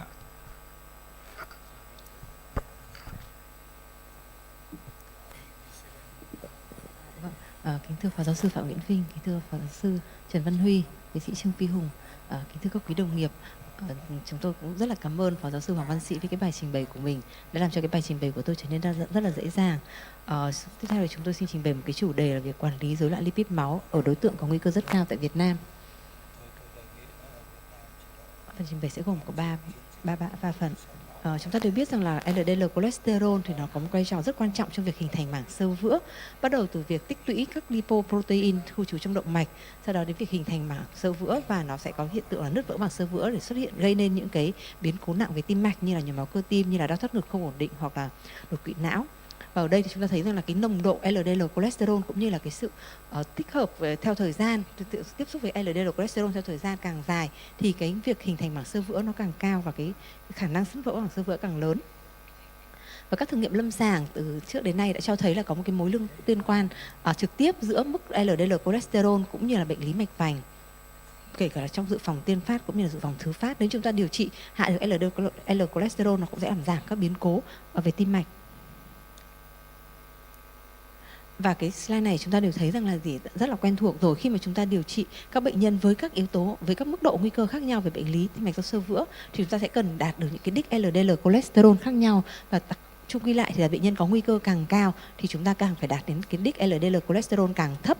Và những bệnh nhân có nguy cơ rất cao sẽ đạt đến đích là 55 mg trên decilit, tức là khoảng 1,4 mmol trên lít, hoặc là nguy cơ cực kỳ cao khi bệnh nhân có hai cái biến cố gần nhau trong vòng 2 năm thôi.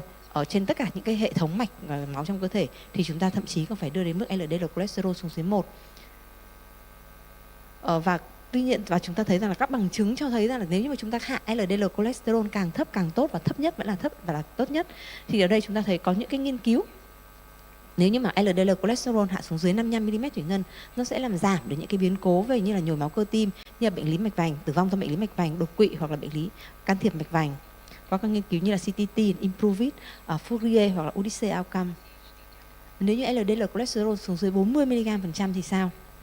Nó cũng sẽ làm giảm các biến cố về các tiêu chí chính trên tim mạch như là nhồi máu cơ tử vong, nhồi máu cơ tim không tử vong hoặc là đột quỵ không tử vong, giảm khoảng 18% qua tổng hợp một cái phân tích tổng hợp dựa trên các nghiên cứu đã tiến hành trước đây như là Fourier, Improve It, TIMI 22, Review hoặc Spire.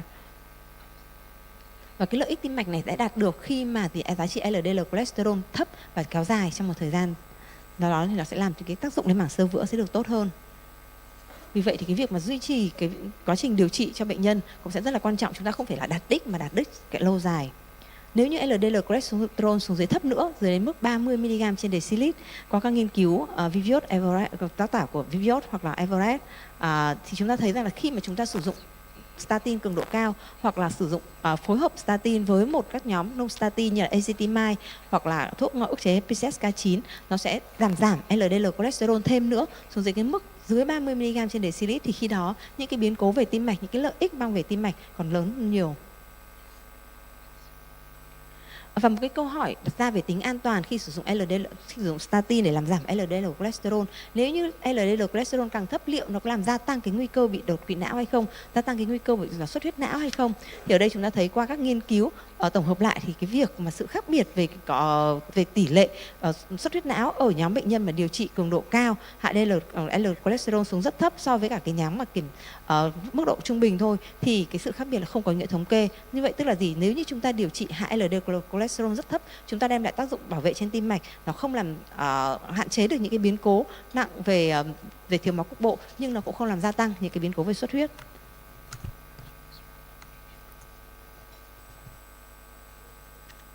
Vậy thì đích chúng ta biết rồi, chúng ta nên làm thế nào để hạ được LDL cholesterol càng thấp càng tốt, và thấp nhất thì sẽ là tốt nhất. Tuy nhiên trên thực tế thì sao? Chúng ta thấy rằng là nếu như các yếu tố nguy cơ khác của tim mạch như là tăng huyết áp, như là tiểu đường, chúng ta đạt có thể khá là tốt. Cái màu xanh tức là chúng ta có thể đạt được về cái khả năng chẩn đoán này, cũng như là bệnh nhân được điều trị, số lượng bệnh nhân được điều trị, cũng như là số lượng bệnh nhân đạt đích đâu đấy khoảng 70-80%. Thì với số lượng cholesterol máu, mặc dù là một vấn đề rất là hot, chúng ta có các hội nghị như ngày hôm nay, chúng ta có cả một hội nghị lớn. Tuy nhiên trên thực tế thì chúng ta thấy rằng là cái tỷ lệ bệnh nhân được chẩn đoán cũng như được điều trị và đạt đích của LDL cholesterol theo cái mức độ nguy cơ của mình nó cũng khá là khiêm tốn. Chỉ khoảng 20% những bệnh nhân được điều trị hạ cholesterol máu và đạt đích điều trị thôi. Ở trong nghiên cứu Da Vinci thì chúng ta thấy là có 33% những bệnh nhân đạt đến đích, và với những bệnh nhân có bệnh lý tim mạch do xơ vữa là những bệnh nhân được gọi là có nguy cơ tim mạch cao và rất cao, tức là cái đích LDL cholesterol càng rất là thấp, dưới 55 hoặc thậm chí là dưới 40 mmol%, thì chỉ có khoảng 18% bệnh nhân được đạt đến cái đích đó thôi. Các lý do đưa ra có thể là gì? Do nhân viên y tế, do chi phí thuốc cao, hoặc là bệnh nhân không sẵn sàng sử dụng statin, hoặc là lo ngại đến những cái tác dụng phụ. Và vì vậy thì cái việc mà các tác giả đã kết luận rằng là ngay cả khi sử dụng statin được tối ưu hóa thì việc sử dụng cái liệu pháp hạ lipid máu không statin chúng ta vẫn nên được sử dụng phối hợp, giống như cái bài trình bày của phó giáo sư Hoàng Văn Sĩ, để có thể giảm bớt cái việc những cái rào cản này và đạt được cái tỷ lệ bệnh nhân đạt được LDL cholesterol đích cao hơn. Tại Bệnh viện Tim Hà Nội thì chúng tôi cũng đã có một cái nghiên cứu cấp cơ sở trên số lượng bệnh nhân cũng không phải là quá đông, khoảng 400 bệnh nhân. Thì ở đây chúng ta thấy rằng cái số lượng bệnh nhân được sử dụng statin cường độ cao là khoảng 25% và 59% là bệnh nhân sử dụng statin cường độ statin cường độ trung bình, 59% là sử dụng statin cường độ cao kết hợp với cả ezetimibe. Và kết quả thì sao? Chúng ta thấy là cái màu xanh dương là dưới 1,4, 26% là bệnh nhân trên 1,8, 39% là những bệnh nhân mà trên 1,8 và 1,4, 1,8 là cái màu xanh 26% đó. Và nếu như chia ra các nhóm sử dụng statin với các cường độ khác nhau,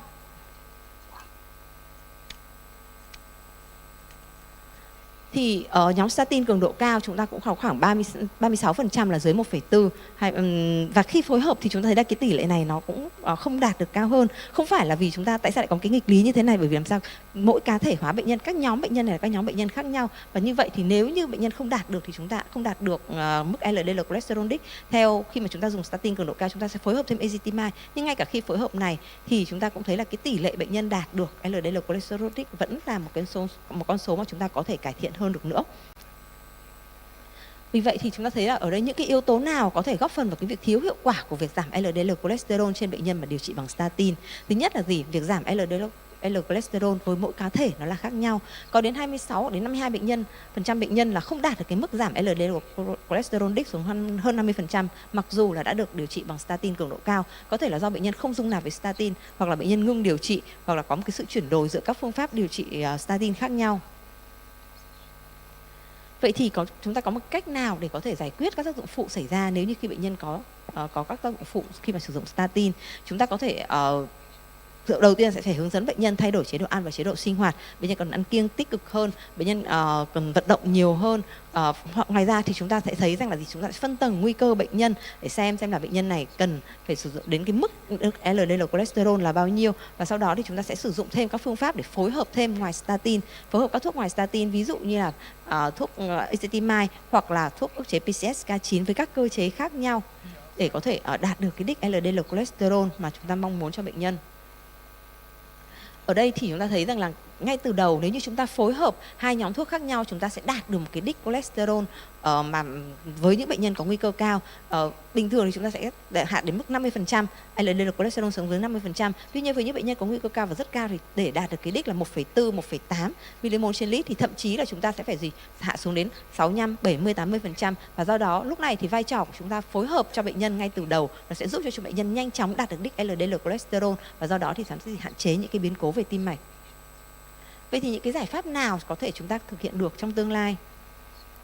Chúng ta thấy đây là cái sơ đồ về sự phát triển của các thuốc điều trị hạ lipid máu, bắt đầu từ là statin, và sau đó thì chúng ta sẽ có một cái phối hợp các thuốc uống, ví dụ như là statin phối hợp với ezetimibe, phối hợp với bempedoic acid hoặc là fibrat. Sau đó thì chúng ta sẽ có các thuốc ức chế PCSK9, các nhóm thuốc ức chế PCSK9 bao gồm là gì? Kháng thể đơn dòng, hoặc là gần đây thì chúng ta có thêm cái ức chế RNA can thiệp nhỏ. Và tiếp theo thì chúng ta sẽ có gì? Vaccine gần đây các nghiên cứu về công nghệ sinh học đã cho thấy rằng là vaccine cũng như là các biến đổi về gen cũng có thể giúp cho chúng ta điều trị những bệnh nhân mà hạ cholesterol máu một cách tích cực hơn. Và ở đây chúng ta thấy rằng gì, ngoài cái việc hạ thêm cholesterol máu thì nó sẽ có gì cái thời điểm dùng thuốc cho bệnh nhân. Nếu như statin chúng ta phải dùng hàng ngày, thuốc uống dùng hàng ngày, thì với ức chế PCSK9 có thể chúng ta sẽ dùng hàng tháng hoặc là 2 lần một tháng, hoặc thậm chí là với cái thuốc ức chế PCSK9 theo cái cơ chế là can thiệp RNA nhỏ, can thiệp nhỏ thì chúng ta chỉ dùng 2 lần một năm thôi, 6 tháng một lần chúng ta dùng cho bệnh nhân. Hoặc là nếu như dùng với vaccine hoặc là biến đổi gen thì thậm chí là gì 1 năm một lần, hoặc là gì 1 lần can thiệp thôi, chúng ta sẽ có tác dụng trong cả quãng đời cho bệnh nhân. Và như vậy thì chúng ta sẽ có thể gì ngoài cái việc đạt được LDL cholesterol đích cũng có thể giúp cho bệnh nhân duy trì được cái mức LDL cholesterol đích lâu dài. Với từng phương pháp điều trị hạ LDL cholesterol đích thì chúng ta sẽ có gì? Có acid bempedoic, thì qua nghiên cứu Clear Outcome thì chúng ta thấy là nhóm này, cái nhóm thuốc này có thể làm giảm LDL cholesterol rất có ý nghĩa so với placebo khoảng 50% nữa. Với các nhóm thuốc tác động đến PCSK9, nó cũng sẽ làm giúp giảm thêm với cơ chế là gì? PCSK9 là cái nhóm làm cái receptor mà nó ức chế cái receptor để gắn LDL cholesterol, và do đó thì nó làm gì hạn chế cái việc cholesterol đi vào trong tế bào gan và được tiêu hủy ở đó. Do đó thì PCSK9 nếu như tăng cao nó sẽ làm gia tăng cái nồng độ LDL cholesterol ở trong dòng máu và làm tăng những cái biến cố về tim mạch do tăng LDL cholesterol. Vậy thì với những cái nhóm thuốc mà ức chế PCSK9 nó sẽ có tác dụng là gì? Gia tăng cái việc đưa LDL cholesterol vào trong tế bào gan, và do đó thì làm giảm được cái nồng độ LDL trong máu. Ở đây chúng ta có hai nhóm thuốc tác dụng đến PCSK9, đó là kháng thể đơn dòng evolocumab hoặc là alirocumab. Nó sẽ gắn với PCSK9 trong huyết tương và nó loại bỏ cái PCSK9 ra khỏi cơ thể. Ngoài ra thì gần đây thì chúng ta có thêm một cái nhóm gọi là nhóm tác động đến RNA can thiệp nhỏ. Trong bài trình bày của Phó Giáo sư Hoàng Văn Sĩ đã nói là nhóm thuốc này nó sẽ gắn vào cái RNA mà thông tin để chịu trách nhiệm tổng hợp lên PCSK9, và do đó thì nó giảm được ngay cái nồng độ PCSK9 từ đầu nguồn, nó giảm cái việc mà tổng hợp lên PCSK9, và do đó thì làm gì nó hạn chế, nó làm gia tăng cái việc đưa cái LDL cholesterol vào trong tế bào gan để có thể thoái giá. Ở đây với kháng thể đơn dòng thì chúng ta sẽ dùng khoảng 2 đến 4 tuần một lần, và nó sẽ giảm được khoảng 60% của LDL cholesterol trên cái nền mà statin đã được tối đa dung nạp rồi. Còn với inclisiran là một cái liệu pháp mà can thiệp RNA can thiệp nhỏ đầu tiên, nó sẽ có một cái cơ chế đặc biệt là nó bắt chước cái quá trình can thiệp của RNA vào cơ thể, nó giảm cái việc tổng hợp lên PCSK9. Và do đó thì cái nồng độ glycerin trong huyết tương nó sẽ giảm trong vòng 24 giờ và không phát hiện được trong vòng 48 giờ. Cho nên là cái sự hấp thu, cái việc nó ngăn chặn được sản xuất protein mục tiêu, nó làm cái việc hấp thu của LDL từ tuần hoàn vào trong tế bào gan lớn hơn, và do đó thì nó làm giảm được cái lượng LDL cholesterol trong máu. Cái sự phát triển của inclisiran thì đã được theo các thử nghiệm đã được thực hiện qua rất nhiều thử nghiệm trên lâm sàng, các thử nghiệm Orion để trên những cái đối tượng khác nhau để có thể đánh giá xem là hiệu quả của nhóm thuốc này trên những cái đối tượng bệnh nhân khác nhau sẽ như thế nào. Ở đây chúng tôi muốn đơn cử đưa ra cái nghiên cứu của Orion 9, 10 và 11 trên những nhóm đối tượng bệnh nhân có tăng cholesterol máu có tính chất gia đình này, có bệnh nhân có bệnh tim mạch do xơ vữa, hoặc là bệnh nhân có bệnh tim mạch do xơ vữa và có những cái yếu tố nguy cơ kèm theo, hoặc là có những cái yếu tố nguy cơ tương tự như là bệnh tim mạch do xơ vữa. Đó là những cái nhóm bệnh nhân mà có nguy cơ rất là cao. Thì khi đó cái trị liệu kéo dài vào 18 tháng với inclisiran trên các bệnh nhân đã được điều trị bằng statin tối đa cho thấy rằng là gì? Cái hiệu quả giảm LDL cholesterol nó có thể giảm đến khoảng 55%, và quan trọng hơn nữa là cái việc hạ này nó kéo dài đến trong vòng 18, nó đạt được rất là sớm, khoảng đến 3 tháng sau khi điều trị thì cái mức LDL cholesterol đã hạn rồi, và ở đây là gì? Trên cái nền mà bệnh nhân đã được điều trị bằng statin liều tối đa dung nạp rồi thì nó kéo dài suốt trong khoảng thời gian 18 tháng, và do đó là gì? Với nhóm thuốc này nó sẽ giúp cho chúng ta có thể đạt được đích LDL cholesterol và tác dụng lâu dài.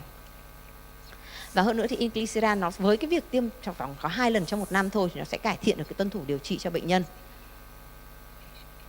Ở đây là một cái kết quả nghiên cứu tại Hoa Kỳ qua 3 cái thử nghiệm nghiên cứu với Komodo hay là X Metro với những cái nhóm bệnh nhân khác nhau và với cái số lượng bệnh nhân khác nhau, thì cho thấy rằng là cái tỷ lệ bệnh nhân tuân thủ điều trị cũng rất là cao, 79%, 91% và 95% so với cái số lượng còn ở những cái nhóm bệnh nhân điều trị bằng kháng thể ức chế PCSK9 bằng cái cơ chế là kháng thể đơn dòng như là 56% này, 51% hoặc là 84% thôi. Và vì vậy thì chúng ta thấy là cho đến ngày nay thì cái việc kiểm soát LDL cholesterol mục tiêu sẽ giúp chúng ta cải thiện cái cục tim mạch, là một cái chân lý như là chúng ta hoàn toàn có thể không có gì thay đổi được. Và tỷ lệ bệnh nhân đạt LDL cholesterol trên toàn cầu cũng như ở Việt Nam thì cho đến nay thật sự vẫn là một cái vấn đề mà chúng ta có thể cải thiện được hơn nữa, đặc biệt là với những cái nhóm bệnh nhân có nguy cơ tim mạch cao và rất cao. Và với những cái nhóm bệnh nhân này thì chúng ta nên phối hợp thuốc ngay từ đầu để có thể sớm đạt được và duy trì được cái mức LDL cholesterol mục tiêu. Với công nghệ RNA can thiệp nhỏ, đây là một cái liệu pháp mới để giúp cho chúng ta có thể kiểm soát được LDL cholesterol sớm và lâu dài. Và cái inclisiran là một cái nhóm thuốc mà với cơ chế là can thiệp RNA can thiệp nhỏ, ngăn chặn cái việc tạo ra PCSK9 và đã được phê duyệt bởi Hiệp hội thuốc và dược phẩm Hoa Kỳ cũng như là của châu Âu phê duyệt. Và đây là một cái nhóm thuốc mà nó giảm LDL cholesterol hiệu quả và bền vững. Và cái việc duy trì chỉ cần tiêm 2 mũi 1 năm thôi cũng giúp cho bệnh nhân có thể tuân thủ điều trị được tốt hơn, cũng như là thuốc này thì có hồ sơ an toàn và dung nạp tốt. Và đây cũng có thể coi như là một cái xu hướng mới và triển vọng tương lai cho những bệnh nhân có nguy cơ tim mạch rất cao ở Việt Nam. Xin trân trọng cảm ơn sự chú ý của các quý đồng nghiệp. Cảm ơn tiến sĩ Vũ Quỳnh Nga để cho chúng ta một cái số khái niệm về rối loạn lipid máu, đối tượng nguy cơ rất cao, vấn đề ở Việt Nam. Thì đối với inclisiran thì đây là một cái thuốc mà tác dụng làm cái sự tuân thủ 6 tháng tiêm 1 mũi. Nhưng mà cái kết quả lâm sàng thì phải đợi Ozone 4 2026 hoặc là mới có chính thức. Còn hiện tại nó chỉ giảm và số lần chích. Hy vọng thì nó có một vấn đề thực tế tại Việt Nam chúng tôi muốn là chúng ta phải cải tiến gấp, đó là cái phiếu trả xét nghiệm. Chúng ta cứ phiên ra một cái là cái giá trị bình thường mà chúng ta thực tế không có một cái giá trị bình thường, mà phải là phân tầng nguy cơ của từng đối tượng từ 20 tuổi trở lên, và để dành cho bác sĩ hoặc là cái khoa xét nghiệm họ phải phân tầng theo cái giá trị đó. Chứ còn để một cái giá trị bình thường thì người dân cứ cho rằng ở trong giá trị bình thường họ không tuân thủ, họ không muốn.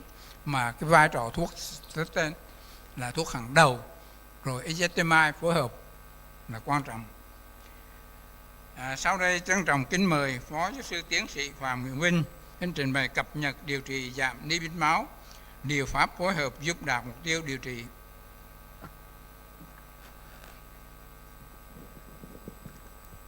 Kính thưa Chủ tọa đoàn, thưa các đồng nghiệp, chúng tôi xin trình bày tiếp một bài về rối loạn lipid máu.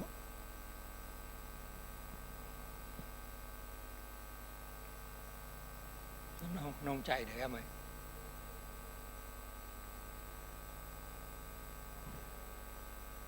Thưa các đồng nghiệp cũng biết là khi chúng ta trong dịch tễ học của bệnh tim mạch đó, chúng ta có rất nhiều nguy cơ sẽ đưa đến sơ vữa động mạch.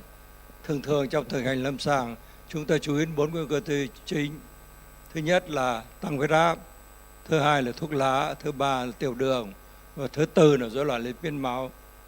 Tuy nhiên, người ta cũng nhận thấy là chúng ta vẫn còn có thể những yếu tố nguy cơ khác. Và nếu tiền sử bệnh nhân có biến cố sơ vữa động mạch sẽ dẫn đến những biến cố khác. Người ta cũng nhận thấy là nếu chúng ta tăng 1% LDL cholesterol sẽ tăng trên 2% bệnh lý mạch vành trong 6 năm. Nếu chúng ta giảm thì sẽ có lợi cho người bệnh. Có cái mà chúng tôi thường nhắc các bác sĩ trẻ là chúng ta không chỉ nhìn người bệnh trên một vùng của cơ thể. Thí dụ như người ta bị bệnh mạch vành, chúng ta vẫn cần khám về vấn đề mạch máu não, bệnh động mạch ngoại vi. Do đó chúng ta sơ vữa động mạch là một tình trạng chung, chúng ta cần nhìn toàn bộ cho người bệnh. Sau đây là một số vấn đề chính của rối loạn lipid máu. Thứ nhất, hình ảnh học tim mạch giúp khảo sát bệnh tim mạch do sơ vữa.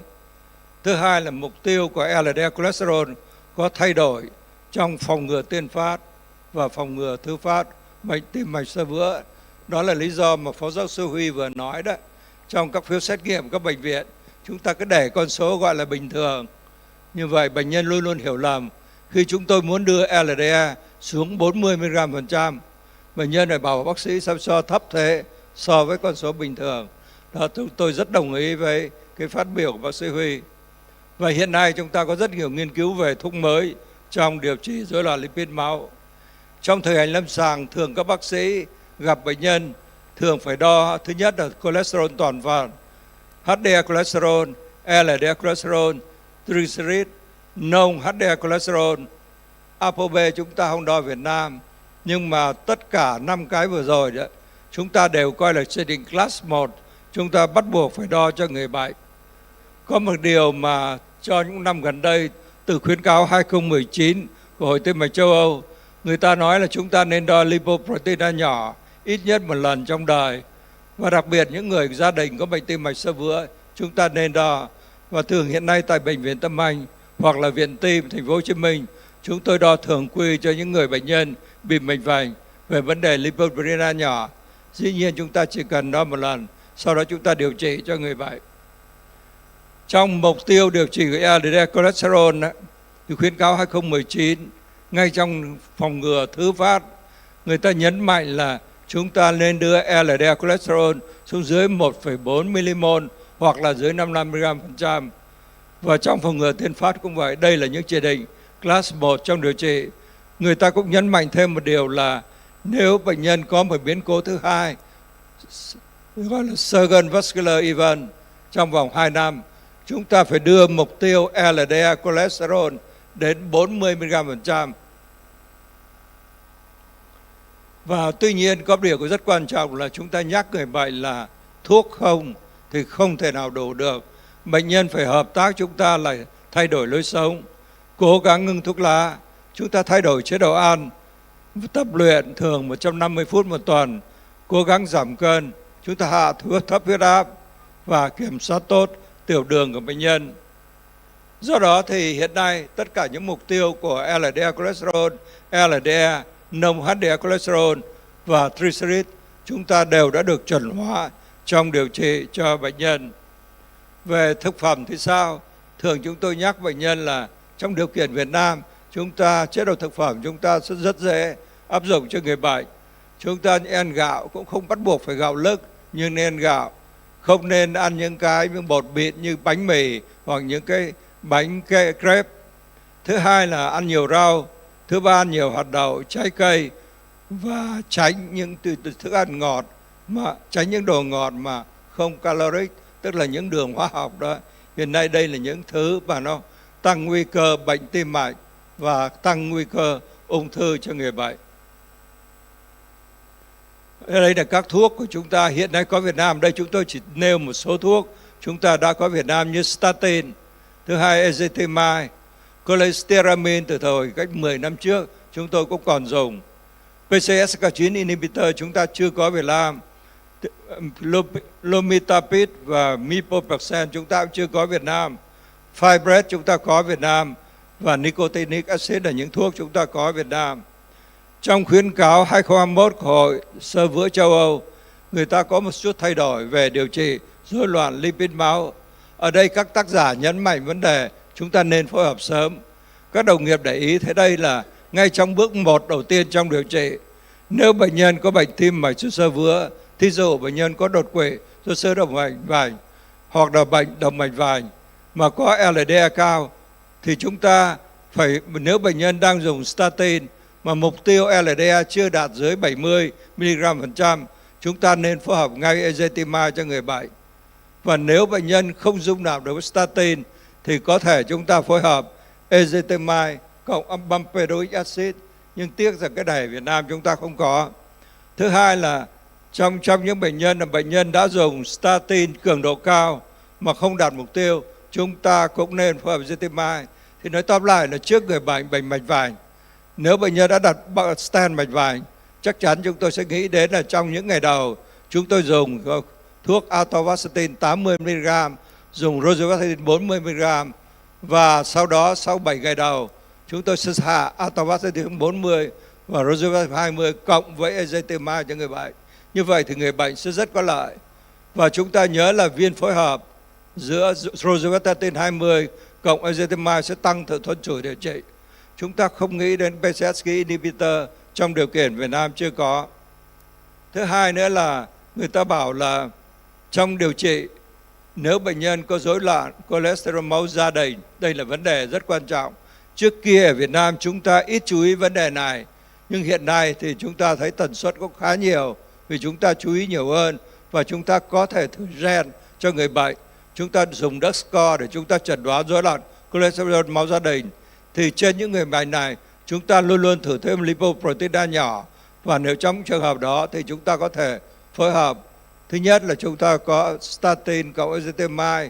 Sau đó thì thực ra trong khuyến cáo ở đây người ta đưa vấn đề PCSK9 inhibitor, nhưng mà thực ra ở đây chúng ta chưa có. Thì có thể trong tương lai chúng ta phối hợp với inclisiran cho bệnh nhân. Và làm thế nào chúng ta tự chẩn đoán tăng cholesterol máu gia đình? Thường thường chúng tôi dựa trên cái DUX score để cho chúng ta hỏi về bệnh sử gia đình của bệnh nhân, chúng ta coi bệnh sử lâm sàng, chúng ta khám thực thể, từ đó chúng ta tính điểm để chúng ta tính là bệnh nhân có rối loạn cholesterol gia đình hay không. Đây là một số dấu hiệu chúng tôi hay nhắc các sinh viên hay bác sĩ quan sát ở người bệnh. Bệnh nhân có thể có biếu mỡ ở gân, bệnh nhân tăng adenosarcoma, bệnh nhân có mảng mỡ ở quanh mắt, ở tay ở người bệnh. Và chúng ta tìm những cái cung giác mạc, có thể đây là những cái quan sát đơn giản để nó gợi ý cho người thầy thuốc là bệnh nhân có thể tăng cholesterol máu gia đình. Và từ đó chúng ta dùng DUX score clinic, chúng ta tính nếu mà bệnh nhân từ trên 8 điểm chắc chắn là có tăng cholesterol gia đình, và lúc đó chúng tôi sẽ thử gen cho người bệnh. Nếu chúng ta xác định được gen là cái có lợi cho người bệnh, trường hợp đó chúng sẽ khảo sát gen cả 3 thế hệ của bệnh nhân, anh em, con và cha mẹ người bệnh. Và đây là cái mà các đối tượng cầm tầm soát tăng cholesterol máu dị hợp tử. Thứ nhất, bệnh nhân có bệnh động mạch vành sớm, nam dưới 55 tuổi, nữ dưới 60. Thân nhân của bệnh nhân có bệnh tim mạch sớm. Thân nhân của bệnh nhân có tăng adenosarcoma, biếu mỡ ở gân, và người lớn có LDL trên 5 mmol một lít hoặc ở trẻ em trên 4 mmol. Thân nhân trực hệ của thế hệ thứ nhất có bệnh tăng cholesterol gia đình. Đây là những điều mà đơn giản chúng ta gợi ý cho người thầy thuốc nên tầm soát cho người bệnh vấn đề này. Và những người bệnh này chúng ta cần làm xét nghiệm di truyền để xác định gen cho bệnh nhân. Và bây giờ một vấn đề cũng rất quan trọng là chúng ta biết là chúng ta nên dùng liều cao statin, nhưng mà tại sao chúng ta cần phối hợp sớm statin với ezetimibe ở bệnh nhân có bệnh tim mạch do vữa, và đặc biệt bệnh nhân có rối loạn cholesterol máu gia đình sẽ có LDL rất cao, Do đó chúng ta rất khó đạt được mục tiêu LDL cholesterol. Người thường chúng ta nên phối hợp rất sớm để đạt mục tiêu cho người bệnh. Tuy nhiên đây là cái mà chúng ta cần cắt nghĩa cho bệnh nhân.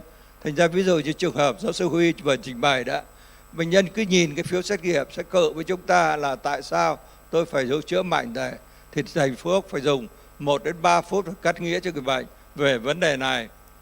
Và chúng ta biết là mức giảm của các statin thường chỉ độ 30 đến 50, nhưng mà nếu chúng ta phối hợp vừa statin vừa ezetimibe, chúng ta có thể tăng đến 65, giảm đến 65% LDL cholesterol.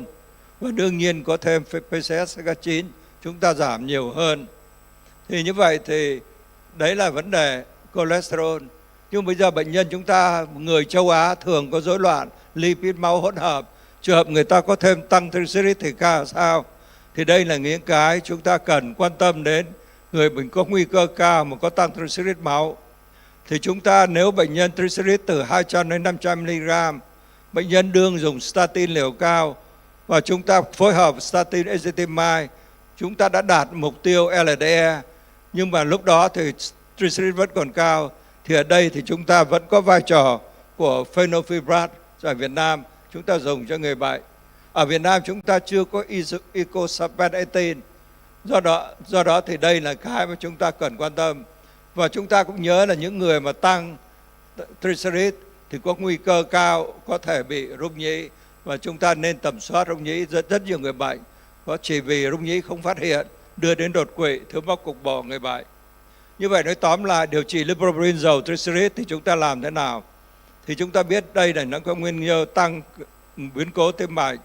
Chúng ta đồng thời chúng ta phải nhớ là mà nguy cơ xơ vữa động mạch và tăng triglycerid máu thì nguy cơ tổn dư nó có thể rất cao.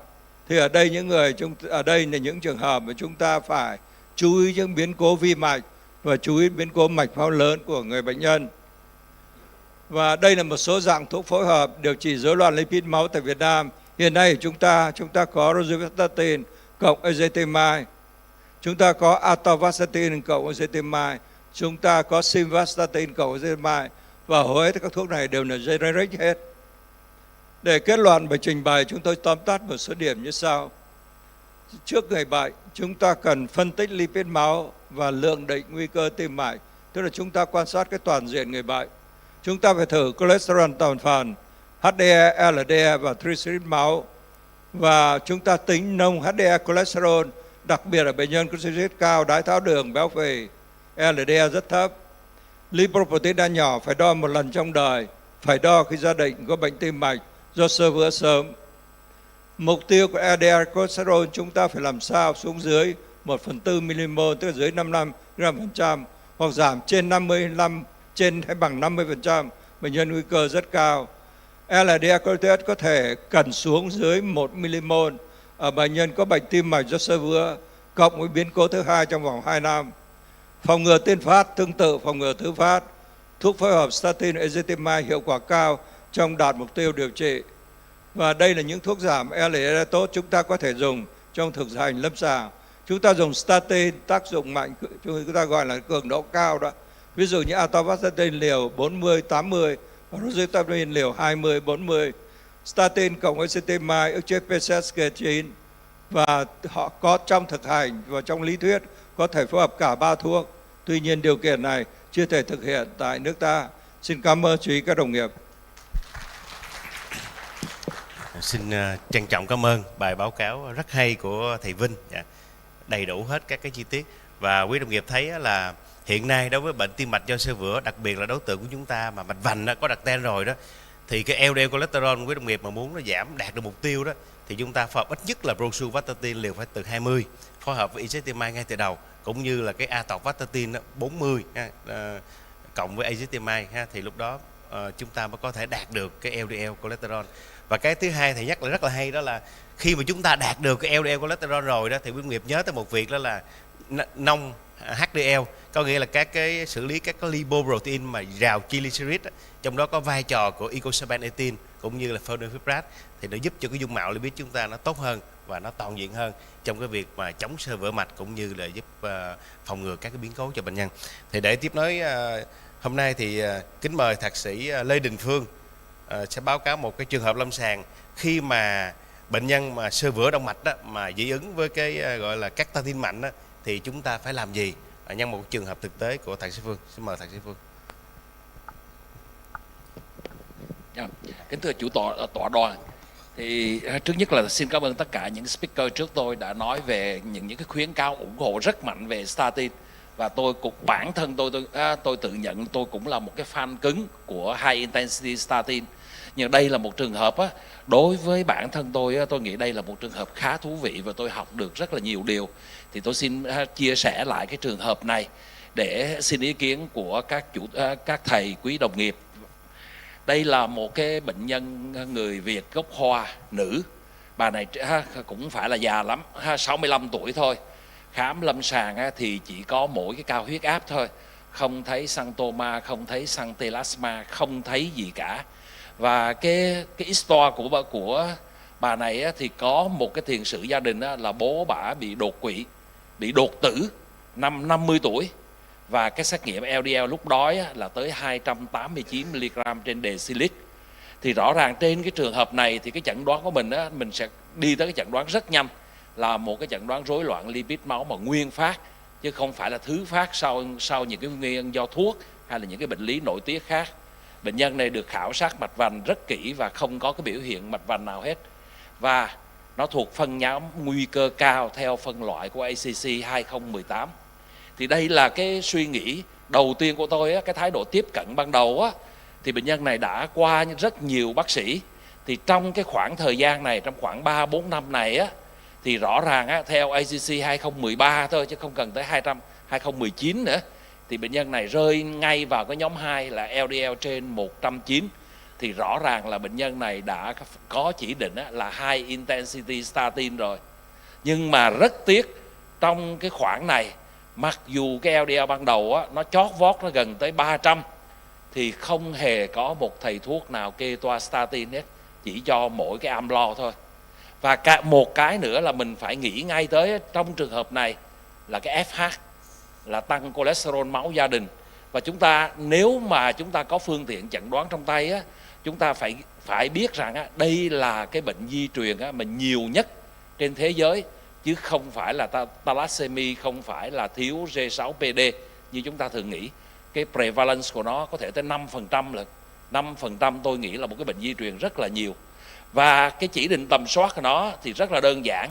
Nếu mình thấy có một cái trường hợp mà tăng cholesterol mà đột biến mà mình không giải thích được, ít nhất là bằng cảm tính, và một lý do nào đó, đối với trẻ em cholesterol trên 160, đối với người lớn trên 190, thì mình phải nghĩ ngay tới là tăng cholesterol máu gia đình, và mình phải đi tìm những cái dấu hiệu lâm sàng tương ứng.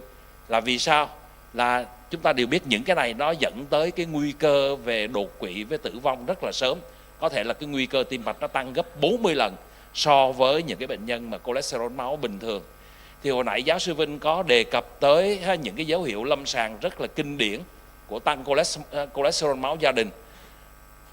Corneal accus, thật sự nếu cái này mình phải nhấn mạnh rằng cái độ đặc hiệu rất cao, nhưng mà cái độ chuyên biệt rất cao, nhưng mà cái độ nhạy cảm thì không cao. Do đó mình không thấy nó chưa chắc là mình đã loại trừ được. Và cái mà nếu mà mình có mình thấy được cái u mỡ dưới gót chân thì cái đó tương đối đặc hiệu. Chứ còn bản thân tôi thấy xăng telasma rất nhiều, nhưng mà thông thường là loại trừ, tại vì cái tính đặc hiệu nó không cao. Nhưng mà dù sao mình cũng phải đi tìm những cái dấu hiệu này. Và một cái nữa là chúng ta phải đi tầm soát cái gen. Cái thang điểm lâm sàng nó chỉ giúp cho mình đánh giá là có hay không. Còn xác định cái này là đồng hợp tử hay là dị hợp tử thì bắt buộc phải có xét nghiệm gen. Nếu mà dị hợp tử thì cái mức độ di truyền là khoảng 1/250, còn đồng hợp tử là 250.000. Và rất may bên chỗ tôi, Bệnh viện Pháp Việt thì người ta có thử được cái xét nghiệm gen. Thì trường hợp này xác định 100% trường hợp này là một ca đột biến gen mà dị hợp tử, tăng cholesterol máu gia đình, thì không có nghi ngờ gì nữa hết. Nhưng mà trường hợp mà tăng cholesterol cỡ này Thì trong cái thời điểm đó bên chỗ tôi chưa có cái PCSK9, thì lúc đó tôi thử tất cả các cái statin mà có trong tay, rosuvastatin, thậm chí cái mà xưa rít là simvastatin đó, cũng thử luôn. Vì sao phải thử nhiều như vậy? Tại vì cứ uống statin vô á, là chừng 1-2 ngày sau là bệnh nhân bị một cái eczema, exfoliative eczema mà nó tróc vảy toàn thân. Bệnh nhân rất là khổ sở và người ta không chịu nổi, ngứa ngáy, tróc vảy, thậm chí là ảnh hưởng tới cái cosmetic á, tới cái dung mạo của người ta luôn. Thì trong trường hợp này á, thuyết phục bệnh nhân xài statin rất là khó. Và cái bình luận tiếp theo của tôi á, là trong trường hợp này mình không có cái prick test để mình thử được cái dị nguyên là statin, thì ít ra mình cũng phải theo cái nguyên tắc á, là xác định dị nguyên á. Đầu tiên á, là cái phơi nhiễm với dị nguyên nó sẽ dẫn đến phản ứng dị ứng. Sau đó mình cắt phơi nhiễm thì nó tháo lui, và sau đó mình re-challenge lại cho bệnh nhân uống lại statin á, thì cái phản ứng này tái phát. Thì bà này bà thỏa tất cả các điều kiện này khi tôi thử bằng nhiều loại statin khác nhau. Thì tôi mới về tra lại cái y văn á, thì thật sự mới thấy bất ngờ là nó hiếm hơn mình nghĩ. Từ trước giờ tôi xài statin chắc phải khoảng trên dưới 20 năm á, thì chưa hề gặp cái trường hợp nào mà dị ứng da với statin hết. Và trong y văn á, những cái tạp chí da liễu á, người ta ghi nhận á, đây chỉ có 7 ca, và có lẽ cái trường hợp tôi báo cáo ngày hôm nay là ca thứ 8. Đây là một cái trường hợp rất là hiếm hoi trong 50 năm của statin. Thì rất may mắn á, bà này á, bà có thẻ xanh Canada, thì bà qua Canada bà đem về được cái Praluan. Thì có lẽ tôi cũng là người Việt Nam may mắn á, một trong những người thầy thuốc Việt Nam đầu tiên được sử dụng cái Praluan á. Thì khi sử dụng Praluan vô á, theo đúng cái phác đồ của ACC á, nếu không đáp ứng với statin, không giảm trên 50% hay là LDL vẫn còn trên 100 á, thì bắt buộc chúng ta phải cho thêm cái PCSK9. Trong trường hợp này lại càng phải bắt buộc nữa, tại vì bệnh nhân không tài nào chịu đựng được statin. Và theo nghiên cứu của Tesla thì chúng ta thấy nó xuống rất rõ. Outcome về tim mạch theo nghiên cứu Fourier nó cũng xuống rất là rõ. Mấy chuyện này thì không có gì phải bàn cãi nữa hết. Thì cái lợi ích của cái PCSK9 trên bệnh nhân này là nó phải gấp 2 lần, vì nó tránh được cái dị ứng và đồng thời nó giảm được cholesterol. Nhưng mà những cái câu hỏi đặt ra, nếu mà PCSK9 đơn thuần ở lâu không thôi á, nó giảm được 50% LDL so với placebo, nhưng nó không có tính chất kháng viêm. Mình không biết nó có tính chất ổn định và cải thiện mảng xơ vữa như là statin hay không. Theo như tôi biết thì chưa có một cái nghiên cứu như IVERS á, để người ta quan sát cái biến đổi của nội mạch sau cái PCSK9 hết. Không làm tăng tỷ lệ tiểu đường mới mắc, không có tác dụng phụ trên gan, trên cơ. Và kết cục tim mạch á, khi dùng nó đơn thuần thì mình không biết. Tại vì những nghiên cứu bây giờ về lý do đạo đức, chúng ta không được quyền cắt statin để thử một mình cái PCSK9, nó phải trên nền statin. Và trên bệnh nhân này á, thì cụ thể như thế nào? Cho vô cái thì đúng là nó xuống như thần, nó xuống một cách đẹp mắt mà đơn thuần thôi, vì bệnh nhân này không xài được statin. Thì trong thời gian này xài cái Praluan á, thì cái mức độ cholesterol nó xuống rất là đẹp, và đồng thời cái dị ứng da nó hoàn toàn biến mất. Bệnh nhân cực kỳ happy, cholesterol xuống đẹp. Nhưng mà đời cái gì cũng phải khi nào cũng như là mơ á. Đến lúc này thì bệnh nhân không qua được Canada và không mua được cái PCSK9 nữa, thì bắt buộc phải xài lại statin. Tôi thử atorvastatin, rosuvastatin, đi lại con đường cũ, thì bệnh nhân cũng bị tràm tái phát lại, mà càng ngày nó càng nặng hơn. Có vẻ là do mẫn cảm. Thì lúc đó may mắn á, là trong cái formulary của bệnh viện tôi á, nó bắt đầu có pitavastatin. Thật sự tôi cũng chưa có kinh nghiệm nhiều về nó, nhưng mà bí quá rồi, xài cái gì bệnh nhân cũng bị. Xài thử cái pitavastatin thử coi. Và trong trường hợp này á, giống như những speaker khác á, vừa trình bày á, là chúng ta phải phối hợp thêm với ezetimibe nữa. Phối hợp trên bệnh nhân là bắt buộc, tại vì LDL nó quá cao đi. Thì quý đồng nghiệp có thể thấy á, là cái mức độ mà LDL cholesterol á, nó nhảy múa, nó dao động, nhưng ít ra nó xuống được 50% so với ban đầu. Nó còn 148 gì đó so với 289 ban đầu. Do đó một cái suy nghĩ tiếp theo á, là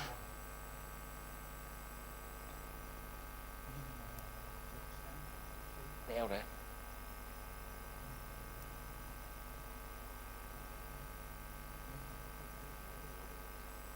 Nó treo đây. Em mở lại. Treo rồi. Cái comment tiếp theo á, là giữa pitavastatin và high intensity statin á, thì cái mức độ tương đương nó làm sao?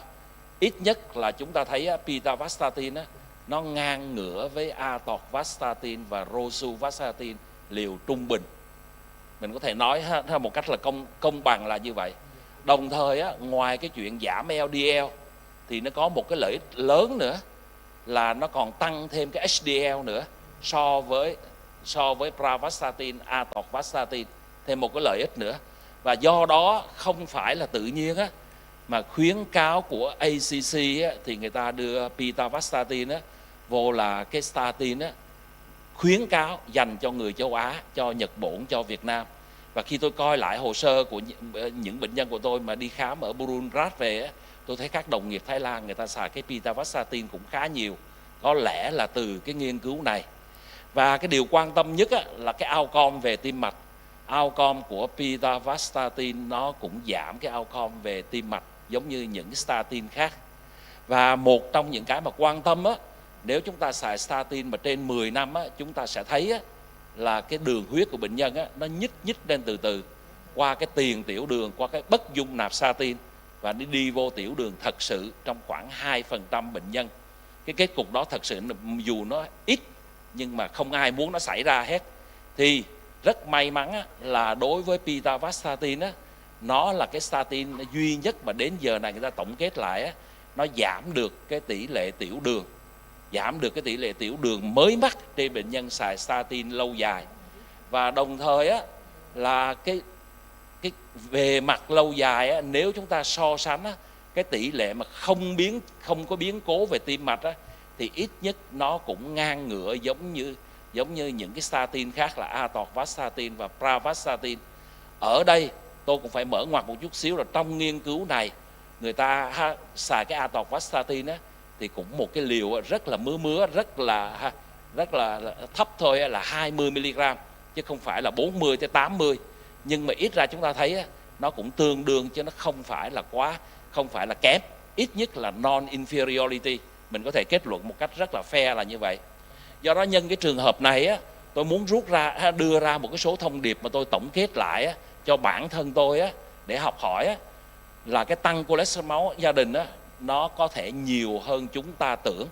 Và đặc biệt đối với những cái cộng đồng á, mà người ta sống gần với nhau á, những cái thôn xóm, những cái bản làng của người dân tộc á, cái tình trạng mà hôn nhân cận huyết á, người ta lấy lẫn nhau á, thì cái tỷ lệ FH á, tăng cholesterol máu gia đình á, nó nhiều hơn chúng ta nghĩ. Thì cần phải tầm soát và tư vấn về di truyền, thử máu cho cả 3 thế hệ, thử gen. Mục tiêu á, là giảm cholesterol trên 50% và ít nhất là dưới 70. Cái công cụ nếu chúng ta có đủ điều kiện thì chúng ta có statin, ezetimibe và PCSK9 thì xuống càng thấp càng tốt trong trường hợp này, và nó rất là kéo dài. Và ít nhất là hiện tại ở Việt Nam chúng ta có thêm một cái vũ khí mới là pitavastatin thay vì chỉ có 2 cái statin kinh điển. Và có một điều á, là qua cái này tôi mới ngẫm nghĩ thêm á, có lẽ là vì cạnh tranh giữa những cái thuốc generic hay là có một cái vấn đề gì đó mà rõ ràng 20 năm qua chúng ta không có một cái statin nào mới hết.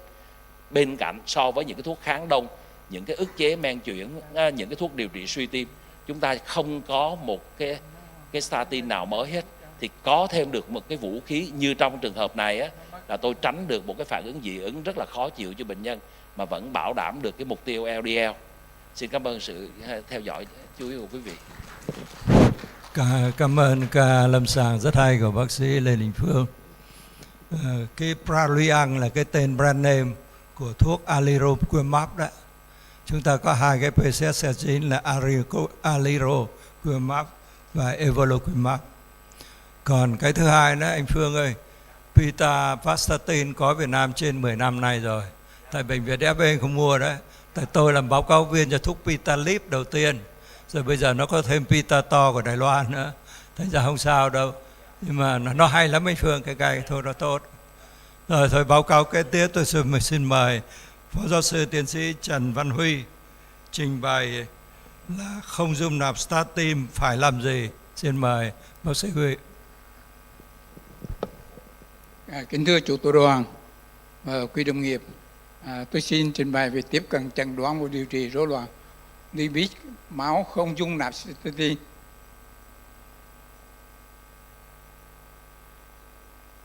Như chúng ta đã biết, trải qua hơn nửa thế kỷ phát triển, statin thì đến nay nó vẫn là tiêu chuẩn vàng trong điều trị rối loạn lipid máu. Nó dùng càng lâu càng tốt, càng thấp càng tốt và càng sớm càng tốt. Tuy nhiên nó vẫn gặp một thách thức lớn, đó là không dung nạp statin thật sự và sự ngờ ngại, e ngại dùng statin của bệnh nhân và sự trì trệ kê toa của thầy thuốc và sự tuân thủ điều trị thường xuyên kém. Đó là một thách thức. Và không dung nạp statin được định nghĩa như thế nào? Là có một hoặc nhiều tác dụng phụ liên quan đến việc dùng statin giải quyết bằng cách giảm liều lượng hoặc ngừng, và phải có tiêu chuẩn là yêu cầu tiếp xúc ít nhất 2 loại statin, bao gồm ít nhất 1 loại ở liều thấp nhất hàng ngày được chấp nhận. Và đa số không dung nạp là do hiệu ứng placebo, là tác dụng phụ sẽ xảy ra do niềm tin đang được điều trị tích cực nhưng là giả dược, và hoặc là hiệu ứng nocebo là tác dụng phụ từ tâm lý gây nên hơn là nguyên nhân dược lý, mà qua thử nghiệm sân xuân đã cho ta thấy nó không có sự khác biệt giữa cái placebo và statin. Thì tỷ lệ thật của nó không dung nạp statin là như thế nào? Thì cái chính của nó đó là triệu chứng đau cơ. Qua thử nghiệm randomized thì chỉ có 0,1 đến 0,2, nhưng mà qua cái khảo sát không mù đôi thì tỷ lệ rất cao, đến 7 đến 28% làm cho bệnh nhân không tuân thủ. Còn cataract thì chưa có xác định rõ, xuất huyết não thì cũng chưa xác định rõ. Ngoài cái thử nghiệm SPAT có nghi ngờ tiền sử đột quỵ thì có thể nghi ngờ. Còn về suy giảm nhận thức thì chưa có chứng cứ cụ thể. Về ảnh hưởng trên gan thì tỷ lệ trên 1/100.000. Về giảm protein nhiều cũng rất là thấp. Đặc biệt có tỷ lệ sinh đái tháo đường mới thì chỉ gặp ở những người có hội chứng chuyển hóa hoặc là tiền đái tháo đường với tỷ lệ 0,1% một năm. Và mới đây nhất thì nó là gia tăng HbA1c từ 0,06. Còn cái tỷ lệ thật của nó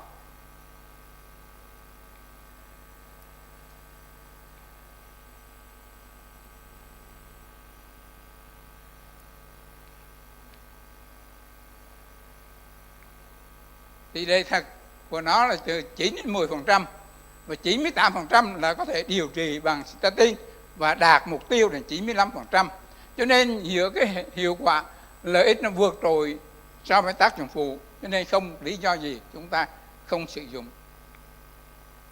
Và qua cái thử nghiệm CTT thì thấy cái tỷ lệ đau cơ nó rất thấp, từ 1 cho đến 11% của các loại.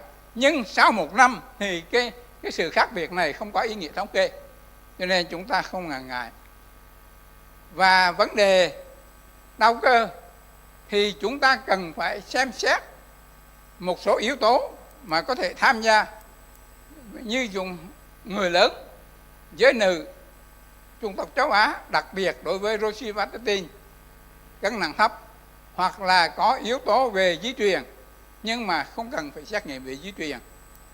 Nhược giáp sau khi điều trị cường giáp, khiếm khuyết vitamin D, bệnh xương cơ khớp, bệnh miễn dịch, bệnh thận mãn hoặc rối loạn điện giải, hoặc luyện tập gắng sức quá mạnh, hoặc là làm dùng rượu bia, chất kích thích, fibrat, colchicine, ức chế miễn dịch, thuốc chống loạn nhịp, chống virus, chống nấm, chống co giật và thanh thải statin. Thì vấn đề không dung nạp statin hiện nay thì mỗi quốc gia hoặc trên thế giới có rất nhiều cái khuyến cáo để đưa ra chúng ta nên làm gì. Thì đây là một cái hướng dẫn đánh giá và xử trí của Hội Lipid quốc gia Hoa Kỳ. Và còn đây là một cái NICE 2024 để đưa ra những bước tuần từ mà các anh chị có thể tham khảo rất là chi tiết. Còn bản thân tôi tổng hợp và xin đưa ra một cái bảng là tương đối có tính cách thực hành, dễ hiểu và áp dụng lâm sàng thường quy. Không dung nạp statin cần phải làm gì?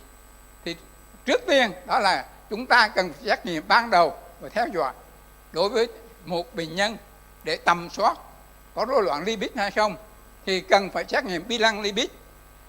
Cái mới của năm 2024 là có một cái tôi thấy chưa ai nhắc, là bây giờ người ta xét nghiệm LDL có một phương pháp mới, không tính theo GD1 bằng triglycerid chia cho 5, mà người ta có thể dùng một cái công thức Wattin khi triglycerid trên 400. Thì nếu tốt thì chúng ta nên khuyên để thay đổi cái phương pháp để tính LDL chính xác.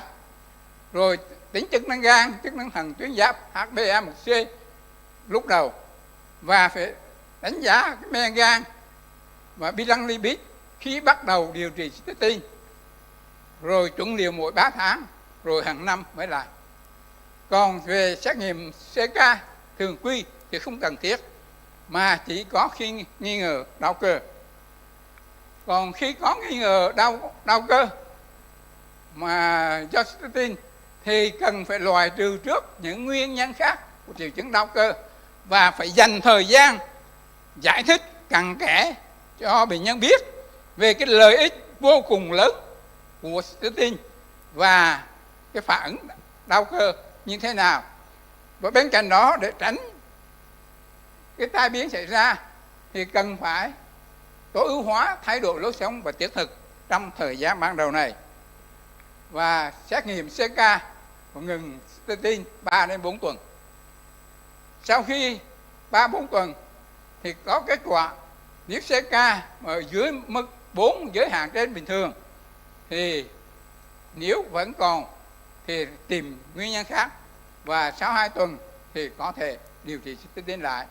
Còn trong trường hợp CK trên 10 với suy thận hoặc trên 50 thì cần phải điều trị ngay cấp cứu, phải truyền dịch, phải thẩm phấn máu để tránh cái sự tiêu cơ, suy thận cấp nguy hiểm.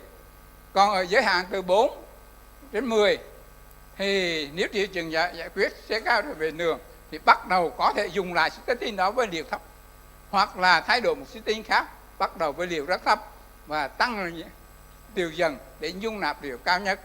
Thì có 2 loại định nghĩa dung nạp statin một phần thì 95%, và dung nạp không hoàn toàn là không dung nạp. Thì dung nạp một phần thì chúng ta kiểm tra lại LDL có đạt mục tiêu chưa.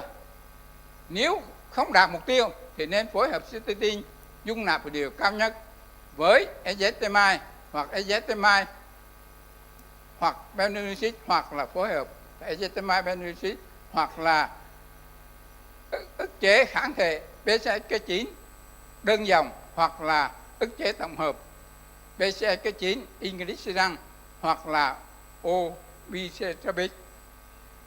Còn khi không dung nạp hoàn toàn thì chúng ta dùng liều pháp non statin, ezetimibe hoặc benzoylurid, hoặc là ezetimibe cộng benzoylurid, hoặc là ức chế kháng thể đơn dòng, hoặc là tổng hợp inglycerin, hoặc là obicetrapib. Và theo khuyến cáo của Hoa Kỳ thì không nên dùng coenzyme Q10 hoặc là vitamin D nếu không thuộc vào cái khiếm khuyết này, bởi vì qua một cái thử nghiệm nó không có ý nghĩa thống kê. Còn về điều trị thì có dung nạp hay không dung nạp, chúng ta cũng phải tuân thủ cái cơ bản, đó là thái độ lối sống và statin là hai cái cơ bản, rồi mới liều pháp kết hợp thuộc non statin. Thì những cái thuốc mà đã có chứng cứ là chấm dấu sao, ezetimibe, bát, fibrat, pemiroxid và không đang thử nghiệm obicetrapib, BCK có 9 uống và lamivudine cho rối loạn lipid gia đình, hoặc là BCK 9 đơn dòng kháng thể tiêm, còn inclisiran, evacuate và lerosinramid thì cũng đang nghiên cứu. Một cái vấn đề chúng ta nói, cái vấn đề ưu tiên hàng đầu là kết hợp thuốc. Nhưng mà kết hợp thuốc ở đây đó là vấn đề phối hợp thuốc cố định liều. Và cái cố định liều nó cho ta thấy tỷ lệ giảm dưới 70 mg hoặc là mục tiêu dưới 55 nó đến 11% so với viên rời chỉ 21 và 5,7%. Cho nên chúng ta nên dùng phối hợp cố định liều. Phối hợp rồi nhưng mà phối hợp cố định liều đối với bệnh nhân nguy cơ rất cao. Và trong các cái thử nghiệm phối hợp thì Emprovit đối với ezetimibe, BCE kháng thể đơn dòng thì qua Fournier và ANICHKOV đã cho ta thấy nó giảm thêm 7% hoặc 15% outcome. Còn đối với ezetimibe, pemiroxid hoặc BA cộng ezetimibe trên nền tảng statin thì nó là giảm thêm 23 đến 17 cho đến 36. Và không dung nạp hoàn toàn thì qua thử nghiệm clear, pemiroxid đã cho thấy giảm 13%. Chính vì ngày 2 tháng 4 FDA đã mở rộng cái chỉ định BA và BA đối với ezetimibe cho dự phòng nhồi máu của tim và thải lưu thông mạch vành ở bệnh nhân có nguy cơ cao, có hay không có bệnh mạch vành, có dùng statin.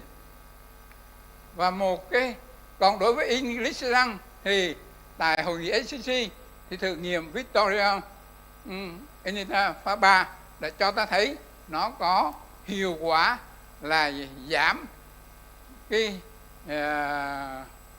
LDL 60%, 6 tháng chích một mũi, đầu tiên thì 3 tháng, và cái gián đoạn thì chỉ có 6% so với 16% của statin. Và cũng như tôi đã nói, phải đợi đến Ozion 4 cho 2 năm nữa mới có outcome về tim mạch. Còn bây giờ BCK9 thế hệ thứ 3, đây là một cái vấn đề. Inclisiran cũng mới ngang thế hệ thứ 2, qua thuốc uống, thuốc tiêm 2 tuần rồi 6 tháng. Nhưng đây là thế hệ thứ 3 qua thử nghiệm Lipid HA3 thì nó là giống như là kháng thể đơn dòng, nhưng mà cái sự khuếch tán nhanh, cái thời gian bán hủy nhanh hơn, mỗi tháng tiêm một mũi, nó ít phản ứng phụ ở tại da thì đấy, và nó đạt cái được tiêu chuẩn là đến 96%, cho nên nó rất có giá trị.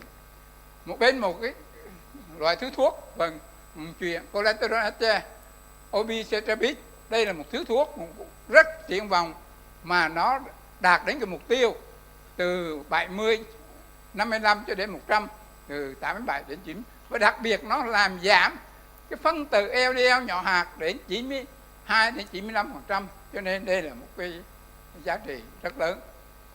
Từ đó cái phác đồ này thì được anh chị biết đến rất nhiều, thì bệnh nhân nguy cơ cao và rất cao điều trị thì với những cái statin hoặc lực cao, hoặc là phối hợp cố định liều. Cái chấm đen đó là thuốc cố định liều để cho chúng ta đạt một cái mục tiêu ở bệnh nhân có bệnh tim mạch cho sơ vừa, hoặc là tăng cholesterol gia đình, hoặc là bệnh nhân không dung nạp statin hoàn toàn thì có thể dùng BA cộng ezetimibe hoặc là obicetrapib, hoặc là phối hợp 3 thứ thuốc, hoặc là cùng 3 thứ thuốc để đạt 85%. đó là không dung nạp hoàn toàn. Thì qua đó tôi xin có một kết luận statin là tiêu chuẩn vàng để hạ LDL, nhưng cần phải vượt qua các rào cản. Tỷ lệ thực không dung nạp statin chỉ 8 đến 10%, cần loại trừ do nguyên nhân khác và tiếp cận đánh giá chẩn đoán điều trị từng bước chuẩn mực, tuân thủ theo hướng dẫn khuyến cáo dựa trên cá thể hóa. Nên xem xét phối hợp thuốc cố định liều để sớm đạt đích và duy trì sự tuân thủ đem lại hiệu quả cao nhất. Và thông điệp cuối cùng đó là có nhiều con đường để đi đến mục đích chung là tối ưu hóa sức khỏe tim mạch. Cái vấn đề quan trọng nhất đó là chúng ta phải có một hợp tác chặt chẽ, liên kết với bệnh nhân để cùng đưa ra một cái hướng đi đến con đường tươi sáng đó. Xin thành thật cảm ơn sự chú ý lắng nghe của quý vị. Cảm ơn bài trình bày của Phó Giáo sư Huy cho chúng ta thấy là làm sao chúng ta đối xử lo cho bệnh nhân khi có những phản ứng phụ đối với statin. Báo cáo cuối cùng hôm nay chúng tôi xin mời bác sĩ Trần Đức Trung trình bày tiêu cơ vân liên quan đến statin nhân một trường hợp lâm sàng.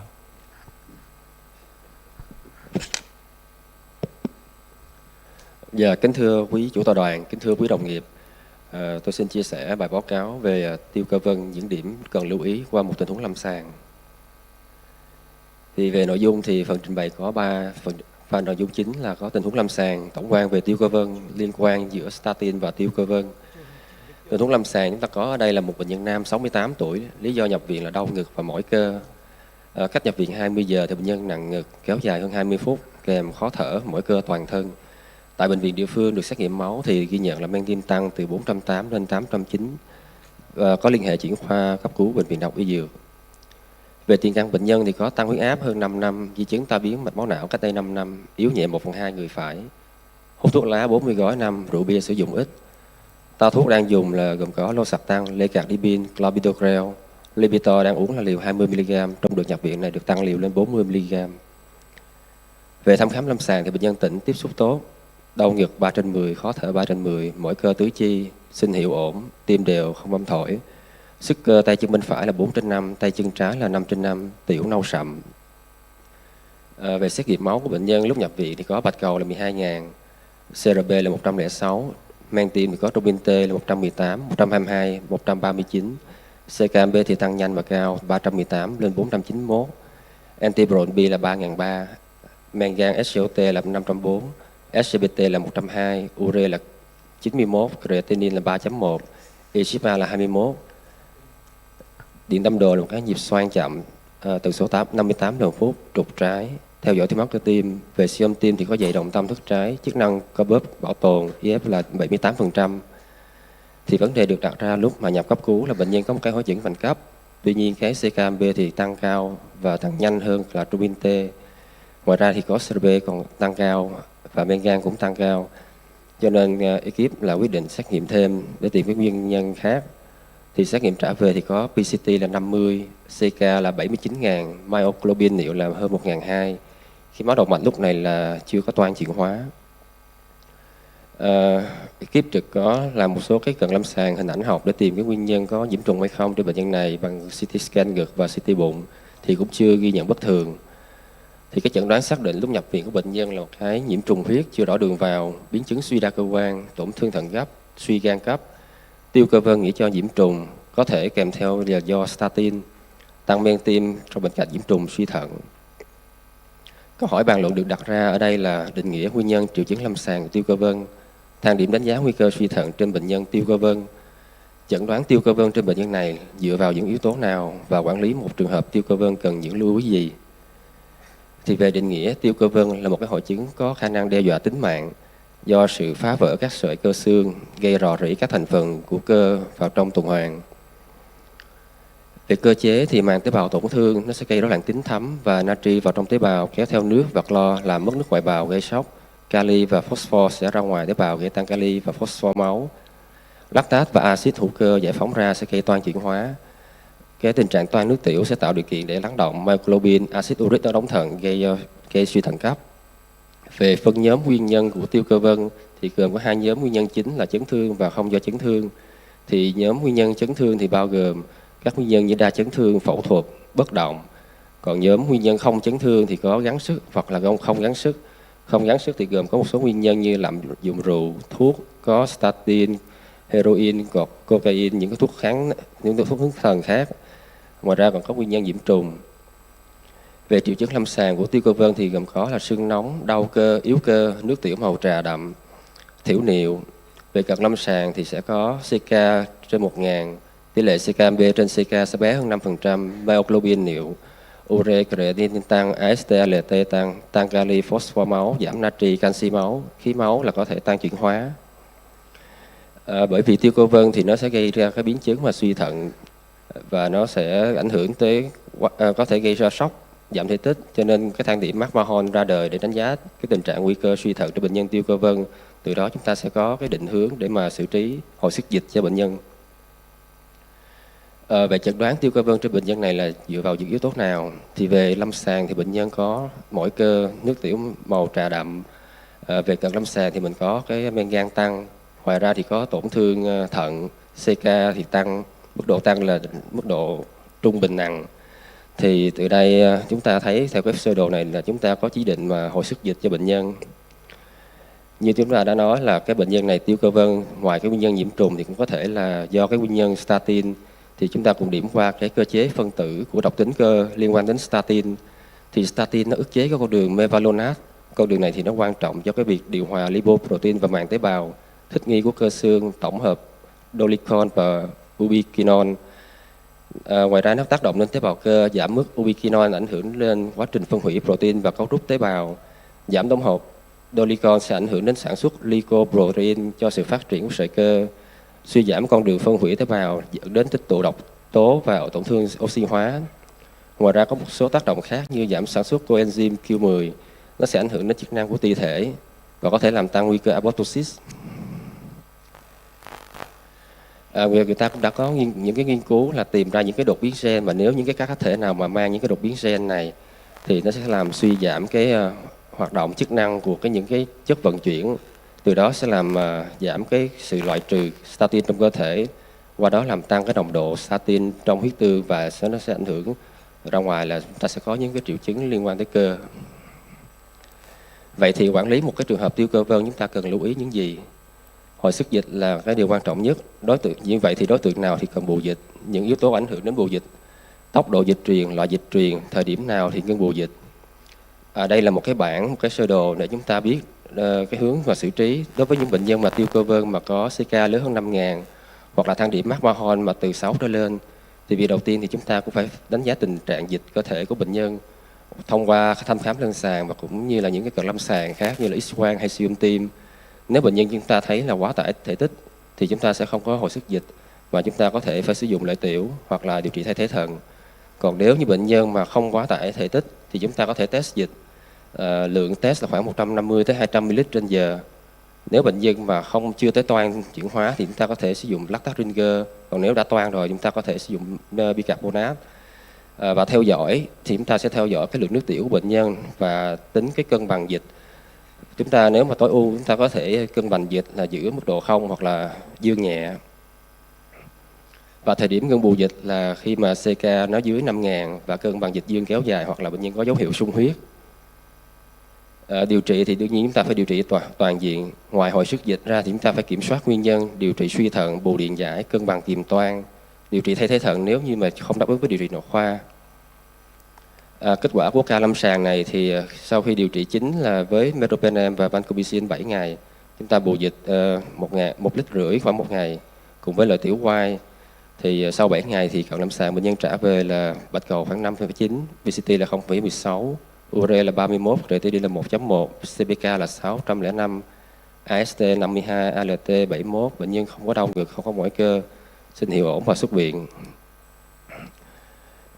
Và thông điệp mang về thì tiêu cơ vân liên quan đến tăng đáng kể tỷ lệ tổn thương thận cấp, rối loạn điện giải và tử vong. Troponin D có thể tăng lên trong trường hợp tiêu cơ vân nghiêm trọng. Bù dịch đóng vai trò quan trọng, tuy nhiên cần cá thể hóa và theo dõi quá trình điều trị. Dạ, em xin chân thành cảm ơn sự lắng nghe của quý đồng nghiệp ạ. Cảm ơn bài báo cáo của bác sĩ Trần Đức Trung. Như vậy thưa các đồng nghiệp, chúng ta đã hoàn thành nhiệm vụ chiều nay đấy. Chúng ta đã xong báo cáo. Có lẽ còn 5-10 phút nữa. Các đồng nghiệp có vấn đề gì cần bàn hay cần hỏi không ạ?